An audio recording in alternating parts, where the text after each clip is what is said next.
لحظات البداية عاشت معنا،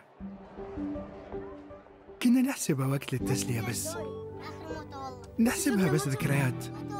عبود أعطي أختك اليد يا ولد. ابتكرنا فيها ابتكارات، وإذا بغينا قلبناها خرافات.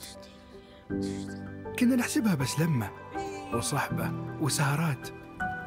انتبه نوب ترى نوب. لكن كنا نشوف عالم ما حد يشوفه. ليته يشغل وقته بشيء يفيده.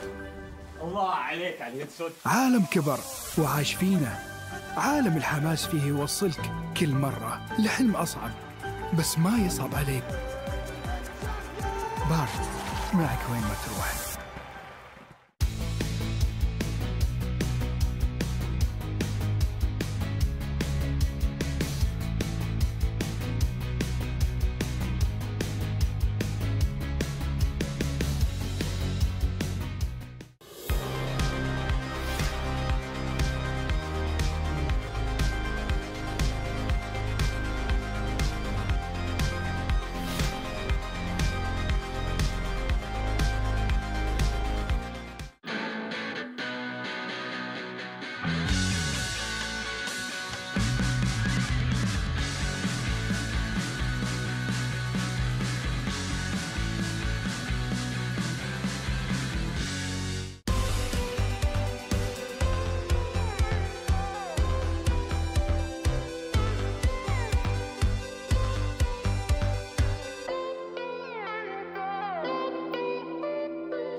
Honor 200 series, the best portrait phone AI-empowered.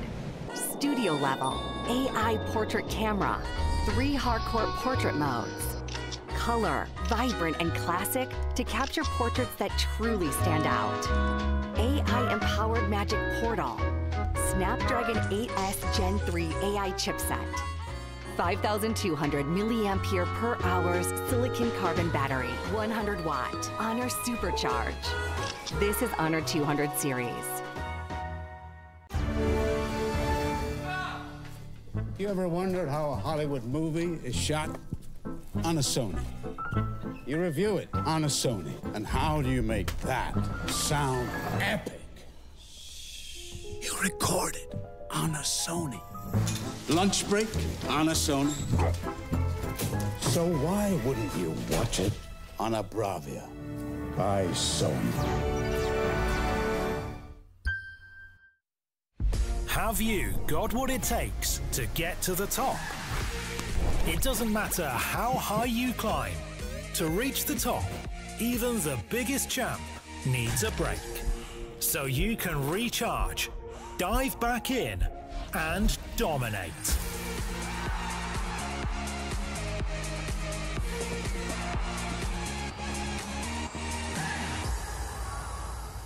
Have a break. Have a Kit Kat.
Welcome, ladies and gentlemen, to the MWI 2024 Roundtable.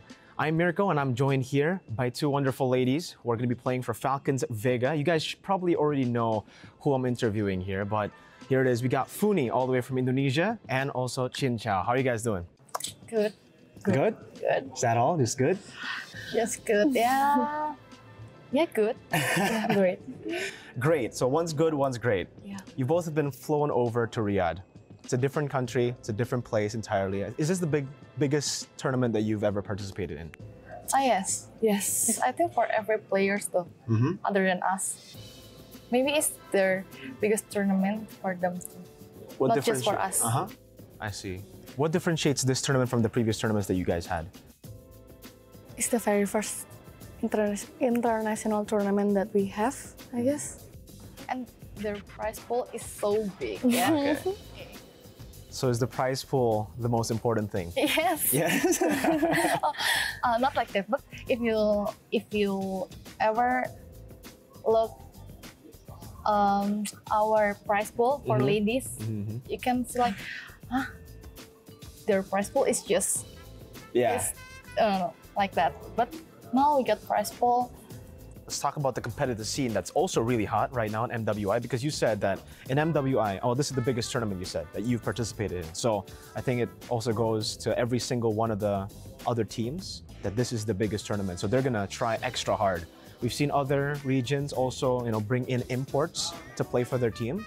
So based on, your knowledge, who's the best team in MWI, or maybe the top two? You can put yourself in there. Yeah. Okay, for me, top two. Can I say top three? Sure. Okay. Top three, Vitality, Falcons Vega, and maybe Homegirls. Homegirls. Yes. Okay, so for Vitality, I don't think I need to ask you why. Yes. Falcons Vega, I don't think I need to ask you either, because you are here. But what about Homegirls? Why is Homegirls in the top three now? If you watch the ISF qualifier between Malaysia and Indonesia, I think they almost beat Vitality. Yeah. So I think, oh, maybe they improve already, and they can, if they can beat Vitality like that, they deserve to be in the top 3. I see. Yes. What about you, Chin Chao? Is it the same list in your top 3? I'm curious about the China team actually. Oh, Yeah. Title, I'm pretty right? curious, yes, because I heard that they have been HOK player, Honor of King players before for years before they got into Mobile Legends. So I'm curious about how they will use their Honor of King's knowledge into this game. Yeah. So they got experiences in other games. Yes, I'm curious about their gameplay, I guess. So are they in your top 3, or are they like the dark horse for you? Dark horse. Dark horse. What Yes. about top 3? Is it the same? Yes. Yes, exactly the same. Yes. Seems you're just following your sister here. You Yes. know? Playing it safe. Yes. No, I think, yeah, we both just curious with the China team, but we both think that Malaysia team is good. Yeah. Okay. China team and maybe Cambodia team. Ah, CFU. Yeah. They Is it beat- also because of the ISF qualifiers? Yes, they beat Philippines, right? Uh-huh. Yes. Okay, so now that we're talking about, the dark horses, we're talking about these teams that have been able to shock you a lot in the international events. Do you think it's because of the meta? Do you think it's because of the patch that dropped? Or do you think they're just improving at a very good pace? The meta is not so different with the meta before, but I think they're just keep improving. I see. What about you, Chin Chao? Do you think the meta is the same? Because as a gold laner, I think it's a bit different. You're up against a lot more assassins. Oh yeah, but for meta, I don't think much has changed. But I think because there are a lot of more tournaments now in the ladies scene, so I think every teams are putting their best players right now. They're giving much more effort. Yeah, that's why every teams are improving, I guess. I see. Well, I mean, speaking of, the meta right now, because we saw MSC just like last week, and we were talking about this off cam as well. SRG's performance was amazing. But what do you think is going to be the main difference here between MSC and MWI? Because is it going to be like, is the difference going to be in the meta? Will we see less assassins in MWI? Will we see more assassins? Will we see more crazy picks? What are you expecting? I think more shocking picks from ladies. Okay. Right? Because we as ladies cannot follow the meta that the boys player did, right? Maybe when the MSC they don't use Zas, we can use Zas here. We can use Chang'e or many more shocking picks. I see. What is the pick that you wanna see, Chin Chao? Maybe in the gold lane, you want to see like a fighter, an assassin battle in the gold lane? No, maybe mage, I guess, like Zask, Chang'e, or Bane Magic, Lunox. Bane. Magic Bane in gold lane? Yes, very, very fun. Yeah. Okay, that sounds interesting. Okay. Speaking of interesting, you guys are sisters, right? How does it feel like playing together in a team as sisters? Does it get annoying because you see her every day and then you see her every day during work too? Or is it good because, you already have that synergy? Oh, to be honest, we argue a lot. Okay. Yeah. But it's fun to have my sister in this team. Personally, I cannot get close to another people. Okay. But I feel like, oh, I still have Chin Chao here, so it's good. Yeah. So it's all okay still. So would you say it's an advantage to have a sister, like, someone that's been with you, a sibling with you in the team? You think it's an advantage? I think we have like sister synergy, I guess. Like, Yeah. yeah, like, You don't need to communicate, it just yes, clicks? I don't know how, but we usually like target the same hero without even talking about it. Okay. And our combos just go well, I guess. So if you ever watch our match, you will realize why do Chin Chao and Funi always together? Yeah. We die together, we live together, we attack the same hero together, like that. Okay, you guys have like telepathy, Yes. kinda, right? You think the same way. Yes. Okay then, that's very, very interesting for you guys. But all right, now that we're talking about the scene as a whole, you already mentioned about Vitality. You said number 1 is Vitality, number 2 is Falcons Vega. So I want to ask something about you guys first. What are you going to take here from MWI? Like, I mean, as a team, how are you going to approach MWI? Okay, so one of our friend, Caramel, sent a video of TI tournament, and one of the things I remember about the video was this one guy, their coach, I guess, talk about how we are all humans. We eat the same thing. We all eat rice. Yeah, we all eat rice. We have no reason to be afraid of them because we are just all humans. So if we try our best, we trust each other, maybe we will get through this as a team. Yeah, we are trying to believe in that. But as players, right? Oh, you want to say something? As players, Falcons Vega, what do you think makes Falcons Vega, this roster, shine?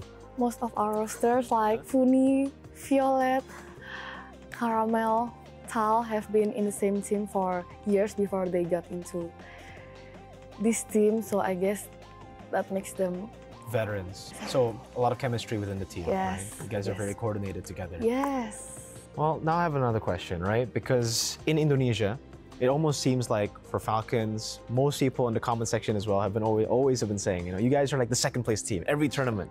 Oh, you guys are like always going to be there. You're always going to be a top team, but unfortunately, you always lose out in the grand finals to Vitality. Now, after losing so many times, you still find yourselves in an international tournament. You still find yourselves here. Does that motivate you even more? After every loss, it just motivates you to find that one day or to like strive for that one day where you can beat them. Yes? Then how are you going to beat Vitality? Kill everyone. What? In the game. Kill everyone in the game. Yes, and then destroy the turret. That's a very good strategy. Yes, I think if you take turrets, take objectives, you win the game, yeah? Yes. It's a really good way. That's a really good way. We believe in the motivation sent by Caramel. Okay, so that's it. Yeah, we are all humans. If they can win, then we can win too. Okay. Yes. But how do you take the losses and make it motivation? Every time we lose, we just think like, we can try harder, we can try harder. If we try harder, maybe one day we can beat them. By every loss, I guess, we notice that even though our team make mistakes, their team also make some mistakes. So I think that makes us feel like, oh, they also make mistakes. They are not that perfect. So we'll be able to find somehow to any way weakness to, point. Yes, their weak point, to one day take them down. All right then, do you guys have any messages to all the fans supporting you that are still supporting you to this day? If you do, just send your message. Thank you for always supporting us. Even though we always get the second place, but you guys never get bored of supporting us. Thank you so much. Thank you for everyone who has been supporting us from day one. We are going to face our biggest international tournament yet, and I hope you guys will keep supporting us. So maybe this time we can get number 1 for real. Amen. You can say it in Indonesian too, to the Indonesian fans if you want.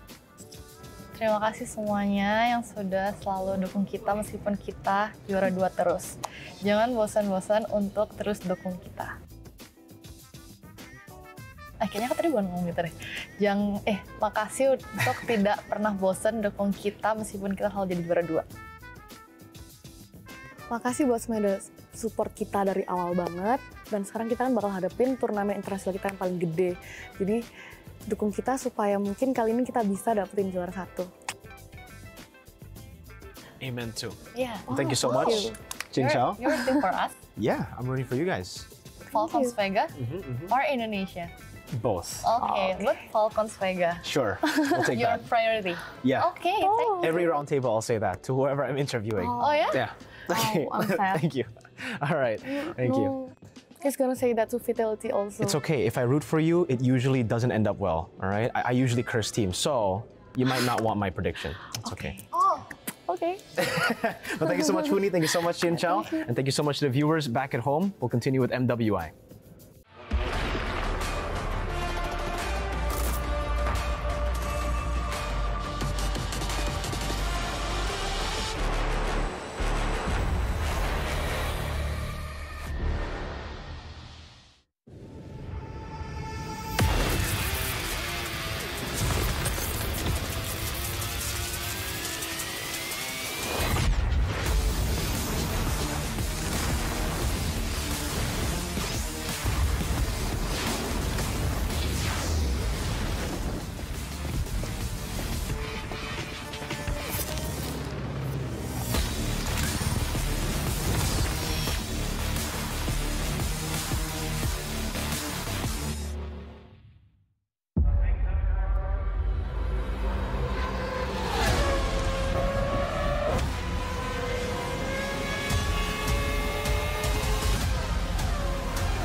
ahead. And he's oncoming. The ultimate.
Hey guys, what's up?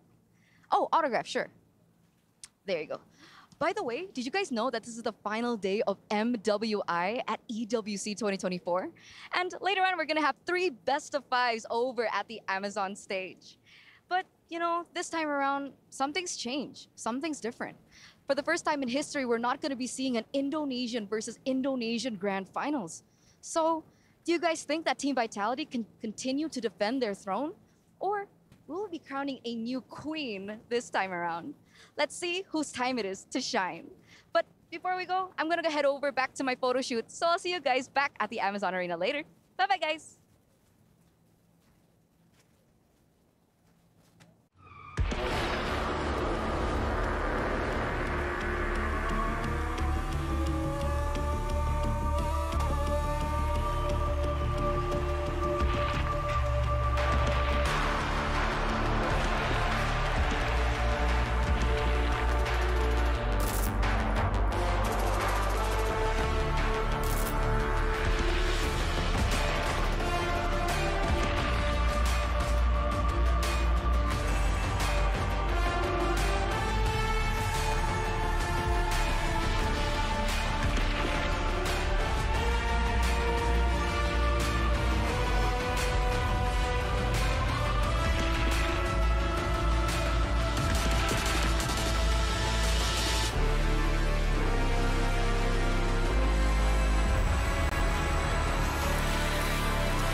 Is this the right timeline? I don't know. I don't know. Where are we? I was in the bathroom. Wait, no, okay. This does look like the right timeline. Ladies and gentlemen, Leo and Renmar here from the future, and we're here to tell you that the MWI Finals is going to blow your mind. It's crazy. It was insane. I couldn't believe what I saw, but all I know is there's still a lot to expect. There's a lot to watch out for. So please, watch this recap that we have of yesterday before we go into the action for today's Grand Finals.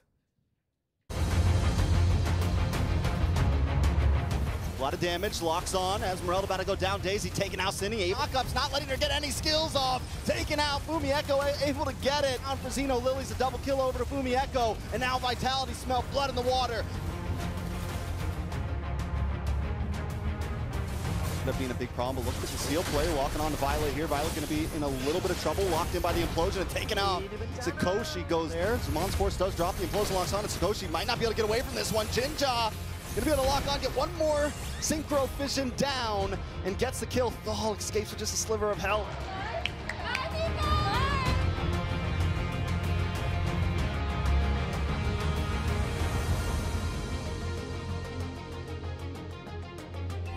Cloud9 here, they gotta wait, try to keep them at bay. It's Jewel and Ashley for now, but it might be too late here.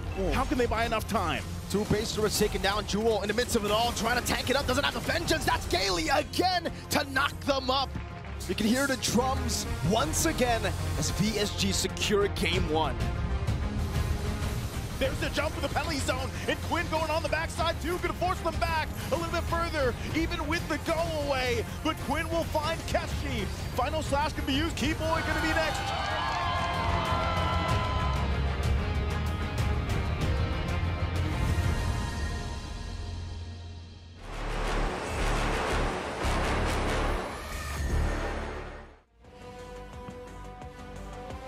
Intense action yesterday. You know what they don't tell you about time traveling, going through portals, is that you need a little bit of help with your memories. So this is our updated tournament bracket heading into the final day. Vitality and Falcons Vega will face off for our first match, and then we're going to be seeing Omega Empress versus VSG. My name is Reptar. Again, you already saw us come in, but I'm still joined here by Leo. Leo, are you doing a little bit better now from all the time traveling we did? My stomach is still churning, but the jog of the memory does help. Those brackets are indeed familiar, and today we'll go through all three remaining matches, 3 best-of-5s to crown a champion for MWI 2024 here at EWC. Yeah, and as Eterna mentioned, we're not going to be seeing an ID versus ID Grand Finals. But before we got to this point, we saw a heated matchup between Omega Empress and Gaiman Gladiators Homegirls. There were savages, there were a lot of things,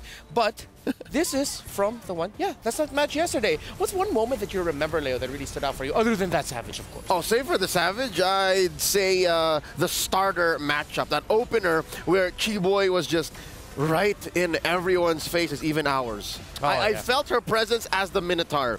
And as the action came to a crescendo from game 1, 2, and 3, I felt as if we were back right here in the finals of MSC. Like, I felt that same heated rivalry between the Philippines and Malaysia. Yeah, you see there, Omega Empress will get the last laugh this time around. The heated reactions coming out from Amori, and of course, the key crush of Gaiman Gladiators Homegirls. They helped deliver us our only 3-game series yesterday. It was intense, it was close, just as everyone predicted. Everyone thought that that series was going to be an absolute slobber knocker, and it was. But now we have another one up for you. For our first one today, it is going to be the bloodbath between ID and ID. Indonesia. Again, for the first time ever, we're not going to be having a grand finals between those two squads in MWI. All previous grand finals in the history of this tournament were Vitality versus Falcons Vega. This is what it was. And now we're changing. We're already making history, and the days are starting. Yeah. Days are starting. We still have, of course, 2 more teams later on, Omega Empress and VSG. But before we talk about them, we have some top plays we got to show you, brought to us by Aramco. 8 teams graced the Amazon Arena yesterday to kick off the knockout stage of the biggest all-female MLBB tournament in history. Looking back, this one was a doozy. This was from Vitality versus Xeno Zenith Game 2. It was them securing the Lord and Fumi Echo getting a double kill to punish. Yep, as much as we'd like to see Xeno Lilies do great things with the very intricate drafts that they have, really, it's a tough ask to take down the Queens. Yeah, number 4, it's Net Angels versus Falcons Vega game number 1. So they punish Maylane and Vanilla got to secure the Lord. Then Net Angels gets 3 kills. And this is why we really thought that this would go into 3 or Falcons Vega would get tested. But no, it was a nice little split push. Yeah, more often than not, the map is one of your main enemies.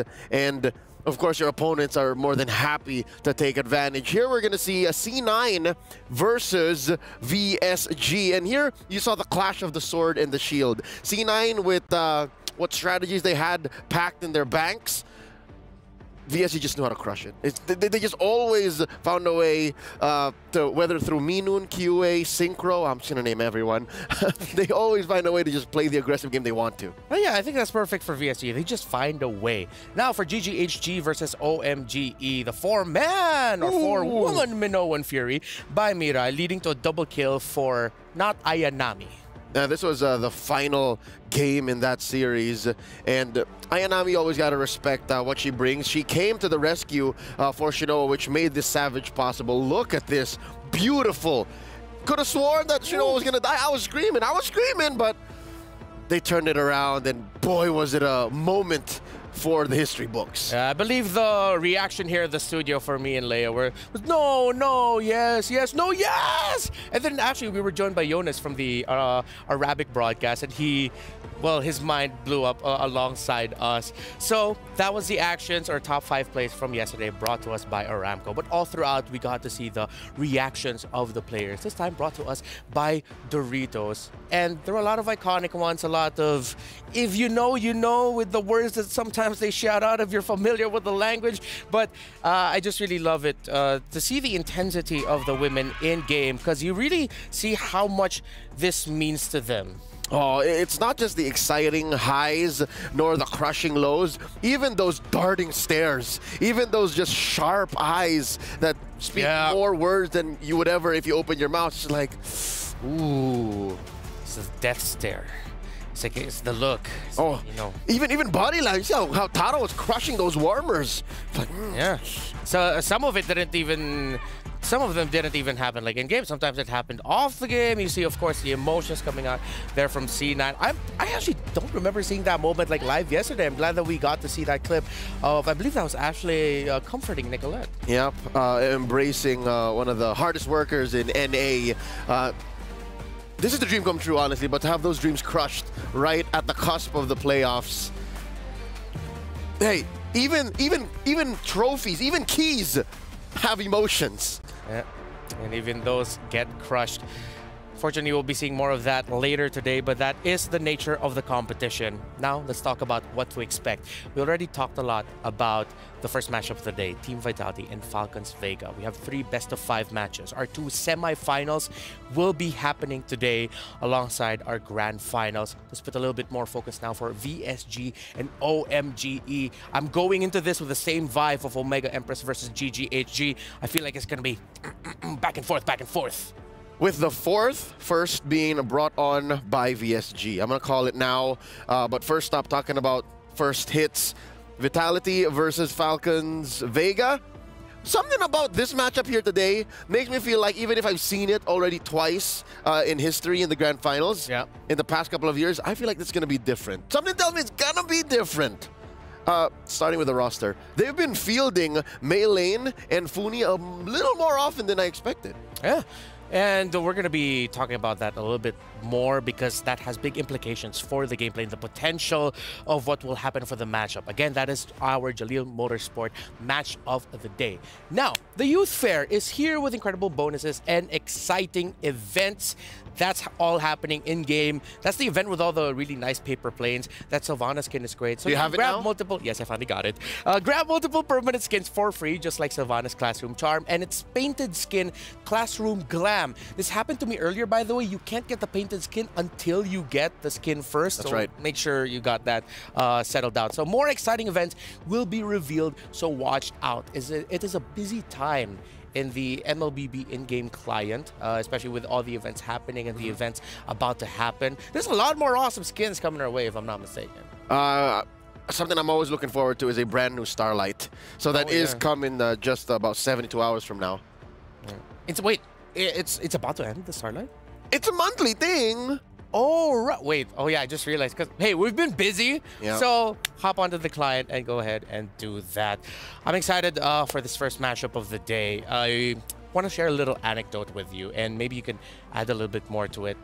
Falcons Vega, I got to interact with them a little bit more. They're excited. They're looking forward to meeting up against Team Vitality, but it's the air of, what is it, potential acceptance of their potential fate, which is not so good. They've faced them so many times and have come short so many times in the past against Team Vitality. On the contrary, I headed out to the venue, bumped into Chincha, and she was relatively lighter on her feet. She was very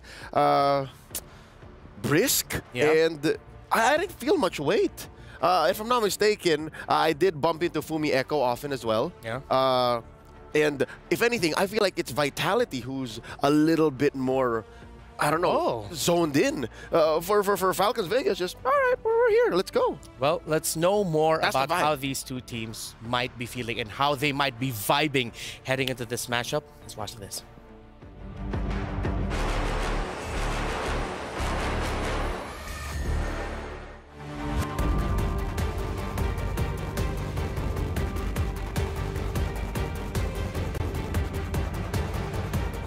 Actually went against Falcons Vega a lot in the past, so it's expected that we are going to meet them as soon as possible. We try to always play at our best, maintain our consistency, maintain our win streak, and all we can do is hope for the best, and may the best be victorious.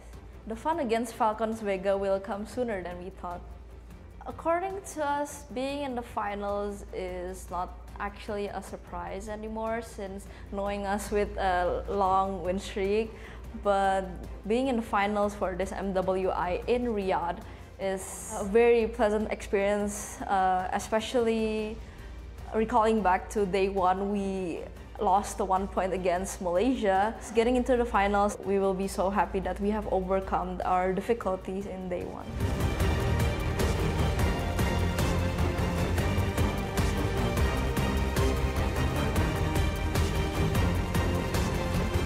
I feel maybe like really sad because I think that we will against Vitality in finals, but I think it's okay. We're gonna do our best.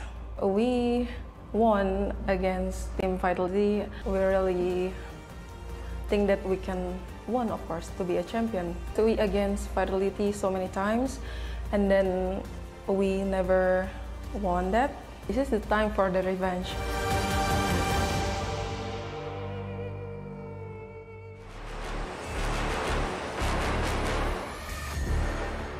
Will it be time for revenge for Falcons Vega against their longtime rivals? So, we'll ask you the same question. Who will win this match? Will it be Team Vitality? Will it be Team Falcons Vega? Head on to stcplay.gg right now and lock in your predictions. Let's do predictions a little bit differently between you and I. Shall we? For me, 4 games. Oh, you're looking at the number. I say 5. 5? Yeah. We're gonna max it out? Yeah. With a result that would surprise you. Oh, all right. Oh, I like that. I like that little teaser that Leo just gave us. And now, in just a bit, we're going to be seeing our two teams arrive to the venue. Leo mentioned that Team Vitality looks a little bit more locked in. Let's see if that is accurate. This is the Jamil Motorsport arrival. This is the queens of MLBB. 24 straight tournaments they have been crowned champions. This could be 25, but they have to go up against their rivals. Chell yesterday said that today is the real day. I mean, every day is the real day, but today, they might as well, again, take home another MWI championship. I mean, you can't see it in their faces, but in-game, let's just say that. In game, they have to be more zoned in. Yeah, for sure. For those not familiar with MLBB esports, that team that you saw, Team Vitality, is the best women's team we've ever had in the history of our scene, and these are their rivals. For a long time, always seen as just second, but they are still doing their best and doing everything they can to cause an upset, and this time be the flag bearers for such a proud nation in Indonesia. It's consistent that they are number 2, but some way, somehow, you know how they say the world is round, yeah? What goes around comes around, and maybe here today, Team Falcons Vega gets one over, and hey check it out! Hey, we got someone here with us. You look like a guy I used to work with. It's the coach of Cloud9. It's Midnight. Midnight, how you doing? How you feeling, bro? We're doing good. I feel like it's a new day. We just came from a loss yesterday, but everything's everything's nice. Hopefully you are holding up. How are the ladies doing? I mean, after moments of sadness, like the team really did not expect that we'd go that far. Like for NA, getting out of groups was like the big thing. It was a celebration, but overall, like the team was in a position of like we're just gonna play, we're gonna roll with it, and we made it to where we are. Yeah, and I feel like that there's gonna be a lot of eyes on NA moving forward. Like overall, you could say you're definitely proud of the progress that the North American women's team has shown, right? Yeah, I am, because the thing is, like, we had a lot of difficulties heading towards MWI, a lot of problems, like especially even with the training. You know how hard the server of NA is, like no practice at all. But being able to call the team as part of world's number 8, it's pretty good. And may I say, I am proud of you. Thank you. Thank you, good. Put her there, sir. Yeah. Thank you. Thank you, Robert. I'm proud of you, Neil Robert. Flying handshake. Flying handshake. Handshake. Neil Robert Midnight de Guzman is here with us right now. I want to get your input on these two. Let's go ahead and go into the spicy clip. Vitality or Falcons Vega, and why? Quick one. I would say Falcons Vega, because right now, for me, the meta is dictated by whoever has the stronger jungler and gold laner wins the game. And I feel like Chin Chao has been really amazing. She's been really phenomenal, and I think she might be just the best gold laner in the tournament. Okay, now that you're talking about junglers, you already mentioned their gold laner. Are you a Caramel or a Mei lane kind of guy? I would say depends on what the flavor is really required that day. All right, we'll expand a little bit more on that later on. But in 6, counting it in 5, it begins. The rivalry of Indonesia. Let's go to the stage.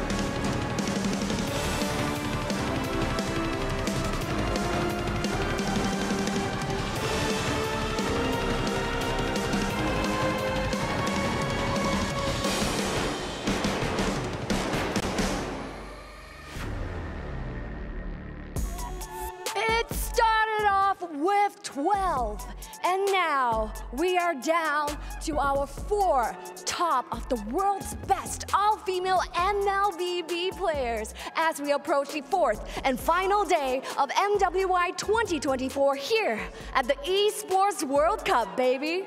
It's the ultimate showdown taking place right here. وأعزائي المشاهدين والحضور هنا معنا بكأس العالم للرياضات الإلكترونية بالمملكة العربية السعودية هنا بالرياض مع MWI 2024. For whatever magical, mystical, powerful reason in the history of that tournament, ladies and gentlemen, it's always the case. You know, the representations of the regions where the people, the team who's gonna raise the trophy is always been in the first representation of the teams that will be here with the semifinals for the first match. Speaking of the team that has been consistently raising the trophy, that is MWI 2024, presenting to you the queens of Mobile Legends Bang Bang, Team Vitality!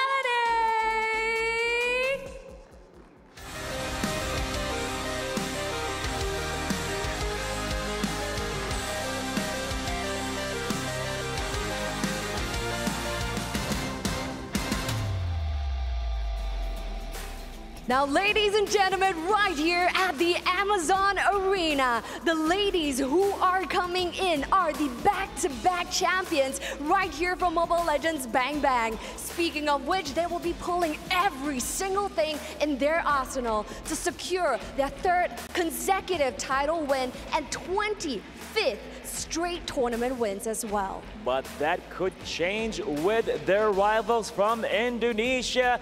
Now introducing Team Falcons Vega!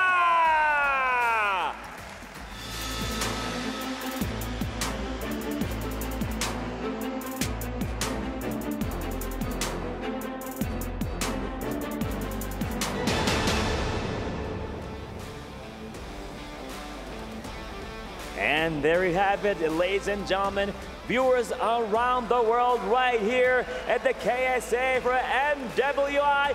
Make some noise, aton na sauce! Let's go, the hype is real. It is gonna get started right here with the ultimate showdown. So yes, ladies behind me, the Amazon Arena is ready. The crowd is ready. So let's hand it over to the studio for the first match of the day. This is Team Vitality going up against Team Falcons Vega. Over to you at the studio. It's all yours. The Amazon Arena thunders with the sound of "Let's Go Falcons." And Falcons Vega has said that the cheers of the crowd gives them so much motivation, and they will need all of that as they go up against the longtime queens of MLBB female scene. It's Team Vitality, and I'm getting goosebumps. The adrenaline is coursing through me right now. Now the question is, how often is Team Vitality the underdogs when it comes to hometown advantage? The home court obviously belongs to Team Falcons Vega now, and you see in the face of the mother of tanks, Vivian's like, she's smiling, but you see, it's like, wait. This crowd is it's against us. Yeah. For the first time in a long time, Vitality feels a crowd that is strongly not on their side. Midnight, you've had your fair share of experience being on the stage with players as part of the coaching staff. How much value does it give for the players knowing that there is a crowd, a massive crowd, siding with them? Oh, it gives off like great energy. Like if you're a Falcons Vega, you'd be on a Cloud9 right now, no pun intended. It's like, it brings a different feeling whenever you're like playing with a lot of energy, and when the crowd supports you, it allows you to be very, very active and also in a good mood. And with a player playing with a good mood, like you're playing on a good day, you might just be able to like play your best. Let's talk about the other side of the coin. It's no secret that you are no stranger to adversity. What if the crowd is against you? What kind of energy do you use? How do you use that? Oh, I mean, I would say like it would be like the coach's responsibility to turn that energy into something positive. Because like most of the time, when the players don't have supporters in the crowd, or if they feel like the crowd is against them, you feel the jitters, you feel the nerves coming in. And some players do like enjoy that kind of environment. So it really is up to the team and its coaching staff, or like any person on that team to sort of like rally that energy for everyone, every player. There's a lot on the shoulders of Susugaja and Dewa. Yeah, and there's a lot of other factors that Team Vitality has to take into account for against here Falcons Vega, because it's final for this game number 1. Maybe we don't know if there will be a mid-series switch, but it'll be Maylane in the jungle and Funi in the mid. For the longest time, Team Vitality is used to going up against Caramel and Agatha. That's right. So, Leo, this is the point that you wanted to raise up and talk a little bit more later on. What effect do you think this has against Team Vitality? Oh, I think it's the shake-up that really will change things. Again, we're expecting surprises, and they should come in the form of, again, initially, a lineup switch. It's no secret that in the past 6 to 9 months, maybe they are used to fighting against Agatha and Caramel, but now it's Maylane. Hey, Midnight! Maylane. Yep, Maylane, this is the lineup that I expected will play against Vitality. For one, this is the strongest version of the squad, I think they really are more comfortable with playing, this variation of the Falcons Vega composition, because it really is like specifically adjusted to the meta. Yeah, and again, checking it out, first game here, Falcons Vega on the play, 60% win rate on blue this time around in the meta. So far in MWI. Let's see if that's going to get retained, as Angela, Baksha, and Claude are their first bans on that side, while Vitality will be taking away Valentina and Harith. What could be the last ban in here? Okay, it's a Minotaur. First pickables for Falcons Vega Midnight. Maybe something like a Terizla, or go straight away for the Assassin. Roger kind of fell off from the first pick, especially during, because like we scrim a lot. So most teams would prefer the Roger on like the second or third pick now, because they really want to set up for the the meta heroes first. We didn't notice. Yeah, it's a surprise. Like Chip is still played, but I don't know if this is something that Vitality were prepared against, specifically after they saw the minnow ban. I think Falcons Vega were just like, all right, there's no minnow, there's not a lot of punish, there's no Valentine as well. So I think that chip pick does make sense, but there goes Terizla. Yeah, it's a blitz draft right now, a la Echo. Terizla and the Roger, so you get that in the second or third pick style for Roger as a response. You get the Terizla to play it safe in your EXP lane. Vega here. Oh, they're gonna go with full-on macro presence and magic damage. They are folding the map in half, but they have no cores just yet. No gold laner, no jungler. Good news is, though, they're all still open, right? The Hayabusa is still out there. Ling is still out there. Gold laners, they took away Chain Chow's Harith, but you still have a carry. You still have Moskov. Nathan slowly rising up again. Rising up. Back on the street.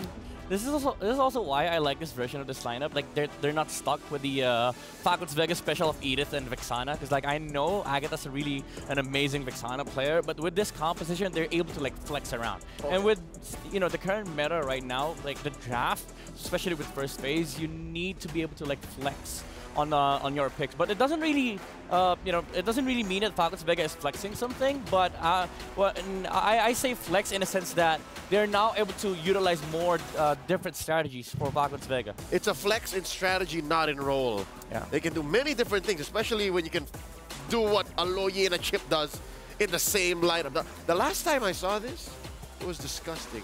Was it not that game in the regular season in MPL Philippines Season 13? Yeah. It was Echo then.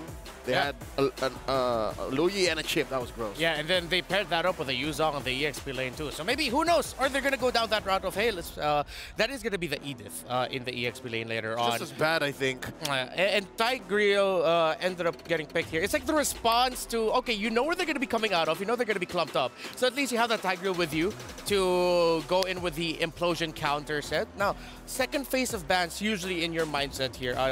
What are you looking more for of? Taking away the power picks or taking away the comfort picks? I would say looking into like the lineup of Vitality, Falcons Vega should be worried about like counter sets, specifically the Faramis that could come out from the Mage. But also like if you want to target the the comfort picks, now that the jungler is still yet to be picked up for Vitality, I think you really need to like look in or have an insight as to what they might play in the jungle role. Now that the Hayabusa and Ling is out, Mages should be next, I think.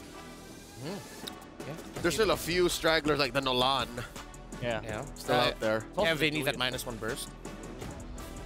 Maybe something like a Navaria ban too from Falcons Vega. Yeah, I do think that Vival will be playing the Roger. I think that's a clear go. Yeah, and I agree with the Navaria ban here to take it out. Ooh, okay, so yeah, they take away the... Wait, why they take away the X-Board? X-Board jungle, I think? For the X-Board jungle? Interesting choice by Vitality. Yeah, I think Falcons Vega has, they have a lot of like deep pocket strategies behind, especially this lineup. They have a lot of, again, as I've mentioned earlier, they have a lot of different heroes on their pocket, and I feel like they're just making sure that this Terizla and this Tigreal would have a very good game. Jushin's still open. All right. She hasn't shown up yet, so will it be a Jushin? Will it be a Novaria for Vitality? Both of them, I feel like, can fit in really well. I could imagine it would not be fun getting tossed back by a Jushin than getting knocked back by a Terizla. But the first three from Falcons Vega don't really inspire much for the Jushin. Like, it's tough. Yeah, you think it's going to be tough for her? That's 3 heroes that can help jump you. That's true. That'll overload your zoning. Yeah, and you're a little bit vulnerable to just getting rotation dispersion by the low E. What are you thinking right now? Still thinking about a Faramis or Navaria. He flexes Roger up until the last pick. Oh! Never mind. How are you feeling? They decided to go for damage instead.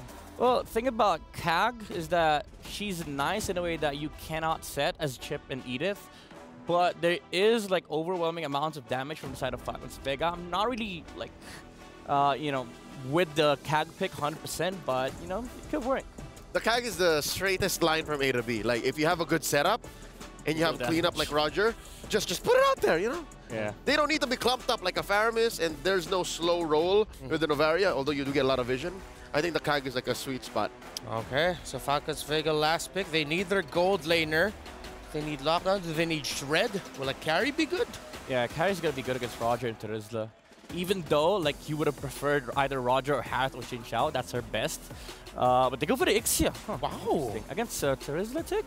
Yeah. Not so sure if there's enough of a front line and a clean set for that Ixia to work here. Yeah. I'm skittish. It might be difficult for the Ixia to find the right position here. Let's see. And it's the carry that actually goes to Vitality. Real quick, Leo, what do you like about the draft of Falcons Vega? Falcons Vega, they can fold the map in half. That's one thing. They own the macro. Okay, they own the macro. What about you, Midnight? What do you like about Vitality's draft? There's a good chance that they snowball out of the Mardis and Chip combo, but if not, then the normal Marksman might just be able to make it work for Vitality. The conditions have been set, and this is how we go. Falcons Vega will want to play the map. Vitality would like to play the fight. A storied rivalry. Will it be V for victory or victory for Vega? Let's go to our casters. Thank you so much, Renmar. We're here on the final day of MWI, the first of 3 matches. My name's Trex. Joined with me today is Mirko. Hey. On the desk. We're going to be taking you into the land of Dawn. Now, I couldn't have said it better myself. Vitality versus Team Falcons Vega. This is the grudge match of MWI right here. This is the grudge match of the decade between women's teams. And it's always been one-sided to Vitality, but this time there's a lot of people with feelings in their heart that Vega might be able to pull it off. The drafts do not disappoint. We got some spice in there. We got some interesting plays. For me personally, Team Falcons Vega, they have this Mardis. They can play for some early game aggression, especially at the level 4 spike with the Lu Yi, with the chip. They can get some movement down. But Team Vitality have a nice little pocket strat going on here. A lot of possibilities as well. It's an age-old matchup. Fumieko going to be caught into Onward and the Earthshatter. Good jump back as Fumieko flickers to safety. Vivian going to be caught in the midst of it all. Violet doing some damage together with Tal. Crash course with the stun. Vivian still able to dash out to safety. But they will be able to utilize the advantage here. Just invading a bit, getting a little bit of that lead that they need to look for that snowball. Most definitely. You know, we talked about mid. Something I want to focus on a little bit and ask you about. This gold lane matchup, Shell versus Chinsha. We have not seen the Ixia. I think, was this a debut pick for it? I'm pretty sure for MWI. We saw Shanoa played it and got the Savage on it. So how do we feel? I like the poke. I like to be able to at least deal with Shell in the laning phase. But as the game goes on, you know, the carry might start to outscale a little bit.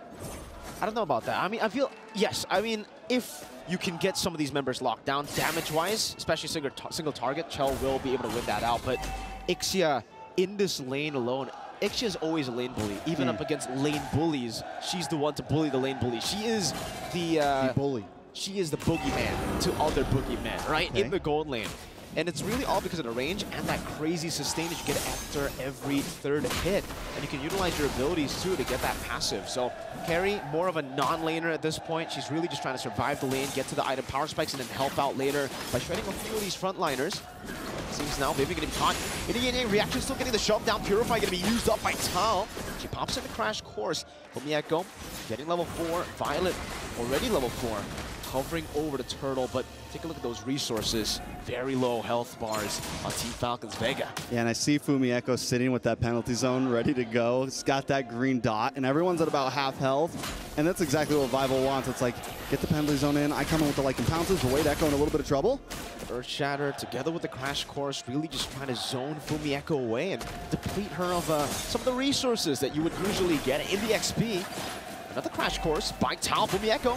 Trying to punish this penalty zone, locking 2 members down. The short kick is placed down, but it's all in the midst of it all. Good implosion catching them. Zinni able to use a yin-yang overturn. Vival just executing them in the back. Now, in that notorious gun form on the Roger. Just trying to poke a little bit. Violet and Funi forced back 2-0 start. I like the respect there from Team Vitality. They don't overcommit onto the turtle. They get their 2 kills, but they also know that Funi's still a threat. One big duality proc and things could look dangerous. Team Falcons Vega approached that fight right. I think the goal is to keep Fumieko away because, as I said, a bad penalty zone could be game-changing. Look at the fans for Team Falcons Vega out there. They seem to always show up for the Falcons. Doesn't matter what game you're playing, doesn't matter what you're doing, they show up for the org, and right now, they got some support in the building. Shout out to, what do we call them, the Falcons? The Falcons in the building. The nest? The nest. Welcome to the nest, baby. Welcome to the bird's nest, the Falcon's nest. Good trades going on now. Team Vitality utilizing pressure that they've already built up. Bio Melee taking 2 shots of the turret in the bottom side of the map. And it seems they won't be able to get anything off of that. Vitality pick up all of the advantages around the map. I'm wondering if they should have maybe gone for the gold plating there. They decide to back off though, get back, play the whole map. Turtle's gonna be up in about 96 seconds, so just taking a look at the items real quick. Like I said, I really wanna focus on gold lanes here. I think it's gonna be huge for both of these teams. 2.7, 3K, nothing major, both taking a similar route. We lock in the Corrosion Scythe. Down in the mid side, Zinni up against Funi as well. Nothing too major, nothing too different about these builds at all. Roger holding, though, about a 500 gold lead over Meylane right now, and Meylane needs to find a point where she's going to start scaling. Windtalker just gets locked in, so we're going to start seeing a little bit of a pickup of pace from Vival here. I love the build coming in from Vival here on the Roger. Different than usual, right? Yep. No, not War Axe. A lot of time when we see the jungle, we see the War Axe first. This time they go for the Windtalker. Exactly. Usually War Axe, Sky Piercer, those are the 2 items you want to go for, but at this point she's just playing for the mobility. She knows that Team Falcons Vega have a lot of lockdown, and the mobility will definitely help her getting out of these crazy situations. Shell pops into ultimate. Meylane gets zoned away just because of that, dashing forward. Talking to be caught in the Yin-Yang overturn, forced to use the Purify. And just like that, again, Vitality are reacting to the moves of Falcons Vega, but they're winning out in these maneuvers around the map. Yeah, they continue. It seems like Team Falcons Vega, after taking that those 2 deaths earlier, they know the gold league's a little out of hands. They don't want to really have a big fight right now, especially with Vivian holding the front side. You have someone that can really kind of change the course of a battle instantly, and they don't really have some. Yes, they have the crash course. Whoa. That isn't going to be game-changing, but hold up on top. Fumieko still just gets away. Oh, and Fumieko wants to fight, goes in against 3 members. Gets caught in the Earth Shadow and the onward here. There's a lot of damage coming down, penalty zone. Fumieko against the world. One more swing, Zinni comes in with the Yin-Yang overturn. And it is going to be a win for Team Vitality. Not only do they get a win up top, they get a turret down below. How does that happen? How does that happen? In the words of Chell, they're just better. They're just better right now. It's game 1 and Team Vitality showing dominance, 4-1, 2.5K gold lead.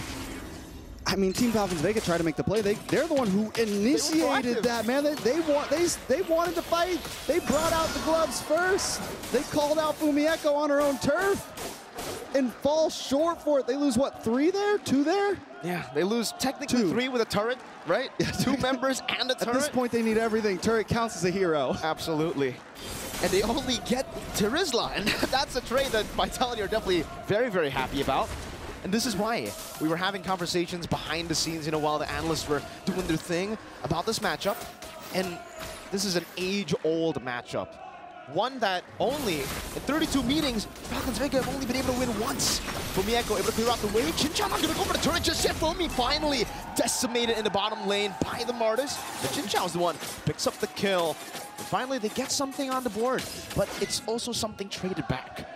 Yeah, now as the gold starts to grow in change, Vival goes for the Sea Halberd first. A very different build. And I think this could be due to how ahead they are. I don't need the War Axe. I don't need sustainability because I ain't gonna die. I don't got to worry about that. We're going damage. We're going pen. We're just trying to lock down on you guys. So it's definitely an interesting build, but it's definitely going to kind of change the way that Vival wants to fight in this. And I think it's going to be comfortable for Vival. They're a fast-moving team. They want to be aggressive, but it's more of like a jump in, hit something, get out. Jump in, hit something, get out. And they're making it work very well. Team Falcons Vega, when I was looking at the items, another thing to point out is Shell is starting to escape as well with that gold lead. Chincha falling behind a bit. It's so different to see. I mean, isn't it weird to see such a dominant force in the gold lane throughout MWI? Chincha finally losing out in lane, and it's on a lane bully too. Chel's just been able to outsmart her. Waiting in the bushes, gap closing really, really well, and then using the ultimate to really force those flickers out. So Chincha hasn't been able to get a good time in lane, and now you can definitely see it already because Chel, she's reached her power spike first. Level 10 to level 9 too. Now level 11 to level 9. Finally gets that level 10, so it's not that big of a difference, but you can already see Vitality hovering over the first Lord. Yeah, I mean, at this point, Lord's definitely, I would say, in the favorite of Team Vitality. I think one of the things that Team Falcons Vega's got going for them is the surprise effect, right? They have the chip, they have Funi on this Lu Yi, had a bit of a mind blank there. So they have that possibility, but it's like, do they really want to take that now? It's a 4K gold lead, and they don't have a big...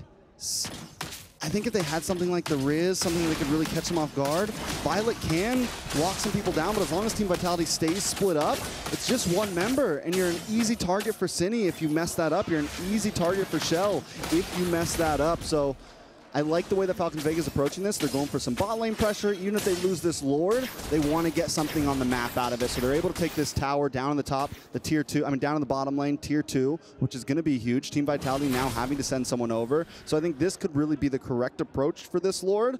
If Team Vitality doesn't want to rush it, then Team Falcons Vega is going to play the map game. This is something, I know, a development that we've seen from Falcons Vega. Crash course over to Fumi Echo, but it's just a Therese. I don't think they want to go for the all-in there. Vivian, though. Already with the conceal, saw that melee and used the Mortal Coil, trying to go for it, but will not be able to. Back again, Falcons Vega, they have shown throughout MWI again that they've kind of fixed their mistakes. In the past, they were very, very vulnerable to late game decision making, to the discipline as well. They fall flat usually there where they make up for it with insane early game. But in MWI, they've actually been able to adjust a lot of times. I think it was yesterday that they went for the split push instead of going for all team fights, and they ultimately were able to win the game. With Chincha split pushing into mid lane with a Harith. Now, I think we've seen a lot of variety from Team Falcons. Not as much as... So Team Vitality showed a lot of variety in terms of hero pool. Team Falcons has showed a lot of variety in terms of playstyle. We've seen them be aggressive in early game. We've also seen them get pushed to late games and still be able to pull through. So we know that Team Falcons Vega have that like will to win in them, even when they're pushed against the wall. Down in the items, though, looks like we're going to be going into a Holy Crystal next right after the Lightning Trench, just straight to it. And this is what happens when you have that lead, right? You build aggressively, man. And we finally get the War Axe in for Vival as well, which, again, we've seen it before, and we have to go defensively already for Chincha, huh? Already got to pick up Wind of Nature, which I don't think is horrible, but it's definitely going to slow down damage, right? Heavily. Vivian already moving forward. Chincha flickered out. So preemptive flicker just by seeing Vivian, that's how scary he's nervous. Vivian is. You can see definitely, yeah, nervousness there. She already has a Wind of Nature, and now she doesn't have the flicker. So one defensive tool left. That's the Wind of Nature. She's still going to be very, very immobile in these skirmishes. No Mathilda to help her as well, and because she has shown herself in the bottom lane, Vitality want to just go for it. Vival's 3 levels ahead of Maylin. I don't even think they can go for this. Fumi Echo doing a good job there at zoning them away. Violet going to be able to use the conceal. Helped out with Tal. Vival still hovering over, sitting in the back level. They get over to the full barrage, catches them. Vivian able to escape. Vival gets the retribution down on the Lord. So very low. Vival full HP. Now with Lycan form, trying to go for the chase. And Tal goes in 1v1 against Chincha. But that's where the Wind of Nature comes in handy. Vival so hovering over Lycan pounce. Tal has the immortality. Seems people want to steal this as well. But there you go. She steals it. She gets the Lord. It's still a win. Yeah, I will say this. I think either way, the big chance that Lord's going over to Vitality. The fact that they could get the kill on the Shell, the fact that they could get the kill on the Cine is decent for the price of Violet. They're going to lose something here, But it might have been better. I think it's better than just giving up Lord. Wait, Chincha taken off on the map. Now it's a loss. Now it's Crash Course. Straight into the Earth Shatter onward combo. Bivol just poking them down. No one's really hitting Bivol. She's doing a whole lot of damage. Lord gonna be dealt with. But while they're all busy, up top, look at Fumi Echo with a Warhammer down below, just striking the turrets, taking it down. Bivol gets caught in the vacuum, as Wolf would put it, but will not be threatened. ENG overturn. Good mortal coil to get out of it. Shell now sieging it down. Tao gonna try to go for the Crash Course. They just poke them down. They actually are able to get a base turret down below with the first Lord. And Bivol feels good on this, Roger. Able to just, the dancing back and forth, the poking, completely comfortable, knows her limits on this hero completely, knows that she can take a couple shots to the face from Funi on the Lu Yi and still be okay to get away, pop into the wolf form, but is really just able to push everything to the limit here. I really wish we could have saw how Chincha got taken out. Same. I mean, just getting caught off guard or something. It's now a 5K gold difference between Vitality and Teams Vega. A little bit of play possibly on the bot side, but do they know that? Shell's, I don't think they know Shell's there right now. Well, they're gonna walk up. I don't know if Shell wants to go for a pick onto Maylane. I don't know if Maylane is actually gonna walk up into that bush. Shell goes for it. There's assassination. Come on to Maylane. He gets it. My goodness, Shell. Now caught in the onward, but it's all a bait. Violet's gonna be caught even there. Implosion flicker from Vivian. And there's a penalty zone to lock them down. City caught in the full barrage, but they baited out another big ultimate. 2 members down. They might go for the siege. That's the wait and bait right there. That's a sit back, relax, and wait for the hit. Shell sat in that bush until she knew the team was in the right distance that she could force it. And even if she started losing the fight, Vivian and the rest would show up in time. Tao running back with the Crash Course. Vivian hovering over. They get another base turret without the Lord, and that was perfect timing as well. They have far lane control, they have mid lane control. Enhanced Lords coming up. This is Vitality. Yeah, this is definitely Vitality, but this is game 1.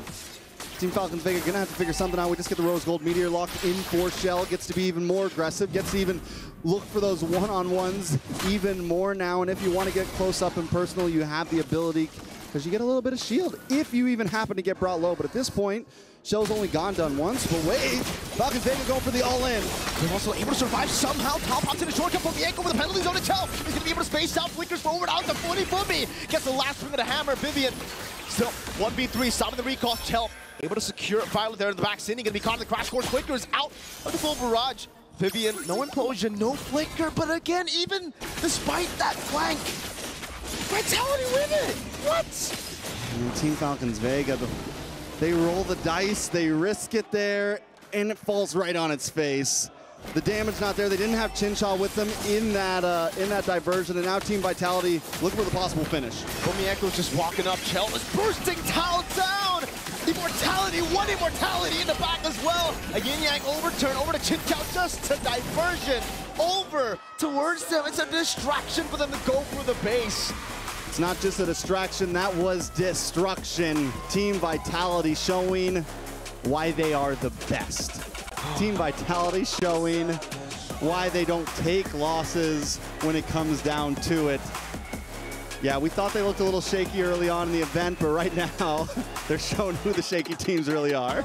Out of the 80 games played in this age-old matchup, Falcons Vega have only been able to take 10. All right. That was an amazing game. Excited for the next, 2 or 4. Let's see what our experts have to say about it. Toss it over to Leon Renmar. It's not just familiarity with their opponents, it's just another level of understanding of MLBB, how you play the map, your specific hero kit. They're showing why they are the queens of the scene. Early on, it seemed like there were chances for Team Falcons Vega because of their aggressive nature, because of how picks like Ixia were rising through the meta. But as early as, say, the first 5 minutes, you could see that, again, the way Team Vitality is so honed in and how they're so laser focused on success just denies these kind of pocket picks, these cheese picks throughout, Chip and Lo Yi. Yeah, it's denial. I feel like you said one of the key words here. It's the denial of the cheese picks, the power picks, but it's also denial of your opponents wanting to commit certain sequences. As you see here with the recap, that went a little bit over 16 minutes. Vitality, even though Falcons Vegas have kept it somewhat relatively close, it's just how they were moving. And I feel like I really want to put a lot of focus here onto two people. The mother of tanks, Vivian and Chell, they are on another level right now. I mean, Vivian is the mother of tanks. Vivian, no, yeah, I said Vivian and mother of tanks, and Chell. There you go. But yes, the space that Vivian was buying for not just Chell but the rest of her team allowed for Chell to really just take in the gold lane experience. I think that's what she walked away with because we did talk about it off camera and during the match alongside her special guest here, C9's very own Coach Midnight, that in the lane, the carry should be struggling against the Ixia, right? Because the Ixia has a kit that can both sustain herself and CC the carry, which the carry just couldn't deal with early on. But you saw there that more often than not, 2 out of 3 times in the early to mid game, carry was dominating Chincho. Chincho was being sent home. Yeah, it was quite difficult there. There's something I just want to fix right here because there's 2 dudes here. Oh, they're here. They're here. Here right now. All right, you guys are staying. No, you guys stay right there. Herbert, you guys chill out. Get us out, man. Do your job. Just cast. You cast, and then we'll talk. Yeah. And then we want to know also now, tell us what you think. Let's start with you, Mirko. Maybe I'll think about letting you out if you tell me what you thought about game number 1. Okay, I'll be honest with you, man. You know, we've had this conversation as well behind... Oh, we're back. We're back. Okay, but yeah, me and Trex, we had this conversation. He was telling me about, you know, Falcons Vega being really, really good, and I agree. In this tournament, Falcons Vega, I would say, have been more, you know, flashy, have been more impressive. But Vitality, they've been winning with non-meta picks. This time around, they went with meta picks. See what happens. That's Vitality. I know, every time I see this team look, you know, kind of vulnerable, they show up the next day.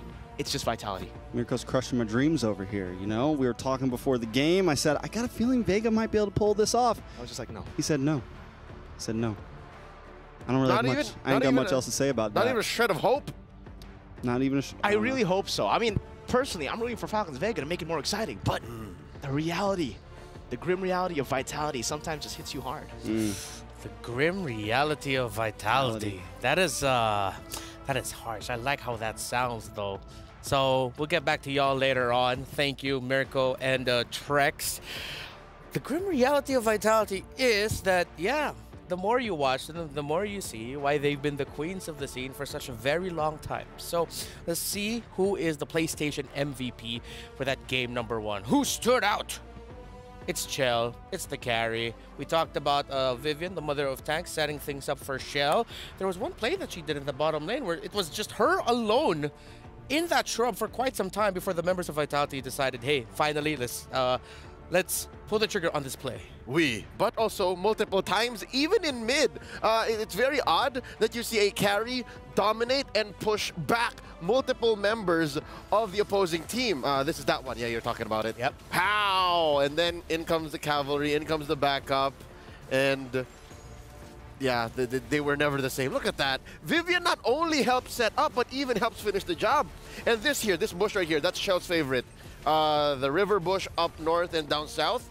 She would stand there and push back 3 or 4 members of Falcons Vega single-handedly just because they're afraid of the burst. Yep, just her alone.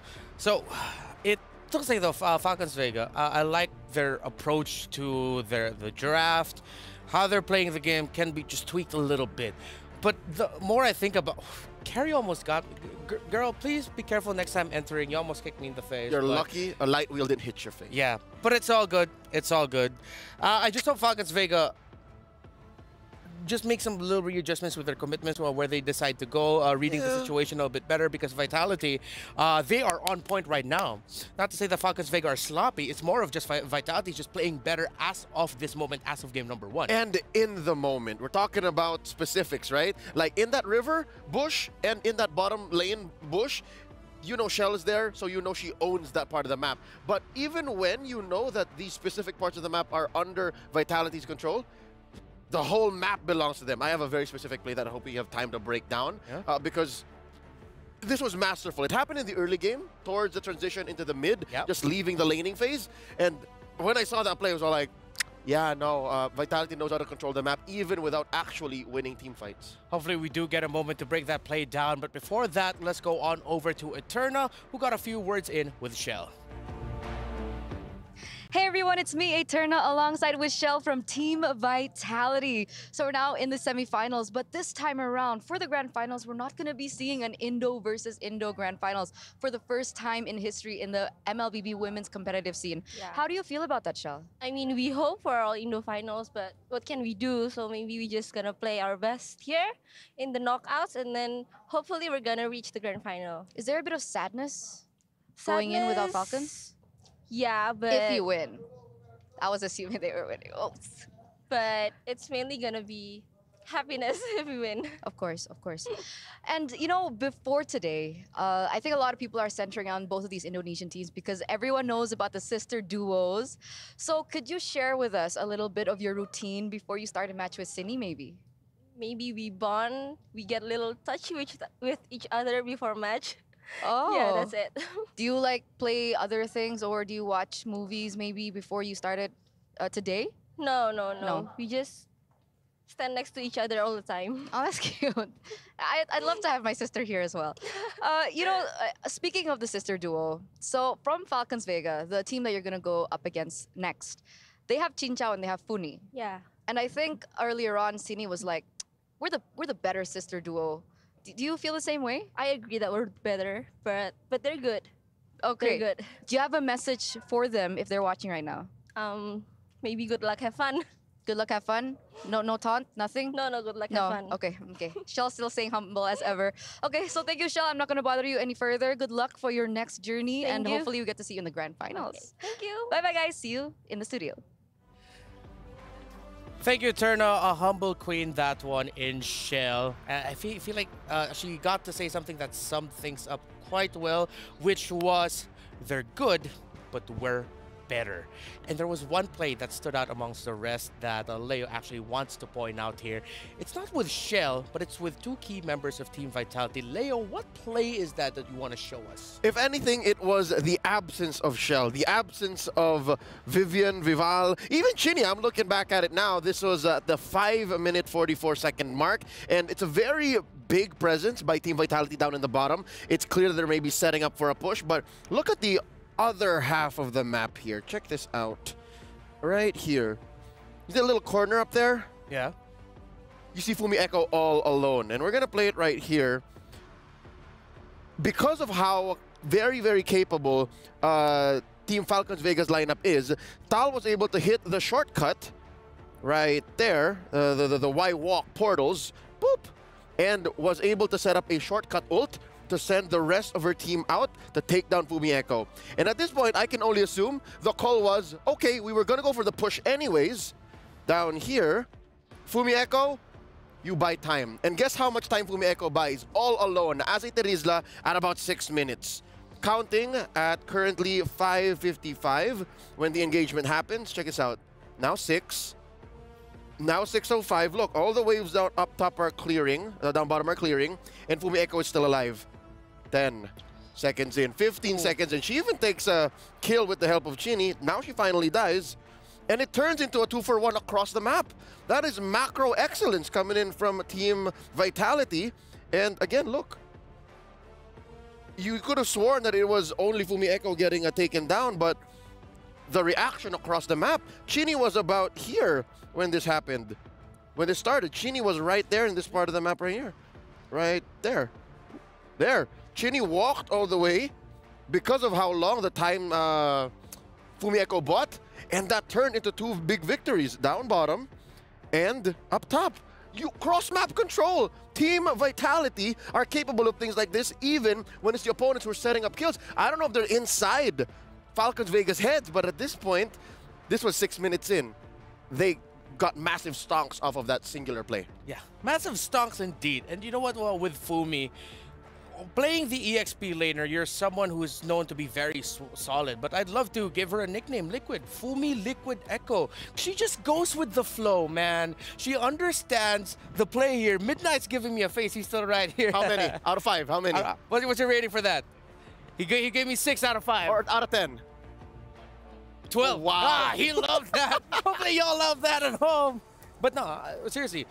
Fumi, I've always been so impressed with how she plays. Her late entries, when she decides to go in, join in for the fight, it's just so good. So let's see if Falcons Vega will do anything to shift things around with that regard in dealing with the EXP laner of Vitality. No sides have been switched. Little by little, that Falcons Vega blue side victory rate is going down. Oh, just the overall victory rate at that 60-40 when the day started. I'm guessing by the time the day ends, especially if this ends up in a sweep, that confirms 2 things. Number 1, the meta was skewed through the groups into the playoffs. And number 2, I may have come from a different timeline. We're not seeing 5 games, and it's not a surprising result. There's the Baksha, Falcons Vega. They did this in the first game too. What are they blocking out of Vitality? Why is that such a specific ban? I do remember 1 or 2 key Baksha games, if I'm not mistaken, from Vival, but at the same time, I feel like it's also just them respecting a really good hero that can front, that can give vision, and that can disrupt what Falcons Vega wants to do. And they still go for the chip. I was gonna say, was this the Riz or was this the Edith first? But no, it's the chip. All right, that might be the play here for Falcons Vega. I'm afraid that this is turning into insanity, man. You're doing the same thing over and over again, expecting something new. And insanity it is. There's Trizla Roger. Yeah. Same, but different, but still same. Falcons Vega with 2 more picks here. I wonder if they're going to shift things up and then maybe decide to pick the carry a little bit earlier. I think the carry would be good. Because again, the carry does well against the Trizla. You just pick up a Purify, you know, you're fine. Especially if you... Wait, was Valentina banned down? Yes, it was banned down. She better be. Okay, I'm just saying. Whoa! They go for the Jask. I know it's Jask, but I like calling him Jask. All right, Jushin. I don't like that Jushin wasn't picked up, all right? Maybe Jushin comes through for Vitality here. Yeah, these teams have a little bit of a Jushin allergy. So it's a slight adjustment. Now it's Edith and Zask. Yeah, maybe the Loyi was an overload. Yeah. I mean, we did talk about it before with like Loyi and Chip. It's one part of it is it's a disgusting combo. The other part is it's a little bit overkill. You don't need that much map presence, and honestly, it's fine. Yeah, the Jask here allows for them to buy a little more time. I think that's what they were lacking in the first draft. Yeah. They were very macro-centric, very like in your face, but what if it doesn't pan out? They had no way out. With a Zask, though, they can, you know, buy time. They can, you know, plant themselves in a certain box. Because again, it was yesterday we mentioned Zask is a hero that plants multiple boxes. You're able to engage on maybe 2 different fronts, 1.5 if you're not positioning yourself very well. And you can go from there. Now, during the second phase of banning, Falcons Vega are choking down on mid lane choices. After this Loyi, what else might they want to take out? We haven't seen any Vexana in a while. Yeah. Jushin, you want to take out Jushin? I'll lean more towards the Vex, but then we do see... Don't people usually pick up the Zask into the Jushin? So if it's or not the Jushin into the Zask. We've seen it either way. We've seen it both ways. Yeah. Sometimes as a Jushin, you don't care. Oh yeah, that's... You can choke slam on a Nightmaric spawn, even the big one. That's fair. Do you really want to bring that closer to you? Well, you can bring it away from you. Far away, diagonally, you know, in between, whatever. Directions, yeah. I want to see a little bit more. Well, you can just walk up right now. Wow, they're respecting the Kagura. Chinny was that good. Yeah, they saw the previous draft and said, yeah, the Kagura was the problem. Interesting. She was a really good assassin. Yeah. You mentioned Vexana. I'd like a Vexana. Yeah, it's a good pairing with the Tigreal and the Trizla. Not very good, though, when you get jumped on with a shortcut, but that's why you put Flicker on her. Yeah. As long as you have the Flicker, you'll be fine. You reposition, and then you have your 2 chunky frontliners. Plus, you have someone who can check the shrub for the Tigreal that isn't a face check. Yeah. Yeah, especially like around the mid. And you need that when you're up against Falcons Vega, a team that last year was named GPX Basreng, the second placers of MWI 2023, and they played aggro then. But here it is, finally, Leo, they heard you. They picked up the Jushin. That's my girl right there. That's your girl? Jushin is my off-meta pick. Day one, I said, you know what? Jushin's going to show up. and here she is. You're talking about how the Vixana can check bushes. Jushi can do the same. That's true. The Lantern Flare. Let's see what Falcons Vega will do in response. It's enough magic damage. You need true or you need physical. The difficult thing is if you go for something like an Alpha in the jungle, that's going to struggle. The Ling is still open, but is there enough spot here for you to actually Ling jungle? So they go that's not physical. That's a lot of magic. That's way too much magic. That's magic. That's and what you we would have one call... source of physical? There's a Moskov, all right. They're covered in physical there, but the question is it enough? Because it's still, right now, it's very Harry Potter, as they would say. Yeah, oh, very Harry Potter. Hermione, if you want to. Aloha Mora? Ohana. All right. Oh, yeah. One more pickup here. We're lacking a gold laner. There it is. Put the carry back on show. Why not? Yeah. Again, that's a condition. If you only have one source of magic damage, you pair it up with true or just a lot of really strong physical damage. This is literally the same hero. You just change the Japanese Shrine Maiden with a Chinese Immortal Wish granting entity. Yeah, so it's just this within the same realm of possibilities. Lantern, umbrella, whatever. Yeah, lore-wise, it's the same object. But Falcons Vega, leaning a little bit more towards magic damage, a bunch of Radiant Armors might turn that around, while Team Vitality, again, it's a reiteration of their Game 1 draft. Let's see if this will fare better for Vega. Will they get the early game that they want here? Trex, Mirko. We're here. Trex, Mirko, thank you, Leo, and Renmar. We're jumping into game number 2 in a best of 5. Team Vitality starting off strong. And it seems like as this game moves on, their picks just get more meta. Their picks just get... They have to ban the Kagura, but now they just get the Jushin. So it's definitely going to be tough the way Team Falcons Vega want to approach this. They have some late game opportunity. They do have some decent early game as well in their jungle. But I think the big question is can they outperform Vitality when the game is on? That's a big question that we have. And already in the early game, you can see Cine utilizing that Lantern Flare, man. Constantly just putting it up on Tafuni. But yeah, I mean, again, it seems kind of eerie when Vitality go for an off-meta pick, right? And then now that you see a real meta pick, you're like, okay, what do they have cooking right now? Melee able to pick up the Lethal Wanderer, it seems. There you go, away from Vival. Vival doesn't use the Retribution. But in terms of this matchup, are you Team Umbrella or are you Team Lantern? Are you Team Zusin or are you Team Kagura? You know me, I'm a old school man. I'm a classic man, but wait a second, Vival. Great pick. Melee now with the enhanced sword, moving forward, Vivian to be caught. Now uses the shove, has the flicker to escape. Funi almost getting the kill down. Tao hovering over this time. Falcons Vega strike first. All right, so they use Melee. They're able to get that first blood onto Melee as well. They get some of that early game aggression, which is going to be huge. Follow up on your question, though, I am a Kagura man. Oh. And yeah, Go seems like there's always a 2v1 kind of Terizla here. Winning out on the 2v1s this time. I wouldn't say it's, okay, now it's a kind of a win. Doing a lot of damage back onto Talon. Vival's already rotated up there. Funi, good read. Spots Vival in the bush. Vival still wants to go for the Lycan Pounce, wants to get rid of the little Johnny Boy. That's what we call him. The Johnny Boys. Johnny Boys. Johnny Boys. They come down from space. And their name is Johnny. And their name is Johnny. All of their names are Johnny. Yes. Is it the same boy or is it multiple boys? It's multiple Johnnies. Like everyone's a different Johnny. Everybody is a different Johnny. But they're clones. Be Johnny, yeah. Yeah, got it. All right, Turtles up. 2 minutes in. Team Falcons Vega with a small lead. We're actually about 1,000 lead already, 2.5 minutes in. And with that kill, that first blood they got beaten on Vival, it's definitely, I feel like, going to give Melee some priority when it comes to these neutral objectives. The way the Team Vitality is looking, they might not even want to fully try to push this. Violet going to be zoning Vival away.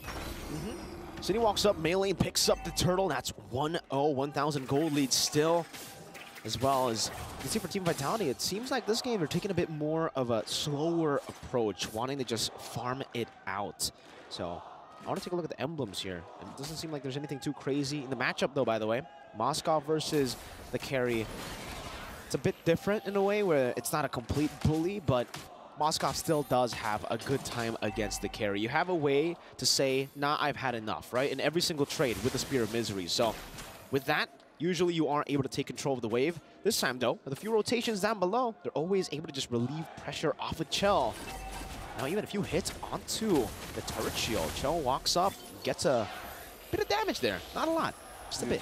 Team Vitality looks for that gold lane, that same push. I've seen it after first turtle, after second turtle sometimes, but they always come down looking for Chincha. They know how important Shell comes when it comes to their big mid-game spike. Ooh, there's that just rush in. Dominator's Ascent used up as well. Tal, he picked up good Spear of Vengeance all the way to the back, pops into Beacon. Cindy still able to survive as she uses the regen too.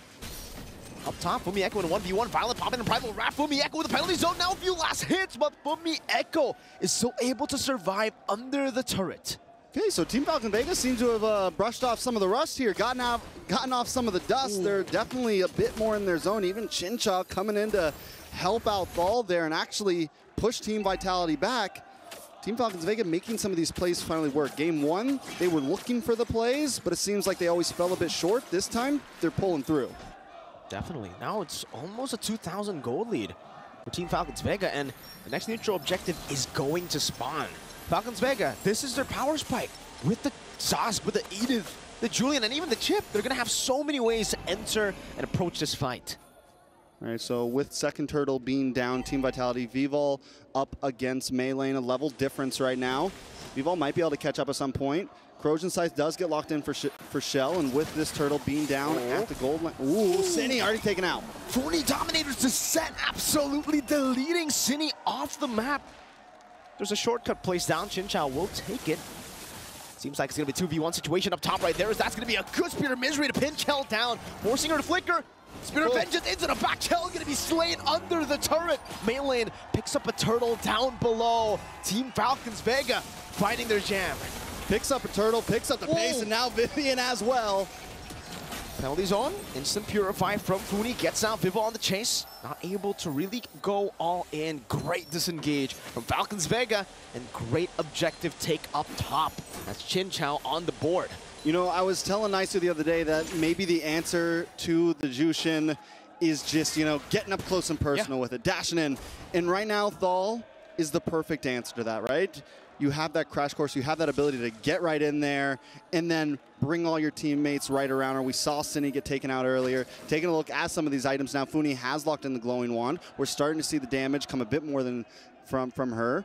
Genius wand as well, locked in for Melee. Going to the next item. I mean, everyone on the side of Team Falcons Vega is holding the lead, and for the first time we see nobody on team, because sometimes even when Team Vitality falls behind, Shell still has a gold lead on the other gold laner. One of the members is at least keeping up. But this time, Team Falcons Vega holding a strong lead across the whole map. They're even having to force it out, some of these maneuvers. You know, Cine going to the bottom lane to share some of the gold XP with Fumi Echo. Cine hovering over with the flare. That's a shove down. Tal going to be caught. A lot of damage placed down, but she does have the flicker still, so not really in any threat. That's a big resource still burnt down, and Cine still wants to utilize that Spear of Misery down below. Pinning down Fumi Echo. And does seem like for Falcons Vega as well, they're playing it chill. They don't really need to rush anything. They are the ones in the lead. It's kind of Vitality that are placed in a position where they need to look for a game-changing play. You know, we've been waiting to see the Moskov really pop off in MWI. We haven't seen it played as much. It's kind of fallen off of the meta a little bit in terms of at least MWI, but Chincha is showing up on it right now. And it makes me feel like it's just been one of the gold laners it's been one of the gold lane heroes that Team Falcons Vega maybe hasn't really pulled out, but this almost feels like one of Chincha's best picks right here. 3 neutral objectives uncontested here. Team Falcons Vega with another big objective take. Just waiting on the turtle, waiting on the Lord at this point. For Vitality, it's still, for them, all about waiting for their power spike. So I'm guessing right now it's all about waiting for Chell, Cine, and Vivol, all 3 to get their item power spikes. I think Vivol has already gone there, but Cine and Chell definitely a bit behind in that department. They get spotted out. I think Funi saw the concealed team there, so they are able to just hold out. They know Team Vitality are in the bottom lane. They'll push up top. Yeah, and I mean, with that long lane up top right now, or the lane up top getting pushed in a bit, they have to send someone up here. Taking a look at the items. Shell still a little bit behind, still getting into the second item right now, to whereas Chincha, Golden Staff, I mean, on the way to DHS at this point, on the way to that third item around 9-minute timing, and that's what we've been seeing from the when you know the gold lane is really ahead right now in MWI, and Chinchaw's been on both sides of the map nonstop, been able to use the Spear of Destruction to catch members on the opposite side of the map. Taking a look at the stage right now, Falcons, they feel the nest is feeling good right now, to say the least. Absolutely phenomenal support here from the fans in the building. Shout outs to the Team Falcons Vegas fans here, even bringing in their banners. Really, really cool stuff, especially after that Game 1 loss. They're still here supporting, and they need it for Falcons Vega. Chinchaw taking a shortcut. Funi as well. Taking these shortcuts, but unfortunately they're really unable to lock Vivian down there. They do burn a big resource, which is the Flicker. Without the Flicker, Tigreal loses a whole lot of that engaging power that he usually has. Even the pickup power, technically, in these skirmishes. Chell in the bottom lane. Oh, taking and eating up the enhanced scythe. Almost getting picked off. I don't know where if Chinchaw actually threw the Spear of Vengeance earlier. Tal gonna be picked up, thrown back again. Vivol this time, despite being behind, decides to go for the Sky Piercer. Hey man, get what you can. I think like you said earlier, waiting for that power spike, and Vivol might feel like it's coming soon. Team Vitality might feel like it's coming soon. Might be the opportunity, and there goes an Implosion. Onto Violet. Now good penalty zone as the Spear of Vengeance comes down. Violet with Primal Rat utilizing it. Now it's going to be a good Spear of Misery to pin Vivol down. Not able to dish a damage shell. Going to be demolished there by Chinchao. And even on the back, the piercing shots took down Cine. Chinchao and Falcons Vega wipe out Vitality 5-1. In a matter of seconds, Team Vitality completely taken off the map, all for the price of Melee, and in my eyes, that is a very good deal. And with the pressure they have on the map, they're going to get a lot out of this, man. They got a bottom lane already coming towards a tier 2. The rest of the team able to take this tier 2 in the mid as well. Chinchaw immediately going to move up. But let's take a look at the replay real quick. Vivian thinks she's getting the win out of this, gets the Implosion off, but Spear Destruction comes up, and once we see Chinchaw get involved, we get the pin onto Vivol, take out both damage dealers in a matter of seconds, Echoes all that's left. But Funi Echo can't fight against that speed right there. Chinchaw, look at the reaction from Melee as well. Violet, they're feeling good. Game 1 was just the starting grounds. Absolutely, it was just a warm-up to them, it seems here. Game number 2, getting the better read, still getting the chip, and utilizing it way better this time around. That front to back, Vitality wants to play with. Yeah, it doesn't work against the Moskov. Now with the piercing damage, constantly hitting the backline too. And that's why the Sky Piercer here for Vivol, especially considering she was the one that, you know, was taken down first. It's an interesting build to go for. You're still very confident that they can get a few more of these kills. But now with the Big Lord marching down, I guess we'll see. Yeah, I feel like War Axe would have maybe been a bit more helpful here, but now Lord's going to be walking in, no crash. Holy defense. Popped it already. Oh, that was one shot too! Tal gets brought back, but over 2 basic attacks from the Moskov. Did you see that? Just piercing through Vivol and Vivian, chunked, forced to recall the way Chinchao gets a win of nature. So now it's up to Ginny.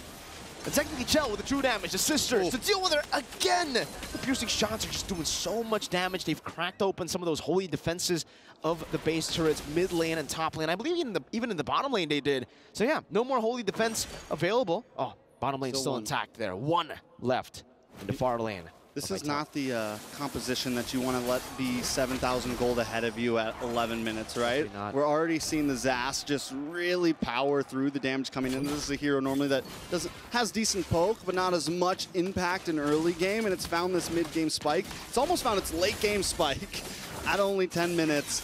And then we got Chinchaw as well, another normally late-game hero that normally you pick if you really want to hunker down and wait for that moment to shine.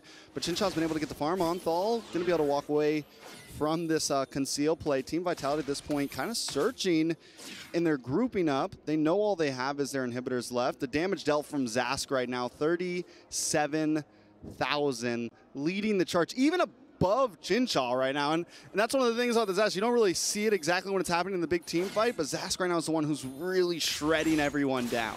The PBs on top of the damage dealt. The little Johnnies. The purple boys. The big Johnny, actually. The big You got Big Johnny, Daddy Johnny, Little Johnnies. Little Johnnies.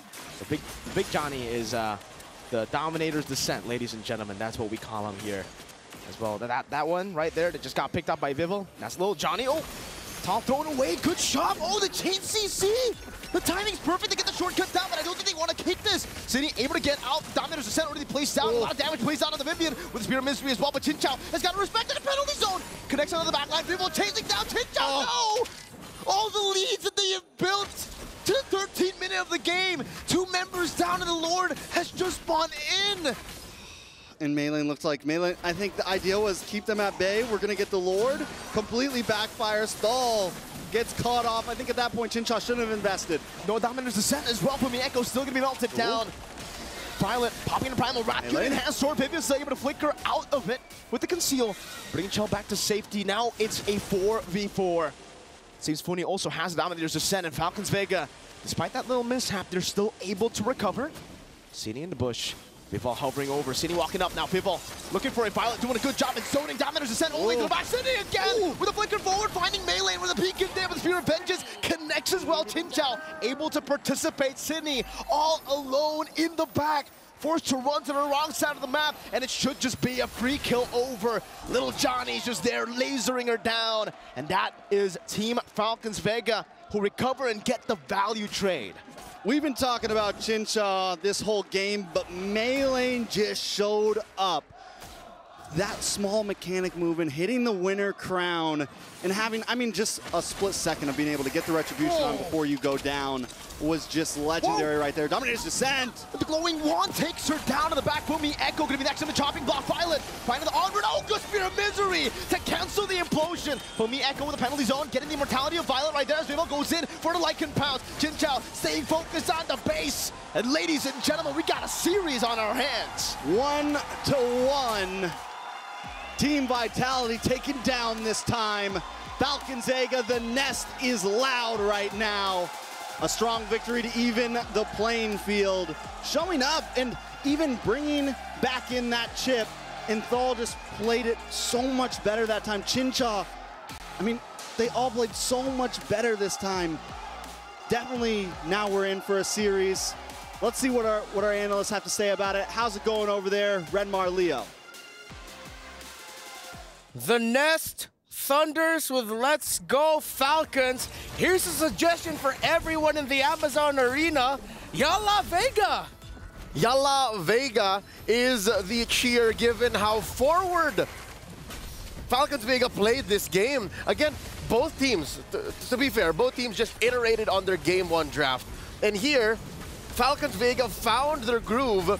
And apparently, what you need to do is put Chinshaw on the Moskov, get Funi on a Zask, and I guess Meilane just played Meilane things. It was crucial that she played a hero that has a solid amount of CC. Yep. She played a hero that could dive and be a threat to anyone who's pushing forward from Team Vitality. And I think that's what made it awkward for Team Vitality. They had a solid draft, don't get me wrong, but even Vivian, the mother of tanks, couldn't do anything. Because even she could just possibly die from the hands of Funi. Funi played an amazing Zask. Yeah, I'm glad you mentioned Funi because her usage of the Dominator's Descent and maximizing that to zone out the members of Vitality during fights and just being a presence at the right time to make Vitality think twice about taking certain sequences, it's really one of the key factors as to why Falcons Vega won so many fights during that game number 2. Might I even present that she is a possible candidate for PlayStation MVP? Ooh, quite it's that good. She played the Zask that well that the aforementioned miniature Johnnies were enough of a threat. She got like 1 or 2 kills free, literally just by standing there, dropping minuscule Johnny, and then just, all right, up to you. I guess maybe you can chalk it up to the economic advantage.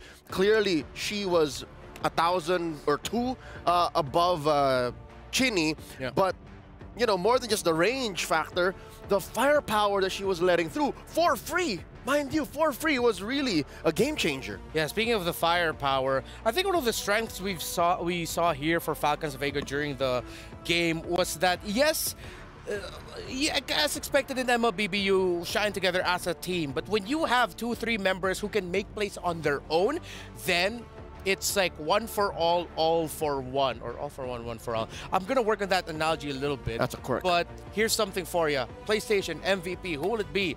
Chincha, Funi. There's a lot of names you can throw up in the air, and it is Funi. It is the Zask. Yeah. Look at that, 79%. What? I'm pretty sure it could have been more. What? It could have been more, but because of the chip, right? There were calls wherein, okay, Funi, we need you here. Funi, we don't. And it's that out-of-this-world tempo on the alien hero that is asked that allows for Team Vitality to say, maybe it's not that bad. Maybe we can pick a fight. And even if you have such a strong meta hero, such as the this is a really good fight right here. This is the free hits Moskov moment that just wiped out Team Vitality. Sometimes you could think, hey, maybe not all of them are gonna go through the shortcut. Hey, maybe she'll just drop a microscopic Johnny and then get out. No, sometimes she just leans hard into it, and even a full combo of Vivian, Shell, Fumi, or Vival, Shell, Fumi, couldn't stop what Falcons Vega were putting down.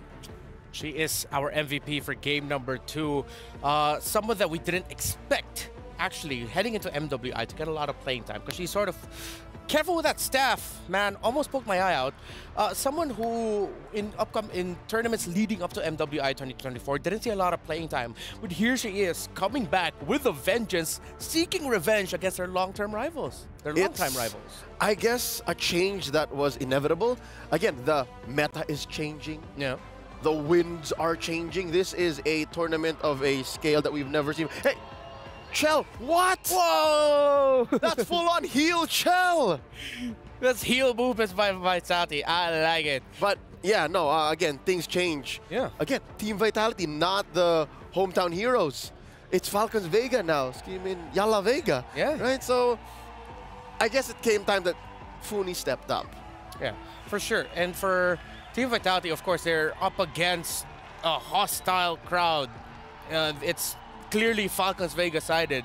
As the best MLBB women's team in the world, you're going to need to do everything that you can for yourself to make sure you get an edge against your opponent. But Falcons Vega now, it seems like we're seeing it. Fired up with the crowd, being supported by the crowd here at the Amazon Arena is just helping them greatly. A team that loves the early game, that loves the snowball, finally finding their element in that game number 2 to tie up the series 1-1. Eterna got a few words in with the MVP of game number 2, Funi. Let's hear what they have to say. Hey guys, it's Eterna here backstage with Funi from Team Falcons Vega. Now, Funi, you're coming in as the starting lineup. Don't lie to me. You might be. Okay. I might be, so but I don't know. know. You are going to be paired in with Jin Chao. Yeah. Right? So how is that? How is your bond with Jin Chao in game? And how does it differ with all the rest of the members in the team? I think me and Jin Chao, we if you see our matches before, we always have the same mindset. Like, we always walk together, stick together, and we die together. Something like that. So if you win together too. We win together, we lose together, we live together, we die together, like that. Okay. So in game, does it mean that there are sometimes like you don't even have to communicate what you're going to do? She just knows what you're going to do and vice versa? Yeah. Oh, that's so cool. Sister bond, guys. Sister bond. Now, on the other side, against your opponents today, Team Vitality, they also have a sister bond going on. Do you think that this sister bond can help you in your gameplay and execution against Team Vitality later on? We play as a team of 5, not a team of 2. So, yeah, we'll play with each other, with the 5 players, not with us sisters only. Are you the stronger sister duo? No. Statistically, it's them. Who knows? It's your time to shine this time around. Amen. Well, Funi, I asked Shell the same question earlier on, and this time around, for the first time in history, we're not going to see an Indo Grand Finals. Yes. How do you feel about that? Yeah, it's such a shame because if we look at the season 1 and season 2, it's all Indo versus Indo Grand Final. Yeah. But it's okay. It's the drawing sucks. The drawing sucks. Who drew? She doesn't like it. Yeah. Okay, so moving forward into your next match, do you have a message, not to your fans this time, but to Team Vitality? Let's have a nice game. Good luck, guys. Have fun. Yeah. Wow, you guys are so nice. Shell had a similar message earlier on too. Well, these girls are amazing. These girls are nice, but good luck. I'm not going to keep you any further. Hopefully, we get to see you in the grand finals. Amen. So, bye-bye, guys. Back to the studio. Everyone's humble. Everyone's chill. That's the vibe right now of Team Vitality, Falcons Vega, as when it comes to with each other. Let's check out an update for the STC predictions. Do we have an update? Are there like results already out yet? Or it's just a quick little reminder? It's a quick little reminder for y'all to, don't forget, please continue to send in your predictions for this matchup, Falcons Vega versus Team Vitality. If you thought this would be an easy coast sweep win for Team Vitality, Falcons Vega, they are fighting back. stcplay.gg is where you have to go for that. Now, heading into game number 3, Vitality, if I'm not mistaken, can pick the side that they're going to be going to. They chose to stay red for the second game. Do you think it's time for them to pick blue side this time around? No question. Do that. It's the shun the arm to jog up the playstyle and the tempo, because already game 1 and 2, I don't know how much you can iterate, honestly. How much you can just amend and say this is the same lineup over and over again. And the fact that already very little change between game 1 and 2 when it comes to both teams' drafts. Going blue side and then switching up the tempo should be a great start to get Team Vitality back on track. Yeah. Falcons Vega, they are a team that are momentum-based. So if you're Team Vitality and you can do anything that you can to halt the momentum of your opponent, and if that means changing up how the flow of the draft goes, then you obviously go for it. So I'm in agreement with you here that there has to be a side switch. If not a side switch, then you switch up the bans. We've been seeing Chip prioritized now for 2 games for the side of Falcons Vega. You can take it out. It's been Valentina, Harith, Minotaur, if I'm not mistaken, that's been their priority bans for the series so far. Maybe if you jog up those bans, you might even get Minotaur through. And that'll change, again, the tempo of the fights. Sure, Tigreal is great. Chip is amazing. Didn't do much in game 1, but game 2 definitely opened up the map for Falcons Vega. But imagine if the Minotaur came through, right? Minotaur, I think, right now is the most, or one of the most notorious heroes, both in picks and win rate. Minotaur is so successful right now in MWI, and if anyone can try to pull it through, squeeze it through, without the threat of a Valentina, maybe just keep Valentina off the board. That's number 1. Then whoever does that definitely has a bigger chance to take down game 3.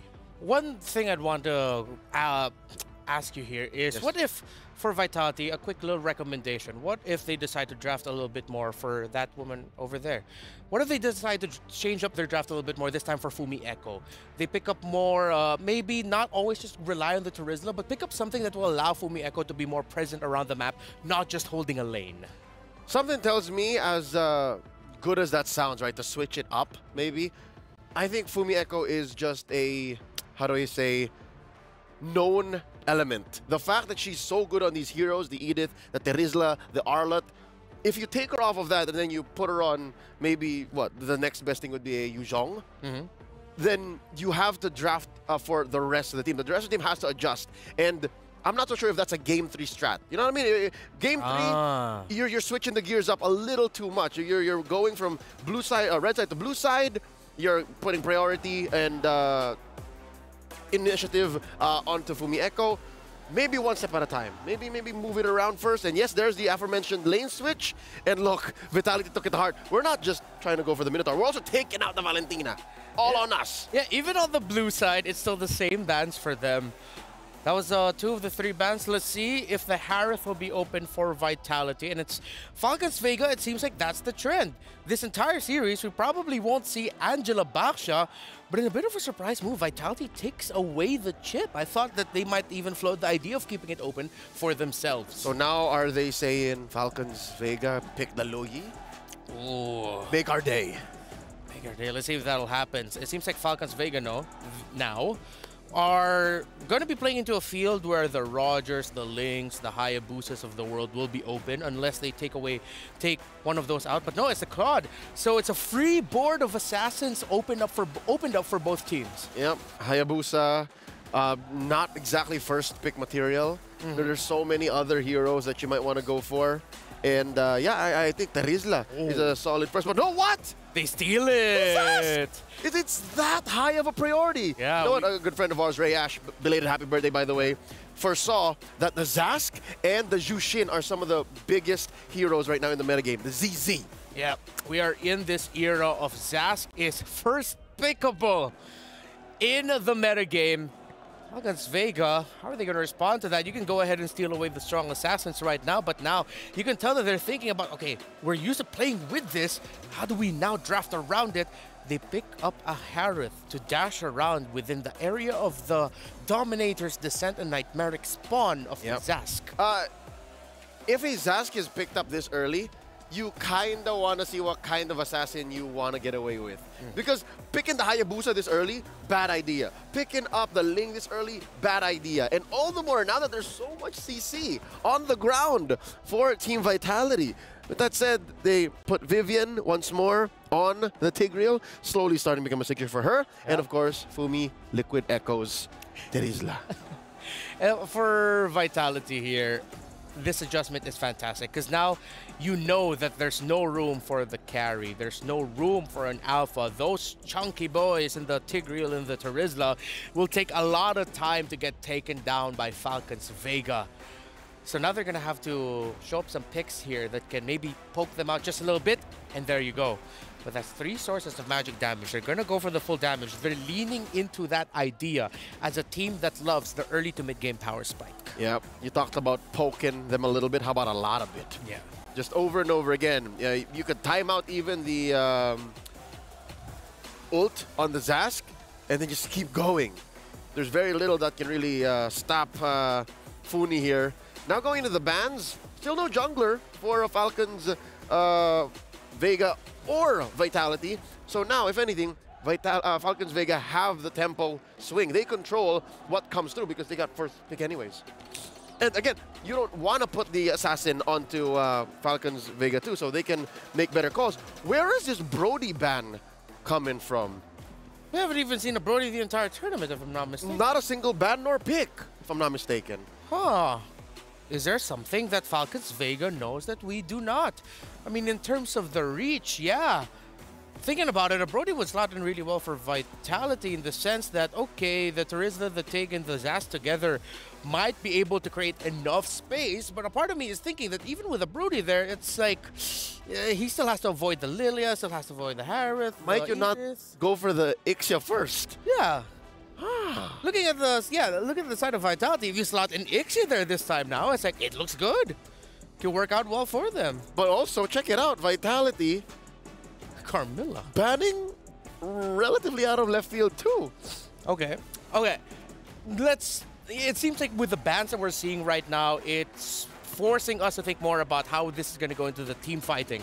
I don't see a lot of macro here. I see a lot of team fights. Yep. And that Carmilla, I feel like up against that lineup with Vitality, if you all get caught in the Cursed Blood, the Lilia, Edith, and Harith damage all together is actually going to be quite painful. And it's not just the Cursed Blood. You can actually flip it around.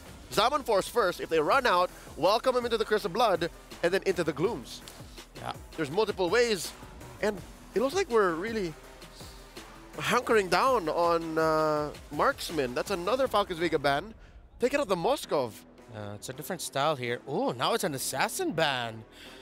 Huh, a Fanny into the lineup of Falcons Vega. They would rather the Haya or Ling. Yeah. Even the Nalan's still there. With so many tanky presences on the side of Vitality, actually, just thinking about an Assassin pickup here, yeah, it'll have to be something that opens up the map. But I'm thinking if this is already an Edith roam or if it will be swung into the EXP. I think there's a lot more EXP out there left. So this might be a roam. Okay. I agree with you. That's what I'm feeling. I see that. Oh, and also I realize, like, the Edith will happily take a few of the hits from the Nightmaric spawn because it allows her to build a Primal Wrath. Yep, and then she'll, there's the Arlo. Doesn't say much still. Yeah. You can swing it both ways. Vitality, though, forced to finish up their lineup here, the final phase for them, and still no jungler. Oh, we're still waiting. In my opinion, I think they can afford a jungler. That's an assassin. Yeah. Between these two right now, it's them. More for Vitality, yeah? Yeah. Even if it sucks to run in against an Arlo and Edith, but, you know. The Julian is still going to be open, but is this a Lunox mid or I think it's a Lunox? It could be Lunox Gold. We're not completely turning off that idea. Shell, what are you thinking? What if it was a Lunox jungle? Shell, whoa. Last time we saw that, it was from Kodak in Malaysia. That's the jungle right there. That's the Bane. Oh no, but it could be gold. It could be gold though. Even that is a switcheroo, but in this case, I would rather the Lunox Gold Bane jungle. I love it. Look at that, it's a trampoline funhouse, and there's so much potential for all sorts of damage. Right, off-kilter lineup. Talked about it being a team fighting, just scramble. Look at this! It's all team fight. This is just, okay, going into it though, in terms of team fighting, it might be tough for Falcons Vega to fight into everything. When Bane throws out the Sharks, when, remember we talked about this with Lunox before, you don't know where the damage is coming from. Double that with the Zask, Falcons Vega are going to need to rush Radiant Armors here. And here's another. Is that Hanzo? That is Hanzo! Let's go. All right, well, Vitality needs a lot of farm. That's one thing. They need to put a good amount of money on Zask, on Lunox, and on Bane. What a better way than to deny all that with a Hanzo. Two of the best women's teams in the world, showcasing the creativity and the uniqueness of the meta of our scene. Vitality with one, Falcons with one. Whoever wins this goes into match point and a step closer to being crowned as the undeniable queens of MLBB. Let's go into the game. Casters, guys, are you hyped up about this? I can't even express this one right here. Shout out to Leo on the Bane, and shout out to Assassin Dave for the Hanzo. Absolutely. Right here. We got a new headliner on the card right now. Jungle versus Jungler. I don't think anyone expected this one, but the Hanzo goes back with the ladies. Man, I remember tuning into MWI maybe a year or so ago and seeing the Hanzo picks pop up. So this is nothing new to these girls, to these teams. How do you feel about the matchups, though? Oh, man. Yeah, definitely nothing new, especially to Vival, because Vival was the one that actually utilized the Hanzo a whole lot in the past tournament. So very interesting to see that Team Falcons Vega are the ones picking up the Hanzo up against Vitality. And I think I already said this off broadcast, though, that it's really good. Vitality don't really have a lot of dive towards the Shadow, right? There's no Benedetta, there's no assassin like Ling that can really jump towards her. And Melee, usually the biggest problem with the Hanzo is either someone can dive or someone can invade very early on. And I think they have both of those covered with Funi on the Lilia. Amazing mid-prio. And yeah, I don't know. You mentioned Bane. I don't see Bane. That's just Leo. That's just Leo in the jungle. Yeah, that's definitely him. Just Leo. It's literally Leo versus Mr. Mao right now on the head of the card. And as you said it, I think last picking that Hanzo was actually super clutch because you have the Bane. Vitality brings this big Ube-esque, like, we just want to steamroll onto you, stick together, have Shell in the middle, have Cine in the middle. But there's no way to answer the Hanzo here. And one of the problems we saw with the composition that Team Vitality, well, one of the problems that could be for Team, a little bit of damage from Melee. Good shove back onto Melee. Vival should be able to survive this, but you can see that damage already. That's the Hanzo for you. Chell. Also, this is a pick, Lunox Gold. It just brings me back to MSC 2021 when it was Harith and Lunox constantly in the gold lane. That was the matchup that we were used to seeing, and now we get to see it again. It's also Bane in the jungle, so technically it also, we did see this at M3, I believe it was Wise also utilizing the Bane in the jungle a lot of the time, so very, very interesting stuff. Obviously, for the Hanzo, you're going to be clearing out. You have a lot of damage, but neutral objective control. It's still Vival who holds it. Implosion downtown, still able to get. Oh, Flicker's out too. Final slash from Violet too. Maybe going to be caught for the Echo, forced to run away. It's a Vengeance all the way Melee. Oh no! A bit too aggressive under the turret. Now gets punished by Vival. A missed mechanic. Wasn't watching the meter. Yeah. Just came flying in right under the tower. Maybe thought she was going to be able to get the kill there. Not quite able to do it. Let's look at that replay. It's all good from here. It's all good from here for Vega. And I see Melee come flying in, and I'm like, all right, maybe she's... No. But all right, it's 1 for 1. Jungler does go down there. So now it's 1-1. The only problem is the jungler on the side of Team Falcons Vega goes down, and all for the price of just a roamer. That's a good trade for Team Vitality, especially when you're going up against a Hanzo.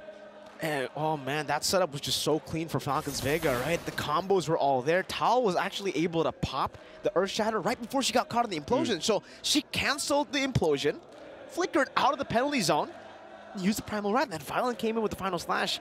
That was perfect for Falcons Vega. But unfortunately, one thing had to go wrong. And it was very unfortunate that it had to be the jungler. Because, yeah, like you mentioned, it just became not worth, not value at all, with Mei Lane getting picked off for the roam. Especially considering, technically for Vitality, they're okay if they just stay equal in the early to mid game, because they are a scaling comp. They have the Lunar second scale. I would even say Bane scales, because have you seen late game damage Bane? Late game Bane in general. Yeah, Crab Claw Cannon hurts half your HP. Depends on what build you go for, obviously. But I think she's gonna go for like the half hybrid build, which is the build that can, get half of your HP with one Crab Claw Cannon. And he even gets a little bit of sustainability. He can hang out. He can take a couple shots to the face, get the passive off. I mean, it's definitely going to be a problem when we creep into the late game. I think Team Falcons Vega can't take that small mess up to heart. They still need to push the aggression. Joe already using the Chaos though. Now good Tony from Chinny. He'll be used Dominus Descent, stunning Violet, Retribution battles, Vivo wins it, deadly catch onto the back, knocking them up as well. Dominus is still there. Now the final slash used up, but Fumi is low. Fumi, doesn't get the final shot. Chinchao still in the bottom lane, just looking for a trade, and she is able to get all of that turret shield down below.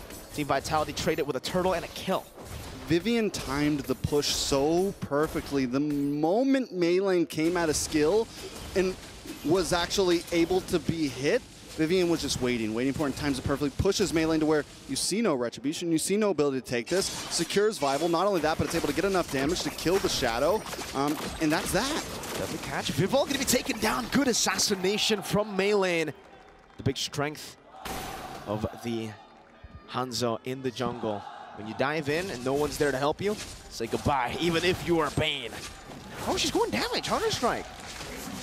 And I mean, that's on the Bane. At least first item, it looks like she's going to keep on going with this.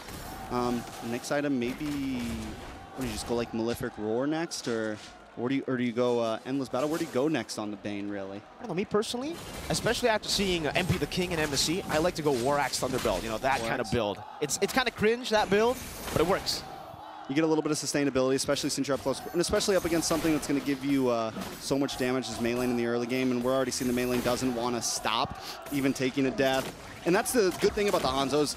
Even after taking a death, you still aren't in too much risk when you keep using the Pinnacle Ninja, and you can just go out there, cause some damage, slow them down a little bit. Even if you don't get the kill, you slow them down a little bit. So just a lot of possibilities and variety with Team Falcon Vega draft. Down to the gold lane though. Shell up against Chincha, level 8 versus level 8. Nothing too major. The trades are coming a bit even.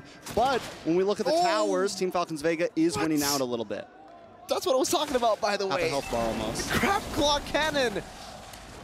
What? It put Funny down to a quarter of her HP. That's just one item. That's just one item. We were talking about scaling. Yeah, no need for that. Now Mei Lane trying to go for the steal. Doesn't get it. Vival still so consistent on that retribution. 3 turtles to Team Vitality. Well, I think the good thing about the Vayne too is you get a bigger burst combination of damage with the Retribution. Compared to Mei Lane, it's more of a shred damage there for a second and timing the Retri, so it's not as clean. I think Vivo will continue to have the advantage when it comes into terms of, whoa, big final slash. Good final slash cancel out. Mattel's still getting demolished by the Dominator's Descent. Violet Vengeance in the Dominator's Descent still there, chunking their HP bars. Whoa, Cindy goes to the back. That's Funi as well. Able to pop in the Black Shoes now in 1v1 against Cindy. Puts in the Johnny Boys down as they've been in the bottom lane. Does seem like they were able to get rid of Violet. Now it's just a win for Team Vitality. Chinchaw was able to get a turret up top. That was the only trade that they got. Okay.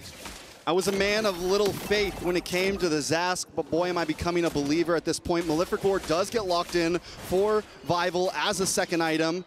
Gonna help at least maybe deal with Thal a little bit, but just add even more damage, and depending on who else, we have the Thunderbelt, on who else wants to build this defensively, it's gonna just help shred through. And I think the Hunter Strike's a great first item as well. You get the speed boost, you get a little bit more movement on a hero that doesn't have any dashes. So in the end, it works out well for Team Vitality. And at this point in the game, they're hitting a nice power spike. They're gonna have control of the map. And Team Falcons Vega, what's the answer here? I mean, I don't see the Hans all the time. We have the early game aggression. Does it fall off like a lot of other assassins? Like, where do we go from here with Mei Lane? Good question. No, the Hanzo does scale really well into the later stage of the game. The only problem is, even if she uses Pinnacle Ninja, I feel, especially considering Vival's building damage too, you jump in, you're dead. I mean, you still get to survive, obviously, because your real body isn't there. But if you're just stunned out of the team fight and you don't have Pinnacle Ninja, you might as well be dead. Some solid frames, yeah, for Vitality to capitalize on. It's really about Melee coming in at the very end. You can't play the normal Hanzo playstyle where you want to go in, you know, look for damage and then go back. You really need to just wait and be the assassin from the Echo during the push. And it completely changes the way you want to approach lords and things too, right? Because you only have a certain time frame that you can really, you can't hold it. You have to really be able to counter the rest of the team, and the rest of your team has to know, okay, this is when we're going. We got about 10 seconds, and we need to make it count. So it's either that, we rely completely on Melee, or we kind of wait out for Chinsha here to start to scale. Luckily, Chinsha's taking no deaths, but Shell also taking no deaths, and Shell's going to start shredding down Violet. Shell's going to start shredding down Thol. We're already seeing the damage from Vival. If the game continues at this pace, Team Vitalities should be able to stay in control. I think so. Again, right? They are very happy to just be even against Falcons Vega at this time. But the fact that they are 3,000 gold ahead puts them in such a good position because at this point, they can hold the Lord. They can play the Lord dance, but they don't even need to. It's Team Falcons Vega that need to look for a play. And even then, they can get poked. Cinny here, getting poked in the mid lane. That's what Melee can do. Oh, an assassination in the mid lane. Melee finding the play. Cinny popped the Dominator set a bit too late. Vivian now is going to be coming on the final slash, bringing her back. Pops in the implosion in time. No shove just yet. Vival in the midst of it all with the deadly catch as well. Violet able to find a little bit there. Tal, that's an Earth Shatter kill in the midst of it all. Jumping in, gets deleted by Chinsha. Vivian going to be next on the chopping block as Melee dives in deep onto Vival. But she's still able to survive. Back to the Pinnacle Ninja that she placed down 3-4-2. Watch for Fumi Echo though. Doesn't want to let him have this Lord for free. Vival still on the map, finally got Endless Battle in, and this is where the damage is really going to start taking off. This is where those passive procs are going to proc along with the Endless Battle, and it's not just going to be the crap cannon that you have to worry about. So I like the way it's going here. And again, the big problem with having this Hanzo is you can't really rush Lord, right? When you already use your Pinnacle Ninja, you can't just stand there in front of Lord and basic attack it. You know, there's not a whole lot you can do. You need your team with you. So Teams Falcons Vega, we're pretty much back to ground zero here. Vitality are on the Lord. Just bursting it down with Shell in the chaos now. Vival picks it up with a Retribution. Pinnacle Ninja used up with a detonator. Implosion from Vivian in the back as the shove gets them as well. So much time bought. Final slash on the Shell. Still with the Brilliance. Still able to escape. Fumi Echo against 3 members will finally be dealt with. 2-for-0 as Lord gets taken by Vitality. Violet is hovering over. She doesn't have the final slash, so it is all but over to fight Melee. Doesn't want it to be over. Jumps in again. Shell able to dash away from the Synchro Vision. Vivian going to be choked down, but she is able to get the shove, forcing Melee to jump back to the Pinnacle Ninja. Okay, so Team Falcons Vega, they get the 2 kills. They try to push in onto the mid tower, but again, you have Vival, you have Vivian. Vival alone is going to have some good wave clear. At this point, though, Team Falcons Vega are finally going to at least get something out of that win. As long as they can shred down this Lord, it's definitely a win for them in that last Lord pit. Taking a look at the items, Vival looking like we're going straight to BOD, straight to BOD. So Hunter Strike, Malefic Roar, Endless Battle, BOD. We're talking straight damage. As Nice would say, big damn. Now, on the side of Team Falcons Vega, I want to take a look at Chinsha. We got that Magic Crystal in. We got the Feathered Heaven, Starlium Scythe. We're starting to see Chinsha really start to output a bit. Definitely ahead of Shell right now. Tower does not drop, so Team Falcons Vega lose essentially nothing out of that Lord. Yeah. This is why, by the way, for Team Vitality, this is a very risky composition to play because technically, yeah, you do have control over the neutral objectives, but in terms of structures, it's going to be really hard to start sieging down without a marksman. Damage dealt, though. Again, team fighting-wise, they're good. They're really good. Look at that bait. Yeah, but Hanzo's sitting right behind, just waiting, you know? And as you said, Hanzo's just continuing to scale, and Hanzo, there's no answer to Hanzo. No. Zero answer to Hanzo. The only answer is kill everybody and then get to Hanzo. Or Fumi Echo needs to kind of sit a little bit farther away from these fights, find angles, and maybe get to the back line with a big penalty zone. You know, but one of them needs to be the so who do you send for the hunter? Do you send somebody for the hunter? Do you know? There's got to be some way to play around this. They need to find some answer because I don't know if just meeting them head on is the correct way to approach it. Yeah. I'm trying to think of ways now that you're mentioning it, right?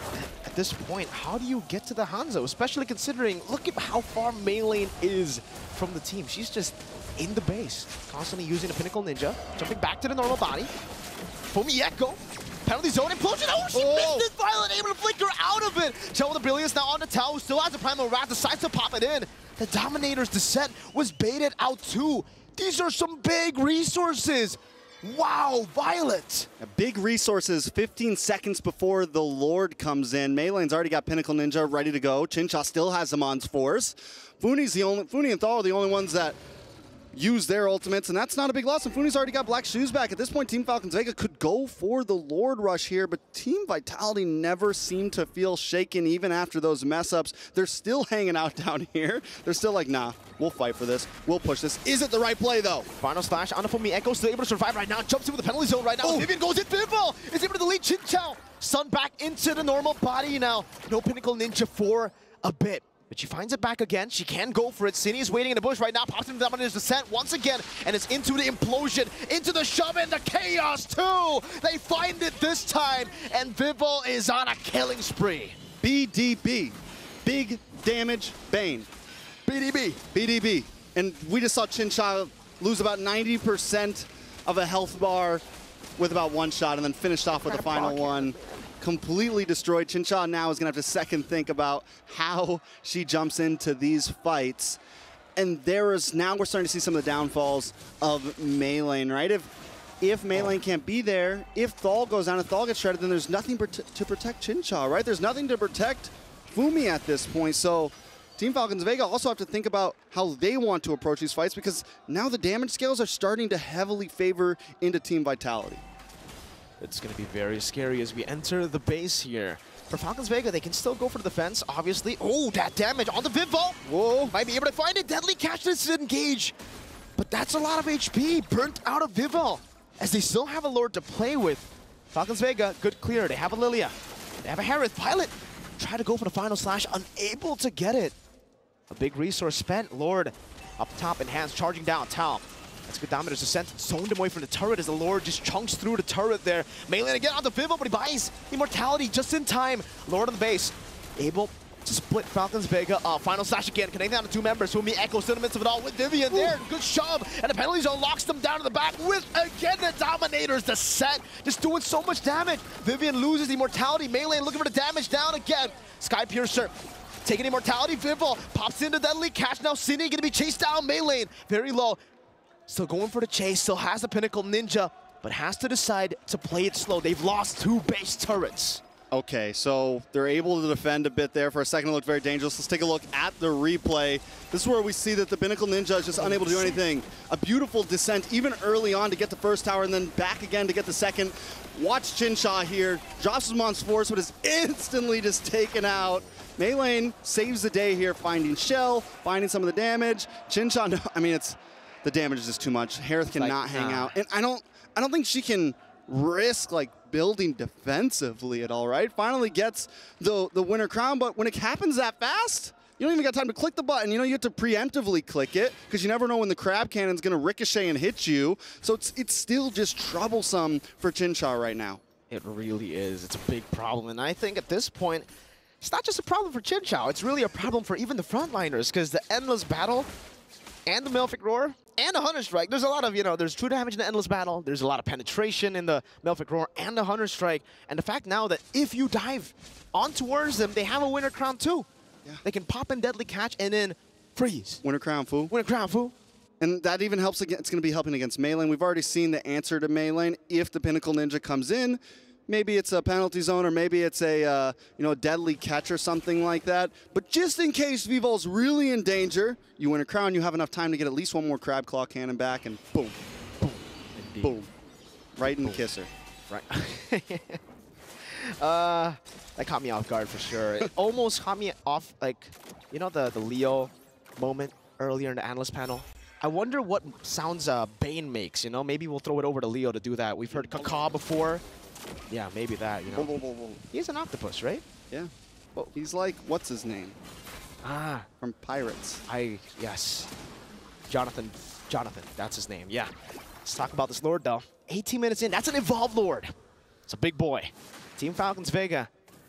At this point, how do they even set up for this? Because really, they can't hold on to it. They really just have to retaliate. They have to wait for Vitality to make the proactive move.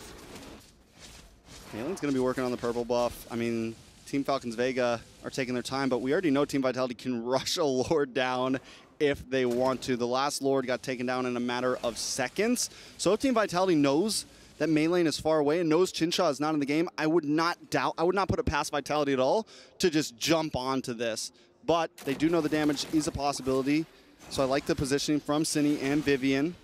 Not rushing. They have I mean, they're behind in gold right now, actually. So this could be due to why they're kind of taking this slow.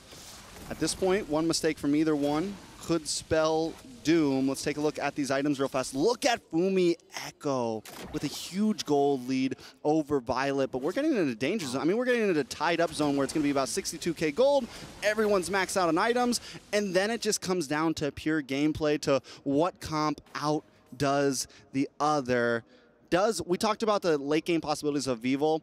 Does this mean the game is pretty much in the bag for Team Vitality? Because I still feel like Team Falcons Vegas have a lot of answers.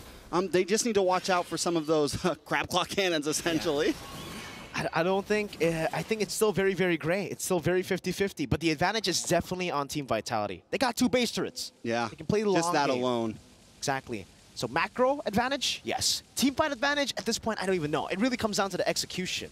Because Falcons Vega have a pretty good late game too with the Hanzo. Yeah. As long as Mei Lane comes in at the very last moment, right? She can't be the one, or together with the team, she can't be the one engaging. Oh, conceal. Good onward catching Vivian! Immortality going to be popped right now as the damage descent is right in the midst with all people. Gets rid of the Pinnacle Ninja. They're still Tal able to use the Primal Raptors. When Echo jumps forward. Chell onto the Brilliant she goes. Cine able to flicker back away. Good penalty zone. Tal going to be taken down there. Even Violet falling to the chaos damage of Tal. Man, I really like Team Falcons Vega approach in the beginning. They should have just got their one pick off and backed off because Mei Lane was able to keep Vivol away. And it's like almost like, okay, this is the plan. We keep Vivol away out of the fight, we get our kill, and we back off. But then they stay a bit too long. But wait a second. Pinnacle Ninja's on the tower! Getting the back finding the flag! Funi's next to the chopping block, pops into Brilliance. Funi gonna be chased down. The damage is real. Flicker forward, Tel finds a double. Somebody had to flank the back line. We were wondering who it was gonna be. Well, Shell showed up. There was no hiding today for Mei Lane, and now it's nothing but chin shot. This could be the end. Penalty zone into the Purify. Fumi Echo losing the Immortality. Vivol still there, trying to go for the crab claw cannon. Chin shot. Oh my goodness! God. Gets deleted from the map. Match point for Vitality. Holy smokes. Team Vitality seems to have the answers right now. The Bane, man. I know Leo's a happy boy right now. He's playing tap dance over there in the analytical studio right now. Let him know because, I mean, just overall, insane. Team Vitality feels good. It's 2-1 now. And we definitely have us a best of 5 overall, Mirko. Man, what a performance there. Really surprised with these picks. We're going to throw it over to the analysts. Renmar, Bane, what's up? Did you just call me Bane, or are you just asking me what's up about the Bane? I think he was referring to me. Oh, he's referring to you. I'm the king of the... I am happy that the Bane did get a dub, but it was a much closer fight than we thought, despite it being a very scrappy match overall, a lot of team fighting, that the Bane and the lineup of Team Vitality just overall should excel in. Falcons Vega really made this match take its toll on the defending champions. What was that, 20-something, 21? 22 minutes? Yeah, roughly around the 20-minute mark, a little bit over than that. They had to bring each other to the limit. Unique drafts for both sides. The gold lane Lunox, the jungle Bane. On the side for Vitality, or Falcons Vega rather, you see the Hanzo get shown up. So These are two lineups that have the potential to come up from dishonest angles, surprise angles as we would like to call them here in MLBB, where it's not the typical front to back, it's more of expect one or two to come off from a weird angle, changing the dynamic of a team fight. But one thing was sure though, in that game number 2, it was Vival. Vival was one of the surest things for that game number 2. Well, there is a saying, when Bane's inside your base, that's insane. It is. And just save for these objective fights again, the Turtle, the Lord, and even turrets, those are the main strengths of a Bane. But the way that they drafted, the way that they were able to create multiple boxes, again, we talked about the Zask on Chinny, that's where she is and where the little spawn is. Yeah. Fumi Echo, where she eventually jumps in to get the penalty zone. Vivian, of course, anywhere she has an implosion. Those are already 3 activatable zones that the Bane can call its base and then shoot a deadly catch from that angle. I wish there was more that I could break down and show you guys visually, but there is a play later on that I will break down that just shows how it's less about Team Vitality's creativity or Team Vitality's angles, but more of their pick-offs. Weirdly enough, in a team fighting comp, what their major wins are not wherein they wipe out, but wherein they pick off 1 or 2 and then just deny anything close to a comeback from Falcons Vega. Let's see who the MVP of that game number 3 is. We're heading into match point, and the crucial player there was Vival, as we mentioned. Shiver me timbers! The Bane. Would you like to expound? I know you're so happy that Bane is shining. Yeah, all right. I can talk about anything from the items to the emblems, the way she rotated, and her weaknesses. Again, this is not a perfect game by any means, right? She died a couple of times. Oh, for sure. Juggled around the winner crown, juggled around the immortality, but the way she built it, using the Warcry specifically, she went for the Hunter Strike first, which is a very low-to-the-ground way of building the Bane. She went Hunter Strike, Malefic Roar, Endless Battle, and then straight up greeted out with a Blade of Despair into that utility item aforementioned. This is that play right here that made a lot of what followed for Team Vitality possible. You have a Harith that has Purify that wants to make fights last under your zone of influence, under your circle or your box. But if you burst them down, if you put that little boy to take a nap, there's not much that your squad can do, even with melee on the Hanzo, which is another key thing that the Bane on Vival made impossible. Because yes, the Ghost. The Pinnacle Ninja. Yes, it's my best friend right here. All right, here you go, buddy. Finally, someone taller. Finally, a hero that I'm taller than. He's stout, though. He's stout. The Pinnacle Ninja. Yes, when it comes through, it's chunkier than the Hanzo, believe it or not. It's chunkier than the Hanzo, but given the Warcry onto Vival's Bane, she's able to just chunk away, even through basic attacks. She doesn't need to wait for the Ale nor the Crab Claw Cannon to take down the Ghost. I think that was one of the key things that made her die just once, maybe. Remember those moments where the Ghost and everyone was chasing Vival? Yeah. The fact that she could basic attack that Ghost and stay like a 10th of her health, but not die. She didn't die. Made the difference. Because of the presence of Bane's ability kit, with the ability that we call the Crab Claw Cannon, that when you toss the cannon onto someone and there's an opponent behind your initial target, it will bounce back. The ricochet causes a lot of damage. When you toss out what's called the deadly catch, those sharks causes a lot of damage and it zones out. As to why you can actually, if your Team Vitality just brute force team fights up against Vega, throw everything you have, and eventually that Pinnacle Ninja is going to go down and it's going to be difficult for Falcons Vega. Vega needed to take like 1 or 2 steps, while Team Vitality just threw away the stairs and just went ahead with it.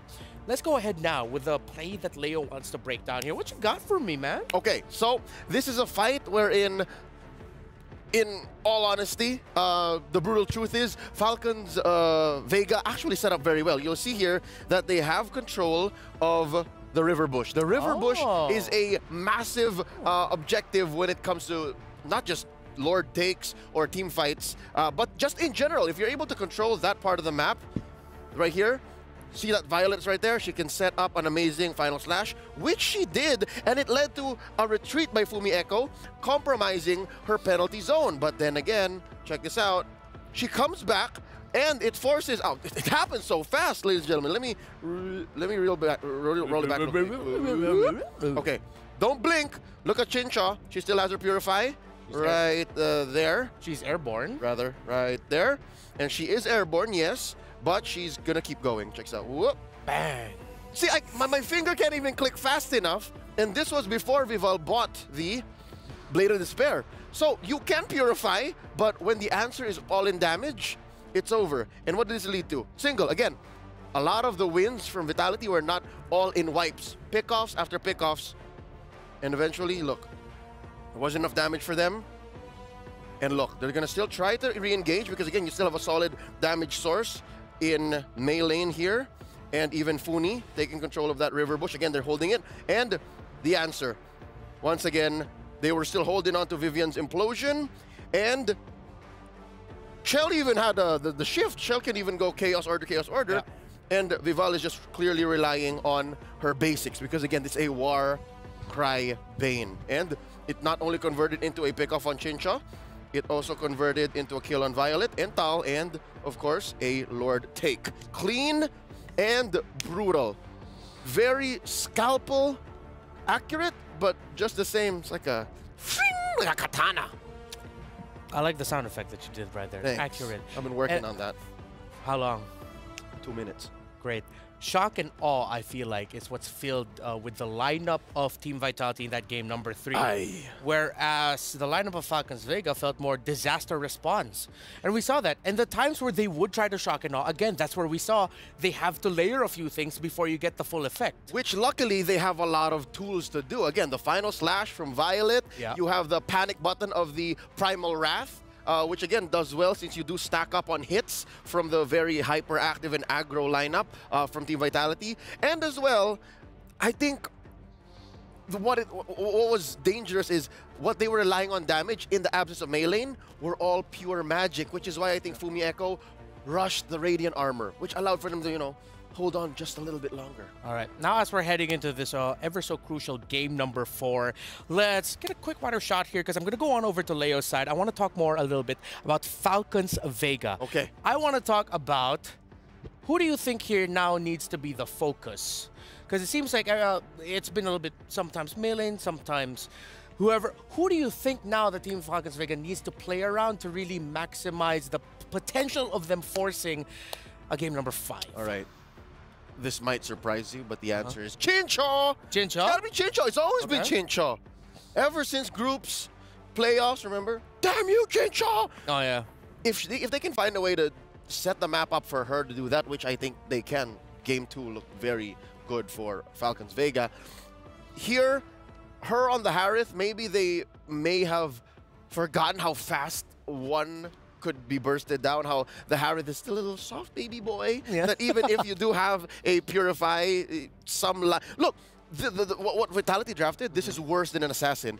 Harith can deal with an Assassin, could not deal with Zask, Bane, and Lunok. So if they can do that, like protect Chincha, starting from the draft, then we're cooking. Yeah, and it adds to the point that Chincha seems to be that type of player that even though this draft it does not go well for her pick, she was able to get a good enough stat line on that Harith. So now I agree with you. Team Falcons Vega will have to reconsider their drafting priorities here and think about picking up something or drafting a lineup that will allow Chincha to just free hit from the backline or maybe get that late entry that she is so good at.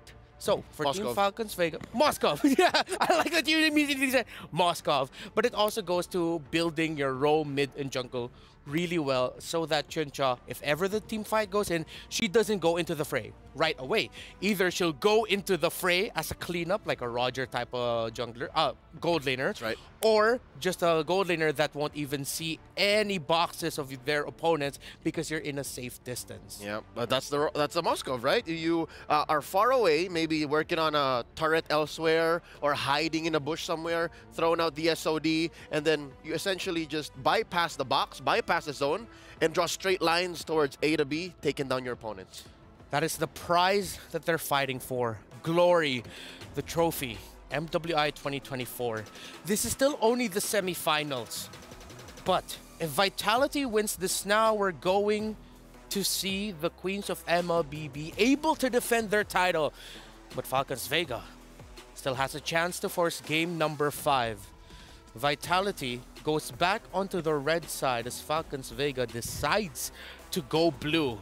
Vitality takes away the Zask, respecting Funi in the mid. Zask is, I'd hate to say it, an easier hero to make a living nightmare than Jushin. I think they now share a fair amount of wins, given their sample size. But when you think about Zask, he's annoying as is. Jushin, when she's annoying, partly that's because there's really not much you can do. The extremes are just you know, higher for Jushin. I totally get you. It's like if Jushin gets picked up because it was picked and built to be annoying, while the Zask, no matter who you pair it up with, is just straight up annoying. So, Falcons Vega, let's see what they'll take out of the red side. Will they consider the Valentina ban, stuff like that? Vitality still hasn't taken away the Minotaur, so finally we might be able to see it in play. Oh, we're going to see at least a Minotaur or a Valentina now. Yeah, because there can only be one. Valentina gets taken out. This looks like a very obvious Minotaur first pick, but Roger is still available. Minotaur! Minotaur! Minotaur. Are we going to get it? If not, what else? What could be more important than a Minotaur? Because again, Minotaur, a great hero for responding against or blocking out the potential heroes that have a lot of dashes, a la Roger. So now, if the Minotaur gets picked up here by Falcons Vega, Vitality... Oh, no, not that one bounce house. Okay, there's a pick that Coach Midnight of Cloud9 mentioned earlier, very first pickable. They pick up Terizla, and now they're respecting Fumi Echo. We're finally going to see Fumi of Vitality in a different hero in the EXP lane. Again, that's the known element. If Fumi Echo's gonna do anything, it's turn fights around. And how do you do that? You do it with a hero like Terizla, you do it with a hero like Edith, you do it with a hero like Arlott. And because of that, I don't think Vitality's going to budge. I think the fact that the Minotaur and the Tigreal are still open might not... Oh, never mind. If it's open, it's open. There you go, Mino. So the mother tanks gets the oh look at that, Edith. If I'm not mistaken, that's a front line. Yeah, that's a front line right there.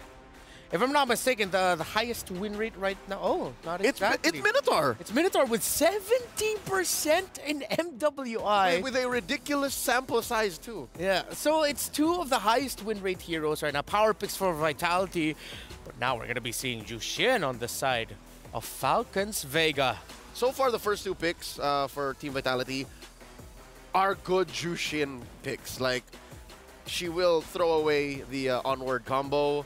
She will, you know, disincentivize a jump from a Minotaur forcing out a flicker. Yep. So this is good. Oh, Carmilla and ban earlier. Together. Yeah, this was banned out by Vitality. Interesting combination. So, Vitality would go for... I wouldn't say it's the obvious response, but it makes a lot of sense. It's a response. Yeah, as the members of Falcons Vega would like to fight around a small certain area. Low Yi would be great in terms of the magic. So their magic damage is covered already for Vitality. They'll either need stronger sources of physical or maybe one source of true damage. Yep. Something that is good for longer sustained team fights, because longer sustained team fights is what Falcons Vegas, Carmilla, and Jushin are great at. So yeah, you don't want the Harith here. Moskov? Do you still want the Moskov? You're thinking you ban the Moskov? Because I think Vitality would be okay with a carry. Yeah. And they don't have to steal. They don't have to ban the carry because they're first pick on the swing back. Yeah. Well, let's see if there will be any changes in priorities for the gold lane. Here's a quick little fun fact for everyone tuning in right now. Vitality and Falcons Vega, their entire history, they've played 83 games against each other. Over the past 3 years. Over the past 3 years, maybe even a little bit longer. Vitality, well, before that, Falcons Vega has won 11 of those 83. Vitality has won 72. This is why it's such a massive mountain to climb for Falcons Vega. If they force a game number 5, it will be a massive deal. What is that, an 85% win rate, give or take? Give or take, yes. All right, look at this. Team Vitality had it with Maylane's Hanzo. Get out of here. If they're drafting Hanzo, I'm leaning more towards the idea that Vitality might actually be picking up a carry. Exactly. That's what they're setting up. They're taking care of all of the Shinobi. Yeah. Oh, yeah, they've taken away the two... the two of the 3 ninjas. Hanabi is one of the ninjas. Correct. Is Kagura considered a ninja? No, she's a shrine maiden. Ah, I see. Interesting lore, by the way, between Hayabusa and Kagura.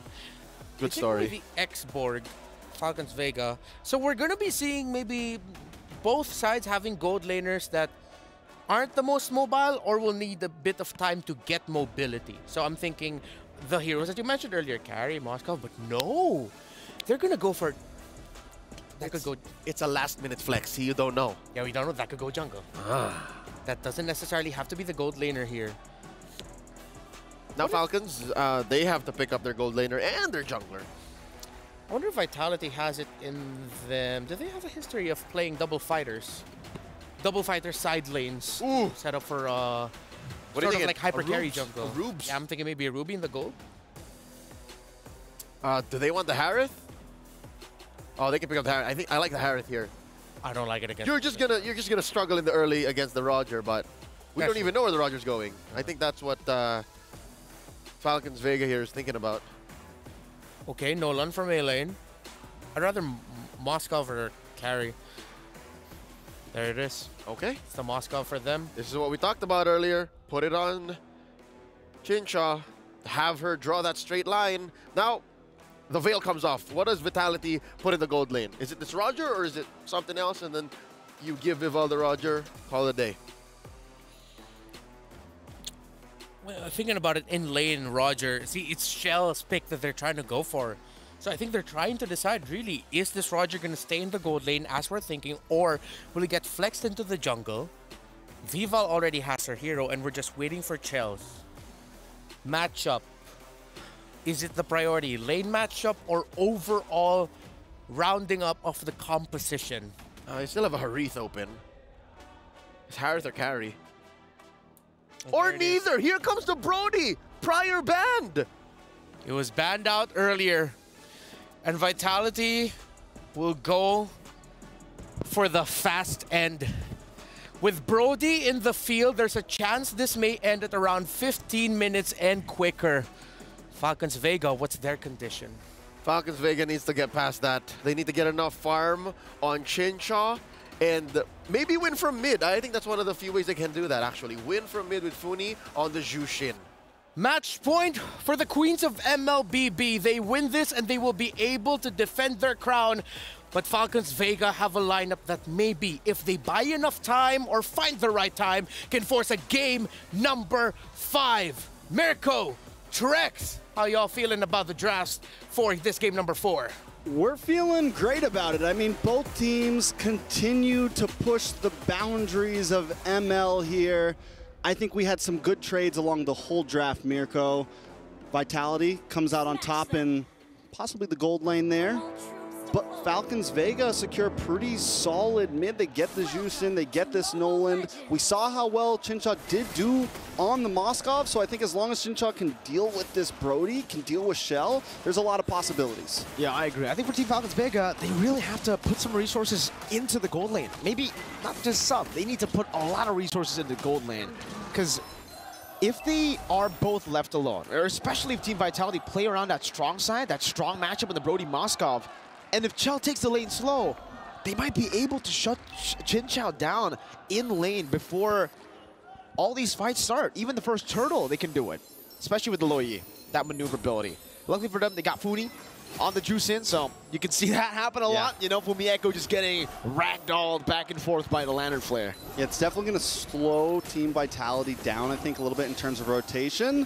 Fumieko, who's someone who likes to really rotate to mid here and there, may have to stop here and there. Maybe not be able to get as involved early on, but here comes some of that pressure into the gold lane already. Vivian, though, getting the brunt of it.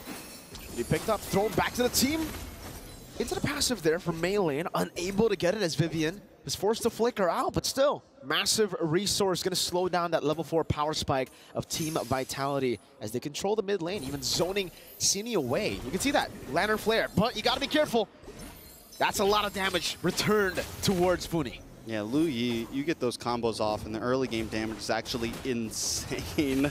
You forget sometimes how hard that Lu Yi hits just at level 3. Uh-oh, Vivo, though, looking for a possible play here.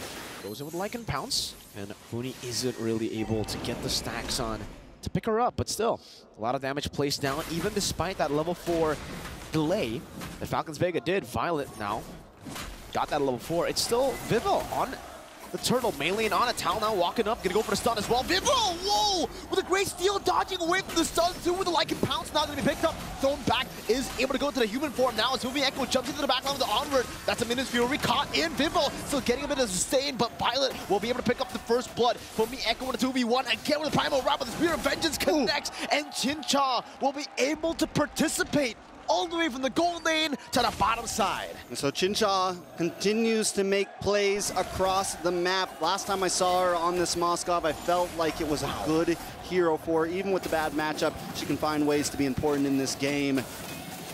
Team Vitality splits them up so well here. Yeah. They do lose Vivol there, and it ends up not exactly working out in their favor, but you're already seeing some of the possibilities from their composition. They get the turtle in that, so at least they don't completely lose out. Looking at the gold, Team Falcons Vega, it's only about 500 right now. You can see the reactions as well earlier from the coach and analyst there. You want to know a fun fact?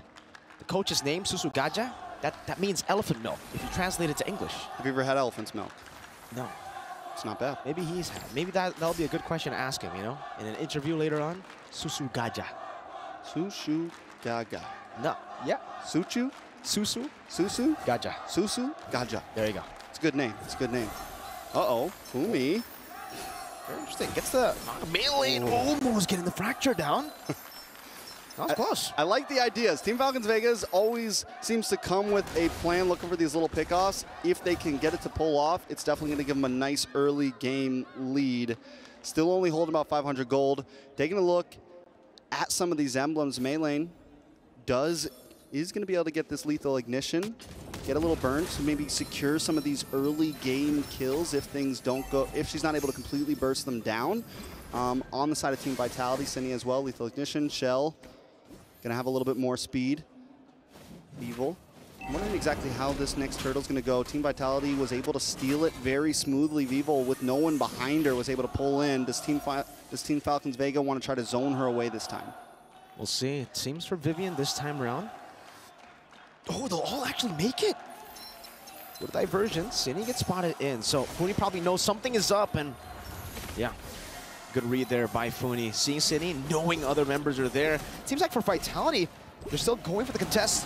Earth Shadow Flicker combo into the Minus Fury. Melee still able to dodge away from it.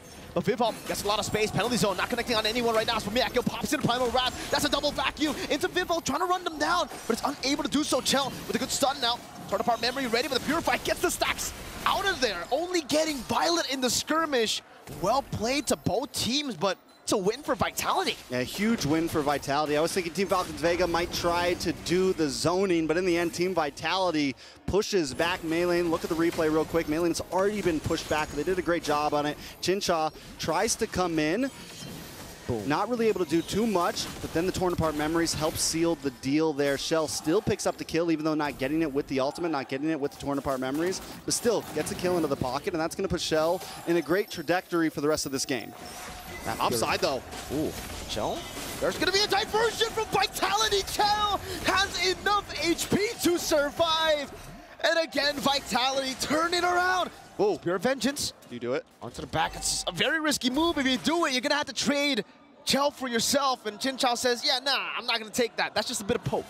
Just a little bit of poke. So now both gold laners sitting with a kill in the pocket. Team Falcons Vega, man. Last time it was the EXP lane in the top side, and they tried to make a big gank, and it backfires on them. This time, once again, they go for that topside gank, but they just can't pull through. Team Vitality always there to help out the teammate. It almost seems like, you know, Vitality in their name, it grants them additional HP, just like the emblem, because they are able to survive a lot of these ganks that shouldn't really be survivable. That's a roadie, you know? No Purify, easy CC. It's a name buff. It's a name buff. Name buff. Org buff. whatever you want to call it, Team Vitality sticking through now. Shell went for Sky Piercer, went for Blade of Hepatis, already has both, already got a little stack there. We haven't really gotten to see too many item builds coming from a Brody with all the new items because we haven't seen Brody that often, so I'm excited to see how Shell continues with this build. Slowly but surely, Vitality just controlling the map with the Lo Yi. And this is the reason, by the way, we were talking about the Lo Yi pick, why Falcons Vega are always kind of forced to ban or pick it up themselves. It's because this is Cindy's comfort, man. The fact that now she has it in her hands, she can make so many creative plays happen. And it's not a juicing. You can't, you know, pick people up, but you can teleport people. So that's, yeah, I don't know. You take. Is it better to pick people up or to teleport people? Teleport people. In my personal opinion, I'm a big fan of the Lo Yi, but Funi, I mean, I think, don't get me wrong, the Jushin's great, but she's having a little trouble with all these bulky boys in the way. Good retribution again from Vivo. Minus Fury into the knockup. Now Violet all alone. Spear of Vengeance not connecting, just barely. Fumieko still surviving. Flickers out to safety. Team Vitality with a Vitality buff. They just can't seem to die. And yesterday I was saying to Team Vitality, min-max queens, man. They always get the most out of the situation, and letting their health bars get so low, they're so good at disengaging. Here comes another diversion play, looking for the mid lane. Oh, the sack's on. Good Purify out. Vivo with a chase down like and pounce. One more pick up the stun. Following her, but she's just too quick. I thought she was going to go for it, man. Wait a second, Mei lane? Wow. All that damage. Still, they're unable to get Cindy. Good motivation roar. Chinchao gets a turret down below. I mean, at least for Falcons Vega, they're still able to find some of these trades on the other side of the map. So 2.7K gold lead over to Team Vitality. Chinchao trying to pick up some pieces, which I think is important. And we see Teams Falcons Vega do this when they start to fall out during the mid game. They'll go for the off lanes. They'll play the map a little bit, which does kind of help staunch the bleeding, right? It puts the tourniquet on the arm, helps them not from completely bleeding out here. But Team Vitality doesn't want to let up. I mean, purple buff down, and now this is going to be the pressure they're going to continue. Having Vivian, having Fumieko on these bulky frontliners, they're going to be able to do this as much as they want. Taking a look at the items. Once again, Vivol goes for this build, the Windtalker into the Sky Piercer. Next up's going to be the War Axe, and it just works out, and it's not something we see all the time. It's a little bit late on the sustainability, but the way the Team Vitality plays so aggressively, they always have two nice frontliners. She doesn't exactly need the sustainability brought from the War Axe or anything. She's able to do the damage, get stacks in early. Luckily, she took the death, I'm pretty sure, before she got her kill. Same thing with Shell, 3 kills now on the Sky Piercer, so starting to stack up a bit. War Axe finally locked in for Vivol. So this is just, it's going to start getting out of control here soon if Team Falcons Vega can't do something about it. Shell going to be caught in the Curse of Blood, still able to flicker out. Good Purify as well as Vivian's going to be knocked up. Throwing it back at him, Spear Misery to the back, gets stunned up, Purified there. Oh, Chinchao gets caught in the torn apart memory by Chell. Fumieko in the midst of it all with the Primal Wrath flickers out. And it becomes a win again for Vitality. Chinchao tried to be her. She tried to be her. She is her. But she was not her today. Shell gets the outplay, try to get the 1v2, and it could have been it. But it just felt like everyone was a little bit late to the blood pack. Mei lane wasn't there. Yes, they got a nice set on the 2 members, but the damage wasn't there to get that burst down on everybody. Team Falcons Vega falls short. Lord goes over the side of Team Vitality. Watch it. Beautiful ult. But nobody's there to output the damage. Chinchao shows up a little bit late.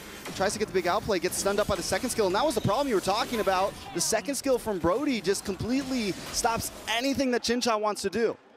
Even with the Purify, doesn't really matter, does it? You can see the frustrated look on Chinchao. They're fighting for their tournament lives at this point, ladies and gentlemen. Single elimination in the semifinals. This is the final match to really, force it out to a Game 5. Vitality are leading. They want to eliminate Team Falcons Vega. If there's a time to make a miracle comeback happen, if there's a time for them to fly high, it's now. Team Falcons Vega, what do? I don't know. I mean, the problem is, too, is Shell's just really hitting stride, right? You're 4-0 on a Brody. Brody's not like the best. I mean, a decent early game, but mid-game's really when Brody starts to shine, especially when you're 4-0 with a Sky Piercer. I mean, it's going to make those torn apart, because Skypiercer with torn apart memories, you're going to really secure those last hits. The more I think about it, because it's not a hero we've been thinking about much, but the more I think about it, Skypiercer's just perfect for it, man, because you're looking to get everyone's health bars low and then just reap the benefits. And just look at the turret damage. This is one of the strengths. Oh, good piercing damage coming down from Chinchao over to the minions towards Chell. But if Chell gets around to the turrets, she's going to be able to melt these turrets like it's nothing.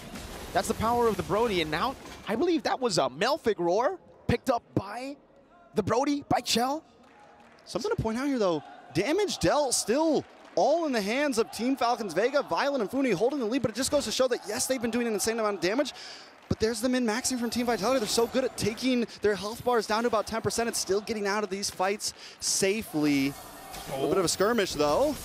Torn apart memory going to be used up, and the execute from downtown Chell with the fadeaway Skypiercer. That's 5-0-1 now. Another stack in the pocket. Shell's balling right now with the Skypiercer. And I love the way they're slow playing some of these buffs too. They're hoping that Team Falcons Vega comes out to the jungle. They're going to try to push in on this tower now. Look at that siege. Look at the damage onto the turret. It's not even, it's like it's not even there. Nope. The Brody just demolishing these turrets. We call him the turret eater. Nom, nom, nom. Nom, nom, nom. That base is a glass house right now, and Team Vitality are throwing rocks at it. It's crumbling under the pressure of Shell. Funi just trying to clear lanes at this point. Lord's going to be up in 22 seconds, and it's looking like there's less and less possibilities. Chinshot does finally lock in Wind of Nature. Maybe that can be the answer for that big Hail Mary play that they're looking for, but Shell, that's like 2 items in 2 minutes, it felt like almost. I mean, time's moving a little bit faster for me, but still, Shell, man. This is going to be rough. Immortality does come in for Thal as well. Those fourth items at this point are starting to lock in for members. That might have just been a third item for Thal, possibly.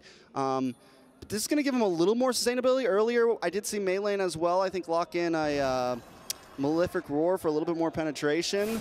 At that point, I mean, they might have even been able to do it, man. They just showed up on top of all of them. But Lord now getting bursted down quick. Thal needs to find a big play. Needs to find a Curse of Blood. Funi? Missed. With a beacon there, Fumi Echo. With the Earth Shatter on the onward. What the heck was that damage? Thal gonna be executed even after flickering out. Violet is next to the chopping block. Kell's just too much of a beast in game number 4. They're just feeding them at this point. They got the spoon out doing the airplane. Here's Thal, here's Violet. Team Vitality, it's exactly what they want. They want you to get this engaged one at a time, and Team Falcon Vega don't have the damage to even get close to Shell. Shell just sits in between all the girls and is able to get free shots off. Completely max items out at this point.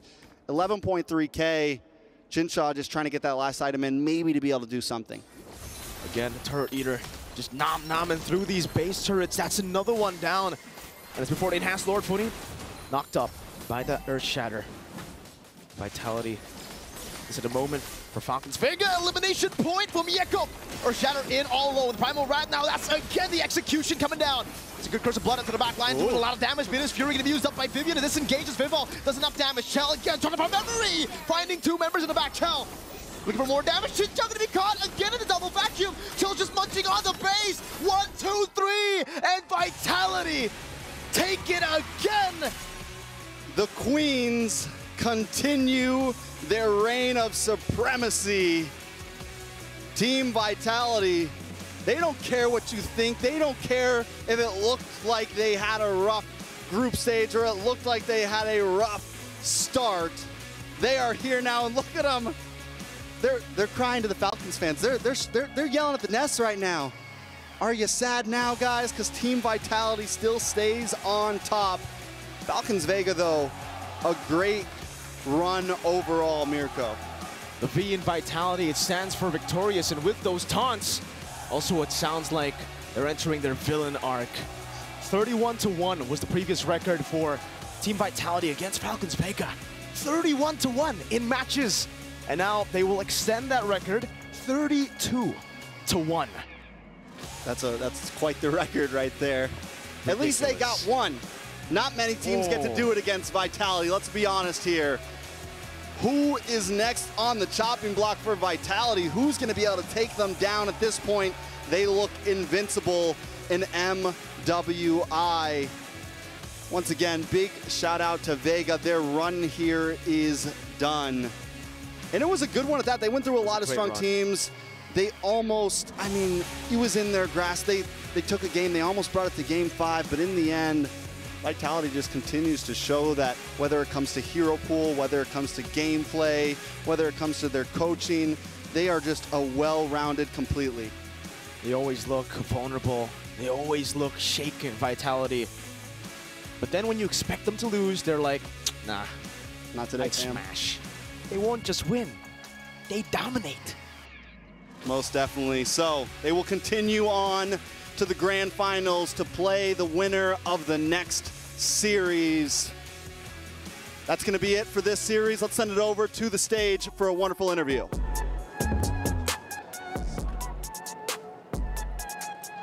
And we are live again, ladies and gentlemen. What a match that was. Congratulations for another win. And now the question would be, how confident are you, even though for that grand finals? How confident? Yeah.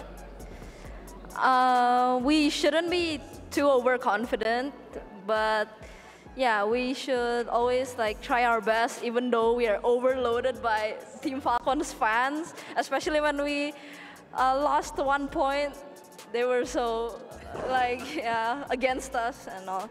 But yeah, in the end we proved to be better, and we came out victorious.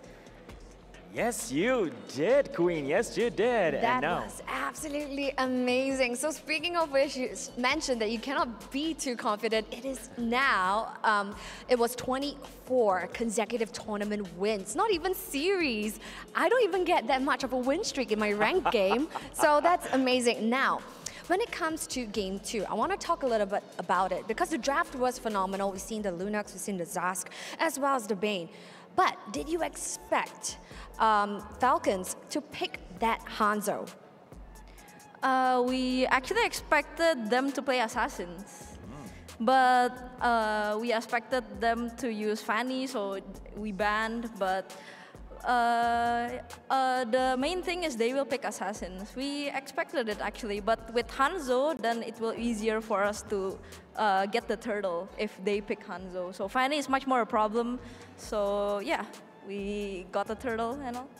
Got the turtle. I see. So, of course, that was still a wonderful play right here from Vitality. Now, with that being said, it is the moment for Falcons, Jin Chao, to please pass on over your tournament life. And that is the key right here to Vival. It was a game well played. You know, we could do a friendly handshake or a fist bump. Beautiful stuff happening fist bump. Here. Yes, amazing. Thank you so much, Chin Chao. Thank you. Amazing performance. Amazing games, well played. Yes, thank you. So yes, now you have the key of Team Falcons, the rivals of the longest time. Its key is now in your hand. How do you feel, Vival? We actually, everyone actually waited for us to go against Falcons in the finals. Yeah. But the moments where we fought each other came very, very soon, and it's very exciting. And we still, can't be overconfident. We still played our best.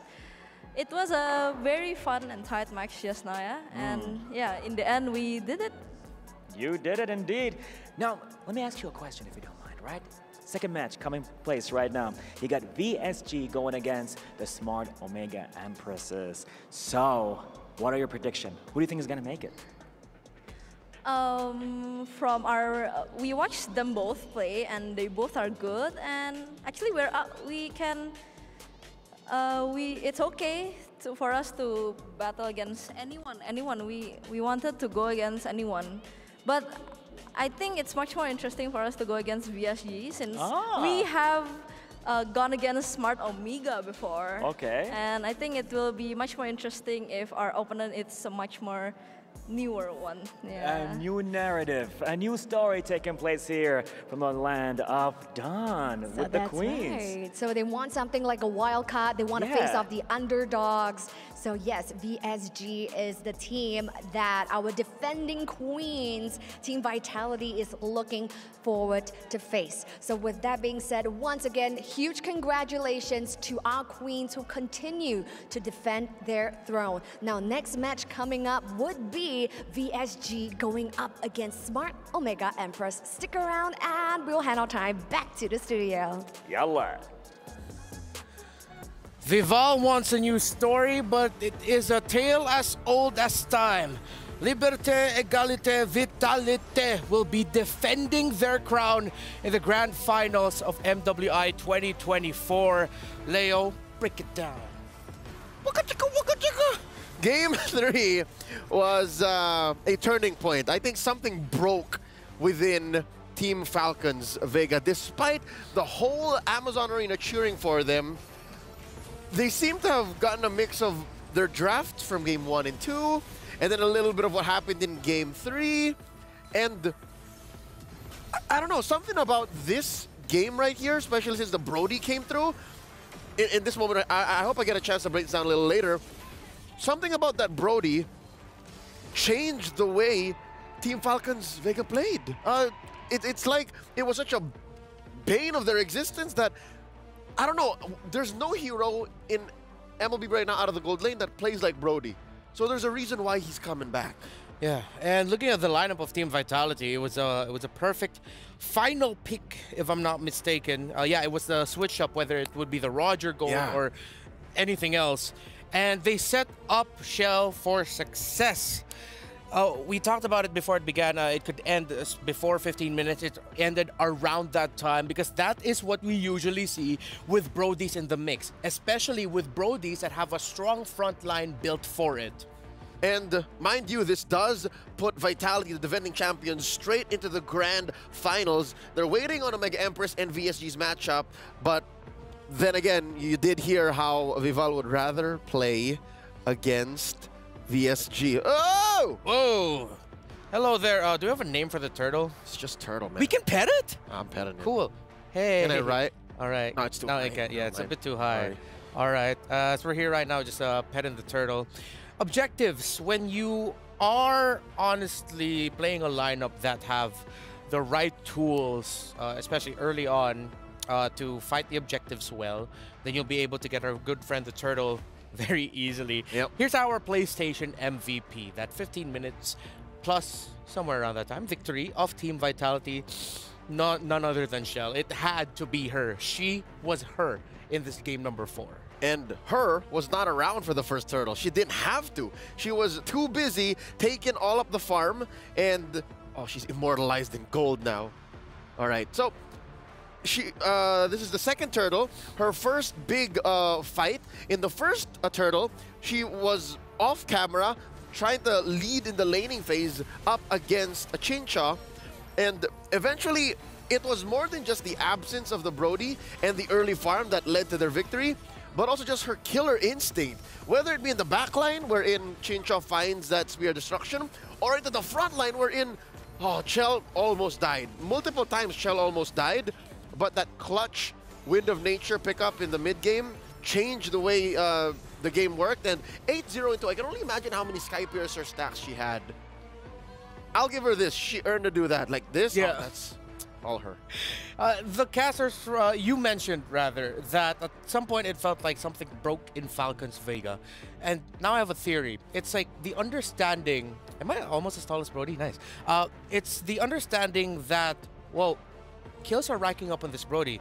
We need to shut down those Sky Piercer stacks as soon as we can. Yeah. That's when we started seeing the desperate maneuvers, especially that one play. Jin Chao decided to commit, teleporting with her ultimate just to try and take that Brody down. That didn't work out for them. Yeah, it was a play that really could have led to the comeback. And it was set up so well. When we do break it down, I will show you exactly what the map looks like and how Chell just got out of... Chell, not just Chell. Chell got out of there. Vivian set up the front line, and then Fumi Echo came in. I think this is one of the keys as to why they're still #1, why they are currently the unbowed, unbeaten queens of MLBB. Is because not only are they good in their macro, in their micro, in their comms, but also even when they're just on the map, they know what their job is. If anything, it's not just a job, not just a duty, it's their calling. What they do on the Land of Dawn. Now, with this pickup of the Brody and how Team Vitality played it, it might actually have a little adjustment on the meta now. So late into MWI, those lineups that revolve around the gold laners still have a spot in this current meta that was so focused on the junglers for quite some time. Leo, what play do you have for us here that you want to break down to really add more to the story of this game number 4? All right, let me break it down for y'all. All right, breaking it down in so many ways, man. I gotta catch up. We're gonna put it up on the screen because that is going to matter. Check it out. First up, let me set up what the mini map looks like for y'all. Okay. Here in this bush right here, mainly, Falcons Vega have control, right? Falcons Vega have control of this. There are 3 members there. And then off camera, you also have Mei Lane there and Chincho down there. This is a play you were talking about. Eventually, she is going to throw a Spear of Destruction right around Ye, like this direction. Again, she's so good at the skill shot, I drew 3 lines. She needed to draw 1. We're going to play it. Obviously, there is a priority and initiative from Falcons Vega because they were the ones to engage first, right? You see that? Yes. Now, they jump in, all in, right? And you even have the ult coming in from Funi here. She goes for the Lantern, the Crimson Beacon, looking for a good choke slam. Yeah, and to add real quick, Shell flickered so fast there. Yeah, so again, she knows how to protect herself, and something tells me this was a play that they were also setting up themselves because, look at that. There is a Fumi Echo and Vival just very close by in the back. Now we're going to continue playing here, and pow! There is the Spear of Destruction, which Chincho clicks in. Now look at the back line. That's Chinny and Chell. Those are softies. That is a Louis and a Brody. As a Brody that is, a Moskov that is currently level 11 with a Purify, you would like to pick the fight. You don't mind. But I see what you're trying to click, Reptar. Look at this. That is a 3v1. That should be a fight that Vivian loses. But also, check this out. Vivian still has her flicker. So she is going to be able to flicker away. Watch this. And she flicker ways back. There you go. See, she jumped. She got choke slammed back. Yeah. Ah, interesting. I did not notice that. She gets choke slammed back. Yeah. Yeah, and then she flickers away.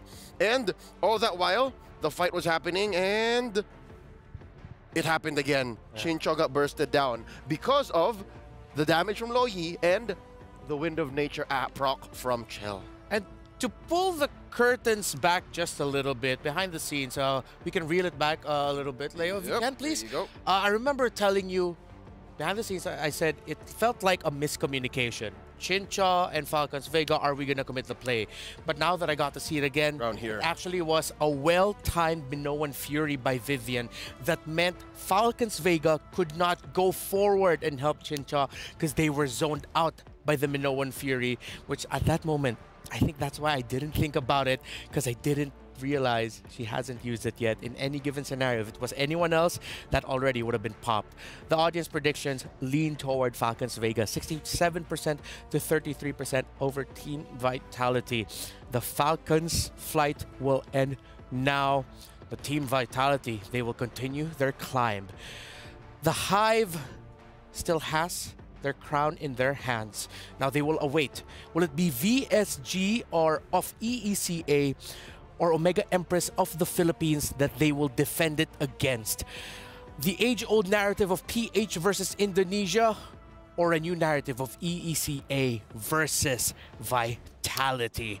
That's it for now. We still have 2 more best of 5s. The second semi-final match and our grand final later today.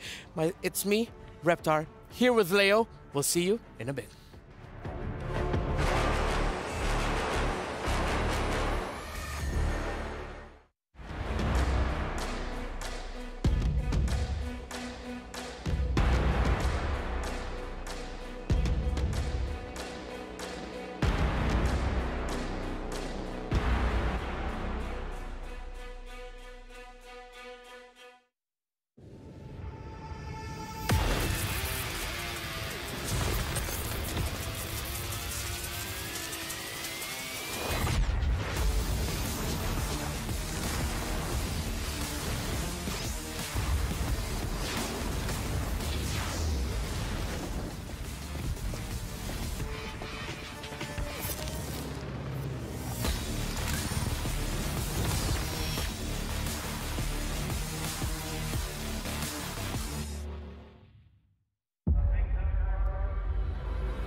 Honor 200 series, the best portrait phone AI-empowered.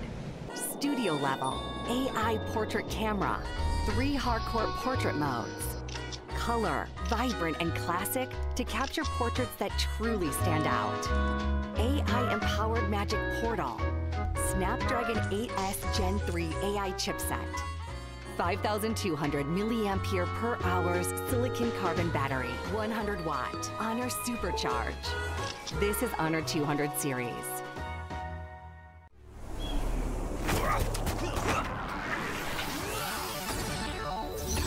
Ready, set, go.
Mia. I'm the first player. Mia. Mia. That's Xavier's ulti. No, that's Mia. Mia's Mia. skill. Second skill. It's an item. The blood wings. Blood wings. Это крылья королевы. Wines. Крылья королевы. Крылья королевы. Blood wings. Yes, blood wings. Atlas second skill or first skill? First. Lalo second skill. Atlas. It's второй скилл Атласа. Второй скилл Атласа, да. What is this? Atlas ultimate. Even I don't know. I'm a wrong one. I don't know. I go. Yeah, but we forgot the name. Paquito. First Paquito. I think first Paquito. Maybe. Because.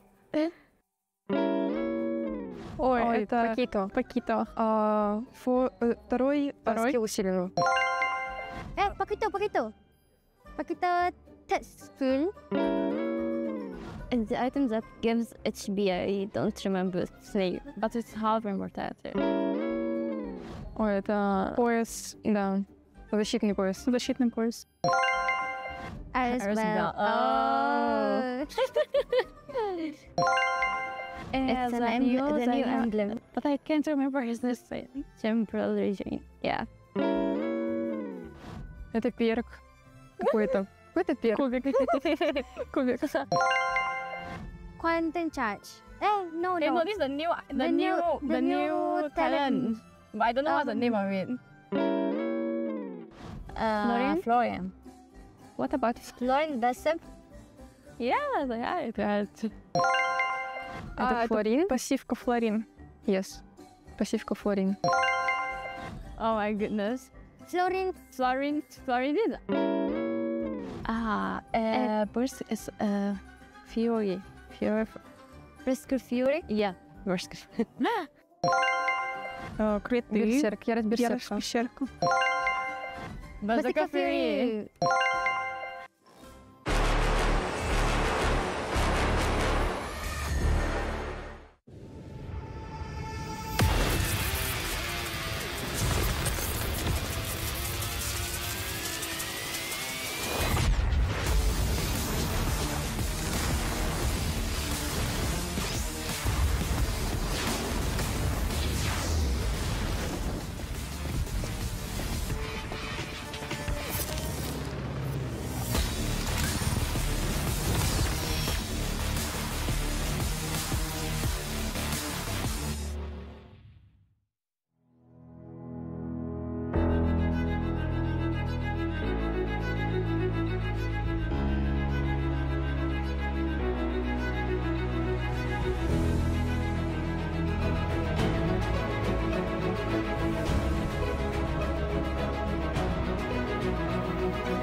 New adventures bring new challenges. Even as the heat rises, dandruff and grease won't stand a chance. With new Clear Men, powered by triple formula technology.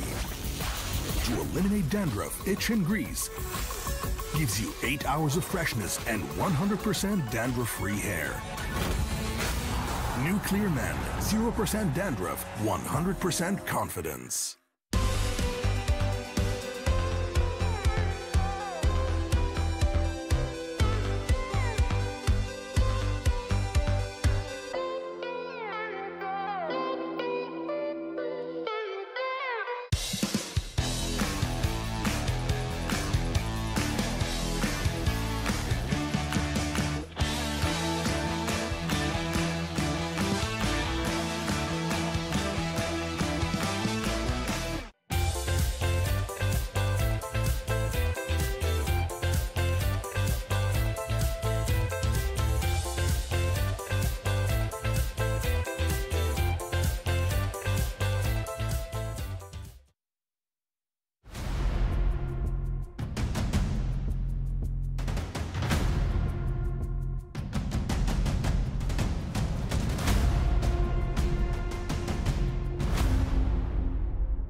Ladies and gentlemen, boys and girls, welcome back to MWI as we are entering our second semifinals of the day.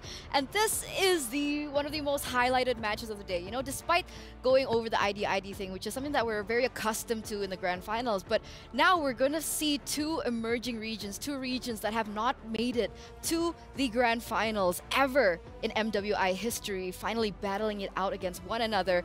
But today, I am not alone. I am here on the desk with... Did you forget my name? No, I it's want you to LaFell! introduce yourself. There you go. What's up, guys? Hey, and honestly, it's nice being back here along with favorite host, Eternal. Love working with you. I would like to apologize before anything happens, but you know, for you guys at home, it's gonna be fun. We gotta be professional. Take this seriously. Okay. We're professionals. I am taking this seriously. We are professionals. So let's take a look at the next match, ladies and gentlemen. Remember, still in a best of 5 are Dr. Sulaiman Al Habib upcoming showdown. We have VSG from the EECA emerging region going head-to-head against the powerhouse of the Philippines, Smart Omega Empress. I wonder who's hungrier because, again, EECA going to the grand finals, that's going to be something. But Smart Omega, the best they got last season of MWI was 3rd place. So, I don't know, this is one of those, because Smart Omega Empress, they were so close before. So, I don't know, between both of them, I don't know which one is hungrier. But I have to say, I didn't saw any of them in breakfast. Nope. They were serious. They were hard serious, right? I mean, coming here as one of the tournament favorites. I think a lot of people were shaking, especially for the Filipino fans yesterday when they went up against GGHG, but man, they proved that they're versatile, that they're persistent, and they have the mental headspace to go back in and go in for a whoop. They got a Savage too.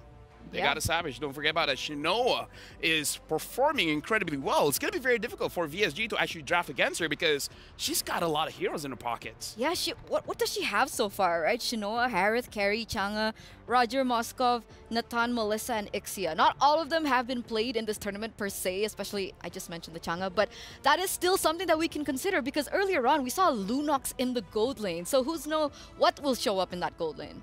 Yeah, I kind of feel like in this kind of meta, honestly, we've seen Bane in the gold lane as well. Ruby has been a traditional fighter in the gold lane. We haven't seen so much here. But definitely Smart Mega Empress, something that they have to consider going up against VSG is Kiowe. She can use those incredible assassins, the Benedetta as well as the Julian, that should probably give a rough time for Shinoa in the gold lane. So the Ixia might be a good counter going up against the Harith, but maybe the Julian as well as the Benedetta can fight back.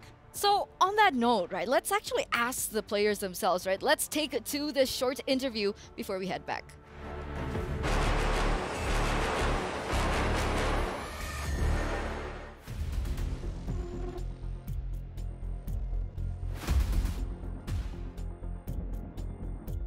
Two Pacerers taking down Jewel in the midst of it all, trying to tank it up, doesn't have the vengeance. That's Gailey again to knock them up. You can hear the drums once again as VSG secure game 1. I think my team feels so excited to be on the semifinals. Actually, semifinals not important for us. Grand final is our goal.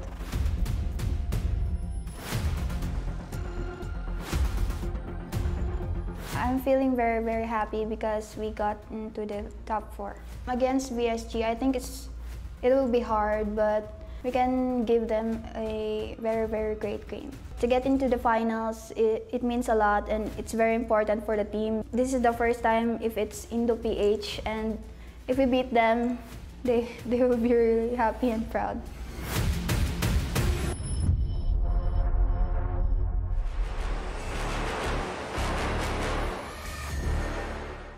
And there it is, ladies and gentlemen, boys and girls, the excitement coming in from both of these teams coming into the semifinals. They are one step away from going into the grand finals, representing their region for the very first time. And then it's just another step to win it all. Let me just say, let me prep you guys up because this series is going to be a little bit longer. Because Smart Mega Empress, they have the tendency to lose game number 1. And then game number 2 and 3, they're going to look, you know, amazing. So there's not going to be a sweep here. If there's going to be a sweep, I would be, hold on, let me think of a smart word, flabbergasted. I like that. That was very smart. Smart Omega King here. I like it. Yeah, thank you very much. You have anything to add on to the conversation? I think I'm just gonna swap topic.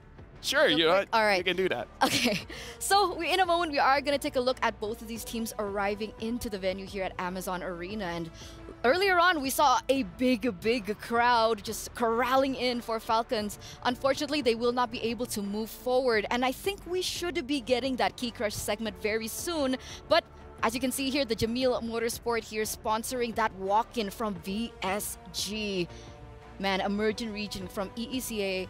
And a lot of people are saying that Kiowe is one of their key players. I mean, Kiowe, again, has been absolutely amazing the entire tournament. But if we're going to talk about story here, Eternal, right? For VSG, they have 2 Filipino imports. They were a part of Onyx Zol. And the thing is, Smart Mega Empress, for them to qualify here for MWI, they defeated Onyx Zol. So for VSG, at least for 2 members, they have a very different reason for winning this one. Prize pool is amazing. Going to the grand finals is awesome, but they want revenge. And there was also something that I will mention. I think earlier on I had an interview with one of the players from Smart Omega Empress, and she mentioned that she is coming in with the mindset that they earlier on had to go ahead and defeat Taro. Yeah. And so this is kind of their way of, you know, Taro, I know that you couldn't make it all the way, but we're still going to try and represent you as like being Filipinos as well, and we're still going to try our best to make it into the grand finals for all those Filipino imports out there that didn't make it, because Tara was a part of Xenolilies that were unfortunately sent home yesterday. But it looks like we have a Key Crush segment coming soon. Oh, are we? Uh-huh. Do you think I can crush it without the hydraulic press? Yeah. Yeah? Yeah. I'm strong, so maybe. Oh, man. All right, so this is the Key Crush that was done earlier on when Falcons Vega were eliminated by their sister team from Indonesia by Team Vitality. How do you feel about this, Lafel? Can I just say Fumieko is a little bit too happy about the Key Crushing? He's like, yeah, do it. Like, look at her, like the entire team. I mean, it's like, yeah, you're happy going to the grand finals, but they're like a little bit too happy crushing this key. Maybe it's going to be part of their totem. I mean, they mentioned, right? They mentioned that it was like a bittersweet kind of feeling. It looked just sweet. Okay. It looked honey sweet. So politically, they were sad about it?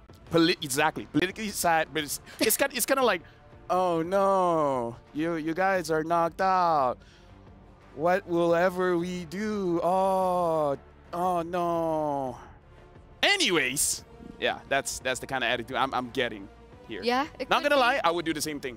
Could be. But what about the feeling that the audience is having right now, right? I want to know more about what you guys think, especially in this next match. Do you think it's going to be Victory Song Gamers or VSG winning this out, or Smart Omega Empress? Head over to stcplay.gg to lock in your predictions right now. Did you get a chance to see the predictions in the earlier match? I was actually banned from watching any kind of predictions. I was handcuffed. Okay. Well, while you're unhandcuffed now, we are a moment away, ladies and gentlemen, to head over to the stage for the next semifinals of the day. The team that will have the opportunity to challenge the defending queens, Team Vitality's throne, will be unveiled right here at the end of this series. Oh yes indeed. أعزائنا المشاهدين والحضور، وصلنا معاكم الآن للمباراة الثانية بالنصف النهائي. Which team is gonna make it? Which region is gonna emerge? Is it the EECA or the Philippines? So speaking of emerging regions, presenting to you the representatives of EECA. Let's give it up for the Victory Song Gamers!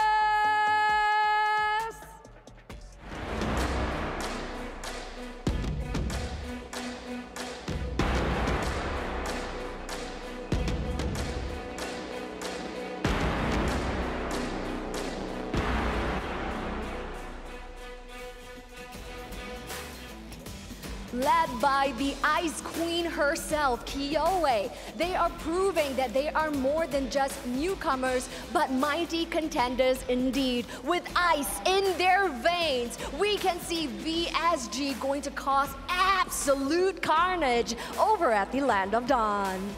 And of course, going against their opponent, the established powerhouse of the Philippines. Here they come, introducing Smart Omega Empress!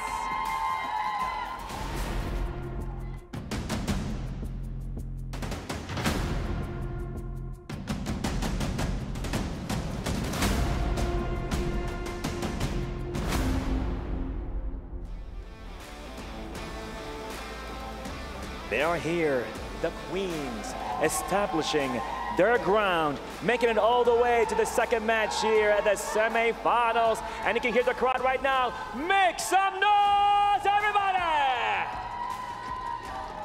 There you have it. They're ready. They are ready indeed. And speaking of which, the Amazon Arena is set as well and ready for the players to head on over to the Land of Dawn. One thing is for certain, all hell is going to break loose over at the Land of Dawn. So we're gonna jump right in to match 2 for the day, concluding the semifinals. So we're gonna hand our time back on over to the studio. It's your time to shine. Fire it up.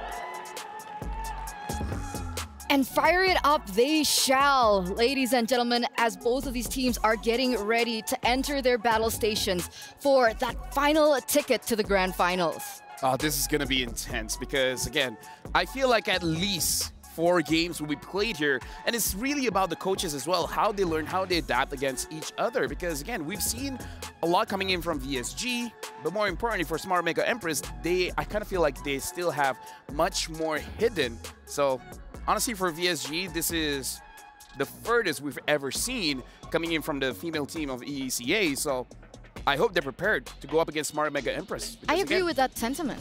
In PH, they've been dominating. Exactly, right? The #1 team from the Philippines. But technically, VSG have been dominating in their own region, in their own right as well. But circling back to your earlier topic, right? The coaches. That's one of the most interesting things that we can get into today. Because so far, VSG, in terms of Hero Ball, we haven't seen too much.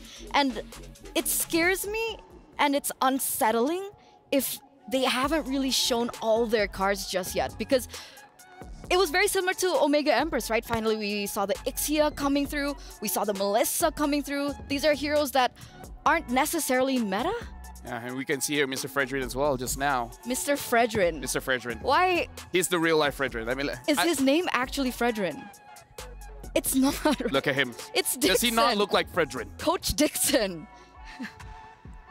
His middle name is Fredrin, okay?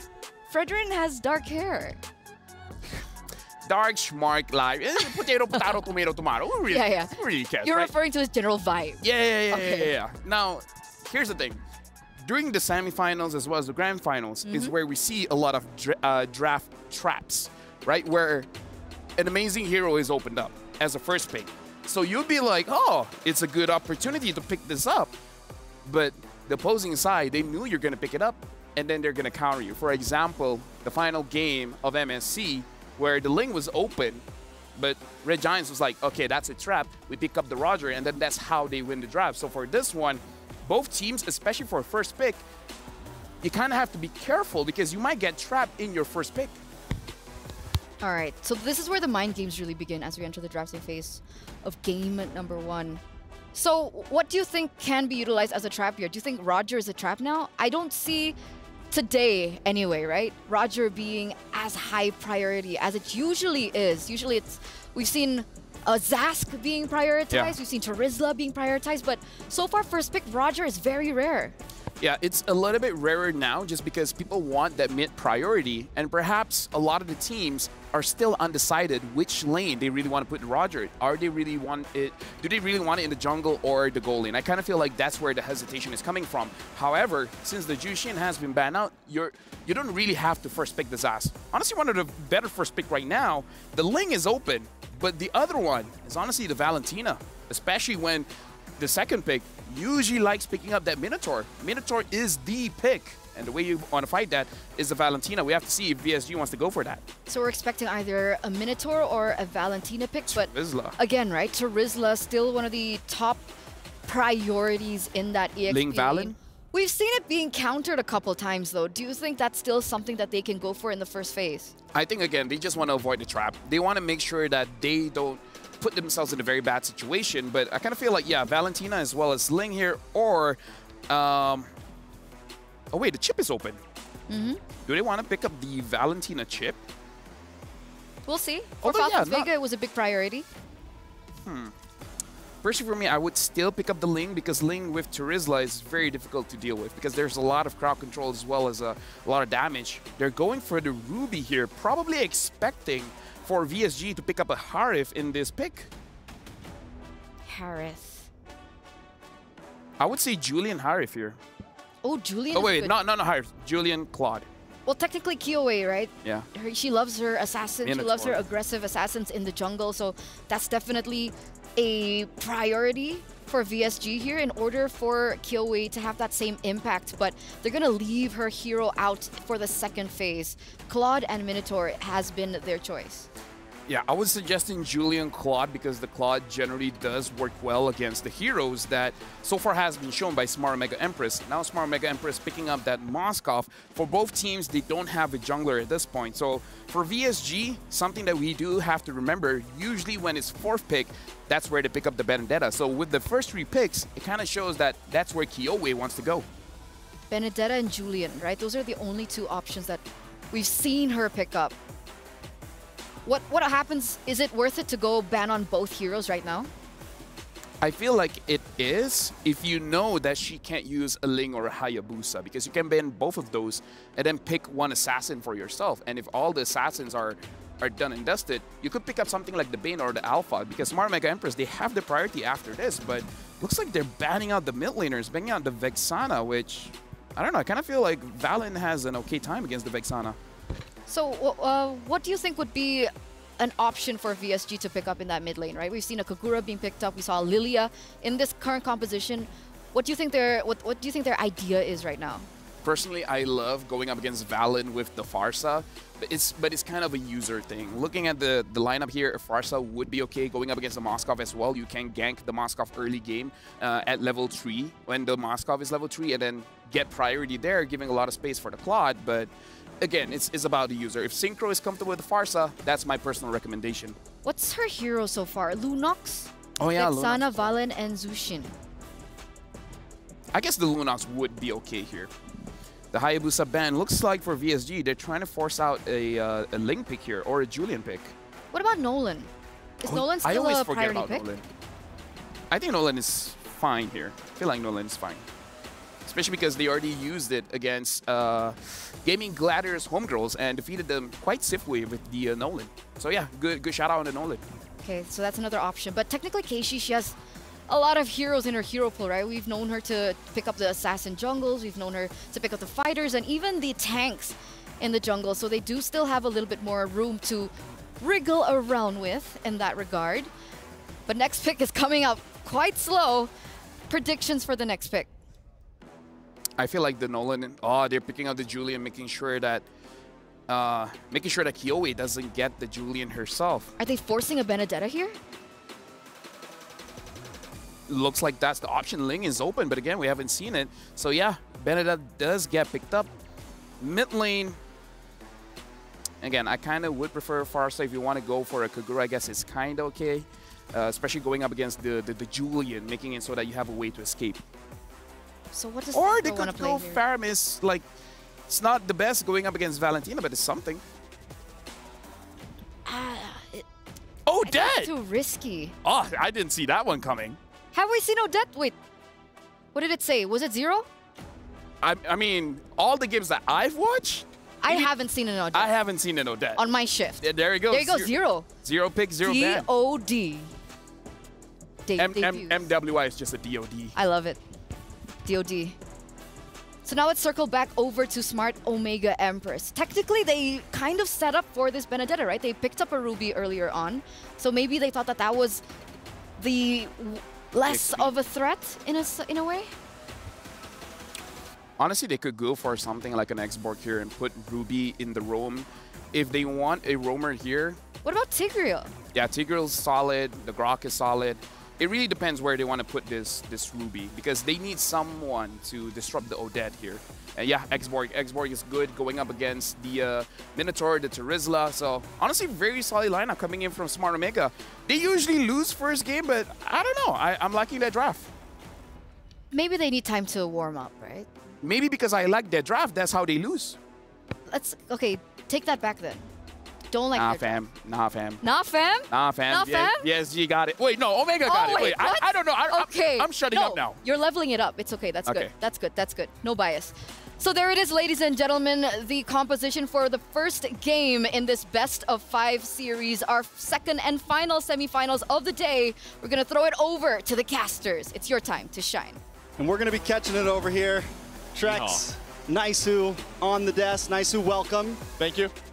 You're here, VSG versus the Philippines, Omega Empresses. Yesterday, we saw them riding in the jeepney. Well, savage. Today, they're going up against EECA. How do we feel about it? We're feeling good, man. You know, especially, I'm feeling good about the fact that this is nearly a week of debuts, right? This is the WAD at this point. It's not DOD anymore because, yeah, you know, you're right. You haven't seen this Odette pick up, and it's funny because we've had a lot of comparisons between the Jushin and the Odette, and now this time, because it was banned out, they're like, VSG's like, let's just take the Odette and make this work for us. But what I do see from this lineup is a whole lot of damage, evenly spread out from Magic plus the physical. So that could pay dividends, especially with this Minotaur pick. Yeah, one of the scary things, though, with the Odette is Synchro likes to move. Synchro, whoa. Look at that damage. Gailey, she's going to have to get out. I think Murray's still going to hunt her down. Akeshi there, too. They might be able to get this, and she does first blood already. The 1 minute mark for Smart Omega Empress. That's a big start, especially with how we've seen Smart Omega Empress sometimes want to kick it in gear real early. And the funny thing is a lot of times Smart Omega Empress has a slow start, but this time they're attacking quick. Ooh, enhanced chains again. And Minun, I'm not sure if the body of Smith is going to be enough. She tries to do something, but she will go down. Another kill picked up for Smart Omega. Body of Smith gets diffed. Smart Omega Empress starting things off very cleanly. We're a minute and a half in. We're already creeping into a 700K gold lead, and Turtle hasn't even popped up yet. Now, what I was saying with Synchro likes to move. Synchro wants to be able to do some things. The big problem is here is if Synchro's position is off at any point with that Swan Song, you got a lot of people who can close the distance. You got the I'm Offended, you got the Enhanced Chains, you got a Big Lass and Sandy. There are a lot of people who want to target down onto Synchro. So a lot of it's going to be when she pops the Swan Song and where she pops the Swan Song. Other than that, if they can make that work, it can definitely be something that works out in this composition. Makes me kind of think, too, will Omori actually take the Swan Song in some of the situations? You know, because typically you're going to see her take the Minoan Fury, she's going to take the penalty zone, but what if she even takes that Swan Song? And as that, they're going to go ahead and take this first objective. Turtle secured, and another kill. Killway! She's just gone. I mean, talk about the speed that Smart Omega Empress is playing at right now. They're going to get spotted out a little bit here in the mid lane, but man, this is probably the fastest that we've seen Smart Omega Empress start in a game, especially game 1. They were revving up the engine before they even came out on the court, man. They had it in neutral. They were ready to go at any moment. They had it in first gear, and now they're kicking in quick. They're averaging at more than a kill a minute at this point. If they can get another one, they're really keeping it secured. VSG, they got to find a way to slow them down. Taking a look at some of these items right now. I want to focus on the junglers because Killway is falling behind right now. Yeah. She's got a, oh, look at the damage once again. Gailey will be able to get away, but burns the flicker. And I think that's a good point, Trex, is the gaps here in terms of gold are already starting to build up. You can see Keshi built up the Genius Wand. Now their eyes set elsewhere.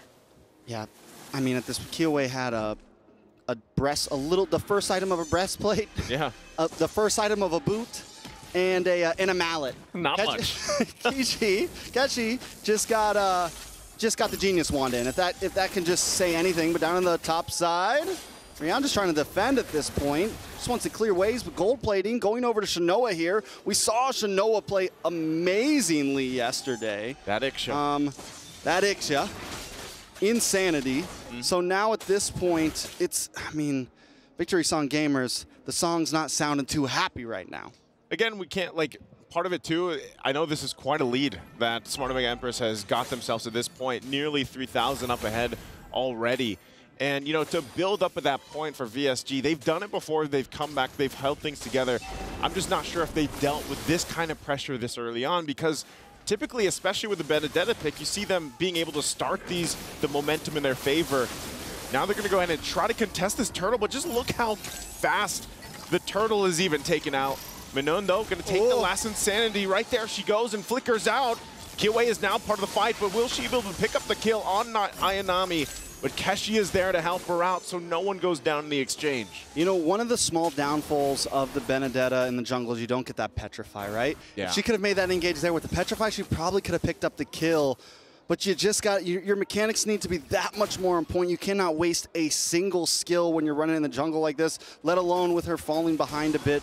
VSG kind of forced into, I mean, I feel like already we're only 5 minutes in, but they're kind of already forced into a late game scenario at this point if they want to keep this up. Nadayami does get the Brute Force breastplate in. Looks like going to go into War Axe next, most likely. Going to probably wait for Immortality third, maybe even fourth item, just because they already have such a strong lead. Who needs Immortality when you don't even need to worry about them doing damage right now? Synchro finally gets the Genius one in, and Kaylee walks into it again. Kaylee again. I don't think she's going to... Oh, she flickers out. Oh, can't get away. Shinoa right on point with the Spear of Destruction. She's had enough of Gailey escaping it. And there you go. So they pick up another kill. Amore holds on to her own Minoyan's Fury. And man, this has to be frustrating for Gailey. Yeah. I mean, Shinoa said, not today. Not today. Not today, Gailey. You got it a few times before, but this time we're taking out Nadayami, though. Yeah, another last Insanity going to be burned, but I think that's just going to back off from that point. But it's getting, yeah, like you said, at this point, you know, you're talking about quite a big gold gap already. It's ballooned to 5,000. You know, at the 6-minute mark, this is not where you want to be with this kind of lineup as well for VSG. You did mention the Genius Wand was just picked up by Synchro, so now it's kind of like eyes are on Synchro. Can she actually find that initiation? Can she actually find the follow-up? Hopefully if Gailey can't, but Minun, where are the tanks when they're getting deleted like this? There is Minun. There's none. There's none. Minun, I there's tried. none. There's none. Minun. Yeah. This turtle's Minun. This turtle's Minun. It's done. Smart Omega Empress just, I mean, it's going to be tough. It's a tough route from here. On the good side, we have seen Victory Song gamers pull off some insane comebacks. Just the other day, we saw them against Cloud9, pushed against the wall, and find that one moment where they can get the big set and turn things around. Can they do it here? They do have some setup potential with Gailey, but Gailey at this point needs to step back. They need to let Smart Omega have some of these towers. They cannot take another death. If this gold lead, it's already at what, 6,000? Yeah. If it gets any farther, we're now creeping to 7. If it gets up to the 8 or 9, I mean, it's just GG's, I think, at that point. I mean, you see how confident Smart Omega Empress is being too. Murray just using the I'm Offended into any of these bushes, seeing if she actually gets anything, because they know at this point, even the front liners are not going to be able to withstand it. Listen, Insanity going to be used there to push them off the first turret. There's a penalty zone. This might be their chance, but Gailey's going to be the one to fall again. Kiwei in the back, trying to run away. Will she actually eventually be able to just get the execute off? Maybe try to outplay something if she can, but she finds Amore right there, and she'll fall as well. In the whole exchange, VSG did get one kill on not Ayanami, but again, it's still dire here. Let's take a look at the replay. Gailey goes for the big Hail Mary play. Gets some Noan's Fury right after the big penalty zone. But the damage still just isn't there. Rianne uses the Blazing Duet, but no one really gets taken out. They get one kill on Nadayami. And like I said, I think this is a time that maybe, even if they get the perfect setup, they're not going to be able to get a full team wipe. They're not going to be able to get the big turnaround just yet. Rianne, I'm pretty sure, has just the Corrosion Scythe and Boots locked in right now. Hasn't even gotten to Golden Wand or DHS yet. Whereas when we look at, all right, got DHS and Corrosion Scythe, but still lacking Golden Wand. Almost 2,000 gold behind Shinoa. Shinoa has 3 items locked in, right? Got it around the 8-minute mark, maybe 8:20 mark. It's definitely trouble. It's 1 to 8. I think Victory Song gamers, even if it looks like you have the perfect set, even if you think you can get a 5-man knock-up, you cannot go for the fight here. You can't go for the fight because there was no, I mean, there was no chance to do it. The Lord went down nearly as fast as the front liners of VSG at this point. So, you know, at this moment, you kind of got to wonder, how does VSG even come back when it's so far away from them at 10,000 gold before the 10-minute mark? And the Lord is making its way down the mid.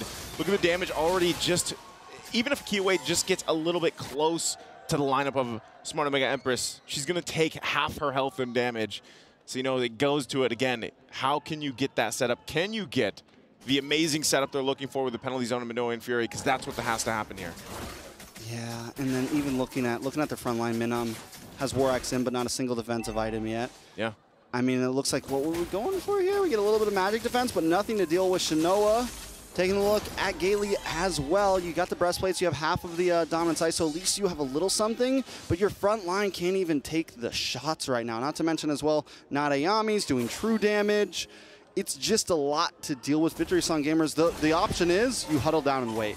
Huddle down the best you can. Penalty zone going to be used under the turret into the Lecto final blow. Do they have enough firepower? Minon's going to be the one to fall, and actually almost the whole team of VSG will be wiped out. It's only Rian, as all members of Smart Omega Empress stay alive. And this looks like it's going to be a quick game number 1. Crystal already worked on, and that will be the victory for Smart Omega Empress. The Empresses are already in gear with their eyes set on the grand finals. VSG's got to slow them down right now.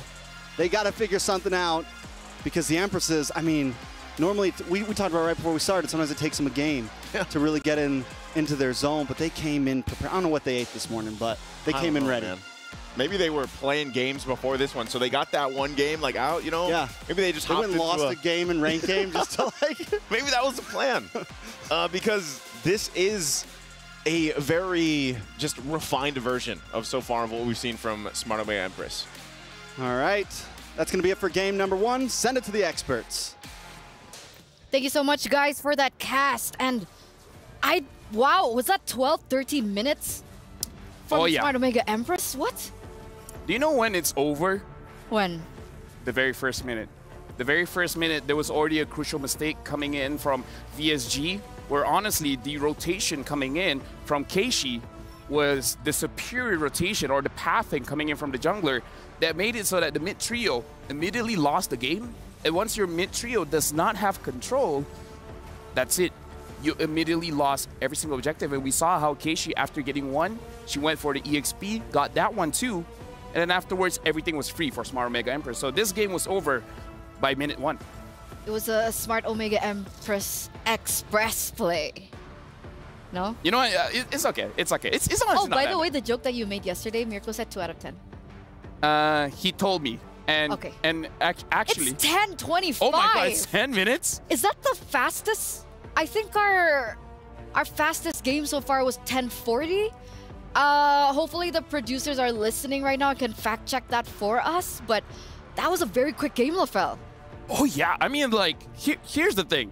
Maybe I saw the 12 kills and I just like, oh, maybe that's the minutes. Like, no, 10 minutes. But again, like I said, it was over minute number 1. And this is why in international stage, especially the semifinals, every small detail counts. And one of it is the jungle pathing. Based on the jungle pathing, it really depends on what you can and cannot do in this game. And the pathing coming in from Kiyoe, going up against the pathing coming from Keishi, Keishi had a better understanding of what the Julian wants to do. And unfortunately, Kiyoe overestimated the amount of damage that she can do at level 2.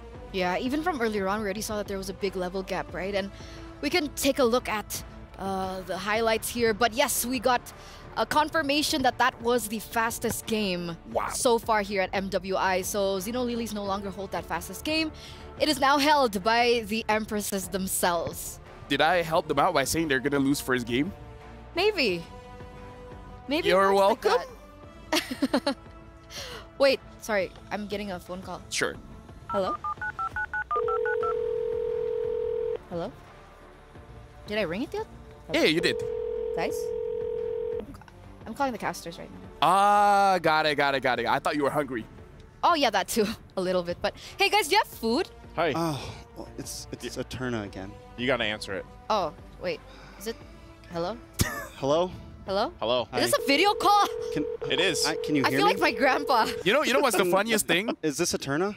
I don't have a phone. I Is can talk Lefel to there? them. Oh, you want to talk? I'd rather Yeah, talk come to on, come on, come Lefel. on. Give it, Yeah, give it, I'd give rather it. talk to Okay. Lefel. I'm just gonna. Konnichiwa. Why does Hello. nobody want to talk to Hola. me? Konnichiwa. Yes, Hello, yes, Bang. yes, yes, yes. Hola, hola, mi amigo. Yes. How are you in game 1? How are we? How are we doing? Can you introduce yourself? I don't know who you guys are. We're them. We are Who's hims. them? Who's them? We are Trex and Naisu coming live from the desk right now. We feel good about the game. Omega came in. It was fast. It was very fast. It was precise. It was precise. It was, I guess they shared it a little bit too. I think it was unexpected because Smart Omega Empress, they take some time, to build up. Usually game 1 is not usually in their favor, I'd say. Even their coach mentioned this yesterday. We read the quote from Coach Salomon yesterday. So to see this, in a 10 and a half minutes? 10 and a half. That's 10 insane. minutes and 25 seconds. That's fast. Lefel, if you've ever ridden in a jeepney in the heart of Manila and you're zooming, you're doing your thing, you're telling people to get out of the way, that's what that game looked like. And they're just telling VSG to get out of the Can you way. still hear them? They're on their way to grand finals. This is how good the phone is. They're not even using the phone. I can hear them. We have you on speaker. And I'm like, oh We my have you on goodness. speaker. The Honor 200 has one of the best speaker phones out there. Okay. Can you guys still hear me? Yes.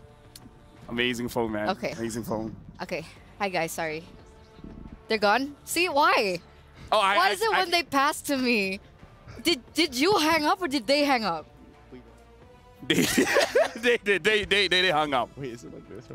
Yeah, we can still hear you. We can still Is hear that them. how this phone works? Yeah. You're still there? Actually, that's... I think it's enough. You guys can go now. Bye. Actually, in general, that's how phone works. If you don't press the end call button, Oh. it'll keep going. I swear I thought I pressed end call. Anyway, our PlayStation MVP. Let's just go straight into it. No segue. Mirai, all right. Smart Omega Empress. What did you think about this Ruby performance? Wow! That's how I thought about it. Apologies for the other studios. That was louder than I thought. But yeah, that was amazing, right? Like the Ruby has so much control. Level 1, level 2, you're amazing. She's amazing. Look at her. I don't know what color this is, but it looks good. It's gold. It's gold? Yeah. Ah, I see. Again, looking at the plays here, after that play, honestly, it's GG because it's so important for the 2-3 people in mid to survive. So level 1, when you're already down, it's just a big snowball effect. Like, maybe they're used to the snow, but doesn't look like it here. But do you think that was a factor in as to the pick with Odette, right? That was the first time we've ever seen Odette. Funnily enough, And no. it looked like that the Odette didn't really have a great time. She was clearing a lot slower. Funnily enough, no. Honestly, it was the Benedetta. Funnily enough. But not the hero. It's just the decision. Ruby here as well. Again, one of the most versatile heroes. Honestly, she reminds me of something like a Cho, where it doesn't matter how you adjust her, she will always be usable, either in damage or utility. Yeah, we saw that really coming through. We're also gonna take a look at the players earlier on, and there was just so much celebration, right? Because technically we are one game away of coming to match point. Sorry, what? I was talking to myself. I was about to ask, I was like, who are you talking to? Dude, listen, man. I feel like Are the you phone is so okay? good, it could be there, and I can still have a conversation with my mom. Hi, Mom. Hi, Hola. Tante. Tante's like, hi, Aunt. Hi, Tante. No, I was just talking to my mom, honestly, because I'm excited. It's the first time I'm gonna use this. I have no idea how to use it. The reason I'm holding it like this is because Leo did it, so I was like... It looks cool, right? You look cool. Thank you. So, you want to get us started? No. Or you're still, you really don't know how to use it. Not yet. Oh, okay. Okay. So, guys, how are you doing? You got it? I have no idea how to use this. I have a few videos that I feel like I shouldn't play. Yeah, because if you look at this one, it's the previous game, which is insane. Oh, so it's Here's the okay. thing. It's okay. You know, maybe it was so quick that even the camera couldn't have time to catch it. Should have asked So- Leo how to use this, man. It was- Leo, Wolf, sorry guys, but new guy on the block here. It's fine. It's fine. It's fine. So coming into game number 2, what do you think that VSG need to repair? Drafting, execution? I mean, you talked about QA earlier on, but was there any other glaring things that you really spotted out from that game? No, honestly, just don't die early, because I asked a few of my friends and they said dying is pretty bad. It's not a good experience to have. So maybe in the early game, especially, like, I'm going to make it educational for you guys. Know your strength. If the early game is not your strength, don't fight in the early game. If the mid game is your strength, fight mid game. Why do you want to go for unnecessary fights when you're eventually going to lose? It's like eating a Kit Kat, but instead of breaking it, you're just eating it from the front. Doesn't make sense. So you look like a psychopath, and that could hurt your relationship with your friends. So basically I'm LaFell's official translator now, by the way. So what LaFell is basically trying to say is VSG need to go back to their fundamentals, correct? How did you know? Great. Yeah. Yeah. Eat Kit Kat the proper way, guys. I mean, I don't know how to stress this. Like, I see a few people doing it, and it's driving me crazy. It's driving me cuckoo. Okay, I'll remember to eat Kit Kat properly for LaFell. Shoutouts to Mirko. Eat the Kit Kat properly. But so you know who I was talking about? Yes. Okay, good, yes, good, yes. good, I got good. the message. I'm your translator, remember? Thank you very much. You're doing a good job. Thank you. I'm trying. But ladies and gentlemen, we are standing by for draft number 2, for game number 2 in this best of 5. And look at the trophy. Do you think they're gonna go for a swapsies? Red side, blue side? I'm colorblind, so I have no idea what you're talking about. You're making this very hard for me. Hey, you're the host. You're supposed to make it easier for me. Guys, back me up here. Guys, help me, please. But yeah. Roster swap? No, first pick, second pick. Yeah, there you go. Yeah, first pick, second pick. Yeah, exactly. There you go. Like, change that, and then you're good. Because remember when I talked about the trap? They were trapped. I said that the Valentina is going to be a prio first pick, and it looks like Synchro got a message. Amori got a message. Amori picked it up, and that Valentina was impactful in the game. One of the reasons why they won the early game. The poking was so strong. We don't see it, but just imagine the bush. You have 2 bushes here, right? And then the Odette actually went between both rocks here, going in the middle, and the Valentina was just staying in the bush, and she just attacked for free, making her half HP before the fight for the Little Wonder started. And honestly, that's a big difference maker. Okay. So change, maybe? No more Odette?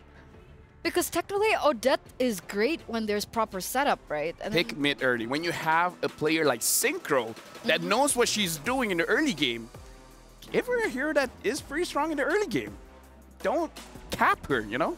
So far she's used Azusin, Valen, Vexana, Lunox, and now the Odette. What would you recommend her this time around, since the Zusin has been banned out? As we enter, ladies and gentlemen, the drafting phase for game numero 2. Ah, yes, Dos is the second one. But yeah, honestly, looking at the draft here, VSG is going to be first pick. I feel like first picking is fine. It's just that the order. Again, like the Terizla is very strong, but there are ways to go up against the Terizla. Valentina is pretty prio. I feel like when you have a mid laner like Amor as well as Synchro. Yeah. So with that being said, the Angela gets banned out as well, ladies and gentlemen, in this first phase. So it's exactly the same bans that we saw from game number 1. And for the side of Smart Omega Empress, we also see the same bans coming through. The Yuzong, the Jusin. Last time around, they picked up the Roger, and it did go into their favor. They might try and replicate this.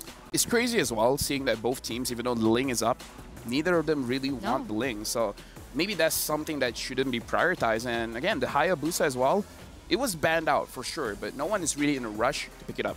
The Minotaur is going to be very crucial for any team here. Minotaur is honestly the reason why you win and lose most of the team fights. Now the Valentina has been banned. Smart Mega Empress, this is why I say the Valentina is prio, because the matchup coming in from both teams work well with the Valentina. But that gives over a big hero for QOA to pick up. They can definitely pick up a Roger here. I feel like if they pick up the Roger, then you can fight back with a Minotaur as well as a Julian. That is... There's a lot of ways to fight against the Roger, and it's mostly about having a very good chase or just a very good pickoff comp. Now, they're going to pick up the Terizla again, coming in from VSG. Something that they do have to remember is that she didn't have a good time going up against the X-Borg. in the laning phase, as well as transitioning into the 6-7 minute mark of the game. So if this makes it past the second phase, we will be expecting that ban coming through, as Roger and Minotaur, the heroes that Lefel mentioned earlier on, have been prioritized by Smart Omega Empress. Pick up the Julian Was now. this a trap? It's honestly a trap that can be set by VSG, because even I knew the Minotaur is going to get picked up, right? So pick up something that can pick off the Minotaur, something like Ruby and Edith, and then a Julian. Then you have a lot of damage coming into the early game so that you can properly punish this Minotaur. If they have no pick off at all, this Minotaur is going to be a big problem for them, because the way you deal with the Minotaur is pull him away from his team and then kill him before he has his second or third item, because usually you want to go for that Flask of the Oasis, or you want to build up small items just to have additional stats. And if VSG want to play aggressive, that should help aid them in that regard. Exactly. Yeah, so honestly, Julian and then Ruby, or... Oh, but they're going for Julian Faramis. Interesting. Looks like they are prepping that they're not going to win so much in the early game, so they're prepping for the Lord fights. So they're going for team fights instead.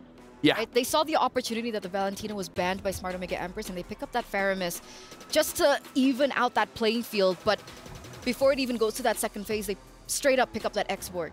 Like I said, you got to remember, you pick up the Trizla, you got to expect the X-Board coming. And honestly, again, it's not a... The Trizla is 50-50 in lane. It's honestly not punished so much by the X-Borg. In fact, most of the time, the Trizla can win because you have a lot of damage, so you can break that Faraga armor pretty fast. It's just doing the turtle as well as the Lord. So this is more on Smart Omega, seeing that Faramis, understand they want a longer team fight. And if you want a longer team fight, we can have a longer team fight. We have the healing coming in from the Minotaur, and we have sustained damage coming in from the X-Borg. And when the X-Borg has War Axe, yeah, their HP bars are going to go down. So do you think that maybe for VSG, they don't need to go for a setup hero? Or they should still go double down with that? They should. They need... What about Edith? Do you like Edith? Edith, yeah. Edith or Ruby. They still need either of those two. They need something to stop that Minotaur. Okay. So coming into the second phase, ladies and gentlemen, the Lilia has been banned out by VSG. Trying to take control of that mid lane, perhaps? Yeah. This has to be Faramis in the mid lane, right? Not Faramis Roam. Yeah, this is Faramis mid lane for sure. They're banning out the Lilia as well as the Martis because you don't want to give priority over to Smart Omega Empress, because we saw what Smart Omega Empress can do with priority, especially in the mid lane. Because the way that they snowball the game is that once they get a Little Wanderer, they get an advantage around mid, they're going to transfer the advantage somewhere else along the map.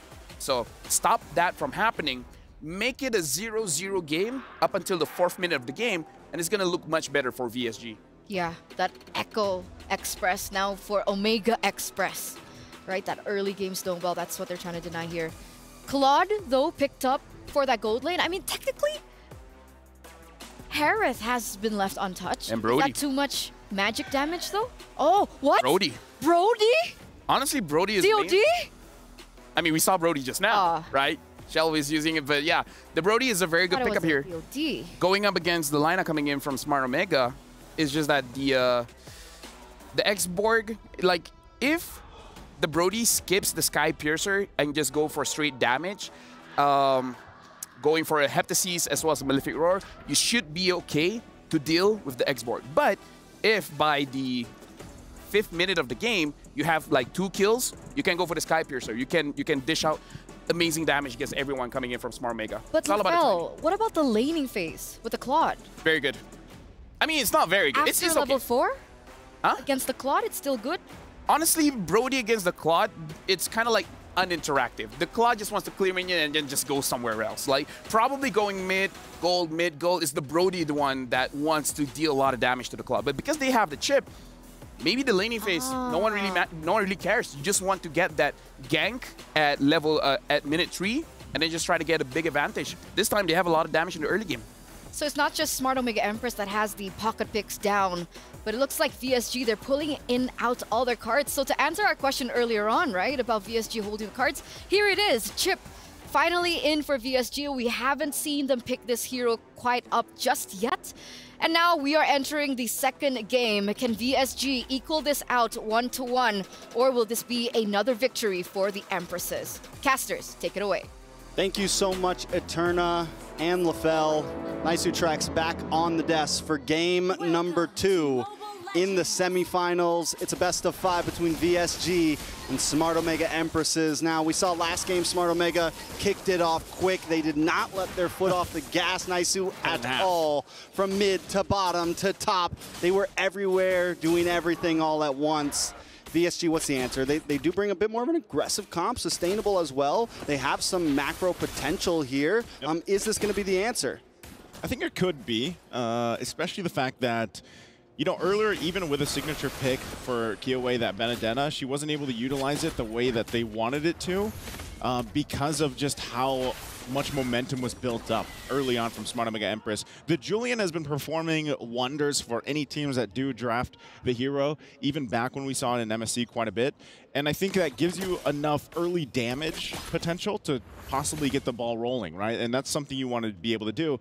My biggest question is this Chip pick, who has kind of fallen off, you know, since we got to see him and the Lui Yi pick so much just in MSC. And then now I feel like teams are still kind of struggling on making the Chip work the way they want it to.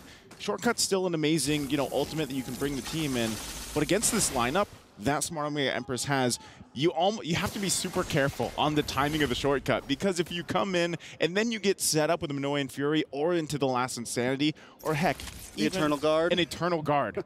Like, that is not going to be good for the lineup that is VSG here. Yeah, we've seen some of these heroes be the answers to the picks like the Lui Yis, to the picks like the Chips, because everyone pops up in one spot and boom, you just knock them up, you know, and that's the answer sometimes. So VSG definitely has to be careful about their timing. It might even be best to try to bait out a Minoan's Fury, then drop the shortcut, things like that. Luckily, they do have this Netherrealm as well as, you know, a caution measure. So instead of maybe using it aggressively or anything like that, you wait for the Minoan's Fury, or when you see the Minoan's Fury coming, that's when you pop it. It pretty much gives you that extra life to continue the fight and null out the big knockup. So as we move on, Turtle is up. VSG going to be holding a small position. They get the control they're looking for. Murray's level 4, though. They're going to go in with the Eternal Guard already. There's the Netherrealm. That's what they were waiting for. Shortcut going to be dropped down, too, but it's Manana that goes down first, the first blood.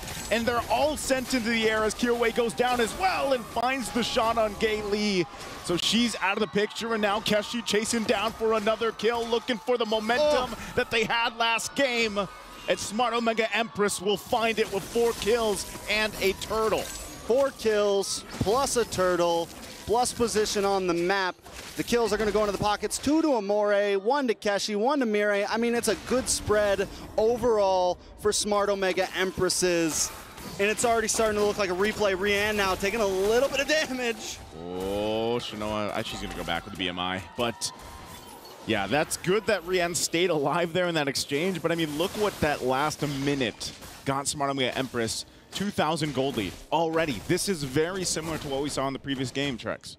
Yeah, it's already very troublesome. Luckily, Rianne was not in part of that slaughter, so still keeping gold, pacing with Shanoa here, because what we've seen a lot of time is gold laners can change the game state. So a lot of things are going to already kind of put onto Rianne's shoulders here. And having this Brody, we saw that it can work well, but you definitely can't take some early game deaths. You need to be able to get some of those items, and you're normally going to pick up the Blade of Hepatus first. Then maybe, if you want to do it like we saw previously, pick up the Sky Piercer, look for some stacks. But since they're already behind 4 kills, Sky Piercer might not be the way to go, because it's going to be tough to get stacks in. Maybe you just go straight for the bot or something of that nature. Ooh, right, whoa.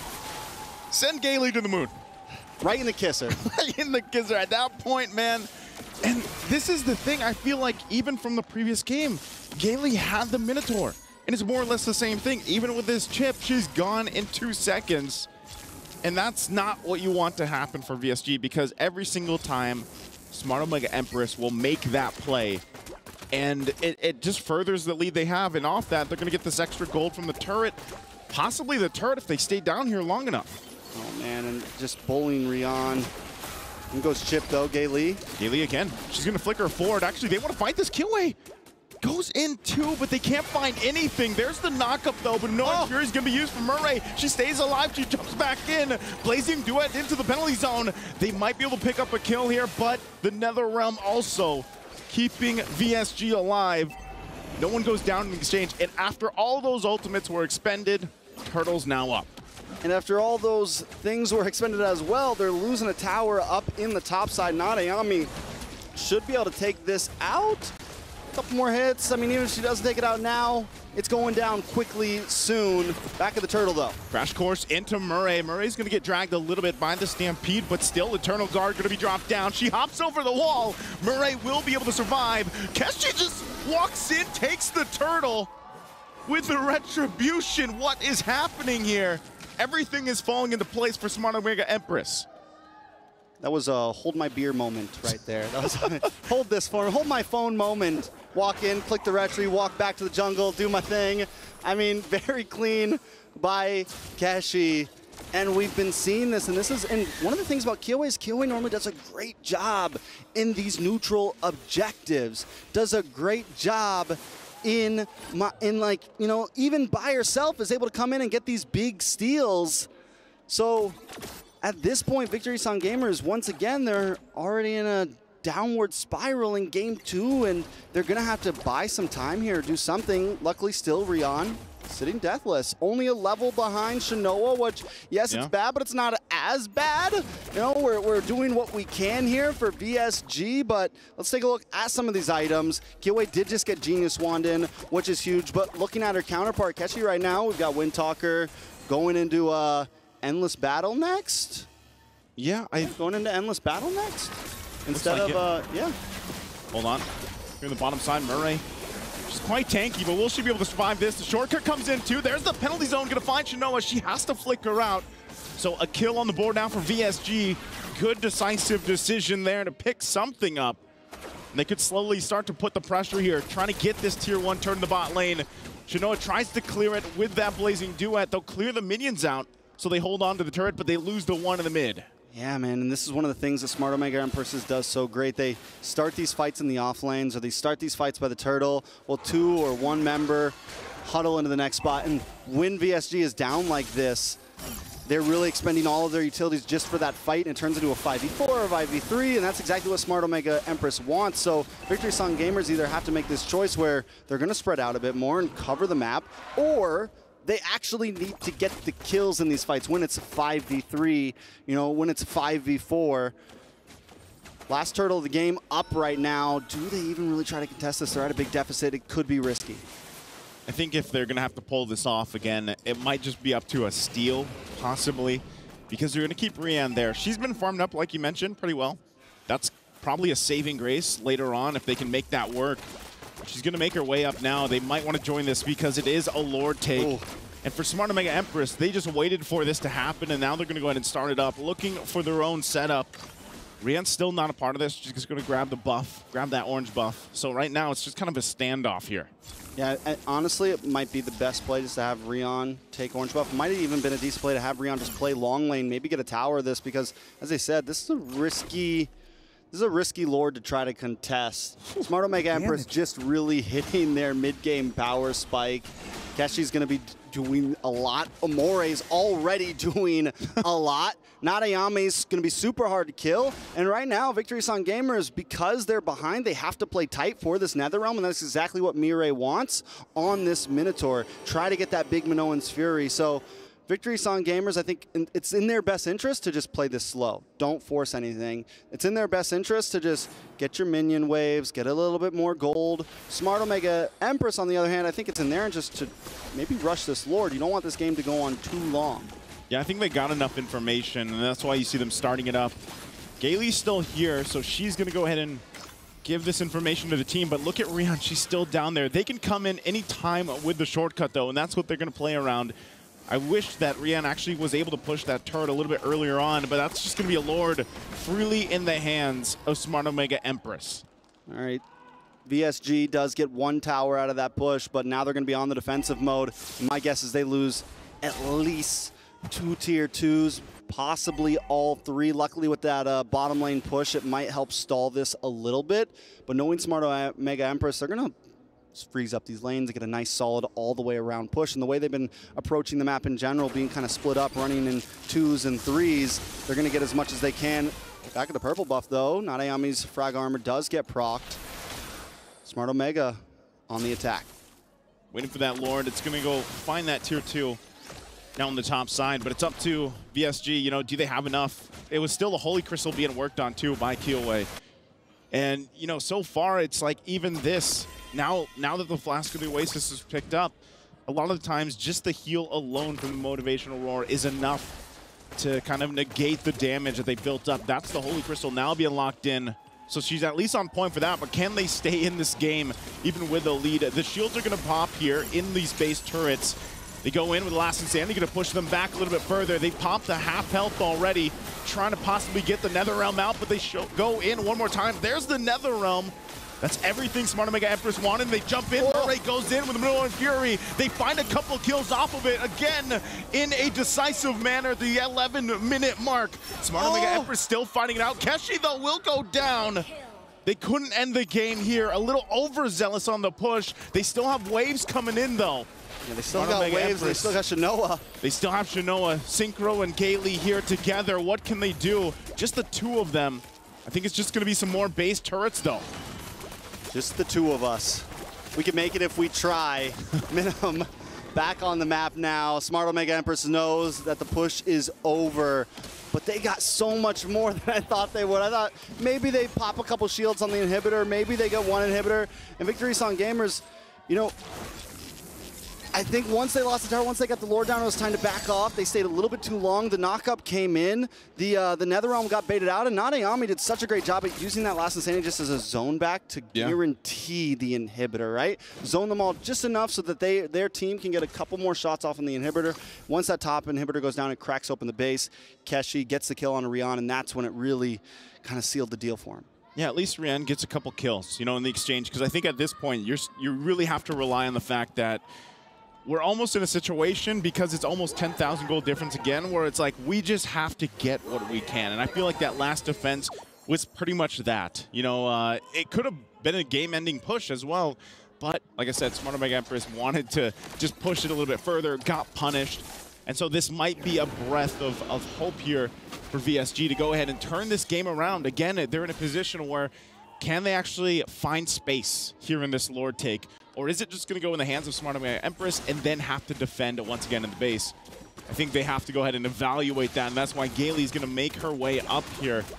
Again, she can drop down that shortcut and allow Rian to even make her way up here for the fight. What are they going to do here? It's a quarter of the health. They're going to spot him out already. The BMI going to be used by Shinoa to back. And once again, still kind of taking their time with the Lord take.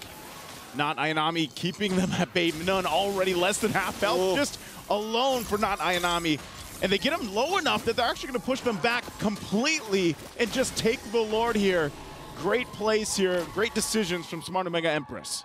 At this point, it feels like Smart Omega Empress wants them to come and contest. Yeah, like they're looking for the bait. They're looking for the, we don't even really want Lord right now. Come on, because they can chip them enough down, as we just saw, just by getting close to Lord. And at any moment, Smart Omega could just turn the tables, attack, leave the Lord behind, attack them, and it could be devastating for VSG. So VSG really has to watch out how they approach this.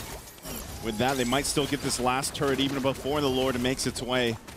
No minions there, though, just yet, so they hold on a little bit longer.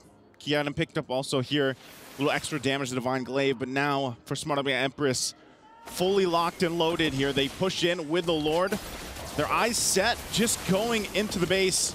That last turret going to be going down. Lord almost done, almost worked with VSG. Can they pull off a defense? Gaily has to flicker out, and they still wait. These waves pushing in. They can see that Sword going to be used by QA. She has to go heal up. NetherRealm already dropped down too. A penalty zone going to find multiple members, but still Smart Omega Empress going to fight back. Keshi picks up a kill. Minun falls as well. There's the last Insanity, and that will be game 2 again in the hands of Smart Omega Empress. There's the last Insanity. And there could be just one more game here. Smart Omega Empress, man, they're just built different right now. VSG doesn't seem to be able to keep up. And they're trying, man, they're drafting decently. They're getting some clutch picks in. But Smart Omega Empress, I think at this point, there was just a dip happening, man. Smart Omega Empress showing that they want to be the contenders for that first place. VSG has to change something fast. Yeah, they're facing match point, you know, already here, so they got to figure something out. That's going to be it. Let's toss it over to our experts. Match point, ladies and gentlemen. Smart Omega Empress once again on that express train to get to that grand finals. This was not as quick as game number 1. It was a 14-minute game, but from that early stage of the game, you can even see that it was dominated by the Empresses themselves. Honestly, it's really just about them understanding their draft. And yes, I understand how they've been playing this game. It looks like VSG, they're having a hard time grasping the concept of what their draft is really trying to do. Because essentially, it was honestly the very first turtle fight where Smart Mega Empress was able to pull VSG into a very bad spot for them, do what their draft is supposed to do, and then go in for a big fight. And as you saw, even the first turtle was like, that's GG, that's game. Everyone got wiped out, and then there's no way for them to fight back. But what did you think about the draft in particular, right? What was you were talking about, like, win con of the fundamentals of their draft. What was their win con, supposedly? Remember when I said, oh, Terizla first pick, but you got to remember about the X-Borg. Yeah, the X-Borg really destroyed them in this game, destroyed them in the draft, and the way that their fundamentals is about opening the map, seeing what everyone is trying to do, and X-Borg denies that. And when the X-Borg denies that, everyone is afraid to play the game. And when everyone is afraid to play the game, you don't even try anything. When you don't try anything, the game's over. So it's back to that X-Borg. Yeah, right? The X-Borg really shut them down because of their first pick, Terizla. Like, again, like I said, first pick can be a trap, and looks like VSG has fallen for the trap twice. So what's the saying? Fool me once? Fool me once. Shame on you. Shame on you. Fool me twice. Shame on me. Shame on LaFell. Sure. So let's take a look at our MVP by PlayStation, ladies and gentlemen. And here it is again. Merry Christmas. She was actually born on Christmas. Oh, really? Yeah, that's why her nick is. Oh, that's a cool fun fact. You're always coming up with the fun facts. Yeah. 100% kill participation with the Ruby, with the Minotaur, is about controlling. And she controls VSG very well. Minotaur is honestly one of my favorite heroes as well. So do we try to shut her down at this point? Because it's really hard to pinpoint what went wrong. Do you just deny that Terizla pick? No, it's about making it so that VSG has a way to start a fight. Because Mina is not having a good time. She can't start a fight. And looking at Gailey as well, she's not having a good time. She can't start a fight. So trust me when I say, when you're playing MLBB, when your draft is pretty good at a team fight and no one wants to start a team fight, you're not going to have a good time. I feel like everyone in rank knows those games. Yeah, okay. That makes sense. Oh, look at that. Oh, fancy. I mean, again, two times in a row, bro. And again, Minotaur, again, is the hero. One of the hero of MWI. Aggressive and as well as defensive. Honestly, able to fight against most of the assassins in the game, as well as set up for a big team fight around neutral objectives, the Turtle as well as the Lord. So, again, the Minotaur is a very strong hero. If you can pick him off in the early game, you're doing good. If you do absolutely nothing to the Minotaur will shine. But the problem now is we're at match point.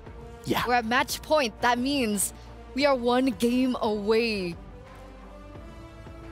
for VSG to get knocked out. They need to figure a way to come back. What is it? Is it the jitters that's getting to them? I think it's just Smart Omega Empress has a better understanding of the fundamentals of the game, and they're punishing VSG for it. So there's absolutely no way that VSG could come back? I mean, if it's fundamentals. Okay. If we can show the Telestrator, I'll show you at what point that you have to understand the fundamentals of the game to make sure you don't do the mistake again. Okay, so let's take a look a little bit more specifically as LaFell will walk you through what went down. Okay, so right now, while we're looking at this, the real person you have to look at is not Ayanami, right? Not Ayanami is going to be the person to make sure that this entire team fight will not go well. Another person that I have to show, remember what I said, the Terizla will not have a good time. Look at the Terizla here. Look at the bar right next to him. That is X-Borg's passive, and when it's at full stacks, it will deal true damage. Now let me play the clip here, and look at Ayanami as well as Minon. Look at Minon taking a whole lot of damage before the fight even starts. If you guys can't see it, Minun is here. She is the engager of the fight. It hasn't even started, and look at that HP bar. It's basically 14, 16%. And this is all because what happened is that looking at the X-Borg, the X-Borg is chunking Minun a lot. I'm showing you this first clip, but it has been happening throughout the entire game on two different people. One is on Minun, the other one is on Gailey. Both of these frontliners are chunked down so low, they can't do anything. Now we're gonna play the full clip here and see what really happens in this game. Once Minun is out of the fight, there's no one really tanky enough to do anything. And look at Ayanami, free hitting on the back, and then everyone got wiped up. Mireille as well was able to knock everyone up to make sure that no one is able to deal damage throughout the team fight. So again, if we're going to move all the way back, not Ayanami, making it so that Minun doesn't get to play. And then once Minun doesn't get to play, once Gailey doesn't get to play, it's game over. So that's why, Terizla, you gotta be careful of the X-Borg. Not really because of the laning phase, but because when you're fighting for Turtle and Lord, you're not gonna have a good time. This is actually quite interesting. That's the fundamental of the draft. This is interesting, right? And which is why, because like in the early portion of MWI, Terizla was such a hot pick. And every time we see Terizla being picked up, most probably that is going to be a victory for that team that picks the Terizla up. But and it's only been 3 days, by the way, right? Yeah. Over the course of 3 days, these teams have really figured out a way to combat the Terizla's just dominance over MWI. That's why the draft is very important. And that's why we see Smart Mega Empress, they shifted. Game number 1, they picked the X-Borg for 5th pick because they're like, they won't see this coming. They understand in the second game, if we don't pick it now, it will get banned. And if it gets banned, we don't have a lot of ways to fight the Terizla. So that's why the X-Borg was 3rd pick, and because Terizla's 1st pick, no way Terizla and X-Borg is going to be on the same team. So this draft, Smart Mega Empress, they have more experience, they have more exposure going up against multiple teams. It's easier for them to win the draft, and then the players understand how to play the draft. And now that puts them in a little bit of a position, right? Like, what do you want to trade over? If they do get 1st pick again, do they want to put an X-Borg there if they still want to go with the Terizla 1st pick?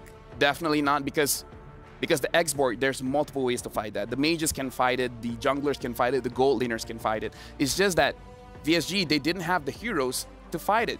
Brody could, but Brody apparently didn't have a good time in lane, couldn't get out, and that's why the Brody doesn't impact the X-Borg as much. So X-Borg 1st pick is not the answer. Honestly, Valentina is a perfect 1st pick, but it's always getting banned at this point. Wow. I can be smart. I can be smart.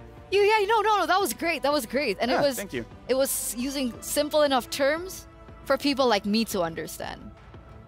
And then it feels like you opened like a window in my head. Sure, I'll open the door. No, you can. Okay. I like windows. Do you like doors or windows better? I don't go through windows. Okay, I do sometimes. All right, but yeah, going for this next match, it is about the draft. And I feel like VSG will have a hard time just because Smart Mega Empress, they roughly know the matchups of every single hero. So even if the hero loses in lane, it will eventually win in a team fight where it really matters. And it just also really shows that as the more time that you have in the league, the more time you also have to develop, and the experience of these kinds of decision-making just really impacts that game. So VSG, again, I hope we see a change in the drafts, right? If that's the case, if that's one of the main hinders of their gameplay. Because even with Kyoe, we talked about Kyoe earlier on, her being one of the main pillars, Synchro as well being one of the pillars. If their EXP laner can't find a moment, then it's still very difficult for both of these anchors from the side of VSG to shine. Honestly, just for this matchup in particular, you gotta be careful of the EXP as well as the roamer. So for VSG, honestly, my personal take, delay the EXP as well as the roamer pick just to make sure that you don't get out drafted.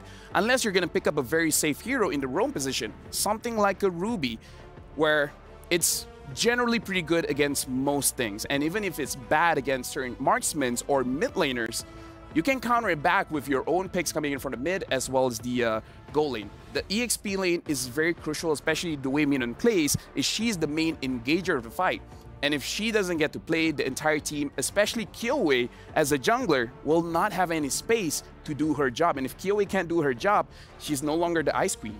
I mean, technically, do you think it could have been different if they didn't go for a chip pick?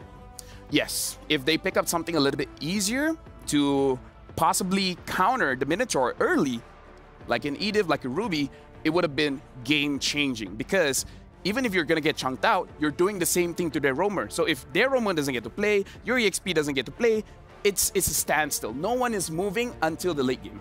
Yeah, because it feels like every time they went in for these team fights, it doesn't look good. PSG never gets the benefit out of it. And did you see that play that the Roger did, that Keishi did? Yeah. Like, even though the setup was good by VSG, they had the proper setup going on. Roger just came in, Keishi rolled in, boom. Keishi's amazing. Stole it away. Yeah.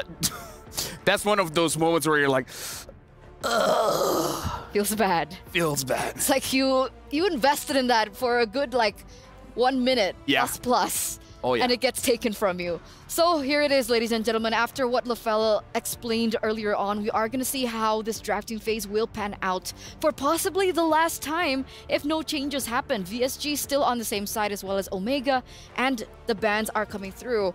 Angela, Edith, the last time it was Arlet. We'll see if anything changes there, if they still want to go for the Terizla first pick. But from the side of Omega, also the exact same. I feel like if Omega, they ban out, oh, now they banned the Terizla. They're like, yeah, we don't want to use it, but we don't want you guys to use it. The Valentina is open. Minotaur get banned. Again, I saw Synchro play on the Valentina, even though the Minotaur has been banned, so you don't have that big of a priority on the Valentina. It's still an okay pick. If you don't want to pick that up, pick up the Roger. The Roger is so flexible, jungle, goat lane. No matter what, you will have priority. So I feel like Roger first pick should be good here. Okay, let's see if that comes through. But finally, we do see a change, right, from VSG. And there it is, the Roger. That's why you're an analyst. Honestly, I've been playing the Fool for so long. People get easily impressed nowadays. But from Omega, there you go. The Valentina comes through. And what was your other prediction?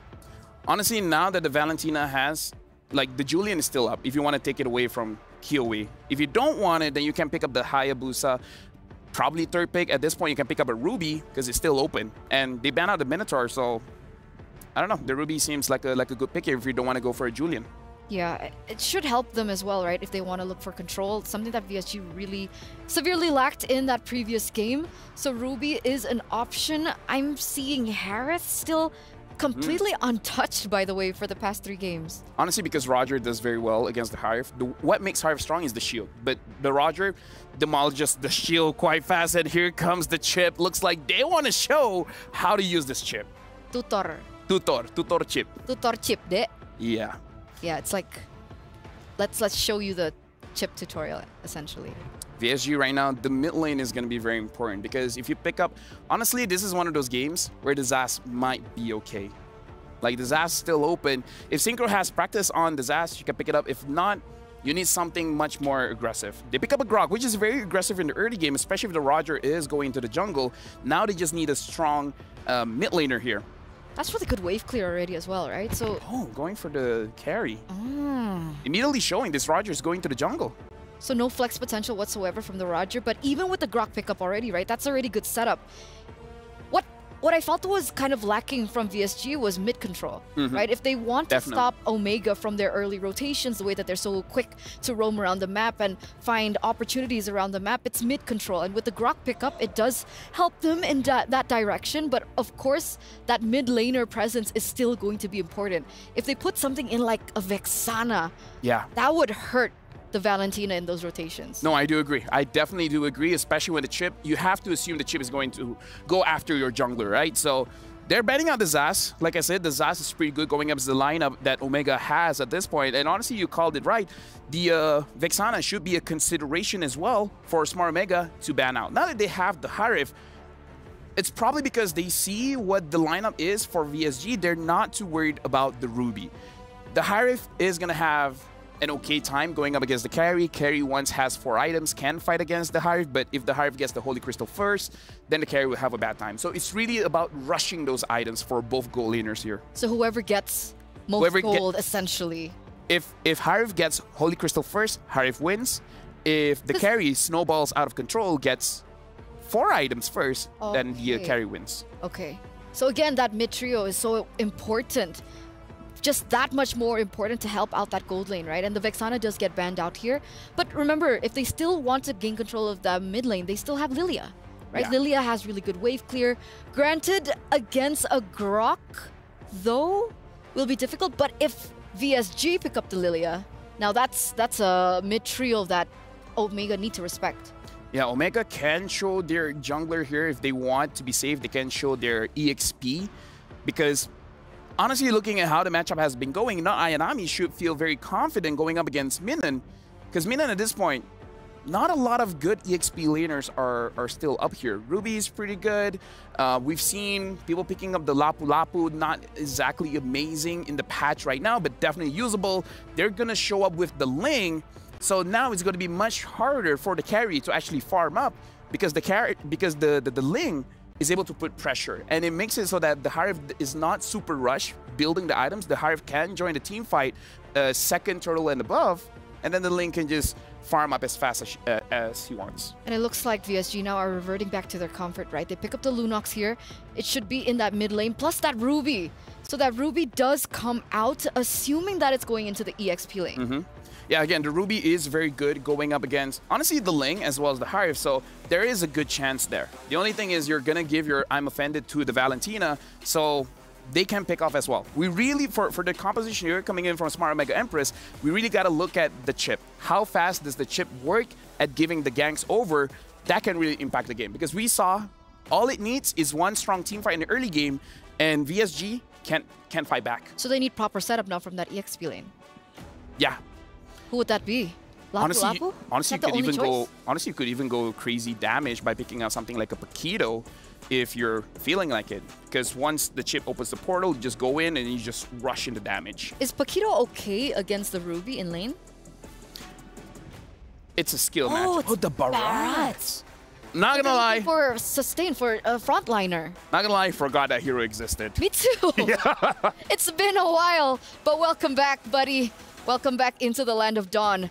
But there it is. Any final thoughts you want to say before we head over to the casters? The draft here is pretty skibbity. Pretty skibbity. And it's pretty skibbity that we are at match point, ladies and gentlemen. If Smart Omega can pick up this next game, they will be moving forward to meet Vitality in the grand finals. And with that, we're throwing it over to our casters. Take it away. I couldn't have said it better myself, Eterna. If Omega Empress win this one right here, they will move forward into the grand finals, but VSG never goes down easy. It's Trex and Naisu here for the third game of this best of 5. How we feeling, Naisu? Could be the last game in this series. Can VSG pull it together and take one down? Oh man, you know, I think going off the last 2 games, they have to do so much different here in game 3. Even with the lineup that they have, I think if you look at the previous 2 games where their weak points was the early game, they need to somehow get the momentum in their favor early on, especially when you're going against this kind of lineup. Look at this already, Gailey. She's been through this so often. She is going to survive, though. But that's what I'm wondering, because you're going against a Ling, and anytime, obviously, that Ling is going to be there, you want to be able to also transition to choking out the resources to taking these purple buffs. So for VSG, part of the game plan is that, but how do they do that? They need to get the snowball going in their favor, and this is good. I mean, at least Kyoe does have the jungle Roger, which has been shown to actually do pretty well against other assassins in the jungle. Yeah, definitely can do well, and I mean, time and time again, VSG has had some answers to Smart Omega Empress's draft, and at this point, I can say, yeah, the Lunox can brilliance away from the Tempest of Blades, can be in some safe positions. A lot of the heroes have some answers, but what it's really going to come down to, as it has come down to in the past 2 games, is Victory Song Gamers just needs to step it up a notch, right? They need to put their foot on the gas, and it looks like it could be what they're trying to do here. Let's see if they can pull something off. Not Ayanami. Again, I like that the experts mentioned this. You know, you don't see the Barretts too often anymore. For the longest time, it was just a mainstay in the jungle. But now it's, you know, if it pops up in the side lane, especially the XP lane, it might work out. But still, part of that, too, is just that CC immunity is actually going to be able to help them with the lineup that they're up against from VSG. 2 Purifies as well. Now in the mid lane, though, this is already the focus. Crash Course, Tempest of Blades to follow up. Gailey in trouble again. It's first blood for Keshi.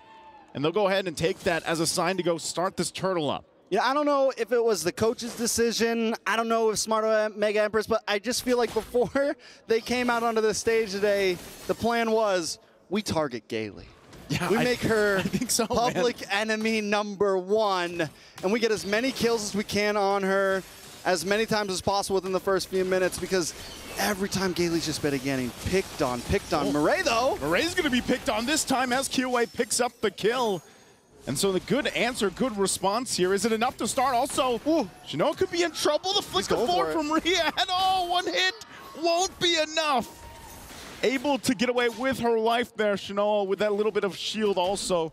She popped the Purified. Neither team able to get the turtle in all this chaos. All right, we're 3 minutes in. Turtle hasn't been taken yet. It's a rare sight right now. Both gold laners forced to go back. But we're starting to see VSG maybe push the envelope here, and that might be the only option. You got to just start flipping the coin a bit on these fights. A lot of the meta right now is who can catch the aggressive side first, who can get that big gold lead, and VSG knows that Smart Omega is going to try to do that continuously, and I think VSG has now just acknowledged the fact that we can't just play for late game, right? We're not going to make it to late game. Up at the top side, though. Oh, but the late game here. It could be harder to get to if that happens. Rian goes down, but this might be a trade. QA will be able to get the turtle, and now they're going to find it out. Shortcut was dropped in too. They have to win this fight. Murray in trouble. She's one hit away, but they're going to get crashed down. Daytona's welcome finds Gailey. Minun falls, and they go back in. They re-engage. 2 fall for VSG. Good usage of the shortcut there, and Smart Omega Empress makes a play up top, and they swing back down to pick up a kill near the turtle. That's why the chip is still banned out right there, because for a second, VSG almost made it an equal trade. They traded a gold laner for a turtle, which in my mind is not equal. If they would have got the kill on Namira there or anything else, it would have swung in their favor, but everyone shows up, and then it just turns into a big punch in the face. I was going to say a cluster at this point, because, I mean, think about it, Trex. How does that feel? You see the Ling is up top. You already know Ling can go ahead and make, transverse feels like I'm across good. the map. I'm safe. Yeah, but then I'm okay. A shortcut comes in. And you got this hero that can just teleport people. Pull up. They pulled up. They literally did. They pulled up right now. Wild Charge going to be used, of course, from Gailey. Trying to make a play here on the top side. Rest of the team also making their way up. Not sure if they still follow through. They get the Brilliance out. The damage from Omore, though, has to be respected as well. Neither team able to pick up a kill. All right, VSG. It's time to sing the song. It's time to do something here, because we're already 3,000 goal behind. Oh, goes in. Flicker. Daytona's welcome into the wall. Synchro just gets picked off like that. It was supposed to be Gailey. She gets out with her life, but Synchro doesn't. Smart Omega Empress once again with the decisive plays here, really following up. I mean, think about it. Not Ayanami rotated all the way up there to the mid lane. She's already got the Thunderbelt. Already got the Thunderbelt. Going to start getting some stacks in, but wait a second. A little bit of engage on to Not Ayami. Wild Charge going to be used. They have the damage available. Keshi there on the backside. Jumps in. Minun has to get back to the turret. Tempest Blade's going to be used as well. They fight under the turret. Keshi will go down as Rian picks up the kill. In return, they're looking for more. Murray could be in trouble. Guardian's Bear going to be used. There's the Brilliance, but they couldn't pick up Murray just yet. They'll be happy with the 1 kill for now. Shinoa waits in the bush on this Harith. Pops the Zaman Force. Bobs and weaves with the Synchro Vision. Keeps him off the turtle here. They can't take it on just yet. The rest of Smart Omega Empress will join up. So still the objective for the taking. Okay, but that's honestly, whether it's chaotic or not, at this point, that's the 50-50 that VSG has to go for. Those are the coin flips they have to take at this point. It's match point. They already know they're not going to win through the safe game. They need to see if they can push Smart Omega Empresses to the overheating point. See if they can force them to make some mistakes. Rion seems to be comfortable finally. Seems to be online. Killway has a kill in the book as well. And with Keshi down a kill, it's, there's some opportunity for Victory Sun Gamers to maybe secure some objectives here. So they're going to go ahead and try it. Purple buff still being worked on, so they just give a huge go on this, and Killway will be able to get it. And now they're going to join the fight. Amore holding on to the wild charge. Shortcut already dropped under the dominant force again. Tempest Blade's going to be used as well. She tries to get away, but Gailey going to be one to fall. And in the exchange, only one down. Minun, though, going to be possibly the next target. Here comes Keshi. Here comes the squad.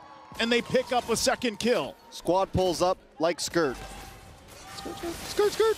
That's 2 turtles. I mean, Victory Song gamers are staying in this a little bit, right? You get the 2 turtles. Imagine if they didn't get those 2 turtles. This 3K gold lead would be 4, maybe even 5. Yeah, actually, it would be really escaping from them. So Victory Song gamers are finding something in the chaos. I think this is a little better than previous games, but it's still, it could get bad fast. If any of these 1 or 2 man wipes turn into a 4 or 5 man, it could just be a wrap. We saw earlier in the items that Keshi had the Berserker's Fury on. That damage is just going to start getting bigger and bigger once another item locks in. Already has another item locks in. Haas Claws for a little bit of sustainability. And then next, what is that? Endless Battle is going to come in next. Just for good measure. And at that point, it's going to get bad. And in the beginning, Killway kind of had the lead, but now we're falling behind almost 1,400 gold. Killway does go for the War Axe, which I like this build format. It's a little more sustainable. It's maybe not as quick moving, but she picks up the Quantum Charge emblem to make up for that. Daytona's welcome to look at this. Killway's going to be the target. Can't get away, even with a little bit more durability as she falls there. Now the eyes set here on this bottom side. This tier 2 turret. Smart Empress make a play. And, you know, we sleep on the Barrett's pick right now in the current meta, but it's still good. Now on the top side, Murray going to jump in with the crash course. Wild Charge is there, but here's Keshi plus the whole team. They find a kill on Rian, and then Gailey's going to be next. Keshi tries to jump in it. She will pick up the kill and clean things up. I thought Jushin was a broken hero, but Chip just reminds me of why he needs to stay on that ban list in the right hands. He reminds me of why it's just insane. And sometimes you would think that, well, sometimes Chip with an assassin like Ling might not be the best because it's hard to capitalize off of it. No.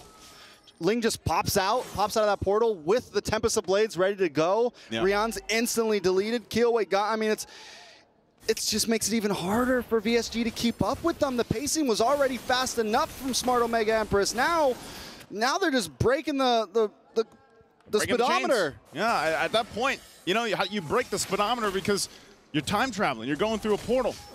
You know, I'm sure you've seen Portal.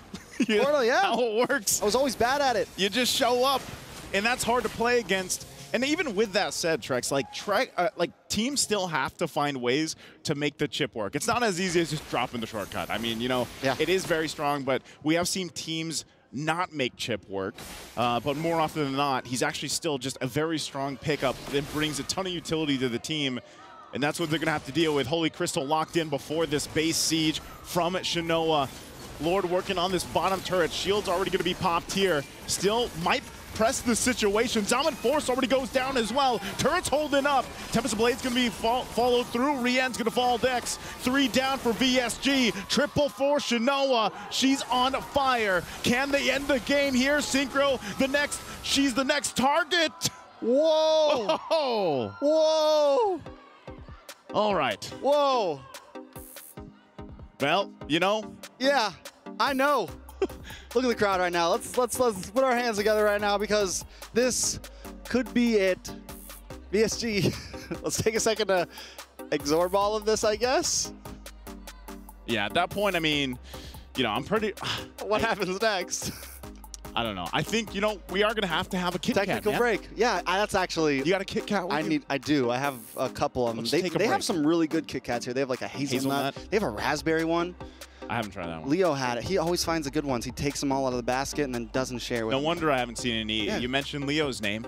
Yeah, he takes them all. He takes them all. Takes them all. And he brings them back to his room. Don't tell anybody. Yeah. You know, while they get things figured out here, I don't know. I actually don't know if by the time we get back. Phone crashed. Phone crashed. Phone crashed. And not like crashed on the ground, like the whole phone crashed, like the game crashed. Okay. That was a hot game.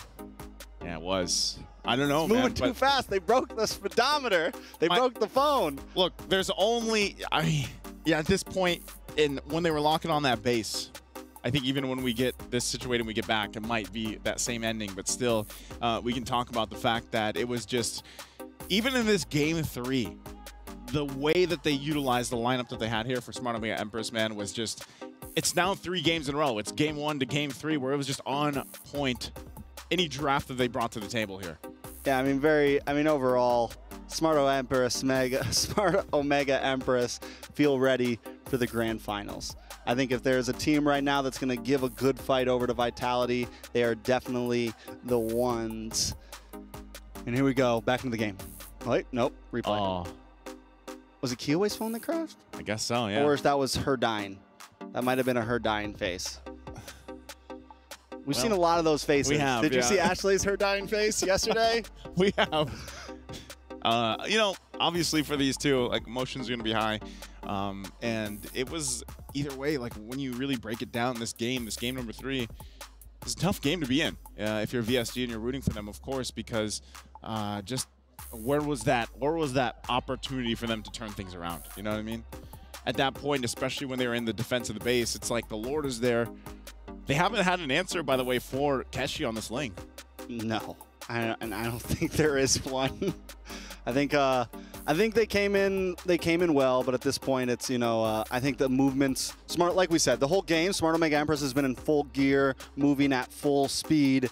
In this game, you add a Ling and a chip into the mix of that, and now you're even faster. And one of the great things that we've seen from Smart Omega Empress is, you mentioned it, not everyone can use the chip to its maximum capabilities. A lot of teams have trouble making it work completely, and they did it to a perfection. Now, let's look at the Filipino support out there. Yeah, I bet that little kid is I bet that little kid is mythic. That's what I hear. Over there, they got him. They're mythic by 5, man.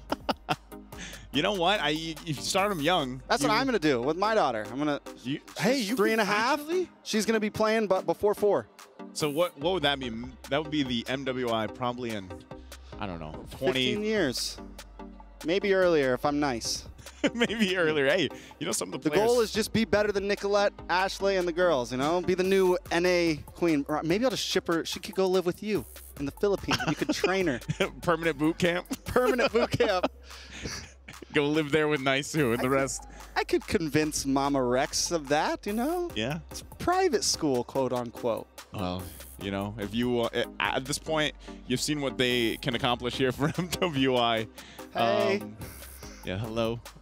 Obviously, this is you know, for the situation too for VSG, I'm not really sure, you know, even when you go back to this, like when you jump back into the game, like I said, is it already over? Because by the way that the base was looking, man, it wasn't looking good. That's why, you know, we're talking about Kit Kats and stuff.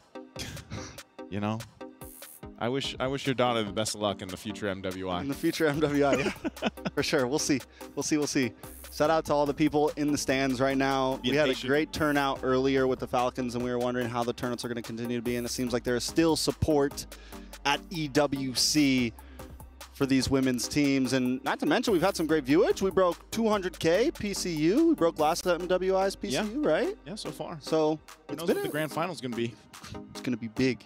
Hey, this is, by the way, if either of these teams, you know, because we don't know exactly the result just yet, but if either of these teams have made it to the grand final, that's history, right? Because it's always, in the history of MWIs, it's always been Indonesia versus Indonesia. But this time, it's different. It's going to be big diffs. Will it make a diff? Will it make a difference? If, of course, if Smart Omega Empress gets to the finals, you're going to be on that series. I am. Casting that series. And Mr. My partner. Oh, your Indonesian counterpart. What's his name again? I'm a big fan. Mirko. Mirko. Some people say I sound just like him. Yeah? Yeah. So you sound like Gideon too? No, I don't sound like Gideon. Gideon's too tall. You're tall. You're tall. Yeah, but our vocal cords are different lengths. It's a little different. Looks like everyone's still trying to figure things out. We're staying on the technical break for a little bit longer. We're getting everything, making sure everyone's going to play to their competitive fairness. And yeah, integrity. Just for integrity, that's the word. Integrity. Again, you know, like, it's just this situation where we have to find out, like, exactly what happened, you know, too. And at the same time, if that was a problem, obviously, with Kiyowei here, you know, you have to kind of look back and see what could have changed there throughout that game. Overall, though, I'm still going to say, you know, it's looking really good for Smart Omega Empress. even the way that they've played throughout the series, it seems like that whole curse of the first game has been broken, and they've managed to get themselves up to this point where they're just playing at the top of the game. And I think if it is them that's going forward here, they're in a great position to contest the team that has the streak, Team Vitality, the since Queens. 2021, man. The undeniable Queens. And I think since Smart Omega Empress is a team that just revs up more and gets faster and faster, it could actually maybe work in their favor to be doing these back-to-back series, right? It could work in their favor to be running these 3 games, be catching the momentum, and then jump right into this next one. Because sometimes that can work against the team, right? You get a little tired, but I feel like a team like Smart Omega Empress, they're going to be in full gear. All right, guys, we're going to be figuring everything out, make this technical break just a little bit longer, and we will see you guys soon. We're going to toss to a break, so go grab yourself a Kit Kat, climb, break, dominate. See you soon.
Hey guys, welcome back from that short break and back to the studio here for MWI x EWC 2024. We are still waiting for some confirmation for the final game, for the third game, possibly final game. And, you know, LaFell, what do we think about this game so far? Honestly, I kind of feel like when we're coming back, we're just going to see the ending because it's only the Lunox versus everyone from Smart Mega Empress. So I don't know how that is really gonna work out for VSG. We're gonna look at some highlights here, and looking at how the entire game has been going, it's really all about pickoffs coming in from Smart Mega Empress, where honestly I will show a little bit later when the casters were talking about how looks like their game plan is shutting down Gaily. And honestly, I'm gonna show that a little bit later. But yeah, this is the game plan coming in from Smart Mega Empress that I feel like Team Vitality should be looking out for. Can I comment on that real quick, though? Sure, go ahead. So I had a chance to interview Gail earlier on, right? And then she mentioned that this was kind of a revenge match for her. Yeah. Because previously she was in Onyx Zoal, and it was Smart Omega Empress that knocked her out at MWI last year. So maybe that touch into revenge for Omega Empress is like, okay, you want revenge? Okay, we'll take you up before you even get it.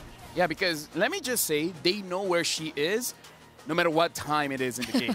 and that's the reason why they can pick her off, because there's a new meta rotation, right? A new way to play the macro game.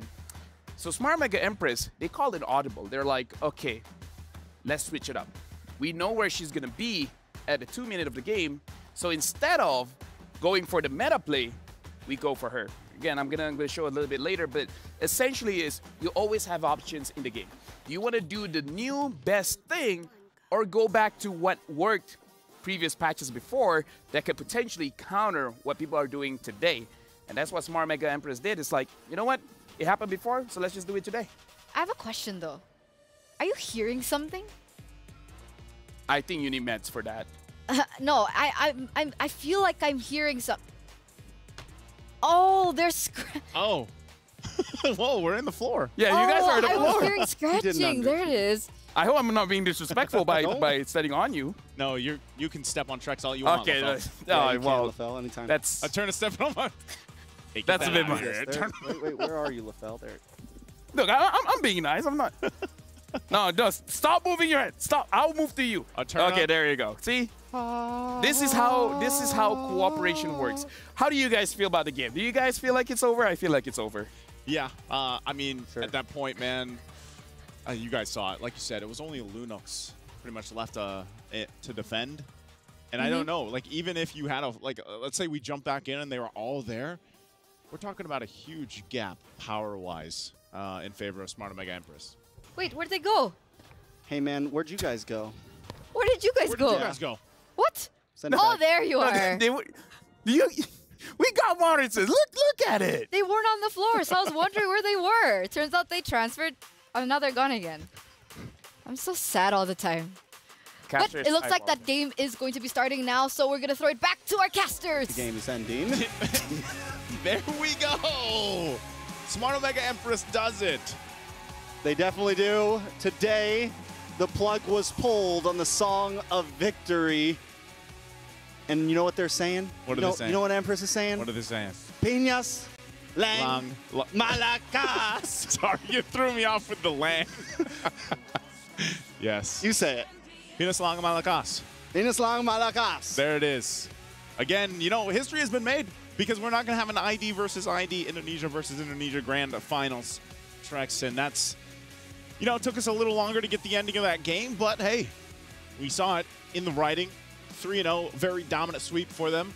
This also was a 10.5-minute game. So game 1, same time, 10.5 minutes. Game 3 was 10.5 minutes. Took them a little bit longer. In game 2, the game plan was there, man. That's like a 30-minute best of 5. Wow. Put it into perspective for you real quick. Yeah. The Jeepney's in full gear right now. Dude, that's not just a regular Jeepney anymore. That's an upgraded e-Jeepney. Definitely upgraded. That's the Tesla model right there. All right, guys. It was a pleasure. That's going to be it for me on the desk. Next, Naisu and Mirko will be joining you. They're going to have a great interview down on the stage. Big shout out to Smart Omega Empress moving on to the grand finals. VSG with a beautiful run. I don't think a lot of people expected them to get this far. They put up a great fight, but today their song is sung. We'll see them next time. And let's throw it back down to the desk because they got a great interview coming up for us.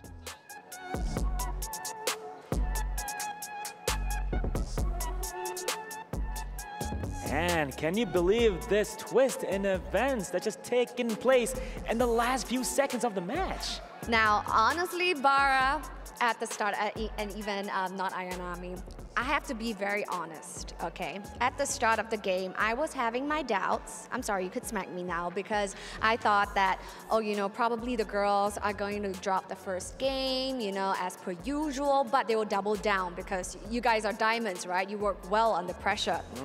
But this time, I don't know what happened. This morning, the Empresses woke up on the side of the bed and chose violence. And when they said that heads will roll, heads did roll today at the Land of Dawn. Congratulations. It was a very dominant and convincing win. There was no back and forth at all. 3-0, clean sweep, not like it was a best of 5, but you guys did it in 3 games. So now we have not Ayanami here beside us again because it was such a quick game. I can say. Yes, we were supposed to interview Amori, but she said we had to go to the toilet. But yes, we have you here today. And of course, let's start with Bara. You have questions Let's go for with her. that. So, pretty much starting the MWI 2024, it was like a warm-up, but today something was different. Like you had a hot start and a beautiful one to end it with. So what changed? Like she said, I think we all woke up on the right side of the bed. Also, we're more confident now than the days before, and also I feel a lot better now. And when she said we chose violence, I think it had to do something with the lady playing violin in the hotel room that we saw after we practiced. So, I mean, we were mind blown. Yeah, maybe that was it. But what was the main difference? You said that, you know, something sparked in you guys. Maybe because this is the third day, third time's a charm. Right, and of course with the Filipino crowd here in the presence that's spurring you on. It's definitely amazing to have your fellow countrymen supporting you. So speaking of which, we're gonna have Minan pass on over the keys. Over to you.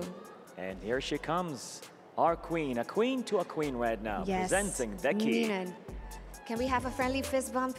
Thank you. And Thank let's you hear for it the for great both teams. sportsmanship from Minan, from Victory Sound Gamers. Now, question is, congratulations, by the way, and making it through the grand finals. Now, when it comes to this matchup between Indonesia as well as the Philippines, this was a matchup that was in the SEA Games just earlier. And you guys came in second, whereas, you know, we have Indonesia taking the gold medal in the SEA Games. So what do you have to say to Team Vitality to tell them that, hey, you know, this Smart Omega isn't the one that you knew previously? What's different? We're more prepared this time, and we're probably more in shape also this time. I mean, we're mentally more prepared and physically more prepared, well rested, I mean.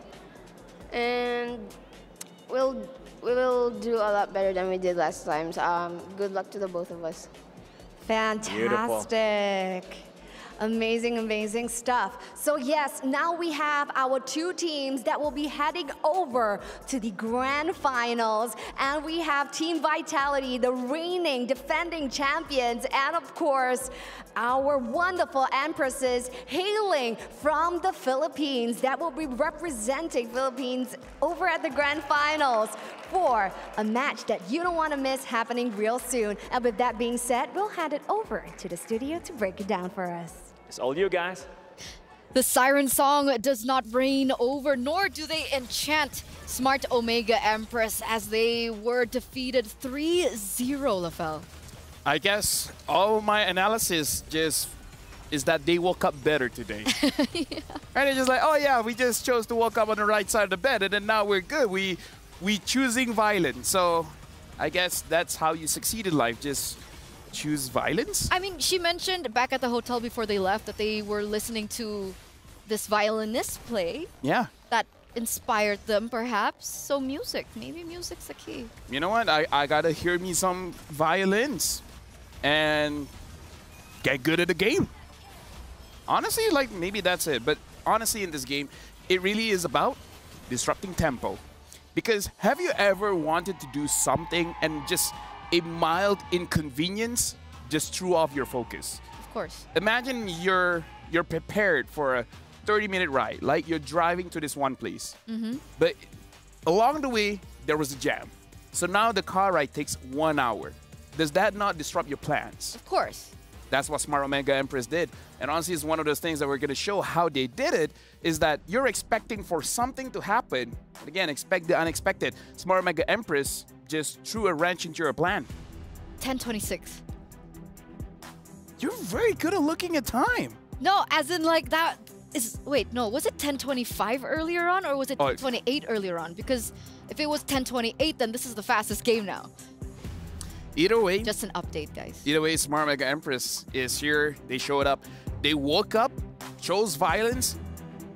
Maybe it's me. I said that there's no way this is going to be a sweep.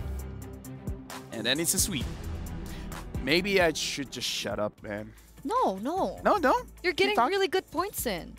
Thank Oh, you. I thought it was the casters again. I wanted to step on Nice again. It's honestly, looking at the map here, again, targeting Gailey. For all 3 games, they had different targets.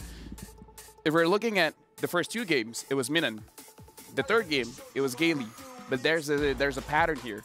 You make sure that the front line doesn't get to do their job. So, as much as people are talking about Kyoe, talking about Synchro, looking at the matchup here, they understand the damage dealers are not the problem. It's the enablers.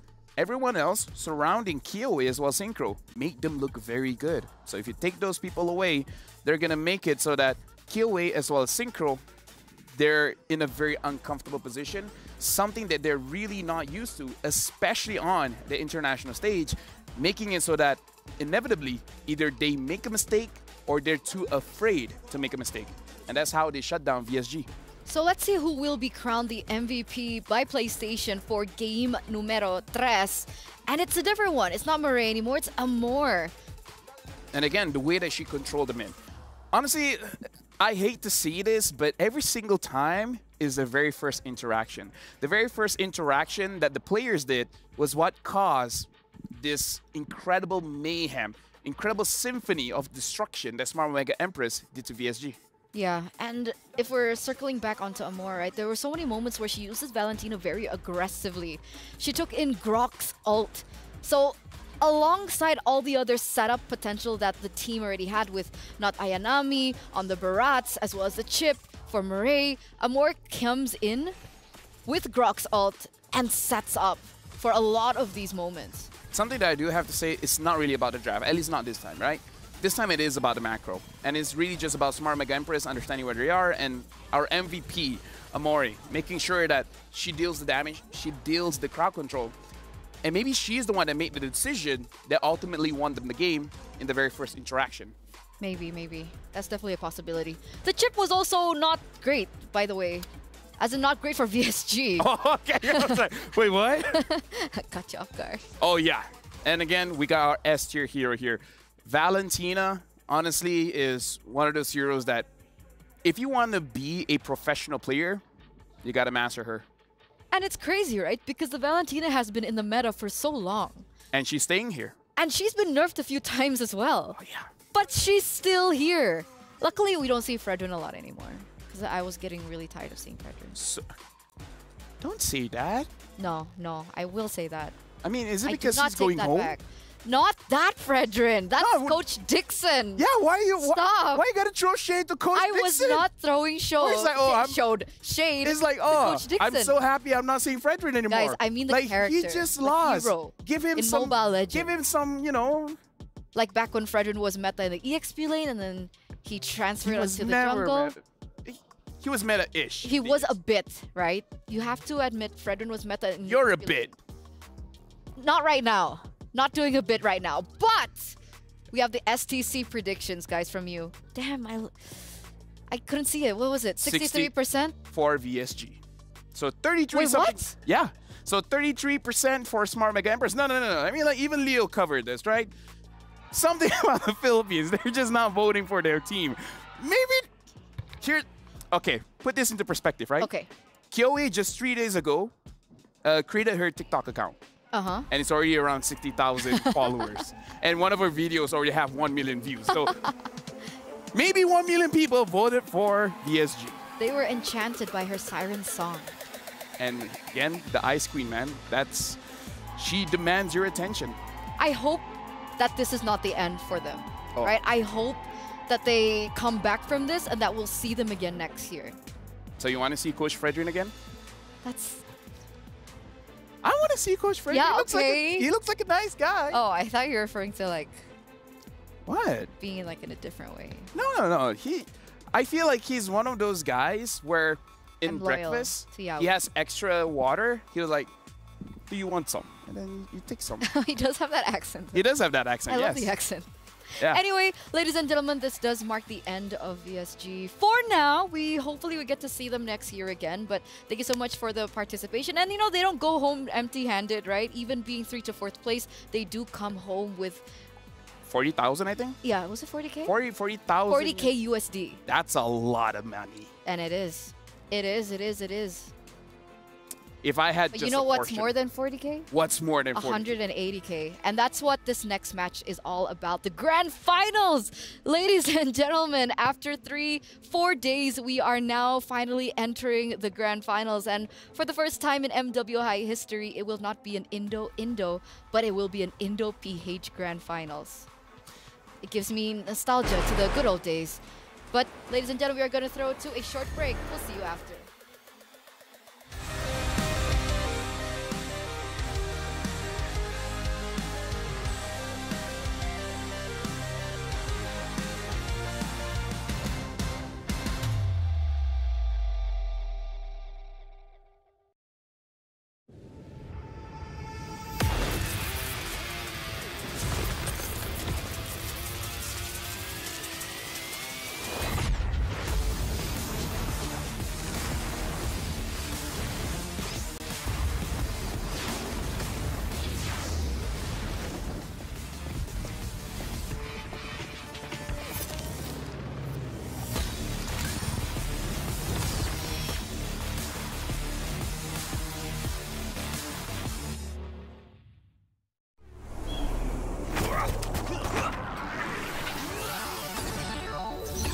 Ready, set, go.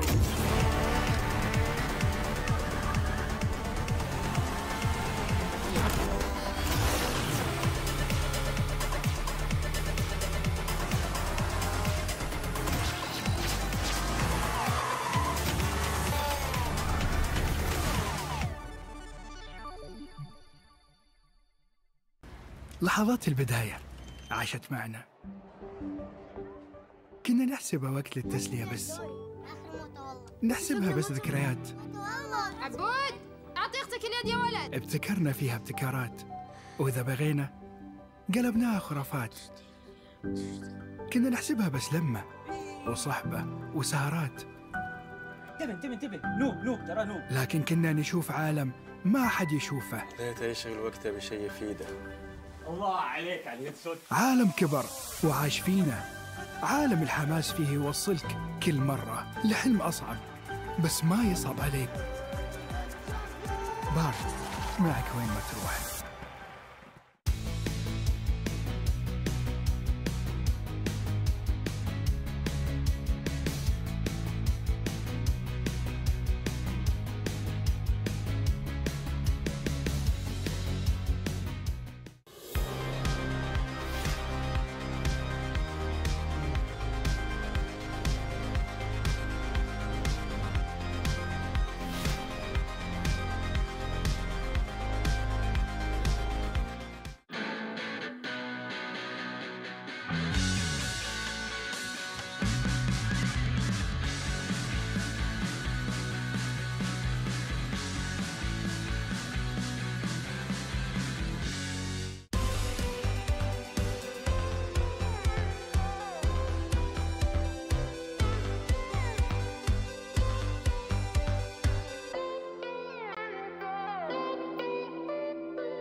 Underrated, maybe.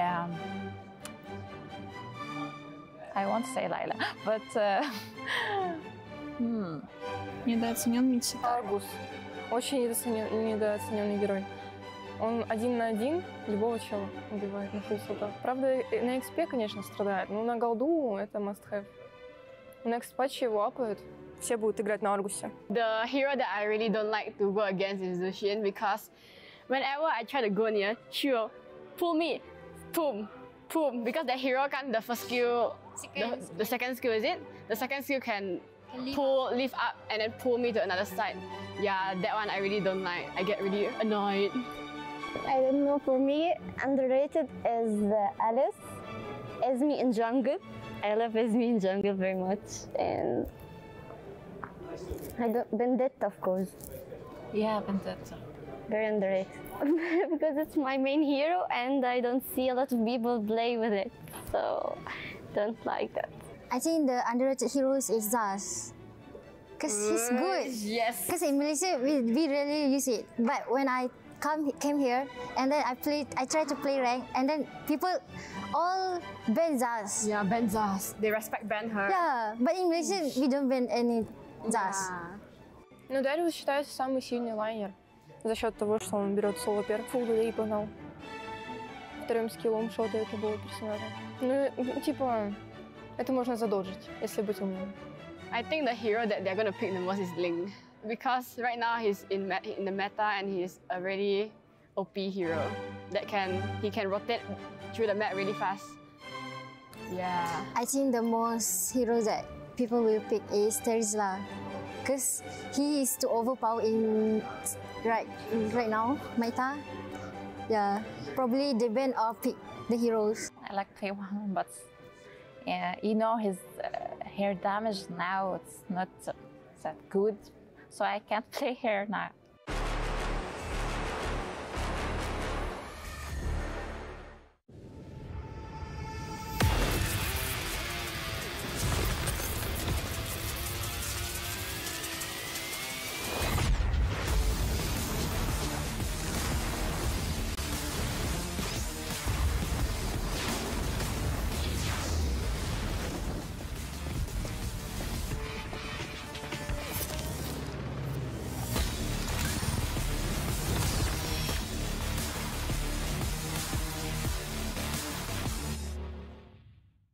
Honor 200 series, the best portrait phone AI empowered. Studio level, AI portrait camera, 3 hardcore portrait modes. Color, vibrant and classic to capture portraits that truly stand out. AI empowered magic portal. Snapdragon 8S Gen 3 AI chipset. 5,200 milliampere per hour's silicon carbon battery, 100 watt, Honor Supercharge. This is Honor 200 series. You ever wondered how a Hollywood movie is shot? On a Sony. You review it on a Sony. And how do you make that sound epic? You record it on a Sony. Lunch break on a Sony. So why wouldn't you watch it on a Bravia by Sony? Have you got what it takes to get to the top? It doesn't matter how high you climb. To reach the top, even the biggest champ needs a break. So you can recharge, dive back in, and dominate.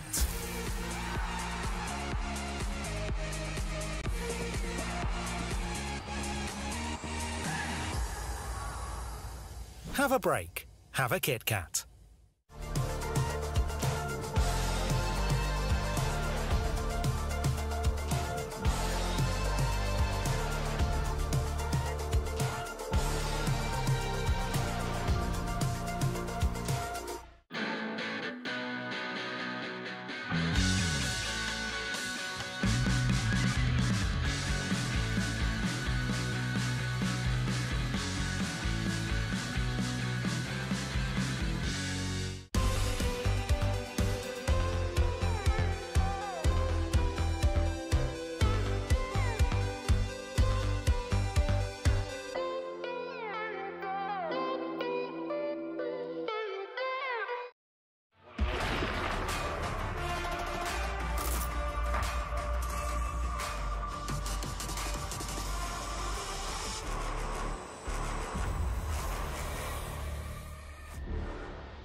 Hey everyone, what's up? My name is Afel and we are at the round table. And for this one, it's going to be for MWI at the Esports World Cup here in Riyadh. Alongside with me is Mirko as well as Eterna. So first question, how you guys feel here in Riyadh? Do you guys enjoy yourself so far? Have you guys ever been here before?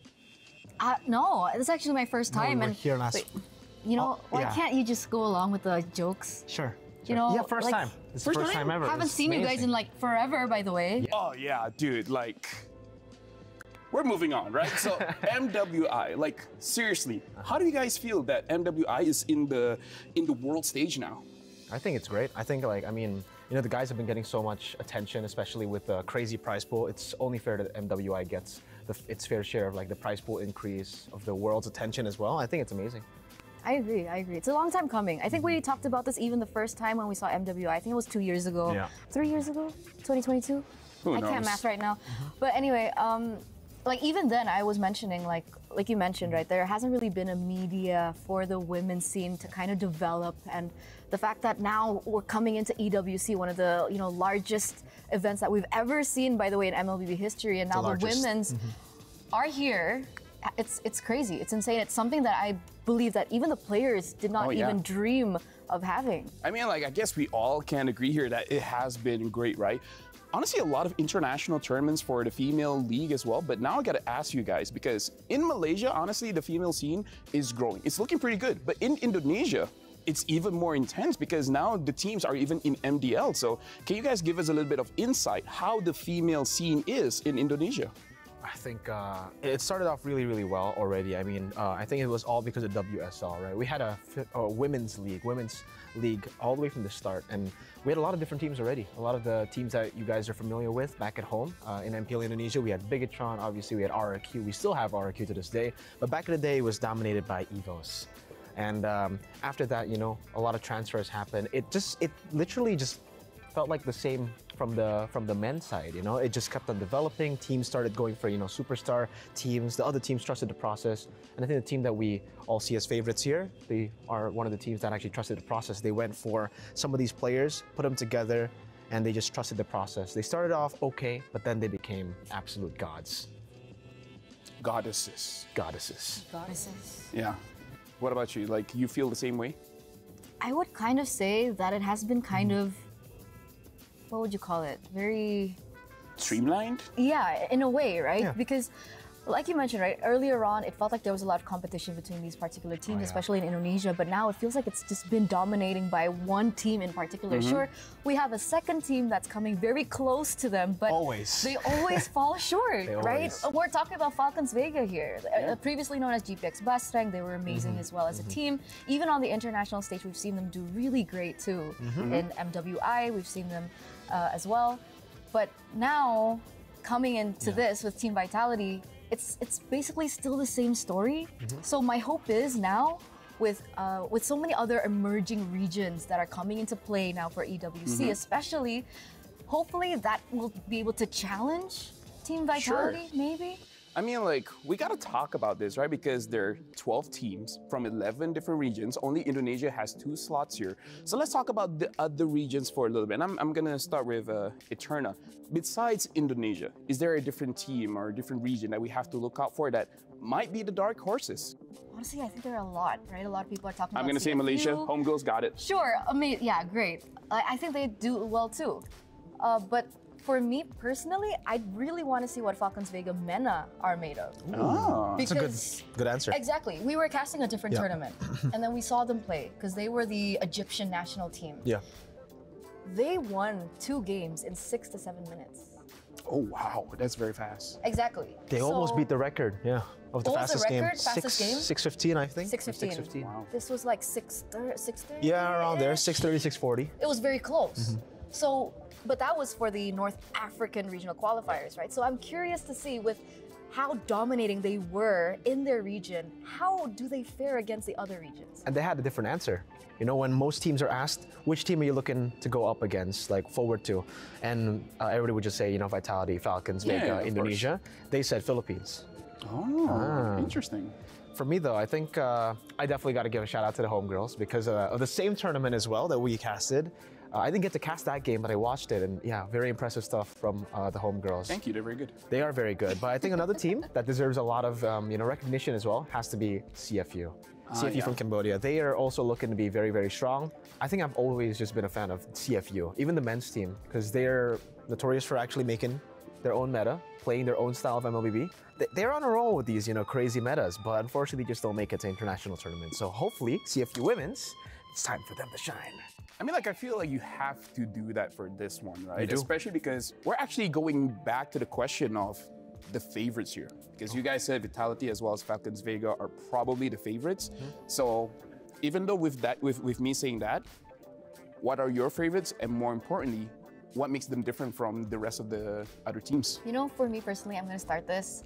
It's not that, it's more of the story that I'm very interested in. And do you know which team that is? What? It's Cloud9. Oh. It's an interesting choice. That's an interesting one. That's who you're rooting for. I kind of am. I don't know if we're allowed to kind of talk about that in detail here. Yeah. I don't think we should. I think we'll let the viewers kind of, figure it out for themselves. But I'm going to put Cloud9 on the table. Ooh. On the round table? Nicolette, on this round table, exactly, with Nicolette in the jungle. And that's all I'm going to say.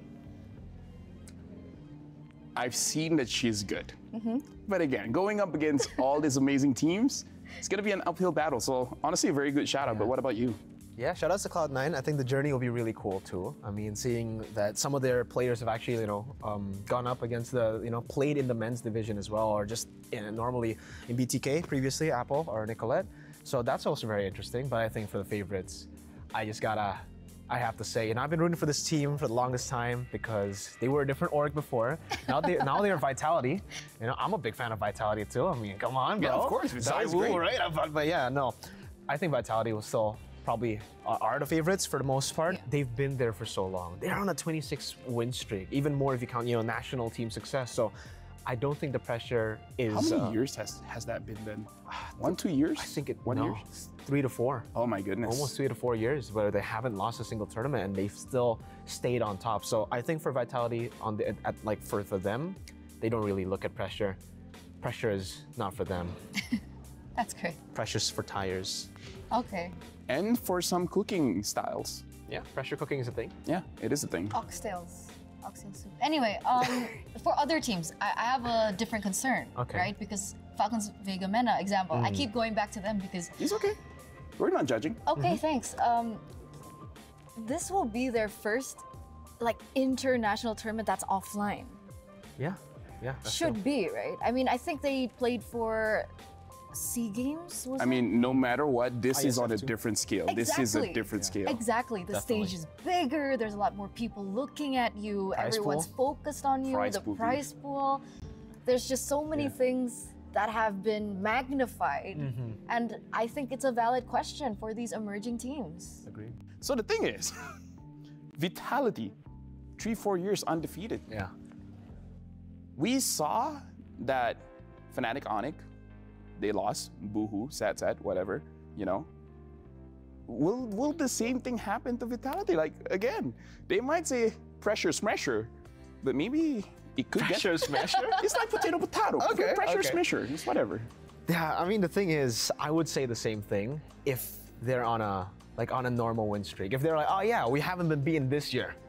No. We haven't been beaten the last 2 years. I mean, how does that affect you if you've been undefeated for such a long time that you don't know how it feels to lose? Exactly. But remember, even you mentioned that in their last tournament, that they nearly lost a few times. See, I think that, this definitely, by the way, winning so much definitely has an impact on you, right? You get overconfident. But the thing is, what makes this Vitality team so special for the longest time, why they've been able to keep themselves on track, is because every time they do get overconfident, they know when to step back, when to be like, all right, you know what?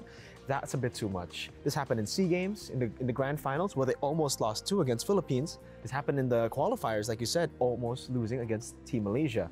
So there's a way for them to always just come back, stay composed, and then destroy their opponents. It's just so systematic, you can't really explain it. I don't know how to explain it, but that's Vitality. I mean, if you want to, of course, that's the argument, but, anything can happen here at EWC. Yeah, of course. And I think a lot of people were like, no way, Falcons AB Brand will definitely win MSC. But they didn't. You know? So there's definitely a Which chance. team won again? SRG. Congratulations. It's been a long time coming for you. Thank you, thank you. I heard they were pretty good at scrims. Oh yeah, they're very good. We may have talked about that a bit much, but you know what? It's okay now. It's okay now. Not everyone wants to talk about it. But speaking of which, it's like, which teams do you guys think is going to be the hungriest for this one? I want to say Smart Omega Empress. #1 in their respective region, obviously, but they always, again, fall short against these Indonesian teams. Yep. I think the last tournament that they entered was SPS Women's League, where they were second place behind, of course, Team Vitality. So I'm pretty sure after so many same scenarios, I mean, you're going against the same team over and over again, by the way, against the same members. And it's also the same lineup from Omega Empress that, you know, the hunger is there and definitely they'd want to win it this time. Yeah, skip breakfast, lunch, dinner, Everything. just to win. But I think it's a bit different for homegirls. I honestly think, for me, it's homegirls.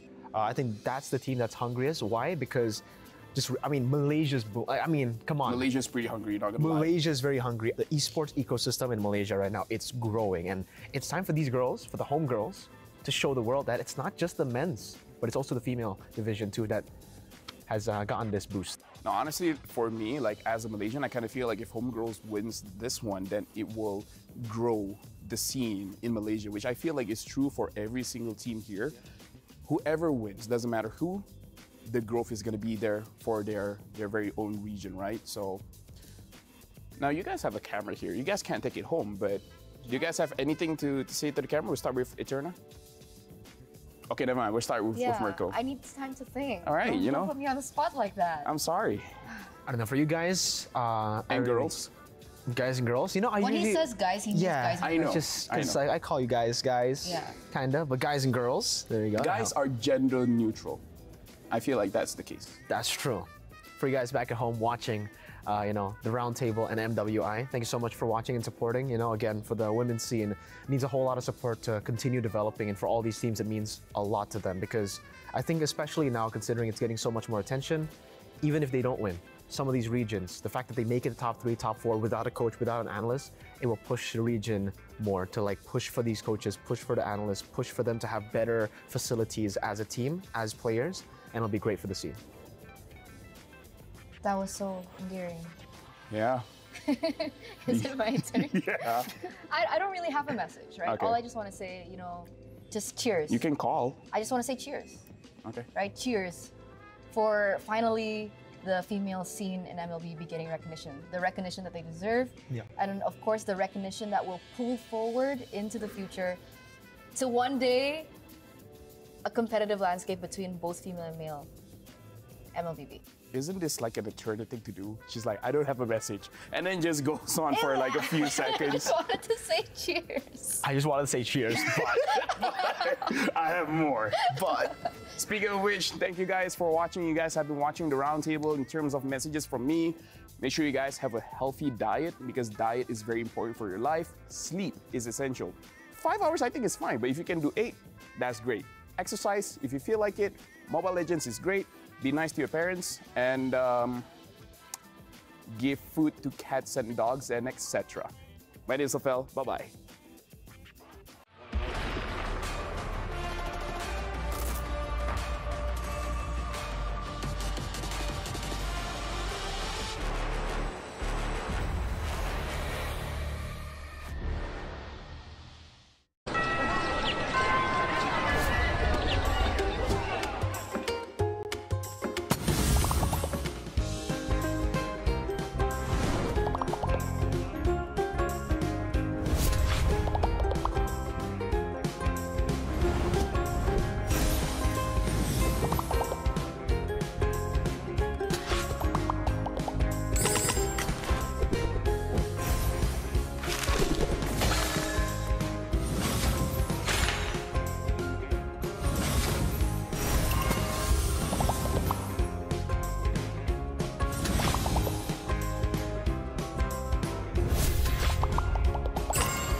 Welcome to Guess the Sound. Welcome. Welcome. Her simply means restriction. One sound. Leila. Is it Leila? Joy? I think Joy. Lolita. Lolita. Not Lolita?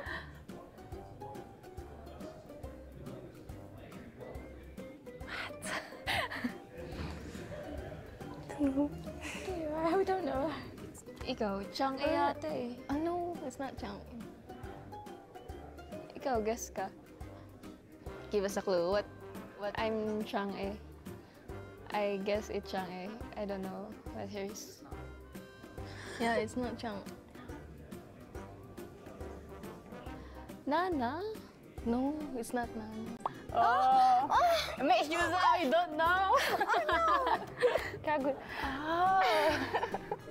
Long time didn't play, was it? Never used Kaguras. Sorry, I'm not Kagura main. Hide my rum. Hide my room? Ralph. Ralph? What is this? The voice don't even sound familiar. Hide my rum. EXP hero Hide my Is rum. it EXP hero? Oh no, we don't know. The sound is not even relative. For sure.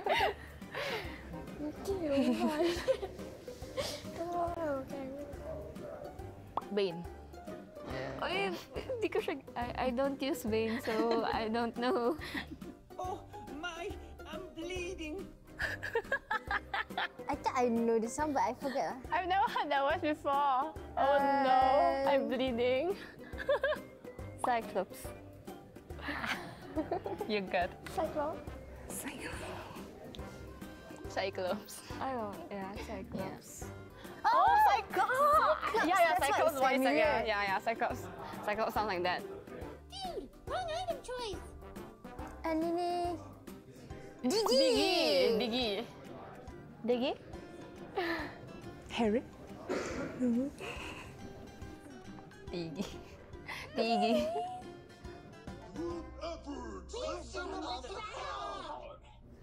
Who is this? It sounds familiar though. Yeah. What hero What hero? Maybe it's like got two... Because the voice changed, right? You want to surrender? What hero My brain. Let me use my brain.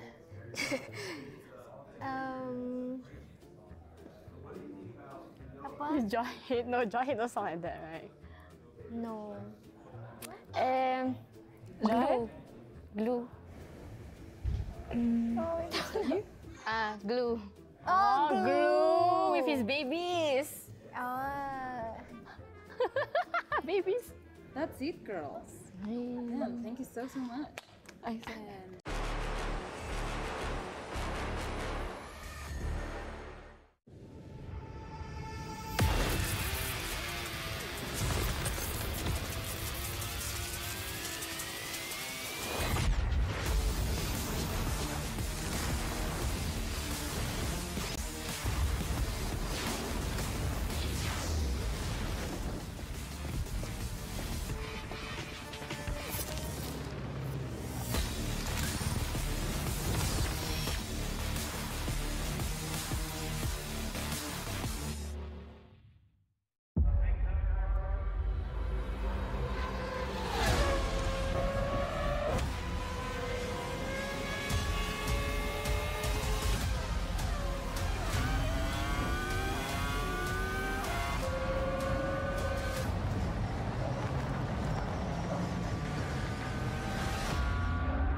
Hey guys, what's up? My name is Ophel, and alongside with me is Ranmar, and we are at Boulevard City here in the gaming district. We're gonna show you guys around, but honestly, there's a lot for us to talk about. Let's talk about day one. The games have been amazing. Yeah, MWI 2024 has not disappointed so far because we're seeing surprises, but at the same time, we're also still seeing this powerhouses still dominate. Falcons Vega, Team Vitality, they're still going strong. We gotta talk about what this means for the female scene because, let's face it, the girls, they're talented. All they needed was a platform. Yeah. Now the platform is here. They're shining. Yeah, it's their time to shine, and I'm so glad that the women's scene is finally getting so much love, especially here at the Esports World Cup. This is the biggest stage that they've ever had to show off their talents, their skills, and just like you, I'm so happy for them. I'm building a female team. You are? I actually am. Oh, I didn't know that. Yeah. Cool.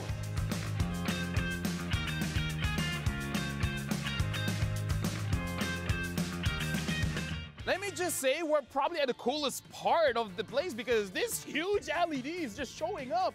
And now, you know what? Here's the thing. Yeah. This MWI, it means a lot for Malaysia. Oh yeah, it does. Because, like, here's the thing. The scene in Malaysia, it's growing for the females. Yeah. After this, especially with the performance coming in from Gaming Gladiators homegirls, it's gonna explode. What about the Philippines? Well, for the Philippines, I think it's even more important for the representatives. Smart Omega Empress, they come from a region in the Philippines that even there, it's overlooked in the country.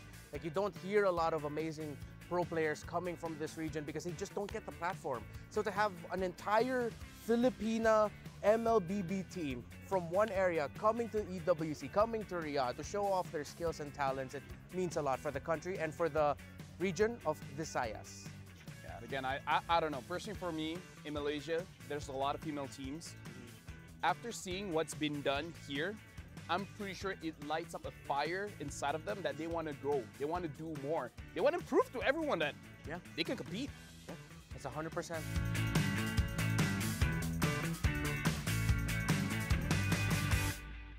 Ranmar, walk with me. Because let me just say, MWI is going to revolutionize esports. Because we're starting something here. And I feel like everyone should follow suit. Yeah, this is our first Women's World Championship. The first time we've had a big tournament for the ladies MLBB scene that involves countries as North America, Latin America, EECA, China. Pretty much every region in the world is represented. I mean, here's the thing. Job opportunities. Yes. More for the audience. Because I'm pretty sure the audience, they love watching the guys play. But honestly, with the females, they give a lot of surprises. We see a different pocket meta here in the MWI. See the Zas, see the Juicin. Yeah. Like, again, it's expanding to what's already happening here. Speaking of here, you guys can see we're at the Amazon Arena. This is where all of our female professional players are actually playing. Yeah, and I'm looking forward for, well, you and what you will be experiencing watching our ladies showing the world what female MLBB truly is. Here's the thing, the games have been great so far. Yeah. For you guys, I hope you guys are enjoying the games because we're gonna see more of them. And I hope they show up. So let's go to the Amazon Arena.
Honor 200 series, the best portrait phone AI empowered.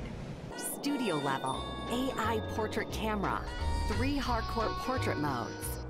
Color, vibrant and classic to capture portraits that truly stand out. AI empowered magic portal. Snapdragon 8S Gen 3 AI chipset.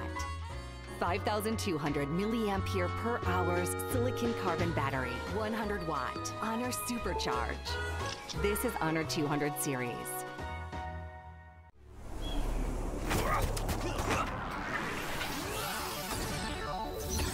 Ready, set, go.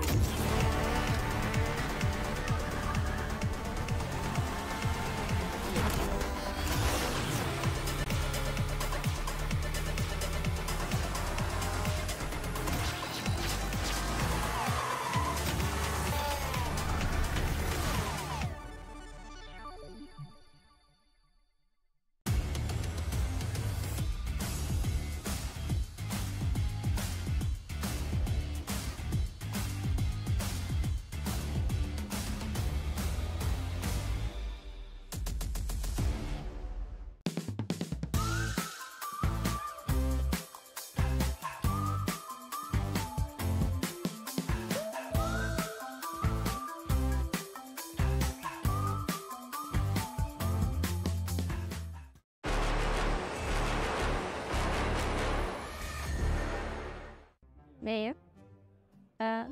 First Mia. Mia.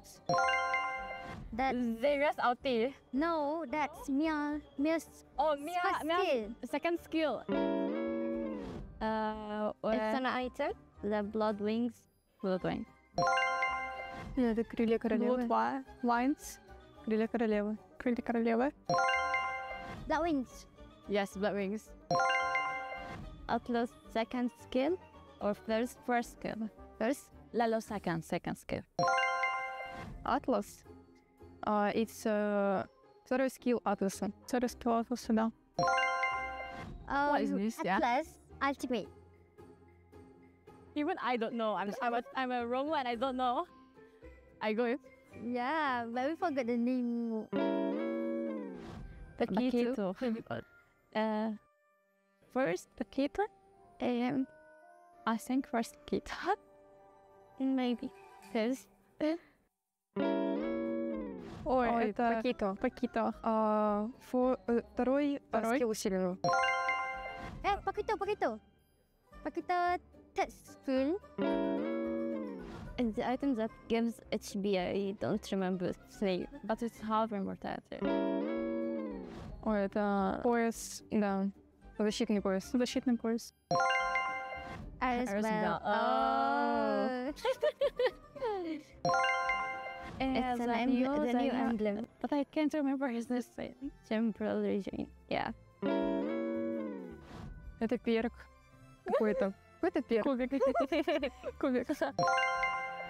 Quantum charge. No. This is the new talent. But I don't know what's the name of it. Florian. What about Florian Bessep? Yeah, это Флорин. Пассивка Флорин. Yes. Пассивка Флорин. Oh my goodness. Florin is burst is Fury. Brisker Fury? Yeah. Brisker. Крит Берсерк. Я Берсерка. Bazooka Fury.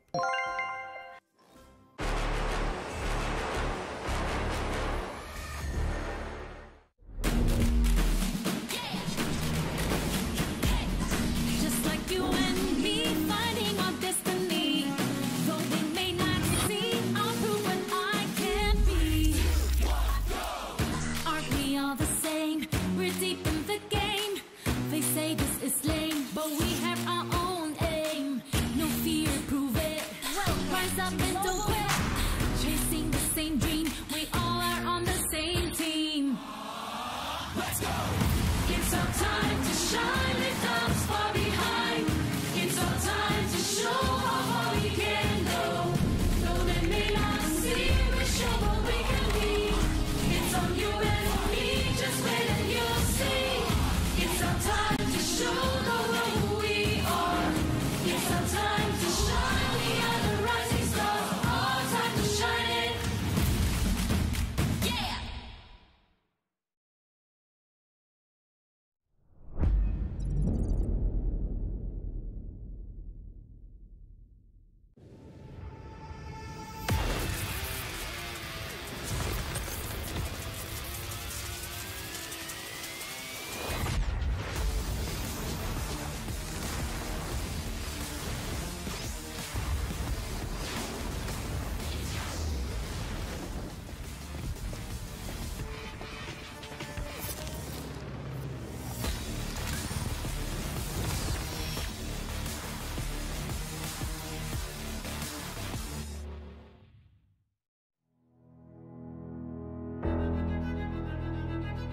So how are you guys liking Riyadh so far?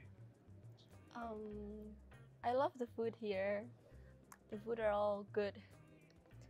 It's pretty good, and it's like so hot here. I mean, yeah, yes. How's the, I don't know, when you stepped off the plane with the heat, how was that? It was like being blown by a huge heater. It was so hot. So my expectation for this week is obviously for my team to do well, and of course to win the EWC. I think of course it's adding more pressure because people, especially from Indonesia, they expect us to win this tournament and take the trophy back home. And because we have won like 20 something tournaments, so yeah, I think 24, I think. Yeah, they want more from us. Our biggest rival is probably Team Falcons, which is also from Indonesia, because in international tournaments, we always go against them in grand finals. So yeah, they're our biggest rivals. You've played against them so many times. So many times. And you won so many times. So many times. Well, I think there's always a chance for them to win against us because we know their gameplay and they know our gameplay. But at the end of the day, it comes down with our individual and team skills and our mentality there at that time. And right now we're pretty confident. We've been playing together for I think 4 to 5 years. Yeah. In the same team. Never in the different teams. And like because we're sisters, it's like what's special about us, like I think we have our own bond, which no one can beat, I guess. Nothing can compare it. Like a natural chemistry, like we don't need to build it from, like it's not the same as building chemistry with our other teammates. First is our teamwork, what makes us so good. And the second is our commitment, because we always wanted to win more. We never felt enough. So yeah, in every tournament, we always go all in and we always try to take the trophy. For me as a team, like outside the game, we're like sisters because we really talk about anything to each other, like such as families and then boyfriend, I guess. And yeah, like they're a good listener and we are a good listener and a good speaker too. Our jungler is FIFA. She is the youngest of us. I think her personality is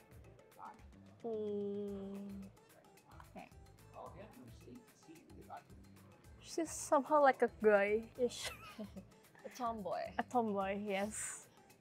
Yeah, and she doesn't care about a lot of things. But she's a big gamer. And our captain, our tank. Yeah, our roamer Vivian.